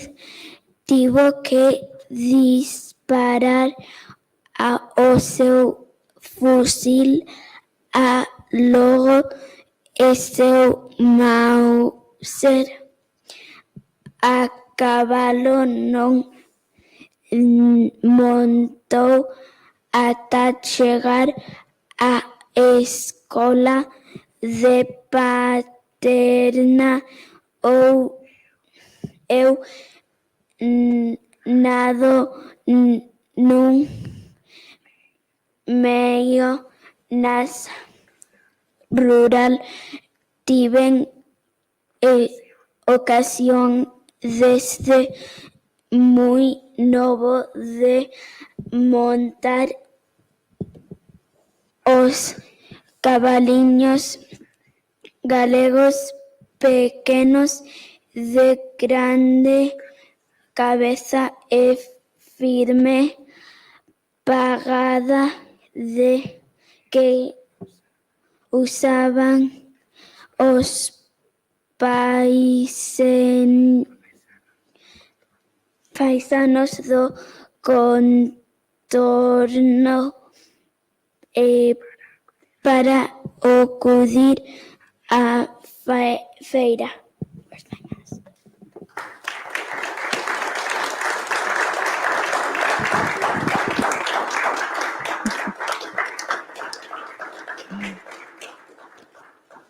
Porén, en Paterna, depresa foi Rafael un xinete moito máis seguro do que eu, acostumado ás bestas aldeas.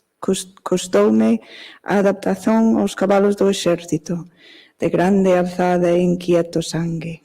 Posto o pé esquerdo no estribo, a miña curta estatura exixía que me axudasen, empurrándome a chegar ao lombo do cabalo, porque o meu compaso de pernas era minguado para que o pé que calzaba no estribo pudese carregar o corpo equilibradamente a fins de remontalo. Tardei dabondo en distribuir o meu peso con suficiente habilidade para montar sin axuda.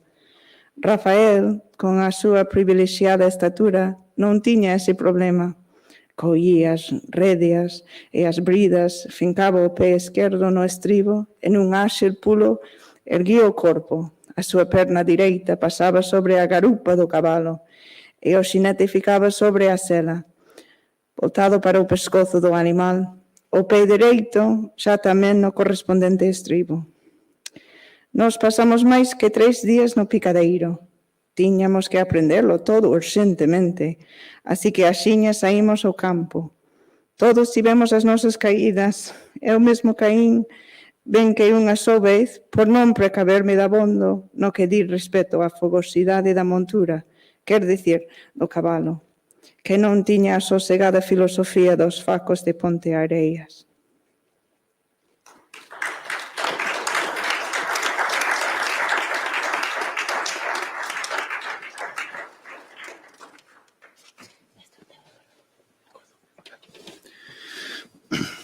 Rafael só caíu 2 veces, ambas ao posar animal do trote ao galope. A primeira vez, ao saltar un cabouco.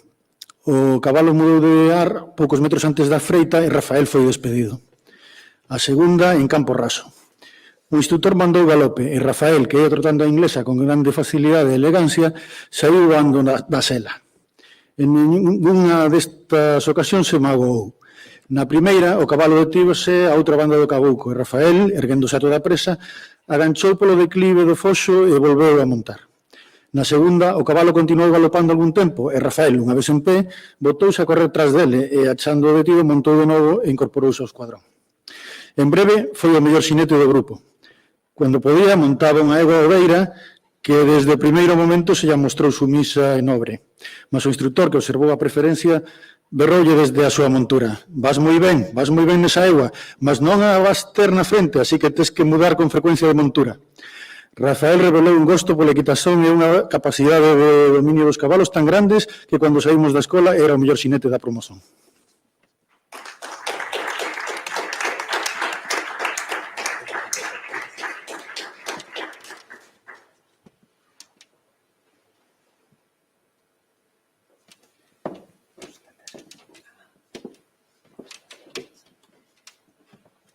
Non me considero un inxenuo, nen un optimista. Así que, cando marché da outra banda da raia de Portugal, o meu sentimento de alivio non se fundaba na ilusoria esperanza de que acababan de rematar todas as miñas angustias, ameazas e molestias, que a partir da rebelión dos militares atenazaran o meu ánimo e renderan o meu corpo. Aínda que ben provido de diñeiro español e portugués e instruído para que me apresentase a determinadas persoas das quais esperaba consello e protección, sabíame nun país dominado por un goberno hostil ao bando en que se me consideraba inscrito. E eu era cualquier cousa antes que un aventureiro. E era verdadeiramente unha aventura a que tiña que emprender para sair de Portugal e intentar reunirme con os que luitaban pela República. Mas estaba tan mallado físicamente pola nocturna travesía dos montes Depois da sobresaltada viaxe desde Ourense, humillantemente vestido con un uniforme de falanxista, e pola anterior permanencia no meu esconderixo na casa de Miguel, que o mero feito de axearme fora da xurisdición territorial dos alzados contra o goberno, aínda que fose nun país hostil á República Española, era para min motivo de conforto, porque todos os problemas que verosímilmente me esperaban nas terras de Portugal desmerecían face a ameaza da morte, tortura e menosprezo que en Ourense e Galiza me acexaban.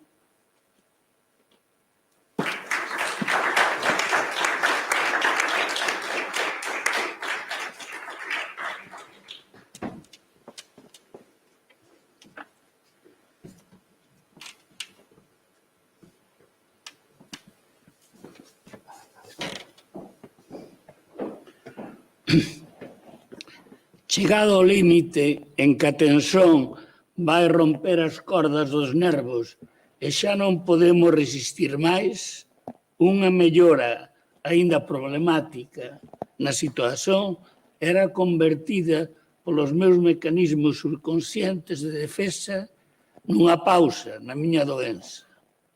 Se de momento estaba fora do alcance da represión facciosa, o instinto impulsábame a adiar toda a preocupación polo vindeiro e explorar até o máximo a tregua precaria que me concedía o destino para repor as miñas forzas.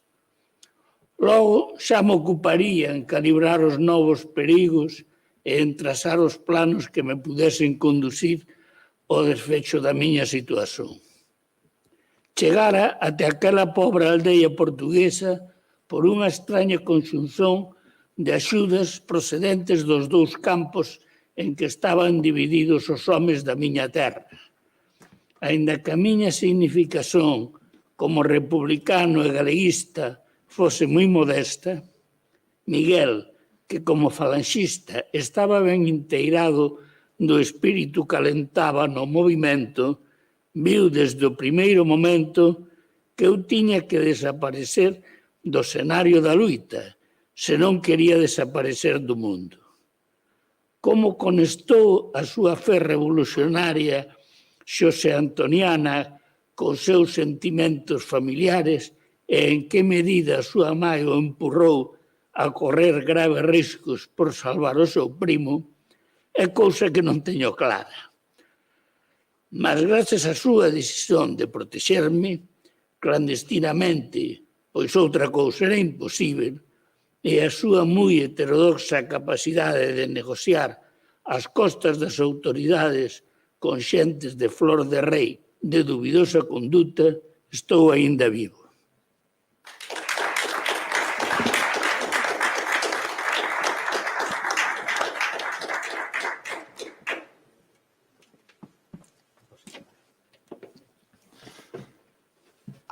As terras da miña tía ao pé da fronteira portuguesa, onde Miguel pasara moitas tempadas desde neno, foron unha etapa prodixiosamente afortunada da miña ocultación e fuxida.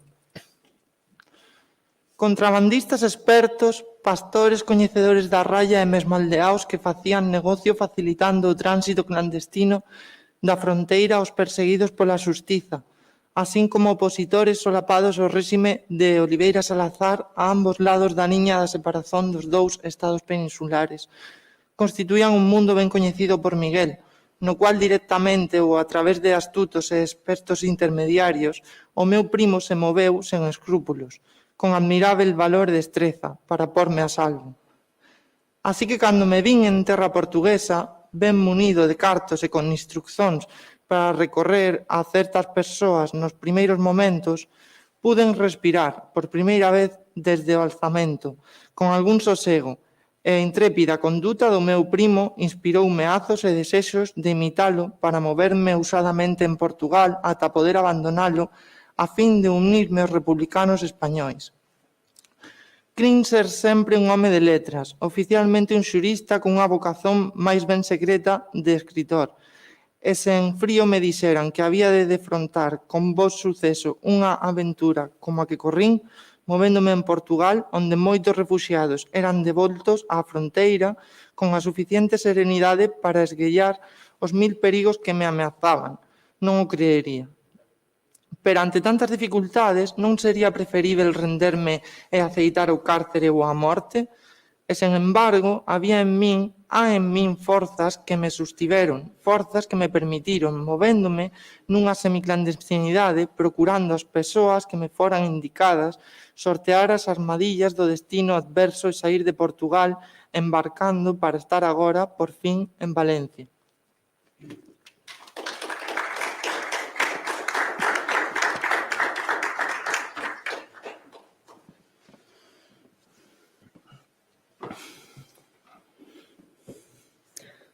Nunca saberei ben en que medida as persoas que me facilitaran o tránsito eran correligionarios de Miguel ou até que ponto Miguel é un auténtico falanxista. Teño a impresión de que me movín principalmente nun circo de traficantes sen ideoloxía, mascarados moitas veces de axentes públicos ou secretos do goberno ou da oposición, que xogan con moitos barallos e chegan a confundirse eles mesmos no que di respeito ás súas últimas lealdades ou cobizas.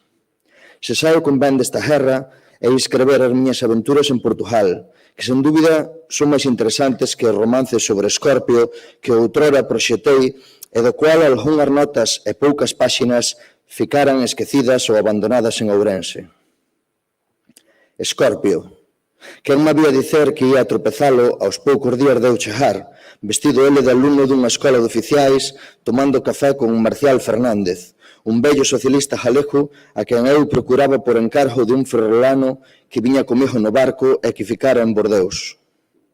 O meu heroi de romance transformárase nun militar e estaba esperando que o destinasen a algunha frente de guerra como tenente en campaña, pois poucos días lle faltaban para sair da escola. Díxome que tivera recentemente, a través da Cruz Vermella, algunha noticia da súa muller, mais a pouco partirei eu para Barcelona a ocupar o posto que me adxudicaran na Secretaría do Presidente da República e ele irá mandar homes a cabalos a cualquier granxa próxima a Riñas de Fogo. Acheino de abondo mudado físicamente, tomado do sol e con un bigode algo semellante ao de Stalin, mas con a antiga dozura e mesura de trato que tanto o caracterizaba.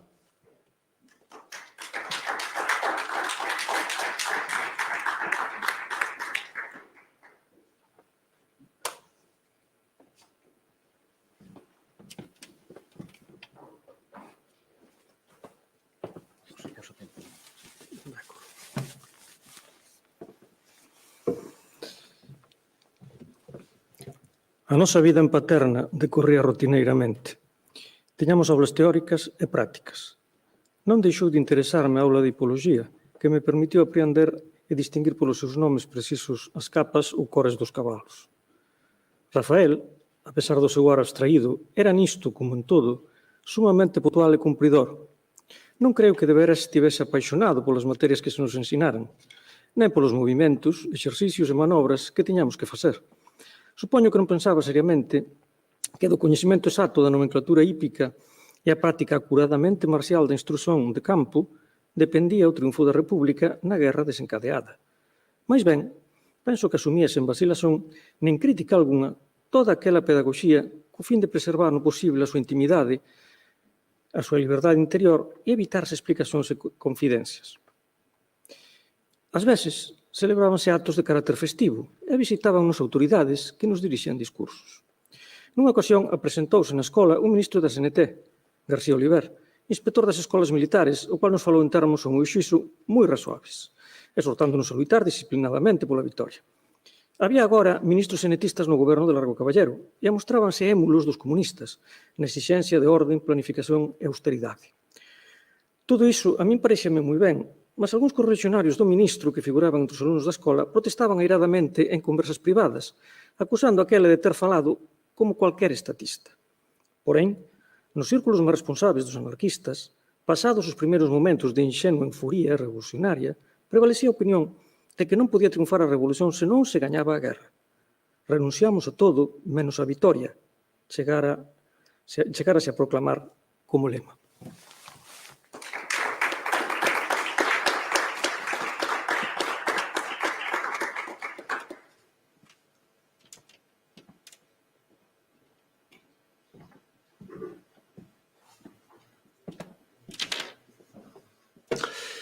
Nas nosas pequenas festas actuaba a banda de música da escola.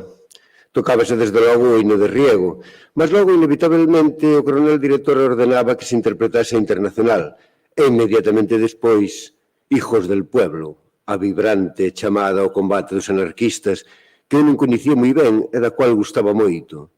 Trabajador, toma el fusil. Musicalmente prefería esta canción á máis famosa Internacional.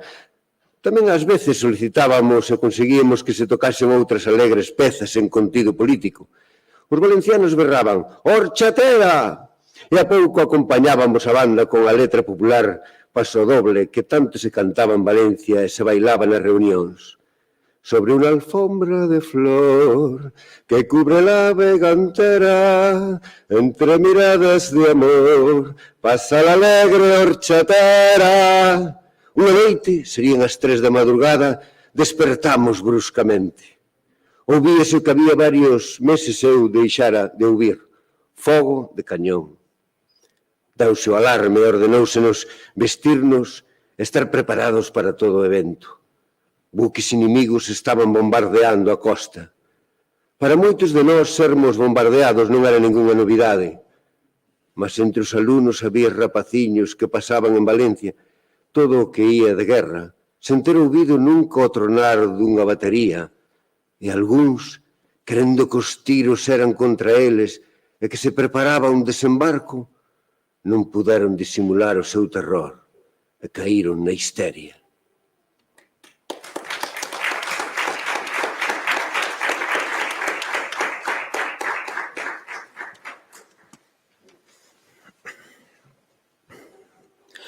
Os oficiais levaron todo con moita calma e adoptaron unha actitude benévola perante os asustados aspirantes a oficiais en campaña. Un destes chegou ali mesmo a convicción de que errara o xulgarse chamado a carreira militar. Meu capitán, xa o vexo que non sirvo. O capitán non se indignou. Ninguén chamou cobarde a ninguén. Os tenentes das sezóns e os que xa nos considerábamos veteranos porque participáramos na defensa de Madrid, procuramos tranquilizar os nervosos, sen dar importancia á súa crise. O fogo foi cesando. Foron unidades navais inimigas que atacaron un ponto próximo a Paterna, máis que nada para sementar a inquietude. Pronto se alongaron. O alarme cesou. A frente desta sezón de infantaría que vixía a outra beira do Ebro, nun día radiante en que a guerra parece non existir, nunha tarde en que non se cruza un tiro, lembro aqueles últimos días de Paterna. Lembro Rafael, tan impasível como sempre, a noite do alarme.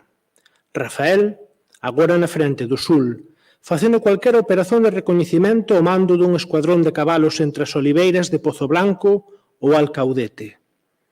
A guerra parece ter chegado a un momento de equilibrio entre as forzas contendentes. Non há noticia nestes intres de ofensiva algunha en cualquier parte do frente por parte dos rebeldes nen dos leais. Algo se prepara, claro está. Tal vez unha embestida final ou unha paz negociada. Entre tanto, isto está tranquilo. As noites son longas e eu podo dormir ao meu sabor.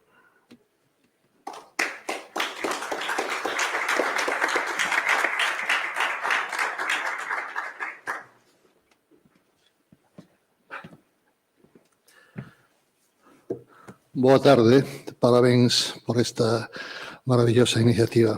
Eu correspóndeme ler o capítulo 41 dos 59 en que está dividido a narrativa Escorpio. En este capítulo 41 está atribuído e quen fala en primeira persoa é a personaxe de Cleo. Comeza a miña leitura. A mañá iremos a cabalo a la Lledra, díxome Luís. Pasaremos a recollerte ás 5 da tarde. Como esta frente se acha tranquila, algúns domingos, se non há asuntos que reteñan no Estado Maior, Luís, con 2 ou 3 oficiais, ven buscarme para que demos un paseo a cabalo. Chegan os xinetes e entran na pequena praza onde está situado o palacio que ocupamos. E eu, que xa estou preparada, baixo cando da miña xanela os vexo chegar o ouzo ruído dos cascos sobre o empedrado da rúa.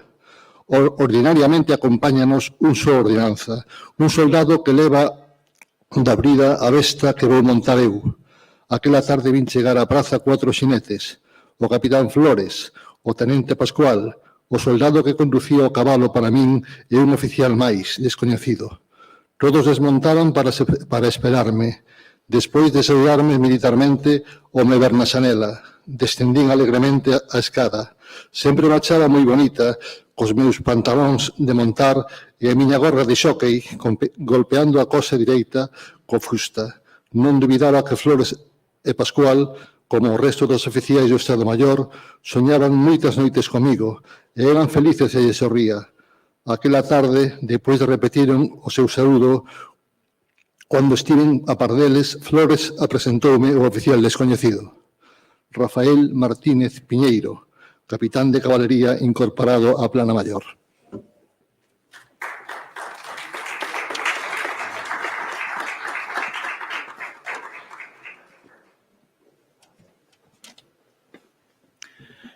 Unha vaga de calor acendeu o meu rostro e por un momento pareceume que as pernas se me dobraban e ían caer ao chao. Efectivamente, tiña face min Rafael Martínez Piñeiro, a que mira por última vez había 11 anos, non por certo vestido como agora, nen na campaña de militares. Tal vez tardaría en recoñecelo se Flores non tivese pronunciado o seu nome completo. Só lle faltou acrescentar Escorpio, para retrotraírme aos anos dos meus estudos en Compostela, interrompidos precisamente por causa daquele mozo. Desde logo estaba moi mudado, alargara de ombros e de rostro, e este parecía fortemente bronceado polo sol. Alén disto, sobre o seu labio superior cambaba un mesto bigote loiro. Ese rostro trigueño estaba coroado polos claros cabelos de que tanto eu gostaba, e sobaselles desa mesma cor abríanse aqueles formosos ollos azuis, grandes, serenos, límpidos, verdadeiramente arcanxélicos, que tanto louvaban as miñas compañeiras de aula. Agora, aquele anxo de 16 anos era un home de 27. O rapaz delgado que compuña versos convertérase nun fornido guerreiro, que fora ascendido polo valor demostrado face ao inimigo en Pozo Blanco e Santa María de la Cabeza, como eu logo había de saber.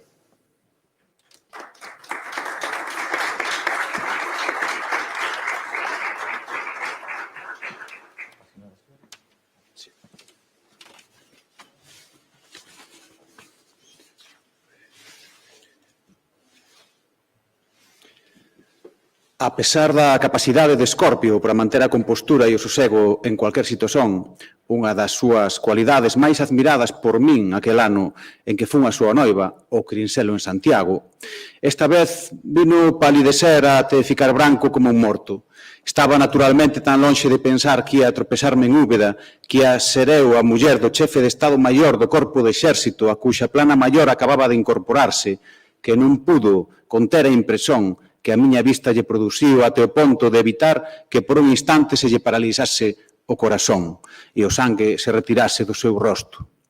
Ele tamén me recoñeceu inmediatamente, aínda que nunca me vira vestida ao xeito como agora me vestía, e aínda que tamén sobre min, que só son 2 meses máis nova do que ele, pasaran 11 anos.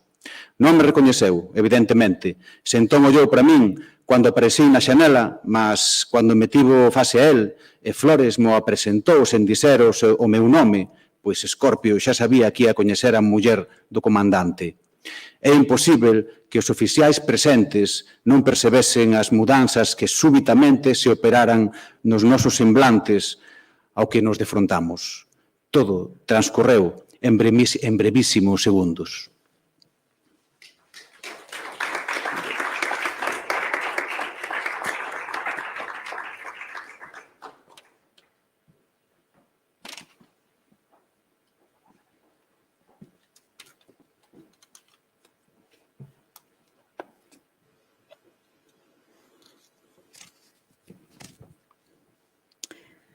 E agora, o lembrar o sucedido, cando descompoño nas súas partes lóxicas, un proceso que entón me pareceu un lóstrego.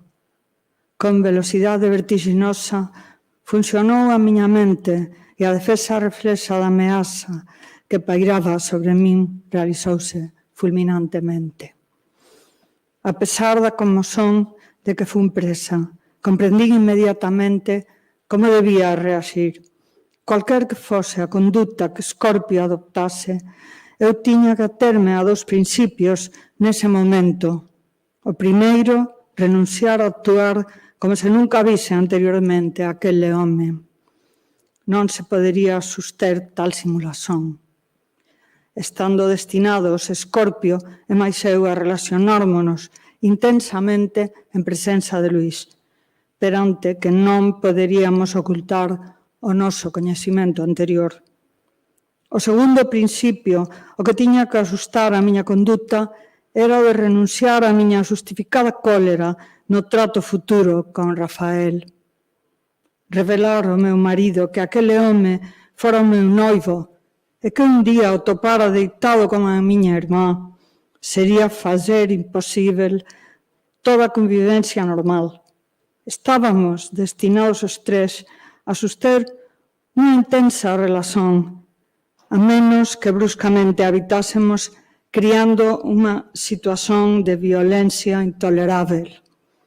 A intuición de que se impuña polo menos unha tregua se non quería provocar complicacións de consecuencias imprevisíveis, impúsoseme inexorablemente. Rafael, que sorpresa, dixen, e tendinlle a man.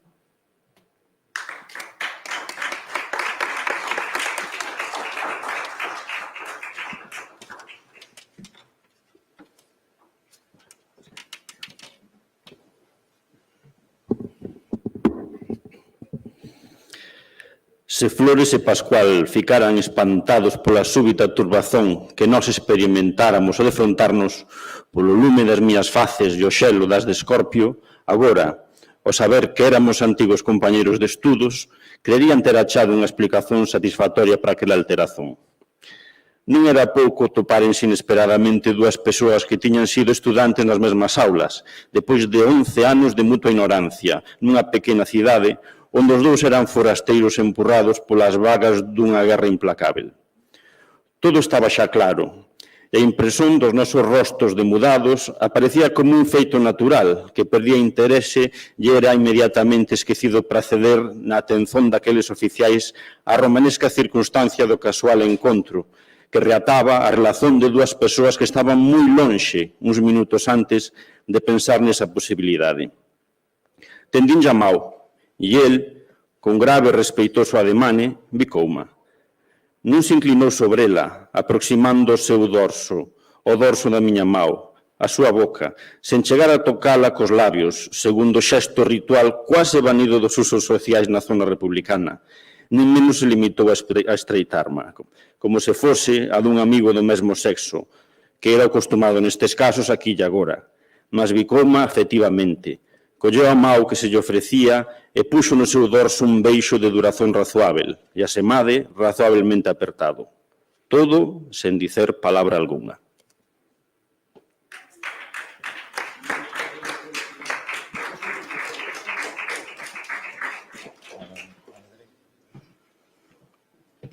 Flores, axiña que considerou que era oportuno facelo, pasados os primeiros momentos do reencontro, comunicoume que o comandante nos alcanzaría na estrada, pois tiña que despachar uns asuntos que podían retelo máis do previsto. En todo caso, nós debíamos emprender o camiño e non preocuparnos da súa tardanza ou da súa ausencia. Saímos da cidade ao paso. Segundo o costume, a ordenanza ia adiante, como batedor. Flores cedeu cortésmente a Rafael ao meu lado esquerdo, e ele e Pascual fecharon a tropa mentras marchamos sobre os eixos das rúas. Xa na estrada, puxen a miña besta ao trote e todos me imitaron, pasando o soldado para a retaguarda. Regresamos a noitiña. Luís non apareceu durante o paseio. Acheino no despacho da casa, inclinado sobre uns mapas.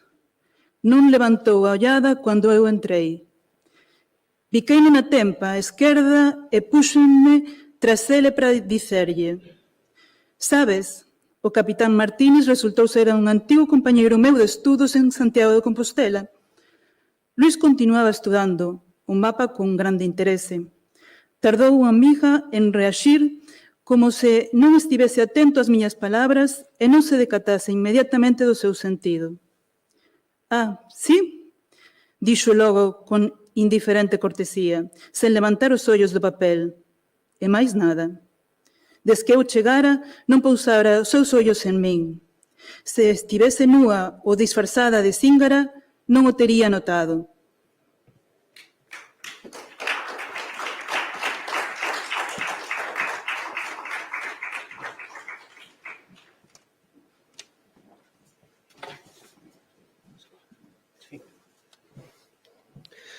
Cuando éramos o que éramos, en Santiago, sempre lle chamaba Rafael. Antes de comezar as aulas que me dera de fonética histórica, chamáballe Martínez. Mas entón, pouco nos falábamos. Desde o primeiro día que estivo no noso andar, chameille Rafael. Para Saxitario, era Escorpio, Xorxe Bermúdez, un rapaz simpático, moito máis galante comigo que Rafael. Rafael nunca foi galante comigo, aínda que sempre me tratou con exquisita cortesía. Iso de Escorpio e Saxitario chegou a popularizarse entre o grupo de amigos máis íntimos. Eu só, por brincadeira, lle chamaba Escorpio, algunhas veces. Aquí, claro está, ninguén lle chamaba así. Para a maior parte é o capitán Martínez Piñeiro, ou simplemente Martínez. Para min, Rafael. Mais falando dele comigo mesma, tendo a chamarlle Escorpio. Por que? Paréceme que há nesta preferencia polo seu nome zodiacal unha amarga lembranza do dano que me fixo, que me empurra a velo como un alacrau pesoñento. Mas a miña versión é agachada, unha versión disfarzada. Non podo revelar a Luís o que pasou entre nós. Se tivese sido un antigo noivo, como que tivese roto de un xeito normal, quizás o correcto e máis conveniente fose que llo dixese, aínda que estando Rafael ás ordes de Luís, non deixaría de ser embarazoso.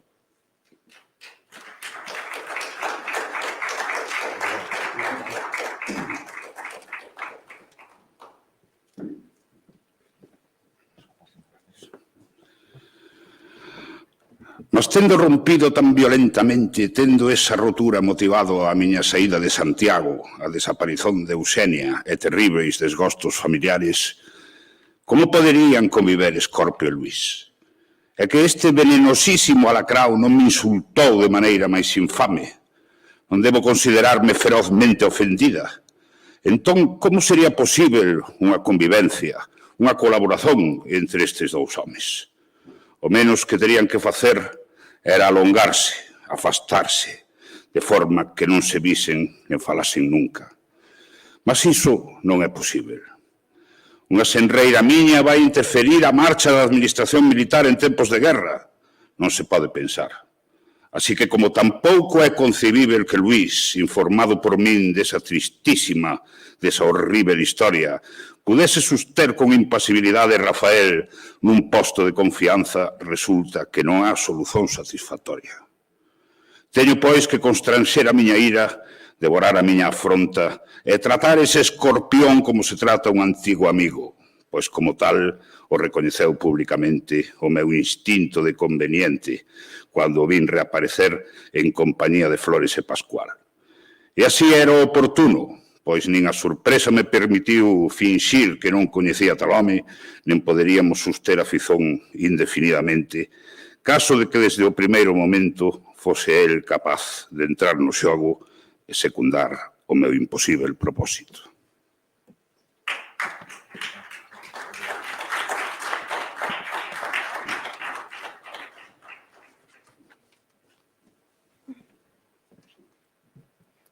Así é mellor, mas ao ter que tratar Escorpio amistosamente, afectuosamente perante os demais, como se trata a unha persoa que foi compañeiro de estudos de unha, cando unha era estudante universitaria, e prolongándose esa situación, e non tendo ocasión de falar a sós con ele para demostrarlle o meu oculto desprezo e o meu aborrecimento inexorável, vaise criando unha extraña conxuntura, na cual as palabras e os actos de amizade, únicos que se pronuncian e se executan, están a xerar unha segunda e viva realidade que se sobrepón á realidade oculta e tende a suplantala.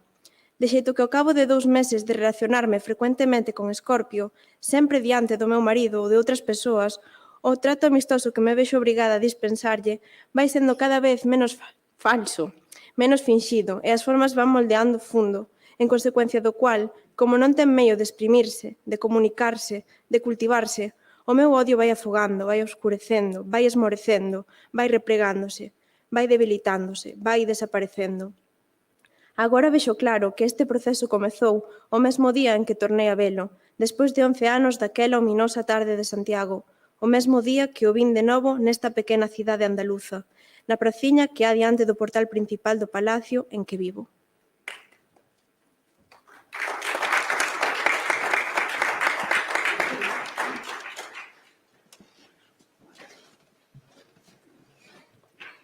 Vin con claridade de lóstrego o que eu debía facer. E dixenlle, Rafael, que sorpresa! E tendinlle a mao. E el bicouma de verdade. Non se inclinou sobre ela sen chegar a pousar os seus labios no dorso, nen menos me estreitou. Puxo nela un bico razoablemente duradoiro. E iso foi o comenzo da miña perdizón. Por que facía aquilo? Sentí no corazón estremecido que, a pesar de todo o horrível pasado, Rafael parecía querer darme un delicado, direi, apaixonado, testemunho de cariño cara a súa Cleo, como eles festivamente me chamaban, como se non me tivese esquecido, malia todo, e por outra parte. Sentín no máis fundo de min, aínda que só despois me decatei do que sentira, sentín no máis fundo e secreto e íntimo de min que tal vez con aquele bico, brando e firme, respeitoso e tenro, tal vez Rafael quixese subtilmente, púdicamente, humildemente insinuar que, abrumado pela lembranza daquela traizón, mais foi traición realmente, me perdía perdón. Agora que me volví a encontrar. Foi despois, efectivamente, cando se fixo consciente en min aquela conmozón que me estaba entón penetrando. Foi despois, e agora, cando me fun, cando me estou decatando de que a vaga dos antigos sentimentos comezaba a invadirme. Estaba invadindo con aquela insidiosa, con unha pérfida, con unha inexorável, con unha irresistível capacidade de embriagadora posesón.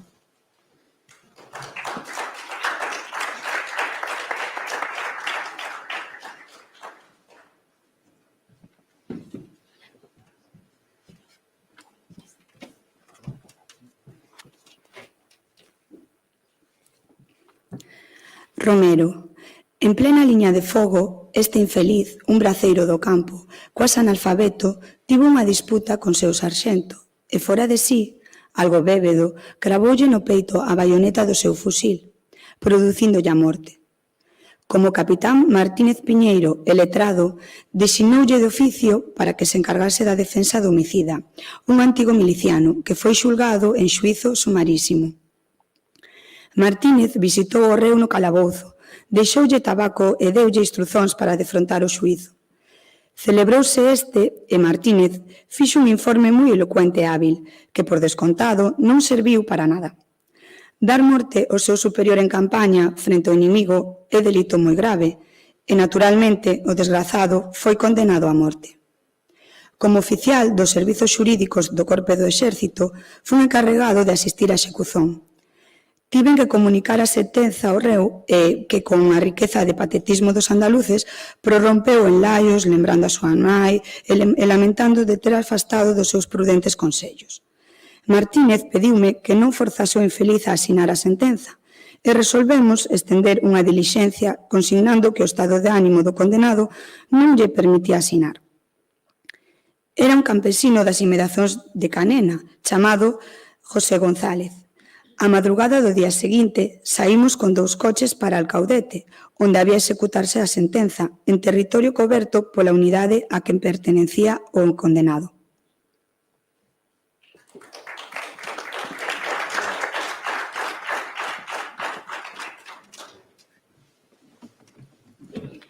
Martínez ía asistindo ao pobre José, que non cesaba de xemer, solucar e falar imaginariamente coa súa mãe, facendo o seu propio pranto, estreitamente abrazado a Martínez, que suportaba estoicamente a situación. pronunciando escasas palabras nas quais exhortaba a José a ter valor para afrontar como home ese trance. Eu ia silencioso no mesmo vehículo, na verdade, moi afectado, e compadecendo tanto o reo como o seu defensor, que ia facendo papel de crego, mas sen poder recorrer o repertorio de consolos que a religión proporcionaba. Para maior angustia, chegamos ás proximidades do lugar da execución, cando aínda era noite fexada, e tivemos que deter os coches a esperar que rompese o día para retomar o camiño e reprender a marcha. Todo o mundo saí dos coches e, fumando en silencio, esperamos, algo afastados dos vehículos que raiase a alba. Só José e Martínez permaneceron no carro, aquele abrazado a este, sempre a laiarse. Por fin, o xefe da conduzón ordeou seguir cando xa a luz do día perfilaba as retortas siluetas dos olivares, e a pouco estábamos perante as forzas da brigada de José que ían executalo ou presenciar a execución. Aquele mozo que tanto choraba e xemera foi conducido ao lugar onde debía receber a descarga, e todos se foron retirando para deixalo só frente do piquete. Só ficaba, non cabo dele, máis estreitamente abrazado a ele, o seu defensor, a quen o reo non deixaba afastarse.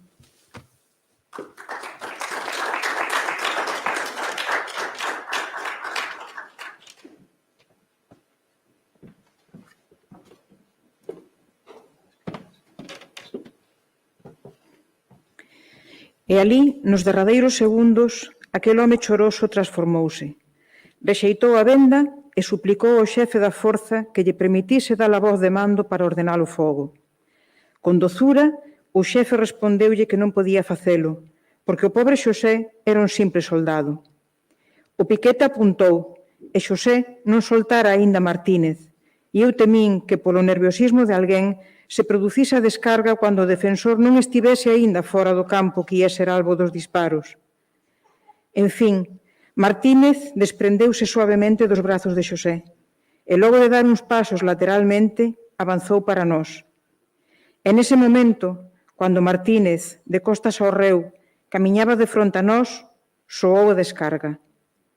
Martínez, pois, non viu cair Xosé, e tampouco contemplou como o tenente que mandaba o piquete, enormemente demudado, disparou coa súa pistola o tiro de graza.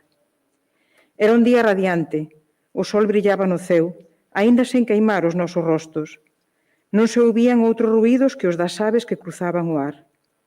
A guerra parecía estar lonxe, como se as liñas da frente non se achasen, agachadas tras os outeiros, a medio kilómetro de distancia. Retomamos os coches e logo de despedírmonos en alcaudete das autoridades locais, reatamos, silenciosos e angustiados, o camiño de Úbeda.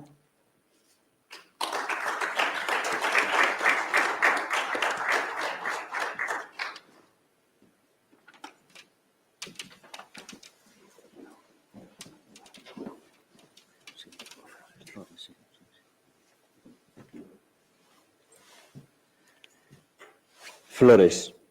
O comandante abandonou o palacio en que moraba, porque foi necesario instalar naquela formosa mansón renascentista os servizos de información do Corpo de Exército, reestruturados e ampliados ou máis ben complicados, e se desexa dispor de locais independentes para os escritorios e oficinas.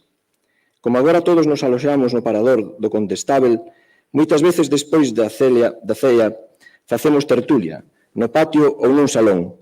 O comandante, Xulia, Martínez e Pascual, que somos os máis asiduos, e algún outro oficial, ou a muller de algún outro oficial. En ocasións ficamos sós, os máis resistentes ao sono, cando os restantes se despeden para deitarse. É frecuente que o comandante e Xulia se retiren antes que Pascual, e máis eu. Martínez soi esperar a que o comandante se retire, mais unha vez que este o fixo, non adoita permanecer na tertulia máis dun cuarto de hora. Xulia costuma estar moi animada e alegre durante estas tertulias, sen que a coíba nada a presenza do seu marido, 15 anos máis vello que ela, o cual ordinariamente permanece calado, con ar sonolento e indulxente, como non se toque algún ponto relativo á marcha da guerra, caso en que toma a palabra e se alza con a dirección da conversa, sempre dentro dunha perfeita discrición. Eu procuro observar o máis atentamente que podo Xulia, mantendo, sen embargo, unha actitude de extrema corrección. Non podo dicir que estexa enamorado de Xulia, nen creo que un home que pasou dos 30 anos poda estar realmente enamorado, se entendemos por amor o que eu entendía cando tiña 20.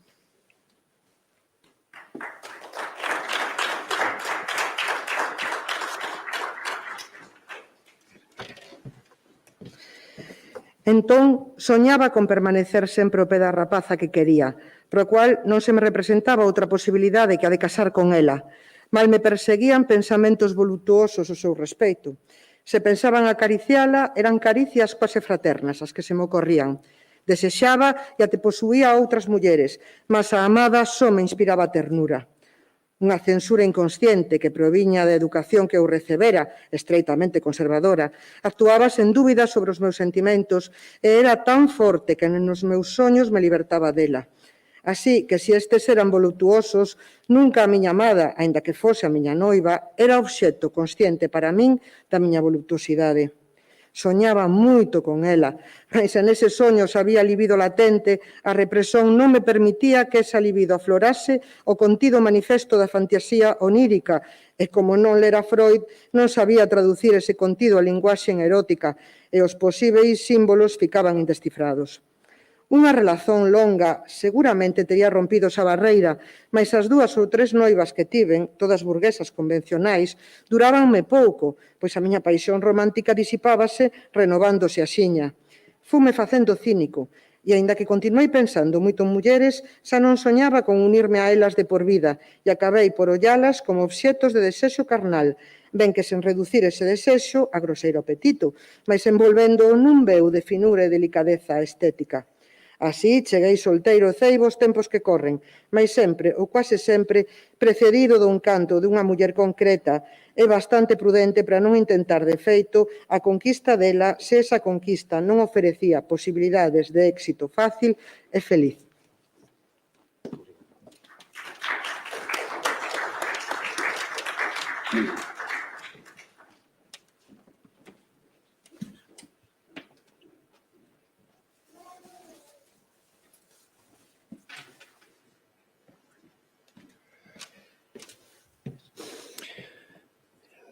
Non me considero namorado de Xulia, pois aínda que soño con posuíla na miña vida vigilante, non alimento o menor propósito de roubarlle ao comandante, porque non creo que conseguise, nen estou en condicións de afrontar a enorme complicación que tal intento entrañaría. Mas o meu pensamento proxéctase continuamente sobre Xulia. Non se trata dun amor platónico, pois anda que non aspiro a realizalo, non é o amor desprovido de desexo consciente da miña adolescencia e primeira xuventude. Cortexo galantemente, en forma respeitosa, que nin sequer pode ofender o seu marido. A miña conduta é exteriormente quase obrigada para un home ben educado con relación á muller de un superior, cando esa muller é tan xentil e celebrada como é a muller do comandante. Creo que os sentimentos de Pascual son parecidos, aínda que este mozo, como máis novo que a min, tal vez pode ser calificado de enamorado á maneira que o era aos 20 anos, mas é un rapaz moito lesto e compórtase con prudencia. Tampouco creo que sinta dramáticamente o seu suposto amor, máis ben este amor pon unha nota de apracible encanto poético na súa vida rotineira de militar burócrata, que ten resolvido os problemas da súa libido con o uso e desfrute de unha boa moza do país, unha viúva nova con 2 fillos a quen comezou protexendo desinteresadamente e que lle agradece deste xeito a súa desinteresada protección.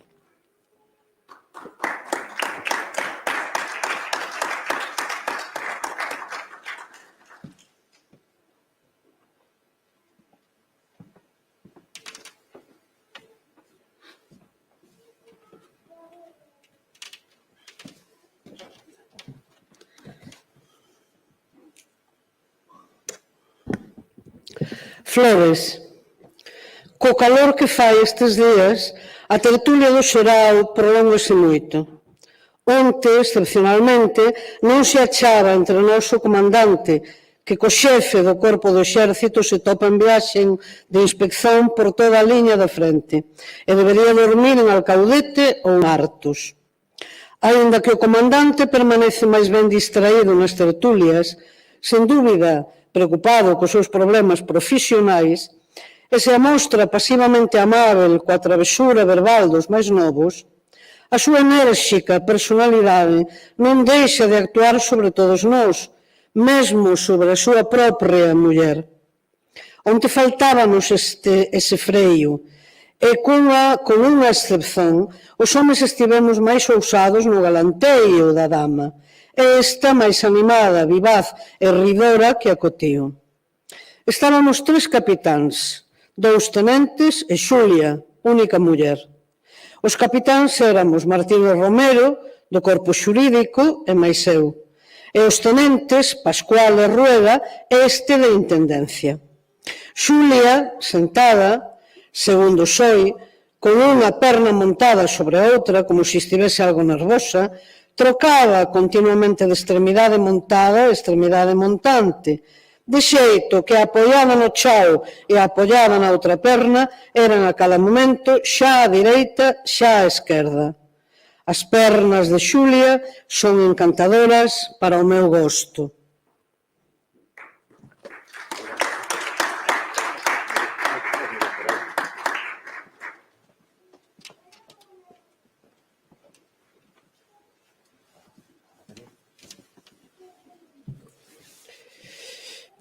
En xeral, eu prefiro nas mulleres unha perna algo robusta e suculenta, con nocellos finos dos quais vai subindo lentamente e armoniosamente acentuándose a curvatura carnal da tibia, até culminar compacta e suavemente, chea no tricípite crural.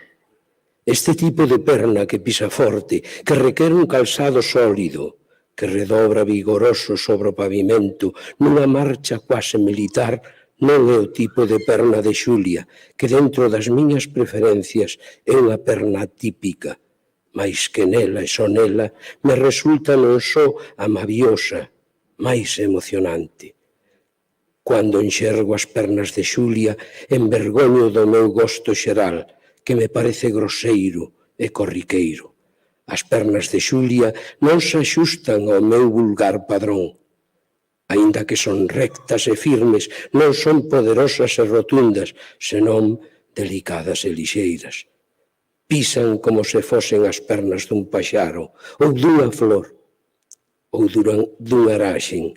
Son unhas pernas anxelicais, en que o deseño esbeltísimo eliminou toda a grosura superflua, mas de ningún xeito carecen de atractivo sensível.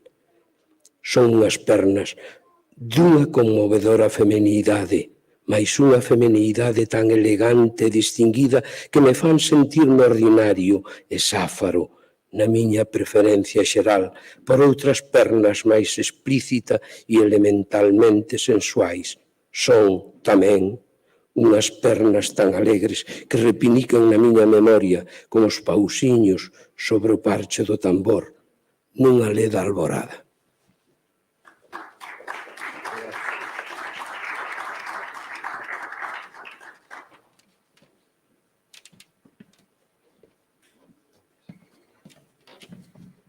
Así que todo aquele rodopio das pernas de Xulia, aquela bailada de finísima melodía visual que se desenvolvía perante os nosos ollos, tíñanos encadeados os ollos a todos, con unha excepción. Ben sei quais son os sentimentos de Pascual, que mal podía refrear os cabalos das meniñas dos seus admirados ollos, para que non fosen bater nos deliciosos xogos de liña e cor que tecían deseños cambiantes. E os outros dous, que tiñan menos trato con Xulia, estaban realmente impresionados e confusos, aínda que o capitán, rapaz bastante frío, o disimulase mellor que o tenente. Chegou así un momento en que as pernas da dama dominaron tan absolutamente a cena que ficamos todos en silencio, como sobrecollidos por unha inesperada descarga eléctrica, ou, mellor, como se unha epifanía nos privase da fala polo trauma da súa irresistível luz. Foi un momento estelar na longa historia da sensación que a femineidade pode producir, aínda sen plena consciencia da súa forza, sobre un grupo do sexo contrario, sintonizado e condensado pola común disposición perante a muller. Entón, Xulia pareceu sorprendida. Ollou en redor, como que adquirindo a causa do súbito silencio. E, tamén súbitamente, na súa mente produciuse a iluminación. Eu, o máis vello dos presentes, seguramente o que máis mulleres teño coñecido, vin claramente, sen ningunha dúbida, que Xulia acababa de comprender como o baile das súas pernas fora a causa da suspensión xeral da conversa. Entón, fun testemunha de outro espectáculo de garridice extraordinaria.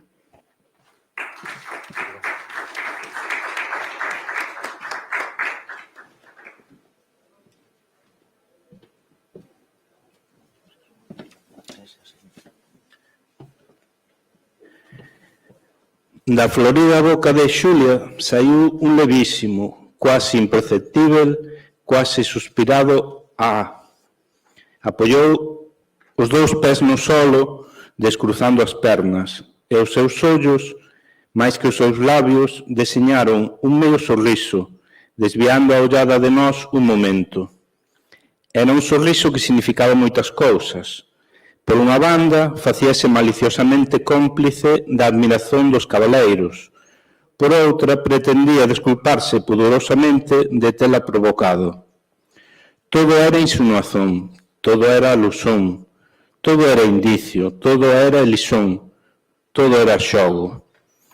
O único patente na súa latencia, o único na súa exquisita veladura, era o poder da muller sobre os homes, que en forma moi matizada e culta, con a cultura natural que é exercicio xinástico da natureza, desplegábase conscientemente aquela miúda, morena e vizosísima fémea, tan espiritual na súa suavísima sensualidade. Mas esa epifanía que parecía sorprender a propia deusa aparecida, a quen se dirixía, surxira espontánea ou estudadamente. Ao home en xeral, aos homes que estábamos ali, a un de nós en particular. E neste último caso, a cual? Se o xogo das pernas de Xulia nos privara de voz, a suprema manifestación de femineidade con que a dona respondeu ao noso pasmo acabou de libertar e revelar a nosa dependencia masculina. O silencio prolongouse, xa agora non como resultado involuntario dun impacto irresistível, mas como aceitación e confisón ceibo de inhibición, aínda que exprimida na forma cortés e elevada que correspondía á cualidade do deslumbramento, do noso común acatamento, da nosa sumisa homenaxe, da nosa rendida prosternación perante a suprema encarnación de realidade e realeza femininas que acababa de relampaguear perante nós. Foi un momento de unha incomparável intensidade vivencial que nos uniu a todos no culto devotísimo da sedución feminina. Foi un éxtase. Pareceume que o silencio duraba un infinito. Rompeuno Martínez, póndose en pé, dicendo boa noite e iniciando a retirada. Eu le fora a excepción. Sou bastante experto para controlar as miñas emozóns e non fico cego perante as reaccións dos demais. A todo o longo do serán, unha excepción mantivérase extrañamente na comunión de fiéis masculinos perante o espectáculo oferecido por Xulia. Martínez, o seu antigo amigo, o único entre nós que a actuaba, permanecera obstinadamente hermético ao encanto que nos asoballara aos outros. Non sei o que se rexistaba dentro dele, mas, mentres todos os restantes, mesmo eu, que somos o máis vello e corrido, fomos incapaces a certa altura de coutar a exteriorización da nosa descarga de adrenalina e nos demudamos ostensiblemente, o galego non amostrou alteración algunha e permaneceu impasível, secamente, orgullosamente, desdeñosamente ou indiferentemente fechado en aparencia ao apouvigante alarde de graza feminina que aos demais nos cortou a respiración.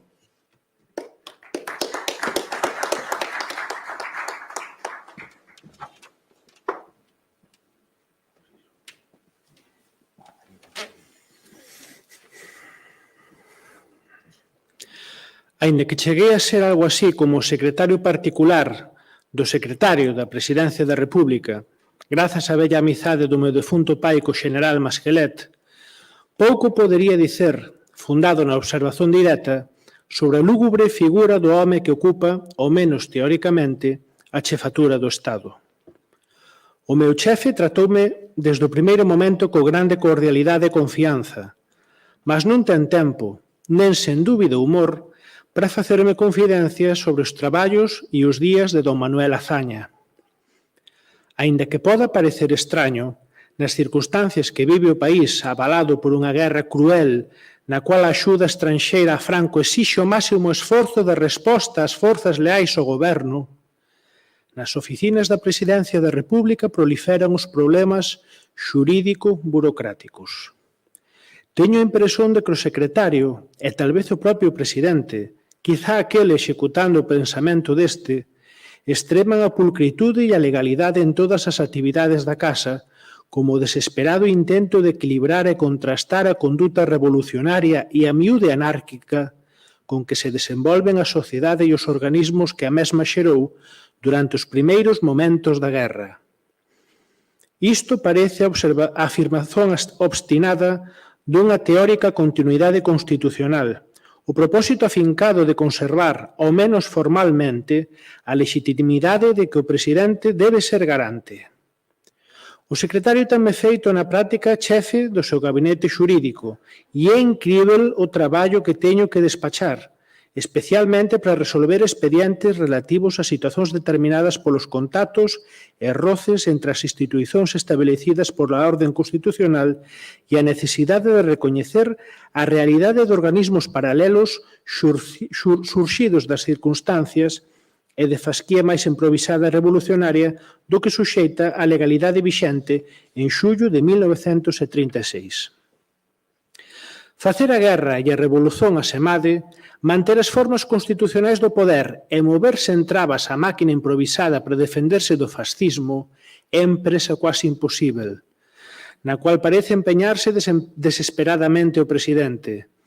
Desde o meu buraco democrático, eu tento fornecer ao secretario todas as razóns xurídicas, todos os ardís legais que podan contribuir a manter a respeitabilidade da República, sen paralizar o esforzo bélico, aínda que freando a revolución social e política no que ten de demagoxía letal para a vitoria necesaria.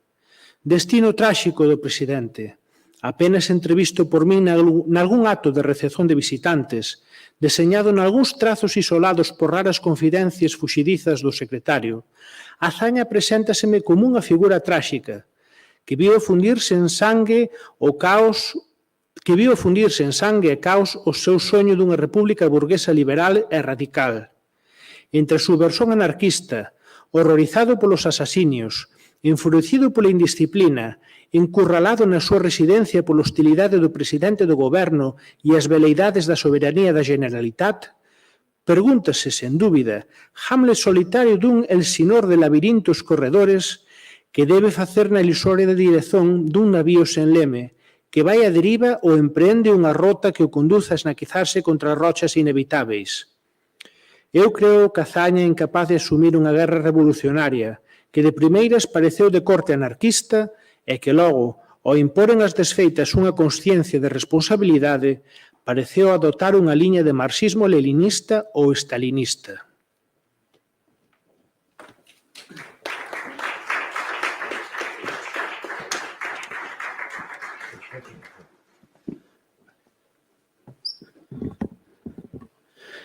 Azaña está na desesperada situación de un home que ocupa un alto posto político durante unha guerra cainita e aborrece e despreza os dirixentes reais de ambos os bandos e a condución da guerra por uns e por outros.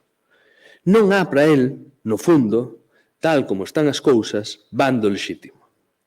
Non é aquel que se alzou contra a República que el representaba e que colocou no cimo do Estado un xeneral subversivo.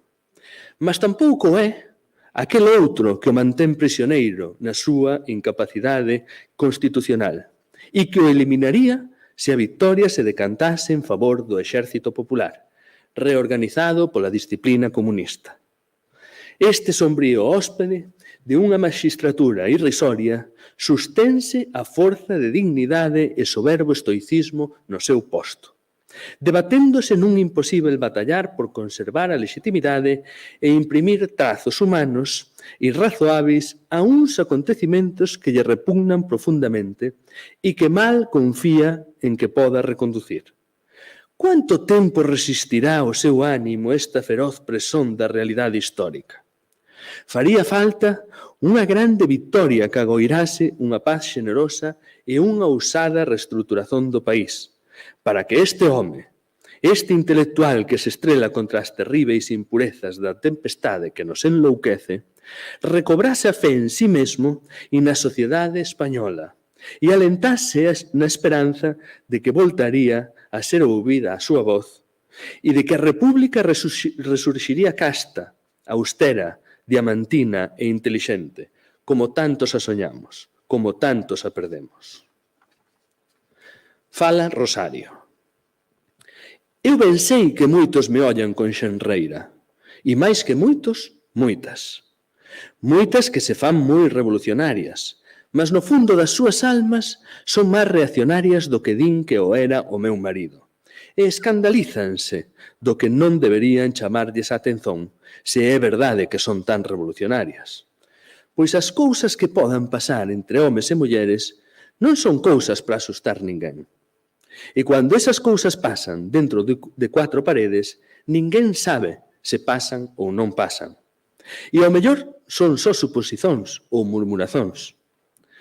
E se son algo máis, os homes e as mulleres non nasceron para estar separados, como 2 especies distintas de animais, mas para se xuntar, que é lei natural. Pois para algo eles son como son e nós somos como somos. As que estaban moi contentes cando mandaban os señores os ricos, porque á súa sombra medraban, quererían que volvesen aqueles tempos e que unha muller non pudese entenderse con un home se un crego non lles botaba agua benta nos lenzóis. Tamén eu vivía ben antes da Revolución, como muller que era do meu marido, un home moi considerado polo marqués. Matárono con el porque como maioral que era de Los Villares, era o que tiña que loitar con os xornaleiros e defender os intereses do seu amo. Mas eu fiquei viúva, con 2 nenos pequenos e 100 meios de vida, que quererían que fixese?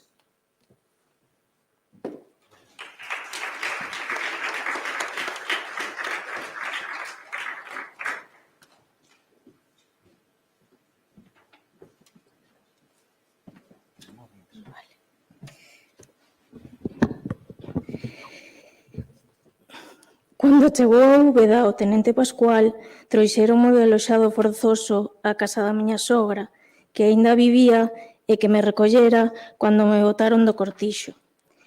Eu era a que levaba a casa, que ela xa estaba impedida e non se podía valer. Cando morreu, eu era a única muller da casa, e non é extraño que sucedese o que sucedeu. Eu non tiña de que viver como non fose do meu traballo, e como era viúva de un que lle chamaban fascista, ninguén mo quería dar. E viúvas de fascistas había moitas, e señoras ricas que necesitasen que traballase para eles non quedaban no pobo. Así que cando se esgotaron os aforros da miña sogra e ela morreu, o meu porvir era andar por portas con os cativos implorando a caridade pública.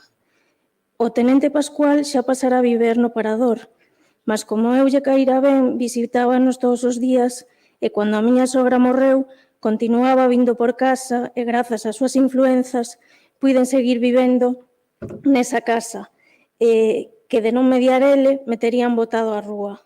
Pascual era moi cariñoso con os nenos e tracíanos que comer da Intendencia do Exército e socorríanos con diñeiro para que nos gobernásemos en demasiados apuros.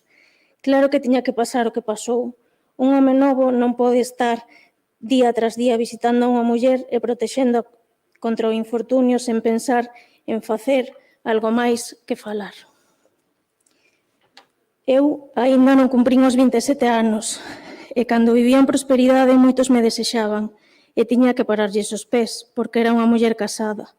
As desgrazas amermáronme moito, mas se me ollo para o espello non me atopo tan mal. Un cabelo moi negro e liso, uns ollos moi grandes e escuros, unha boca de labios grosos e moi vermellos.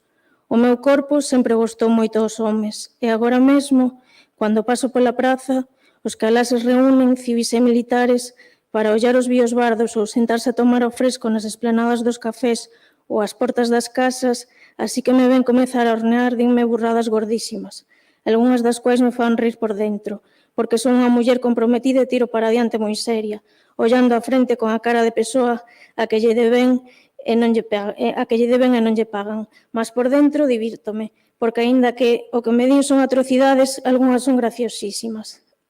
Debo de estar bastante ben, porque os piropos choven, aínda que moitos, máis que pingas de chuvia, parecen pedrazos, pelouros de saraiva grandes como ovos de galiña. Para o meu gosto, pontos fracos do meu corpo son os meus pontos grosos en demasía, os peitos e as pernas. De mociña, os meus peitos eran de tamaño regular, cheios e duros, e tan firmes e ergueitos que parecían ollar o ceo, como esperando que algo lles caíse dele. Des que fun muller, comezaran a medrar e a amolecer, e hoxe me parecen demasiado grandes. As pernas sempre se estiven un pouco grosas para o meu gosto. Todo iso gostaría de telo de tamaño menor, mas os cabalos dos homes rinchan furiosamente cando o ven, porque así son de brutos.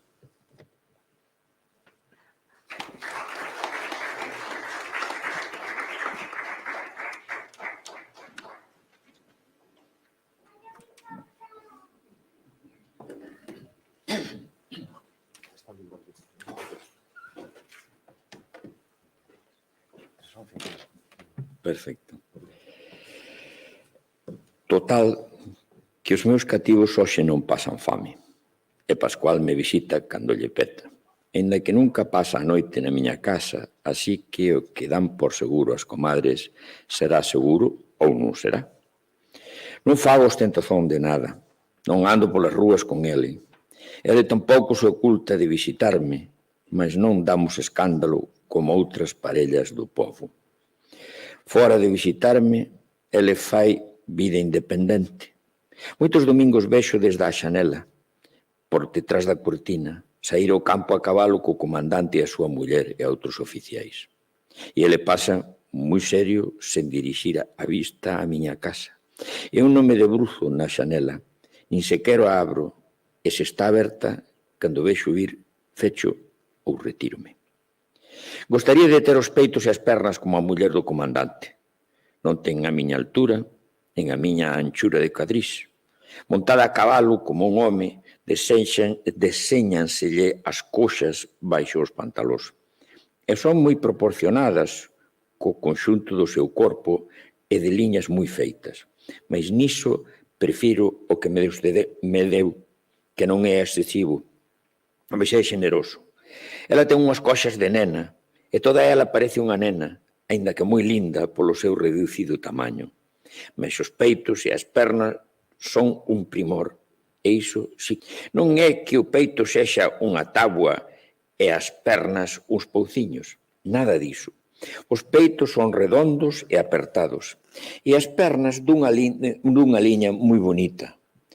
Con medida un pouco maior, mas desa forma estaríame moi ben a min. Por moito que gosten as vestas dos homes, eu creio que teño demasiada abundancia de peito e pantorrilla. Mas avenzou o Deus que mo trouxo, porque ele foi... Rosario, descúlpeme. Agora o capitán Martínez ven ás veces a casa con Pascual. Eu fagolles a merenda e séntanse á mesa e están falando horas sen repararen en min. Falan da guerra e destas terras de Andalucía. Pascual é valenciano e Martínez galego. Os dous son homes de estudos e pouco lles comprendo do que din. Mais gosto de sentarme un pouco apartada e ouvilos e velos mentres coso e eles parolan.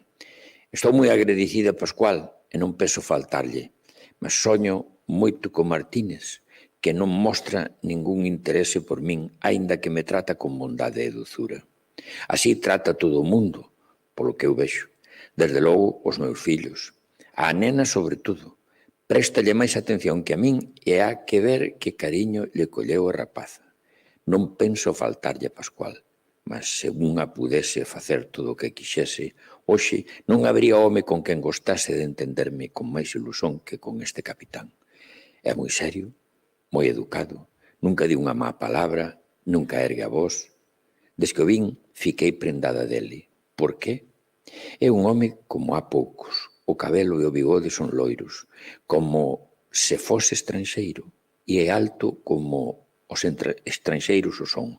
Os seus ollos son dous luceiros, ou dous deus.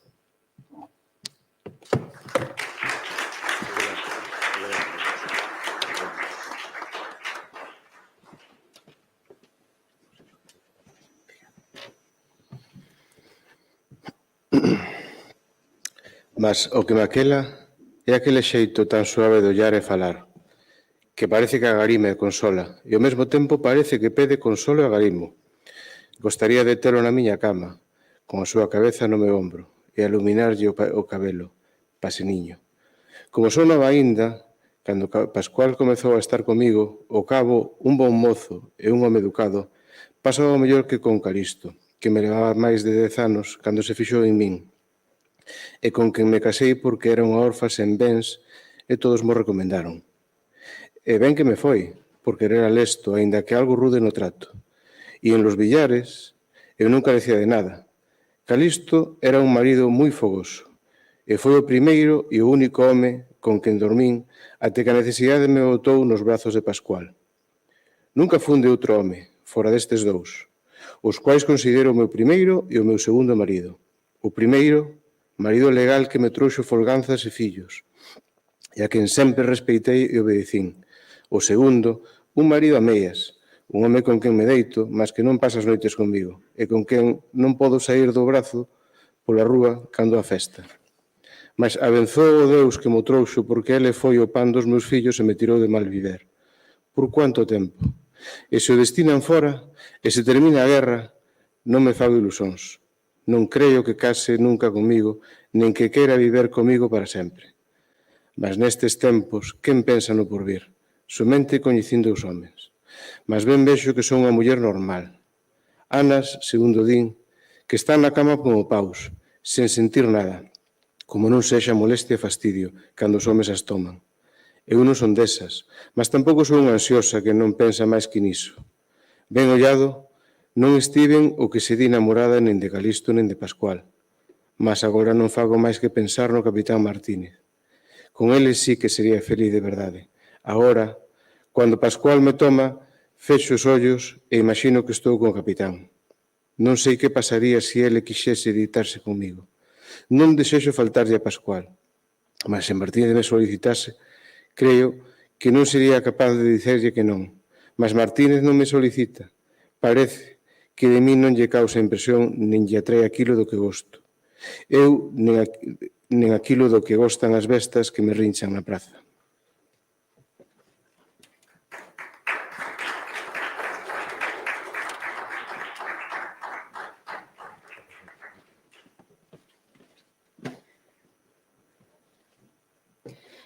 Pascual, non creo que se transparente a obsesión que me causa esta muller. Créome suficientemente dono de min para disimular.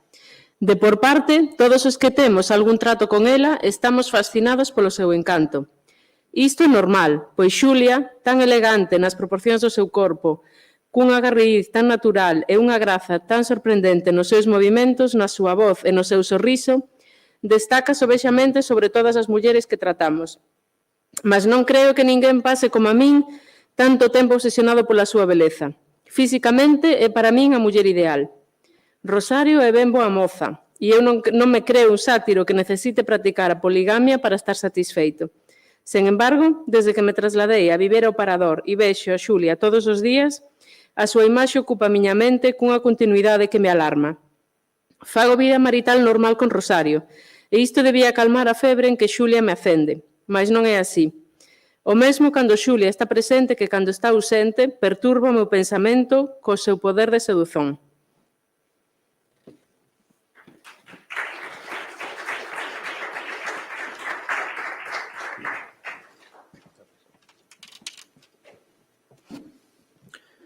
Non teño o menor propósito de intentar a súa conquista. Respeito e admiro o comandante, un magnífico xefe de Estado maior, a quen se debe o plano de operacións que determinou a final a rendición do santuario de Santa María de la Cabeza, operacións en que tanto se distinguiu Rafael Martínez. Nunca me permitiría eu a vilanía de competir co meu xefe en materia amorosa, tratándose, para máis, da súa muller lexítima. As probabilidades de éxito, pola miña parte, serían seguramente nulas, como as de calquer outro que tivese as mesmas pretensóns. Ninguén ten esas pretensóns, ao que penso, aínda que todos admiren, dentro do noso círculo, esta belísima muller. O único que parece insensível aos seus encantos é Martínez, o único que a coñecía antes da guerra. Xamais lle dirixe o máis inocente galanteio e nen gosta de falar dos tempos en que ambos eran compañeiros de estudos. Se cadra, como non había daquela a liberdade de trato entre homes e mulleres que a guerra nos impuxo, ele non se resolve a cambiar o protocolo con arreglo ao cal tal vez se rexían as relacións entre ambos. O certo é que Martínez trata a Xulia con máis cerimonia que algúns de nós, aínda que sexa o único que a atúa.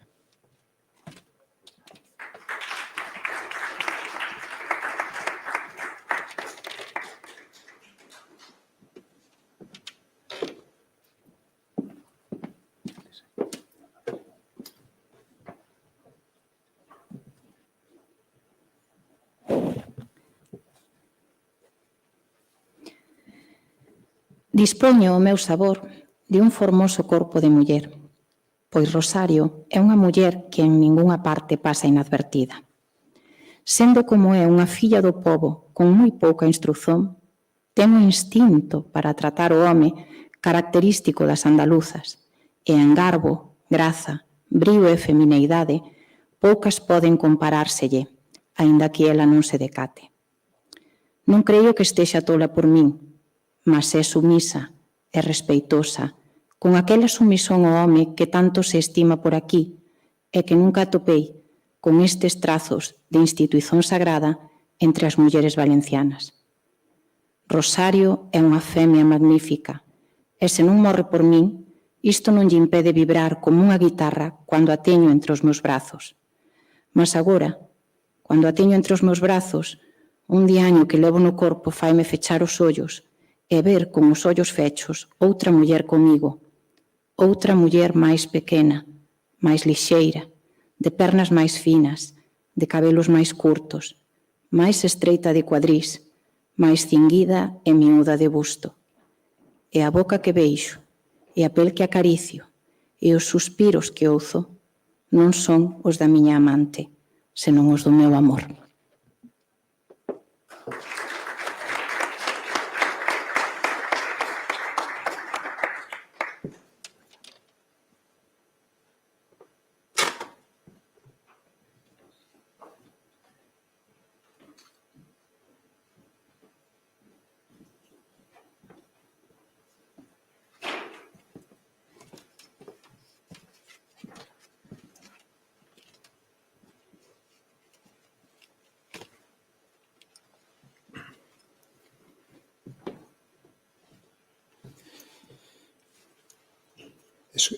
Escorpio tomou xa posesión do seu destino no batallón presidencial. Hai un mes longo que temos aquí. Ascendido por méritos de guerra na frente de Andalucía, non lle foi difícil obter o traslado, para o cual eu axudei todo o que puiden, principalmente recomendando o seu caso ao general Masquelet. Porque o meu amigo quixo deixar o seu posto na plana maior do Exército do Sul é para min un misterio. En Úbeda estaba realmente na retaguarda, e se achaba canso despois de tanto tempo en primeira liña, ao principio en Madrid e logo en Andalucía, Úbeda era unha cidade cómoda, máis tranquila que Barcelona. Alén disto, a Escorpio non o imagino procurando a comodidade. En Valencia, contárame que Castelao, desde Barcelona, lle mandara cartas de recomendación para que lle desen un destino no ministerio ou algún posto en que puidese ser aproveitada a súa preparación intelectual. Mais el preferiu esperar o destino que lle adxudicasen ao sair da escola, sen aproveitar nenhunha vantaxe que lle puidese proporcionar as recomendacións.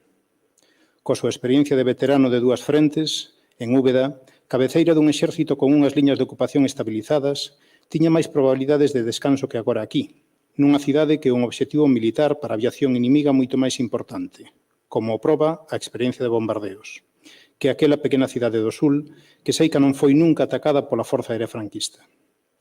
Mais Escorpio quixo mudar de destino, e supoño que lle interesaba a Barcelona porque aquí estaba eu, e podía o vello amigo confiar en que desde a Secretaría da Presidencia da República eu estaba en condicións de interesarme pola resolución do seu expediente.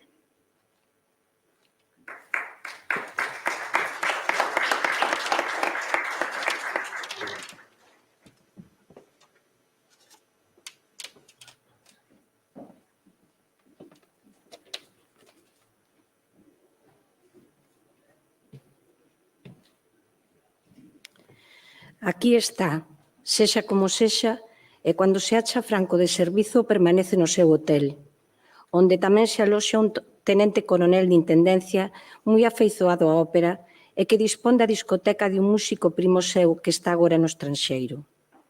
Este tenente coronel dispón de un xiradiscos en que ele e Escorpio poden ouvir óperas inteiras que o tenente coronel leva da casa do seu parente. O tenente coronel é afeizoado entusiasta á ópera e, ao parecer, comunicou a súa afeición a Escorpio, que sempre gostou moito da música. Paréceme que os dous viven un pouco fora do mundo real que a todos nos rodeia, pois mentre os demais hóspedes do hotel están pendentes da radio para obter noticias das frentes de guerra, eles, nos momentos en que os seus deberes militares non consomen o seu tempo, como se as circunstancias fosen normais, preferen escoitar nos seus discos Rosette Pampanini cantando Butterfly.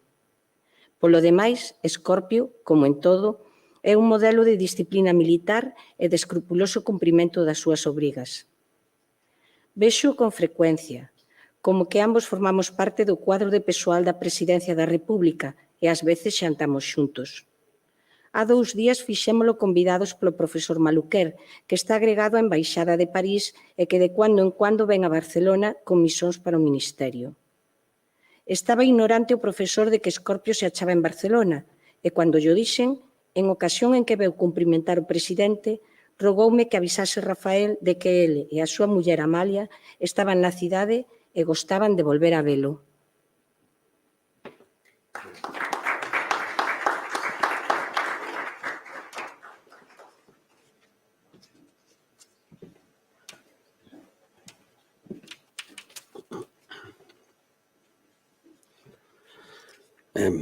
Ceamos xuntos os 4 e ao día seguinte, pola mañán cedo, eles regresaron a París. Amalia está formosísima.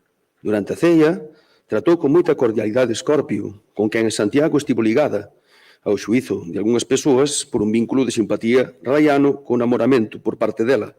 En todo caso, non correspondido polo noso amigo, segundo o meu parecer. Amalia chocaba nos medios femeninos santiagueses polo seu xeito de vestir, tan elegante como pouco convencional, dentro dos usos das donas dos catedráticos, así como pola súa desenvoltura no trato cos alumnos do seu marido.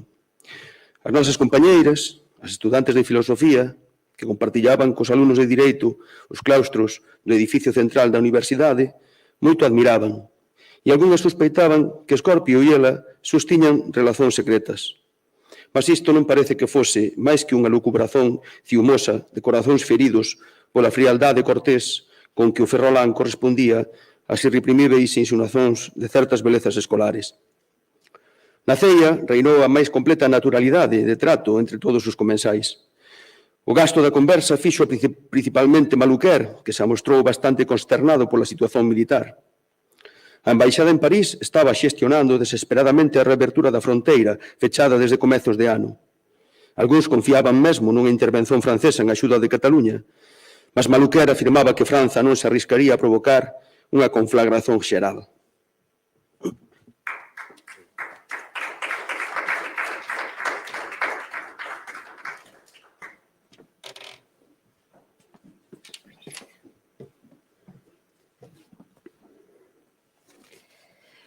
Un sarxento. A nosa sección recebeu a orde de estar preparada para pasar o río, con o xeito de facer prisioneiros que nos pudesen fornecer información sobre os propósitos ofensivos do inimigo. Era evidente que tanto nós como eles non íamos estar perpetuamente defrontados, cada un en cada ensúa beira do Ebro, cruzando de cuando en cuando disparos de todas as clases para tantearnos mutuamente. Todos esperábamos que os movimentos propios que percebíamos na retaguarda fosen o principio da acumulación de medios necesaria para intentar o cruzamento do río. A nosa aviación detectaba tamén tras das filas do adversario moito bulir de camións polos camiños. Estivosenos dando instrución especial durante 2 semanas para o paso do río e o asalto nocturno de unha posición onde había 2 metralladoras que nos molestaban moito. O tenente Barreiro foi chamado ao posto de mando da brigada e recebeu ordes directas do propio Lister. Recebemos material especial, en que figuraba, tracidas pola noite en camións até a compañía, un número suficiente de embarcacións insumerxíveis de distintos tamaños. Ao fin, o tenente comunicounos que se recebera a orden. Ao cair do sol, chegaron o capitán da compañía e o comandante do batallón, e deixando na nosa posición unha guarnición mínima, a sección, sendo as 3 da madrugada e estando a frente tranquila, embarcámonos nas lanchas que tiveramos camufladas ate entón. Botámolas ao río sen dificultade e avanzamos silenciosa e rapidamente para 2 pontos da outra banda, situados respectivamente a uns 100 metros á direita e esquerda da posición que tensionábamos ocupar.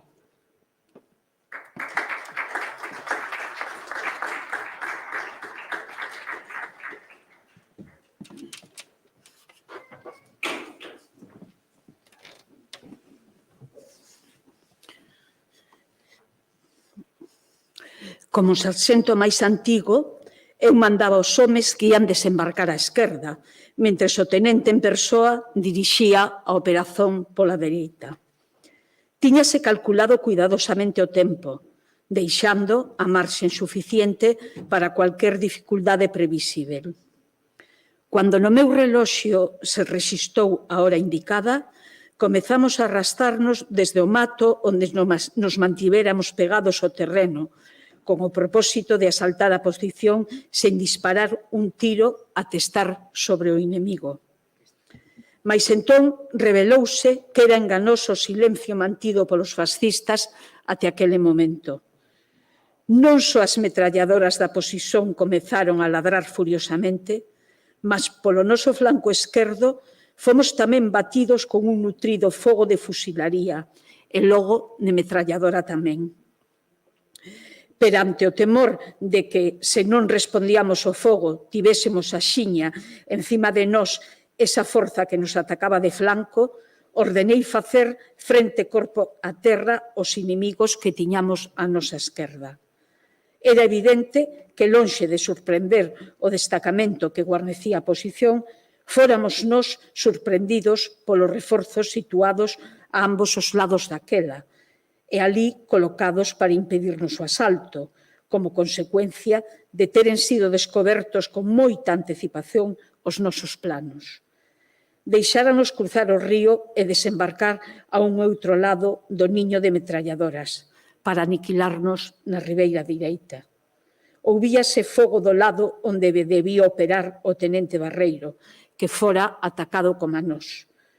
4 metralladoras, polo menos, estaban baténdonos.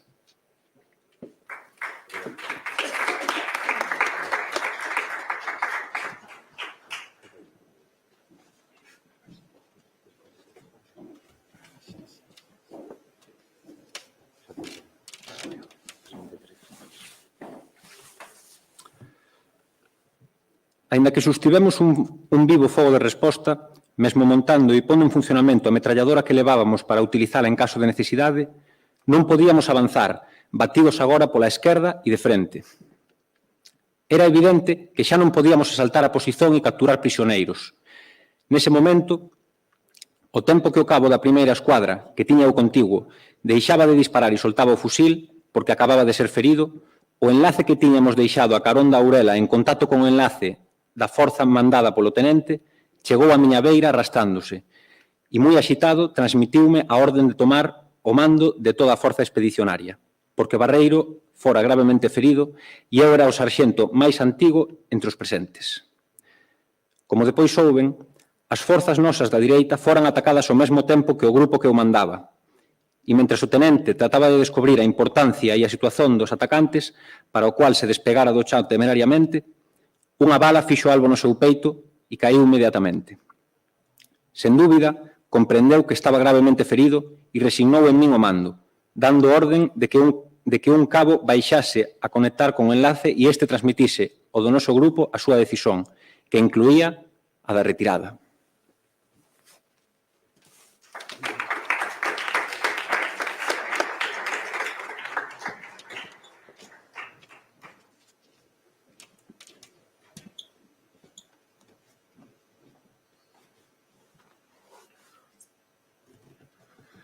Coa perda de 2 homes máis, atinxín a ourela do río e o lugar onde deixar as barcas cos seus vixilantes, e comezamos a repasar o río, cobertos polo fogo das nosas forzas desde a beira esquerda.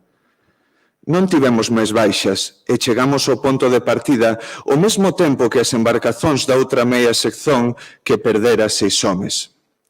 O tenente, evacuado nas lanchas como todos os feridos da ala direita, chegou con vida a marxe, mas faleceu mentres tratábamos de conducilo ao posto de socorro.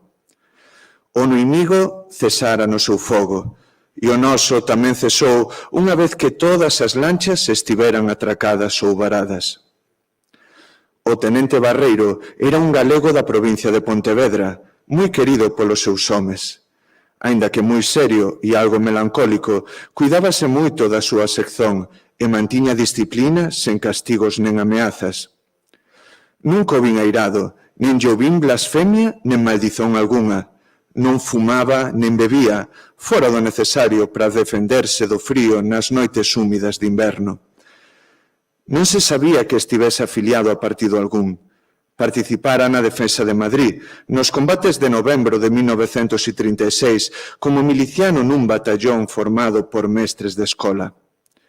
Era solteiro e os seus pais, campesinos abastados, vivían na súa terra. Estaba en Madrid por mor dos seus estudos. Na súa guerreira, achamos algunhas fotografías familiares, os seus documentos militares e unha poesía do seu puño e letra, escrita a lápis, quase ilexível, no seu dialecto natal.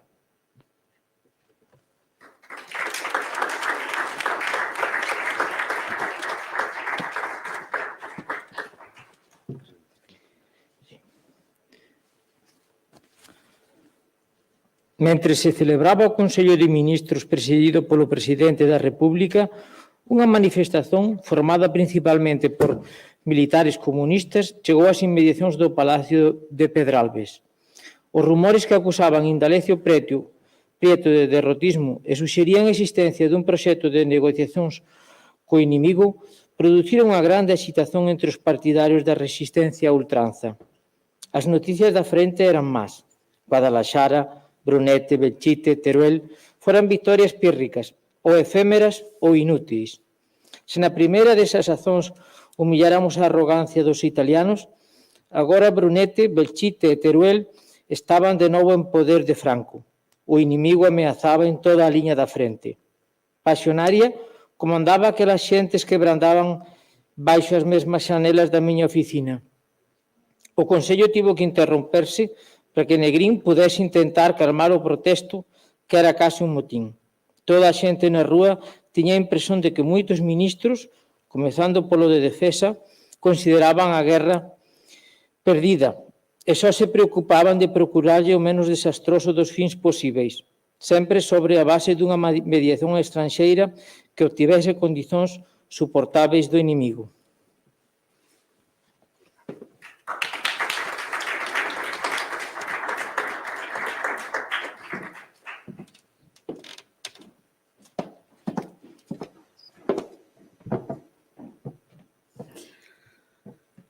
Os máis fiéis seguidores do presidente do goberno parecían crer que este posuía fidedigna información segundo a cual a guerra xeral estalaría antes de que pasasen 2 ou 3 meses.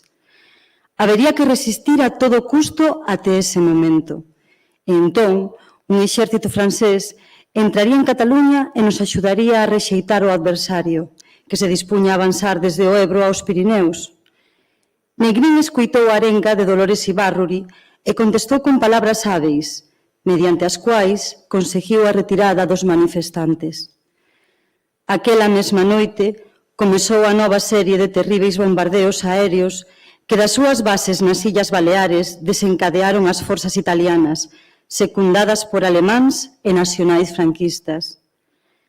Aquela mesma mañá, a primeira hora, vira eu por última vez o Escorpio, que saía do despacho do xeneral Aranguren para levar ao Ministerio de Defensa determinada documentación ou non sei que mensaxe verbal.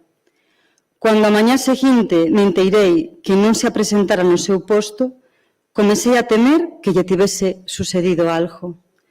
O telefone do seu hotel non respondía, mas puden averiguar que o día anterior estivera no Ministerio da Guerra para cumprir as ordes de Aranguren. Moi alarmado, recibí logo a información de que na zona onde vivía moitos edificios foran alcanzados polas bombas e se transformaran en entullo.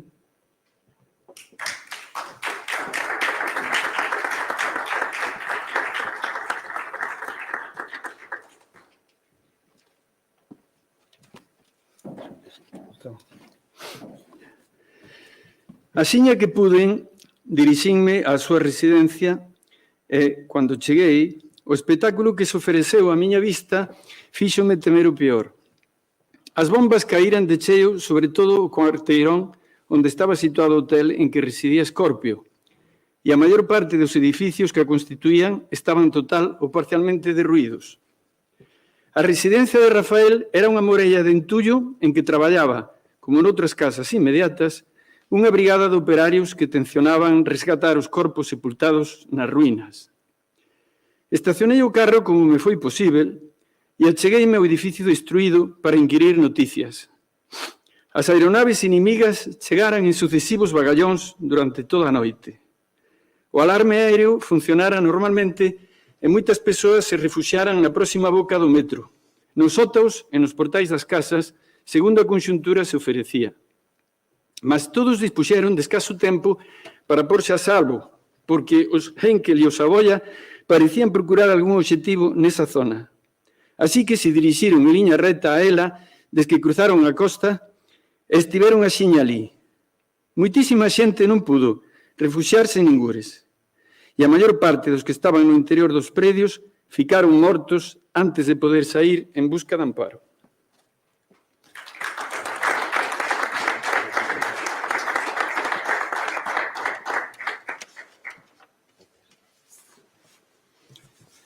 O hotel onde vivía Escorpio estaba totalmente destruído, e como era un edificio de 6 andares, o entullo amoreábase formando unha masa de profundo espesor e grande altura, onde traballaban os obreiros, que xa rescataran 3 cadáveres no momento de eu chegar. Un era do tenente coronel de intendencia amigo de Rafael, e os outros pertencían a persoas, un home e unha muller, para min descoñecidas. Traballouse todo o día, mentres continuaban os ataques aéreos, e ás 2 da madrugada, cando esgotado me retirei para volver a Pedralbes, levábanse resgatados 12 cadáveres, máis e 2 feridos graves. Nen entre os uns, nen entre os outros se achaba Escorpio, mas ficaba moitísimo entullo que remover. Telefonei á miña oficina e á comandancia do batallón presidencial por se había noticias de Rafael. Ninguén sabía nada. Adquirín a certeza de que fora sorprendido polo bombardeio no seu cuarto, e xacía baixo restos do edificio. Os bombardeos proseguiran o día seguinte, e eu, non ben me foi posíbel, regresei entre os ouvellos das sereas, o zoar das bombas e o estrondo e asobíos da defensa antiaérea ao lugar onde estivera a residencia de Rafael. Foran resgatados máis cadáveres, tanto do hotel como das casas inmediatas. E ali serían as 12 horas daquele día 18 de marzo de 1938, mentres os Heinkel e os Saboya bombardeaban a zona do porto, os obreiros que traballaban no desentullo do hotel deran finalmente, na miña presenza, con o corpo do meu amigo.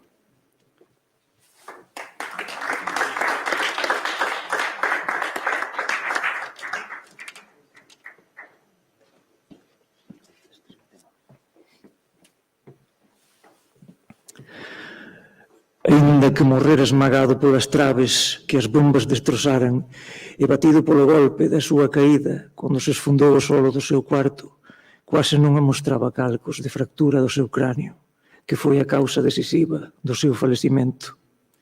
Estaba vestido coa súa farda de capitán de cabalaría, co pantalón de montar, as botas en esporas. Cabo do seu había outro cadáver, dunha muller de cabelo escuro, vestida con un traxe xaste gris e unha blusa branca debaixo da xaqueta. Aparentaba uns 25 anos de idade. Non ben a vin, comprendín que era coñecida, ainda que tardei algo en identificala, porque había máis de 10 anos que non había. En Santiago, cando eu a trataba, era apenas un adolescente. Agora, a pesar do impacto que a morte violenta deixara no seu aspecto, revelábase como unha muller na plenitude da idade, de estatura máis ben pequena, mas de indisível armonía corporal, peito enchido, elegante liña de cuadrís e finas pernas. Algo desfigurada, mas, en certo modo, máis formosa que a rapaza que o coñecera de estudante, xasía Cleo, flor tronchada, beleza mortal, pequena chama extinta. A carón dele, porque en tanto suspiraba e sofrera nos tempos xa alongados en que era unha rapariga admirada por todos e vivía coa súa irmá Eugenia, que había de atraizoar nun andar alugado da carreira do conde.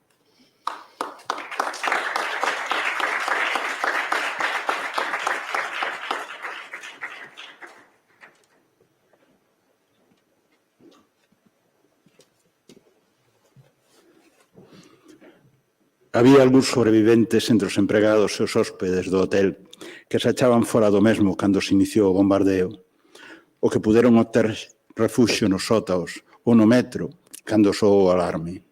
Entre estes sobreviventes, algúns dos quais se topaban presentes cando os corpos de Rafael e Cleo foron descobertos, ninguén deu mostras de coñecer a pobre Xulia, o que me fixo sospeitar que esta non vivía no hotel nen o frecuentaba.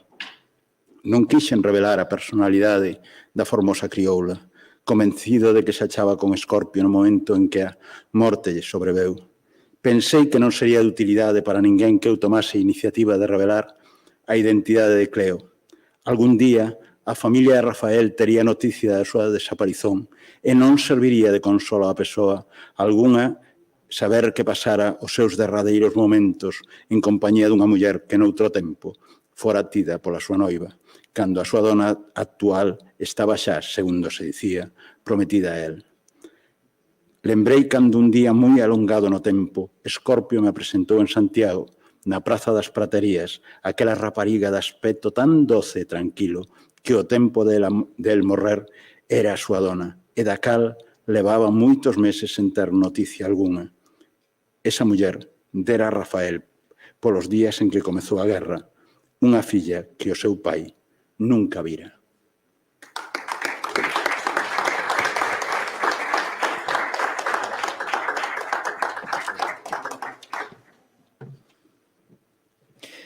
Pensei que se eu sobrevivía aos acontecimentos que se estaban desenvolvendo en España, corresponderíame informar á familia de Rafael dos últimos tempos da vida deste, e comprometíme comigo mesmo a calar o feito de que unha muller, de quen sen dúbida a dona de Rafael tiña algunha noticia, estivera con ele nos últimos instantes da súa vida. Segundo os corpos ian sendo descobertos, un oficial facía que os colocasen fora do entullo para que os hóspedes ou empregados que se achasen presentes pudesen identificalos. Así, Escorpio e Cleo ficaran tendidos un a carón do outro, sobre o pavimento da rúa nun lugar algo retirado, onde, entre outras persoas, un recepcionista do hotel que acababa de chegar, vestido con un destrozado uniforme e cunha venda na cabeza, pois fora ferido, ben que levemente, e curado de urxencia a tarde anterior, estaba agora examinando os cadáveres extraídos dos restos do hotel que aínda non foran identificados. Coñecía polos seus nomes os hóspedes fixos, como Rafael, e de outros sabía que o día anterior estaban no hotel, aínda que ignorase a súa afiliación, e de algúns non sabía nada. Cando lle preguntaran por Cleo, manifestou que aquela muller se apeara de un taxi, con 2 horas antes do bombardeio, diante do hotel, e dirixíndose á recepción, onde el estaba de servizo, lle preguntara polo capitán de cabalaría Rafael Martínez Piñeiro, o cual se achaba no seu cuarto, no último andar.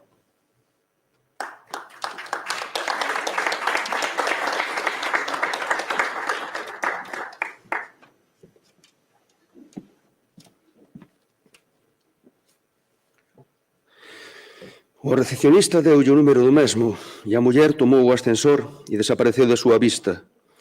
Agora vía a morta e non tiña dúbida de que era a que lle preguntara polo capitán, pois fixárase ben nela, por ser unha moi bonita moza e ir vestida con singular elegancia. Nunca antes tiña visto aquela muller, que xamais aparecera polo hotel e non sabía máis dela. Non se atopou sobre o cadáver de Cleo documento algún que pudese identificala. Un lenzo achado no bolso da súa blusa tiña bordada unha inicial X que só a min me dicía algo. Ao pescozo levaba unha cadea de ouro con unha medalla en que se vía unha imaxe da Virxen co neno, cadea que se achaba directamente posta sobre a pel e oculta pola blusa exterior.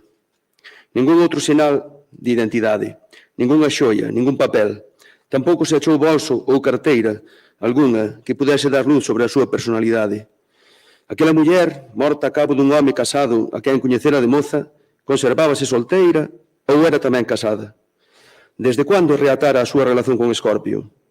Por que o buscara no hotel aquel día? Chegara de viaxe ou vivía en Barcelona? Que vida levara desde que desaparecera de Santiago 11 ou 12 anos atrás? Optei por permanecer en silencio e cando me preguntaran, como amigo de Escorpio, se coñecía aquela muller, respondín negativamente.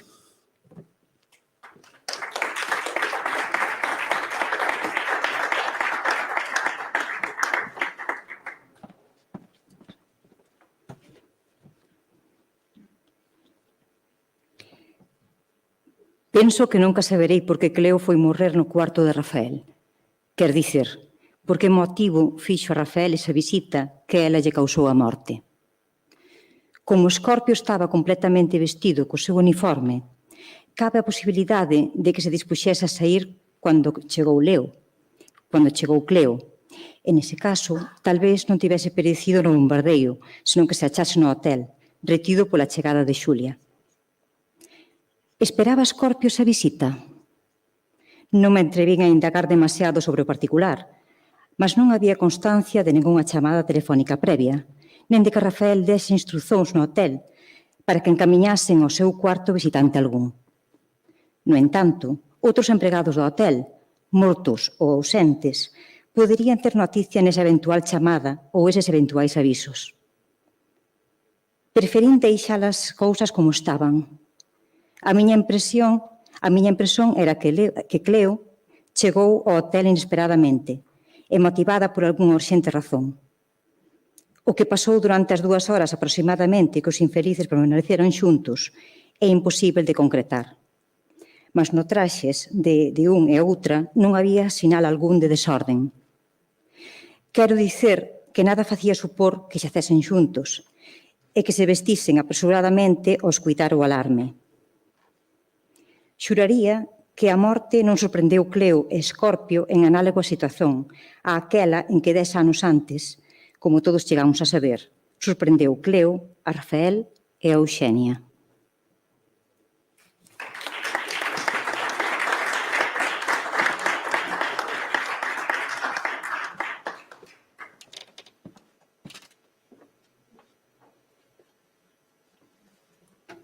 Escorpio, querido amigo querido e alongado, tan amado das donas, tan extrañamente distante de todo na túa afábel, na túa sinxela, na túa modesta forma de conducirte e ser cortés con todos. Escorpio, querido amigo, xaces agora esquecido de todo, esquecido de quase todos, dormindo sen soños, sen sofrer o asedio das mulleres, sen participar xa nesta tolemia bélica que a todos nos arrasta. Quizá pensen en ti algunhas das mulleres que te amaron e que non saben que os teus ollos azuis están choídos para sempre. A túa muller embalará a túa filla soñando desperta con que a guerra termina e volvedes a vos reunir e ti podes coñecer a túa pequena crianza. Tal vez Rosa, se cadra casada na súa aldea cun labrador ou en Compostela cun artesán que están na frente luitando sob a bandeira vermella e amarela, lembre algunha das noites no seu leito de casada sen marido. Aquel estudante que falaba con ela a través da súa reixa, tan sereno, tan comedido, como se fose un anxo que non estivese suxeito ao fogo que queima os fillos de Eva. Servos do pecado orixinal. Cleo, que fuxiu de ti horrorizada e que te procurou para morrer, non pode lembrarte, porque está, como a ti, morta. A carón de ti, e foi a derradeira muller na túa vida, aínda que ao mellor xamais a posuíste nin a desexaste. Tal vez te lembre Eugenia, a intensa, a enigmática, desaparecida, fora da túa vida real desde aquela mesma tarde compostelana. Que clase de home eras? Por que elas te buscaban con tal teima? Non parecías desexalas, mas non refugabas os abrazos que se che tendían. Eras ocultamente unha chama que adiviñaban elas con feminino instinto? Ou había en ti o mínimo fervor, o suficiente para ofrecer á pobre, á desvalida sensualidade delas, á necesaria base, o apoio indispensável no mundo real para facelas soñar con un mundo ideal onde se realizaban idealmente, onde eran plenamente femininas? Non sei se a túa serenidade, a túa aceitazón sen frenesí dos dons que che ofrendaban, era o acicate do seu amor. E ían a ti como a pezoña do alacrán, como a mortal ferida do escorpión, procurando tender só o teu carón para morrer contigo, para seren mortas por ti, como en definitiva, de algún xeito, o logrou Cleo, a crioula encantadora, a serea antillana, que foi a que en definitiva te acompañou no pasamento. Non Cheli, nen Rosa, nen Eugenia, nen Amalia, esas formas de ensoño que te adoraron, algunhas das quais xaceron no teu leito, ou máis ben, te arrastaron ao seu.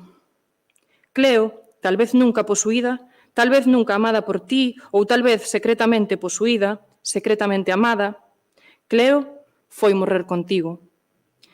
Rafael, arcanxo piedoso, arcanxo guerreiro, escorpión funesto, que rodeado do incendio da loucura guerreira, procuraste a Barcelona bombardeada para perecer. Algún día pensei escrever a túa historia. Cheguei a planear algúns capítulos. Cheguei a trazar un método para chegar a ti. Eran bastantes cuartillas, mas tan cheas de brancos, tan cheas de liñas riscadas, tan esparxidas de ringleiras que tal vez deran poucas páxinas impresas. En sequer estaban escritas coa pulcritude que exixe a impresión. Eran outros tempos. Xa non lembro ben se as rompín, se as queimei, se as esquecín. Se sobrevivo a esta loucura, tal vez retome a pena para dicer o que non sei de ti, porque foste un enigma para min, e nunca houbo ninguén que penetrase na túa acourazada intimidade. Arrastabas unha secreta frustración? Viras Deus un día e vivías soñando coa lembranza da fatal teofanía? Escorpio, amigo, querido e distante amigo, arcanxo ou monstro exilado na terra, descendo puro ao leito das mulleres como Galaad, ou embebedándoas co filtro máxico da túa querubínica apariencia. Escorpio, que sen querer fería coa súa uña empezoñada, co seu apéndice letal, a elas, a sí mesmo, rodeado dun círculo de fogo, tal vez enfastiado de mulleres que non procurabas, de amores que non querías, de discordias civís que non desexabas, de azóns militares que non comprendías. Viveste unha vida exterior allea a ti mesmo, varón afortunado, amante idolatrado, cidadão exemplar, capitán valeroso, todo a pesar teu, todo contra ti mesmo, que se cadra agachabas unha vida interior de solitario buscador de Deus, ou de estoico desesperado, ou de secreto gozador dunha íntima armonía.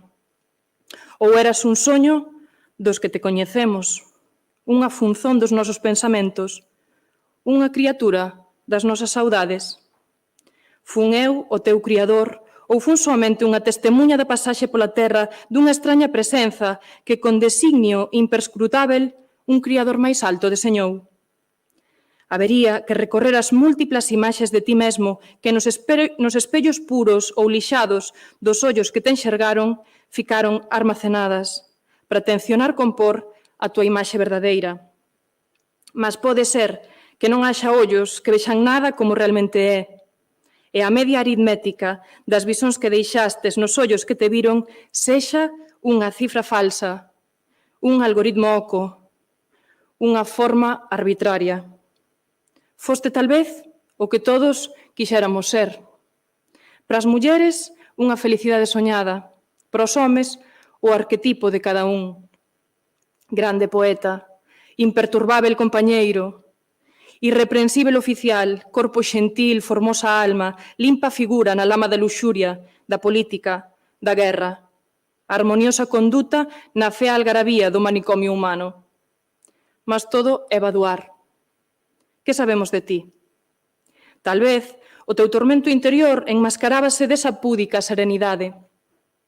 Tal vez sofreste máis que todos nós, porque calabas, reprimías, dominabas, conducías, transformabas a túa dor en silencio, a túa confusión en claridade. Escorpio, querido amigo, noutro tempo pensei facer un romance de ti, tratando de comprenderte, de explicarte a través dos depoimentos, a través dos testemunhos dos que te coñeceron. Agora, me pregunto se non escribín realmente ese romance e non foste senón unha personaxe que eu criei, unha criazón fuxidiza que mal pode aprehender o criador. Todos os días é bombardeada Barcelona. Na presidencia da República domina un ar fatídico de heroico derrotismo. Cree, de veras, o presidente do goberno que podemos prolongar a guerra ata que esta entronque coa guerra xeral? Imos descansar, imos dormir, se as sinistras sereas da Deca non nos acordan do sono. Tal vez estou dormido, tal vez estou soñando, e ti, Escorpio, non sexas máis que a sombra do meu soño. Se os soños son realizazóns de desexos, tal vez non sexas ti outra cousa que un soño que eu e outros moitos seres, mulleres e homes, temos soñado xuntos.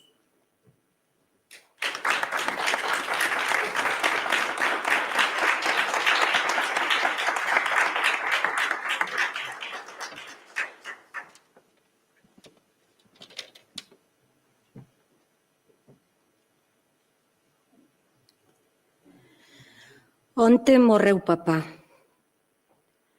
Des que estalou a guerra non era a sombra do asisado e animoso varón que coñecín de nena, cando aínda vivía mamá.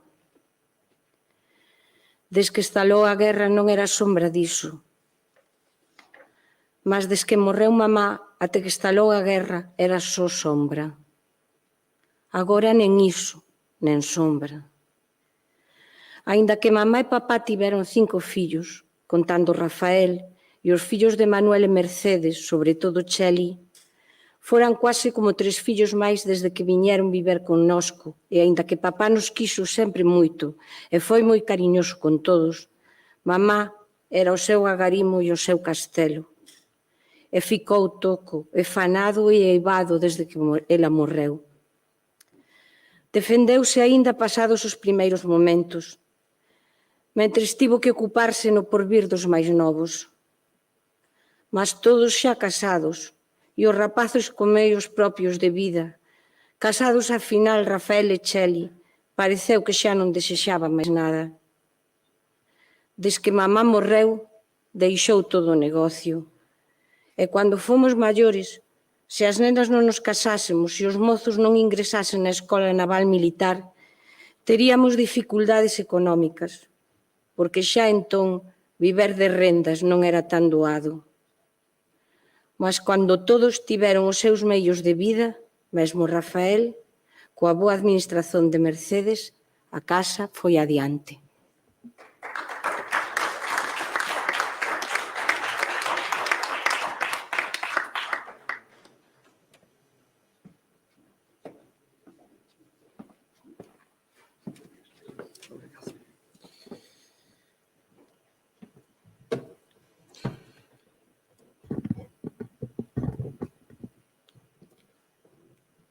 Papá era moi sobrio e gastaba pouco.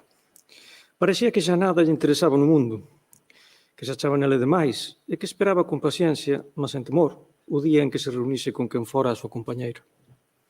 O día en que morreron Manolo e Pío, e Teresa ficou viúva, e tamén, pouco menos, Cheli, a primeira viúva dun morto, a segunda viúva dun vivo, e quase o mesmo eu, ainda que con Artur sempre mantivemos o contacto. Papá debeu de pensar, ou sentir, que xa non aturaba máis, que xa sofrera demasiados males, que xa nada compensaba as súas fadigas e as súas angustias. e o resto da súa vida xa non foi máis que unha espera da morte. Mas non se sabía que estivese gravemente enfermo. Encerrado na casa, só se interesaba por se había noticias de Xesús. Artur, de Rafael, de Paco e Tucho. Deixou de falar con todos. Sentado nunha butaca, enxergaba en silencio os seus netos cando ían velo, e a derradeira vez que se mostrou algo animado foi cando pediu a Teresa e a Aurora que fosen viver na casa da Rúa Real. Como entre os dous andares só habitaban, a máis dele, Manolo, Mercedes e Cheli, había sitio dabondo.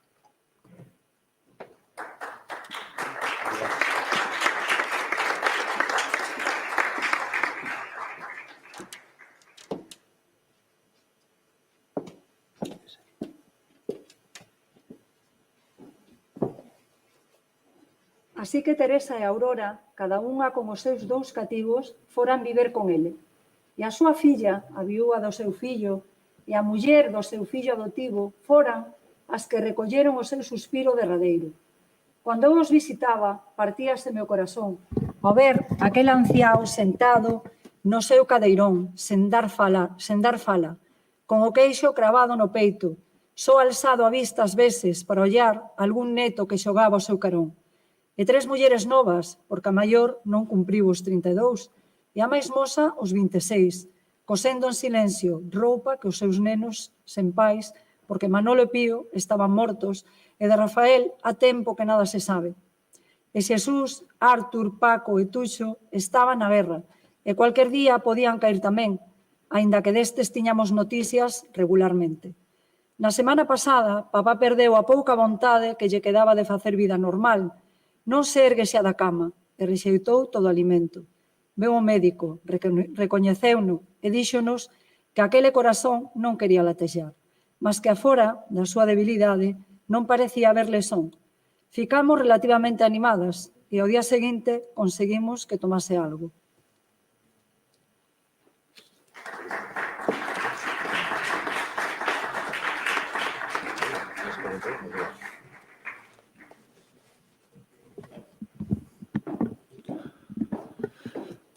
O venres mesmo se ergueu da cama e falou un pouco con os meus fillos, que os levei a velo. Mas no domingo xa volveu a permanecer todo o día no leito, sen probar bocado, e o mesmo no luns. O médico volveu a visitalo e repetiu o que dixera. Receitou e recomendou que se lle dese algún alimento, mas ele rexeitou-nos todos. Teresa, Aurora e Cheli estabeleceron turnos para atendelo, porque permanecía nunha absoluta inmobilidade e parecía que non vía nen ouvía nada. O martes pareceu mellorar. O médico púxolle unha inxección e vímolo reanimarse. Pediu que lle trouxesen o retrato de mamá, que está no seu despacho. Así o fixemos, e estivo ollando un bocadiño en silencio. E logo ficou dormido. Onte logramos que tomase un caldo, mas non lle arrancamos palabra.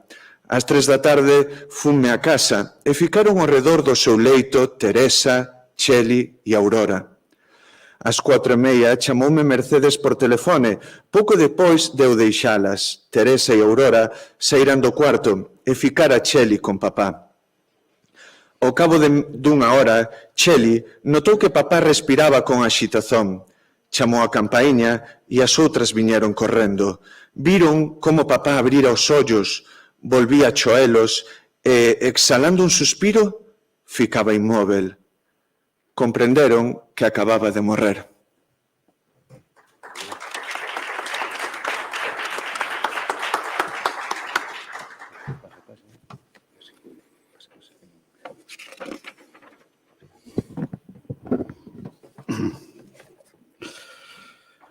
Ben, Rafael tiña unha muller en Ferrol e unha filla. De cando en vez sabía delas a través de mensaxes da Cruz Vermella. Tamén se servían en ocasións para procurar enviar noticias de algúns amigos que ían ao estranxeiro. Había que atravesar 2 muros de censura desconfiada. Nunca se podía estar seguro de que as noticias chegasen ao seu destinatario. Rafael dixérame que había moitos meses que non sabía nada da súa familia. Eu estive moitos días dubidando. Debería intentar facer que chegasen á súa muller noticias da súa morte. Debería máis ben inhibirme neste asunto. Era mellor que a dona de Rafael soubese canto antes que ficara viúva ou valía máis que se enteirase ao rematar a guerra. Se esa guerra remataba coa nosa derrota, ela podía crer que o seu marido lograra sair para o estranxeiro. E cando pasase o tempo e ele non aparecese, ela podía crer que ele vivía oscuramente en cualquier lugar ignorado, esquecido da súa familia. Ela podía dubidar se estaba vivo ou morto. Eu, quizás, estaría morto, e ninguén podería tirala desa dúbida, se callar. Que me cumpría facer? Escribín unha carta ao profesor Maluquer, que foi enviada á Embaixada de París co correo diplomático. Nela, rogaba ao catedrático que tratase de facer chegar a noticia da morte do noso amigo á súa muller, residente en Ferrol, provincia da Coruña.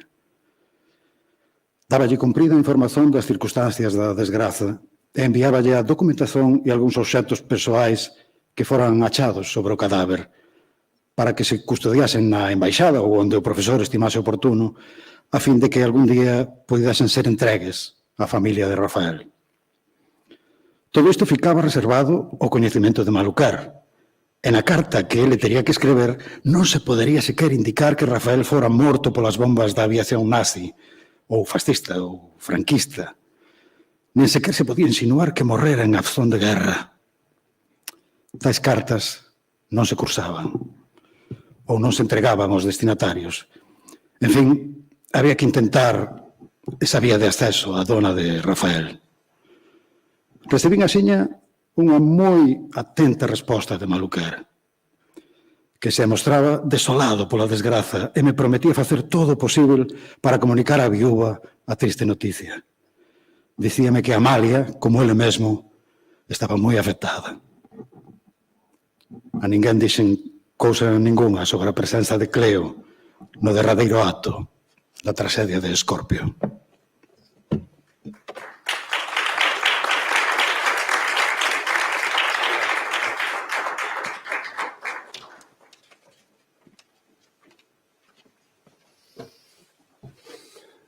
Maluquer.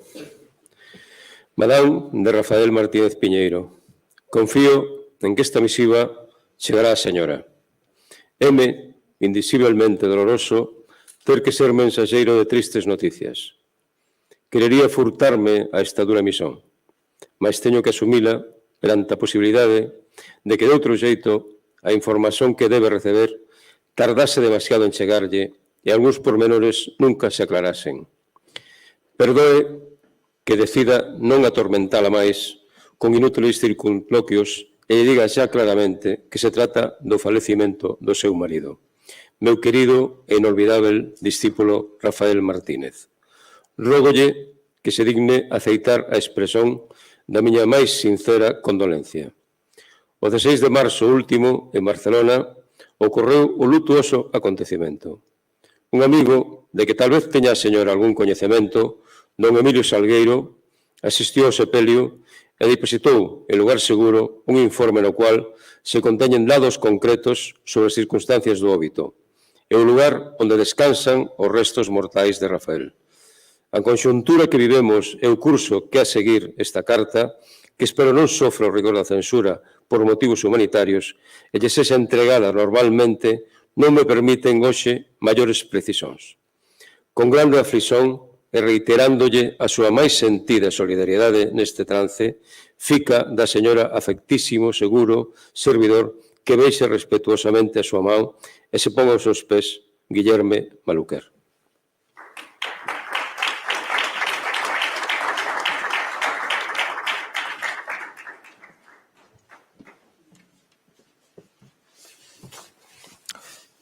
Esta non é vida, así Deus me salve. Que vida é pasar os máis dos días deitada no leito, escoitando as voces dos seareiros que esbardallan na taberna? Saín de pobre ao casar con un home tan buscador. Non son unha labradora, aínda que vive na aldea, e teño unha rapaza que me serve. Até a mocidade da parroquia me chama señora Rosa. Unha rapaza sen nada, como eu era, tivo a sorte en casar con Atilano, de familia aínda máis pobre que a miña, mas tan lesto para aganchar que hoxe é dos máis ricos do concello, con a taberna e a tenda e a participación no cinema da vila. Por que non íamos ir viver na vila tan sequer ao pé dese negocio? Mas como a taberna da aldea foi a que lle deu os primeiros cartos, e esta a primeira casa que mercou, ninguén o tira de viver aquí, quase no monte. Nen sequer na casa da tenda, que ao menos está na estrada. Ele vai e ven entre a taberna e a tenda, a pé ou en bicicleta, e entre a aldea e a vila na moto. Dos 3 socios do salón de cinema, ele é o que máis traballa no asunto e o que máis o fixo prosperar. Mas é o único que non vive na vila, e vai e ven de aquí para alá.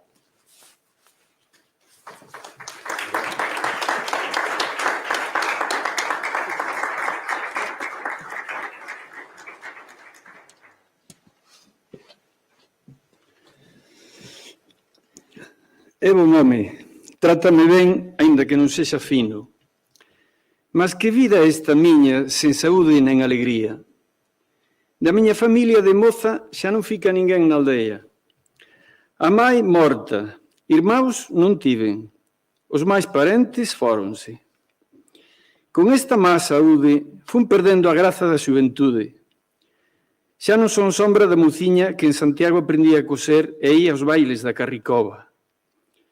Entón comezou a corarme esta doenza que non se sabe o que é. Para uns é anemia, para outros enfermidade do corazón. Non sei se será algo pior que non me queiran dicer.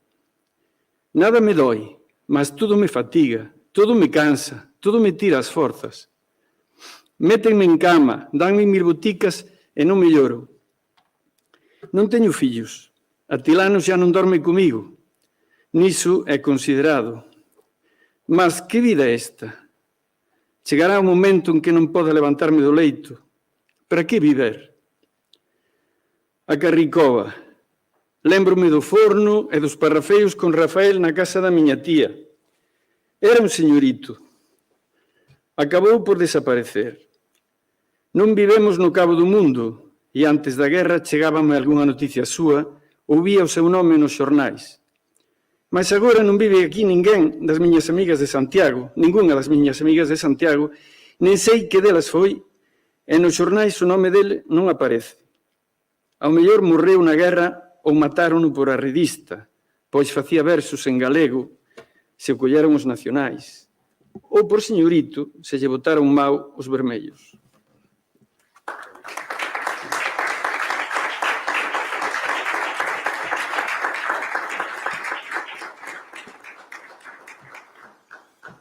Ás veces soño con ele. Ten que estar de soldado se vive porque era novo. Atilano ten 43 anos e non creio que cheguen a chamar a súa quinta, pois isto non está no fin. Así que non me faltará mesiñas mentres aguante o meu mal. Mas que vale o diñeiro se nada agora entauma? Se se sente esmorecer, se non disfruta de nada. Aquí só, cavilando. Perdín aquela meiguice que tiña cando era noiva de Rafael. Nen sequera Atilano me acha do seu gusto. Há tanto tempo que dormimos afastados que xa non podemos considerarnos marido e muller. Digo polo que respecta ao uso do matrimonio. Prefiro que sexa así. Con a fadiga que sinto, o mal humor que teño, non suportaría un home na miña cama. Un home que quase é un vello para min. Ainda que a vella parezo eu, tan desmellorada e acabada estou. Se agora me vise Rafael, e terá ollos que me pudesen ver. Non lle estará comido a terra, non estará morto. De todos aqueles estudantes con que tiñamos as reunións no forno, ningún só mantivo lei a súa moza. Todos foron arredándose e fuxindo, findaran as carreiras e largaron de Santiago. Xa antes de terminar, cansáranse de nós. Rafael, como todos, aínda que era o máis formal.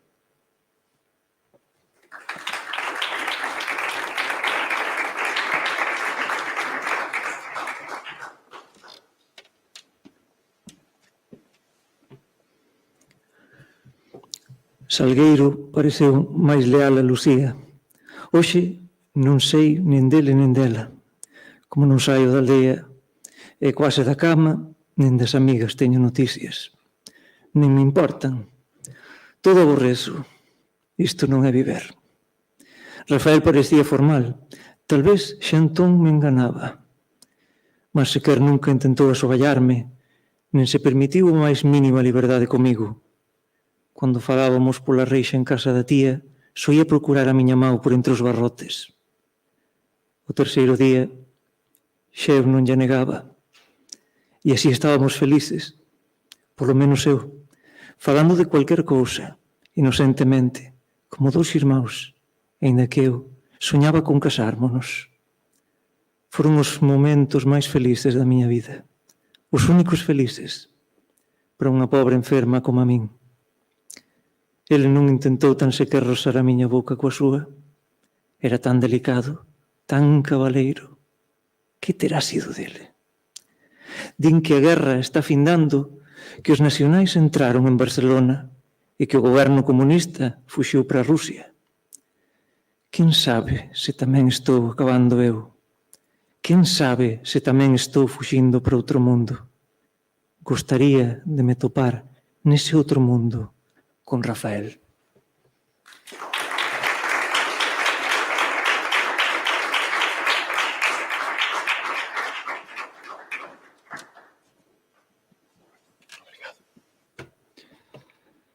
Como o carro do presidente das Cortes, avariado, obstruía o camiño, cruzamos a fronteira a pé. Ás 6 da mañá, 5 de febreiro de 1939, o presidente da República e os seus acompañantes saíramos de Lavallol. Os saúdos dos carabineiros foran os derradeiros honores que Azaña recebeu en territorio español como xefe do Estado. Alcanzamos así Las Illas. Lavallol é unha aldea española. Las Illas é unha aldea francesa. Mas eses nomes non son franceses nen españois. A toponimia catalá domina ambos os lados da liña divisoria. Segundo dicía Castelao, as palabras, como os paxaros, voan por riba das fronteiras. Cataluña derrubouse quase sen resistencia. Depois da contraofensiva do Ebro, o exército non tiña vontade de luitar. Ninguén cría xa na posibilidade de gañar a guerra. O presidente renunciou á súa dignidade. Eu non vou retomar a España. Na parte do territorio aínda non perdida, nada poderá facer Negrín. Son un desertor. Cando se mobilizou a miña quinta, servín como artilleiro até que Masquelet logrou que me reclamasen en cualidade de letrado dos servizos da Presidencia da República e volvín ao meu emprego como militar nese posto. Son, pois, un home suxeito ao foro militar, mas quen pensa que o exército do centro non se vai a disolver? Antes de poder eu chegar á zona aínda libre, ese exército terase esfumado. Poderei algún día regresar á miña terra? Que vai ser de min? Hitler quer ser o dono do universo. Stalin, desde o topo do Kremlin, olla enigmático para Europa. Roosevelt apoia a súa paralisia sobre muletas de dialéctica puritana. O leopardo inglés e o galo francés son un gato e un pito que queren entenderse con Franco. Fin da República. E a Galiza? Bóveda, inmolado. Castelao, en Nova York. Scorpio, morto, cabo de Cleo polas bombas da aviación fascista. Non sei se invexar a túa sorte. Se sobrevivo e teño sosego para iso, tal vez retome aquele proxecto que outrora alimentei de escrever a túa historia, de inventala, pois foste sempre un misterio para min. Mas quen pensa en escrever a historia de un home agora que agoniza todo un mundo?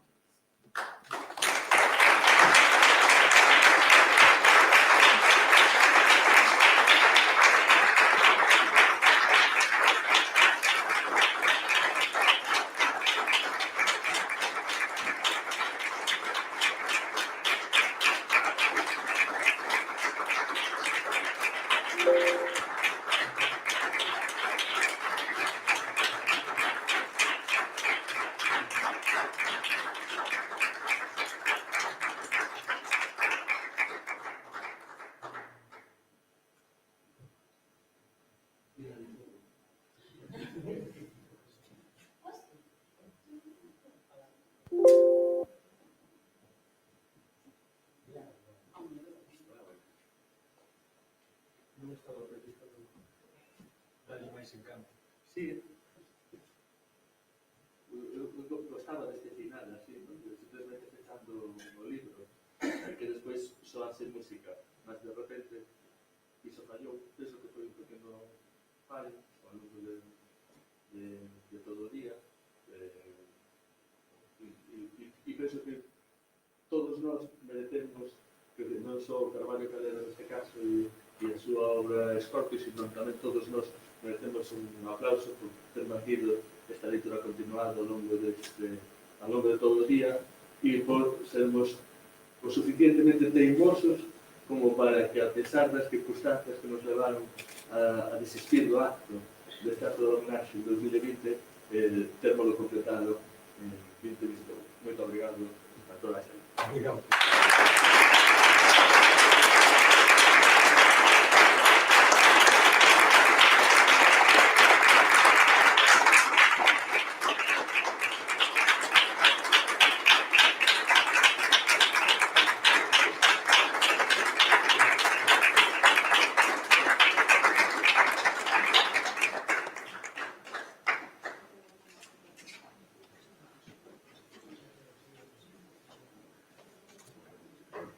Agora temos que abandonar o recinto antes das 9, quer dizer, as 9 temos que ter todo arrumado. Nós podemos sair con calma porque ainda son as 8:25.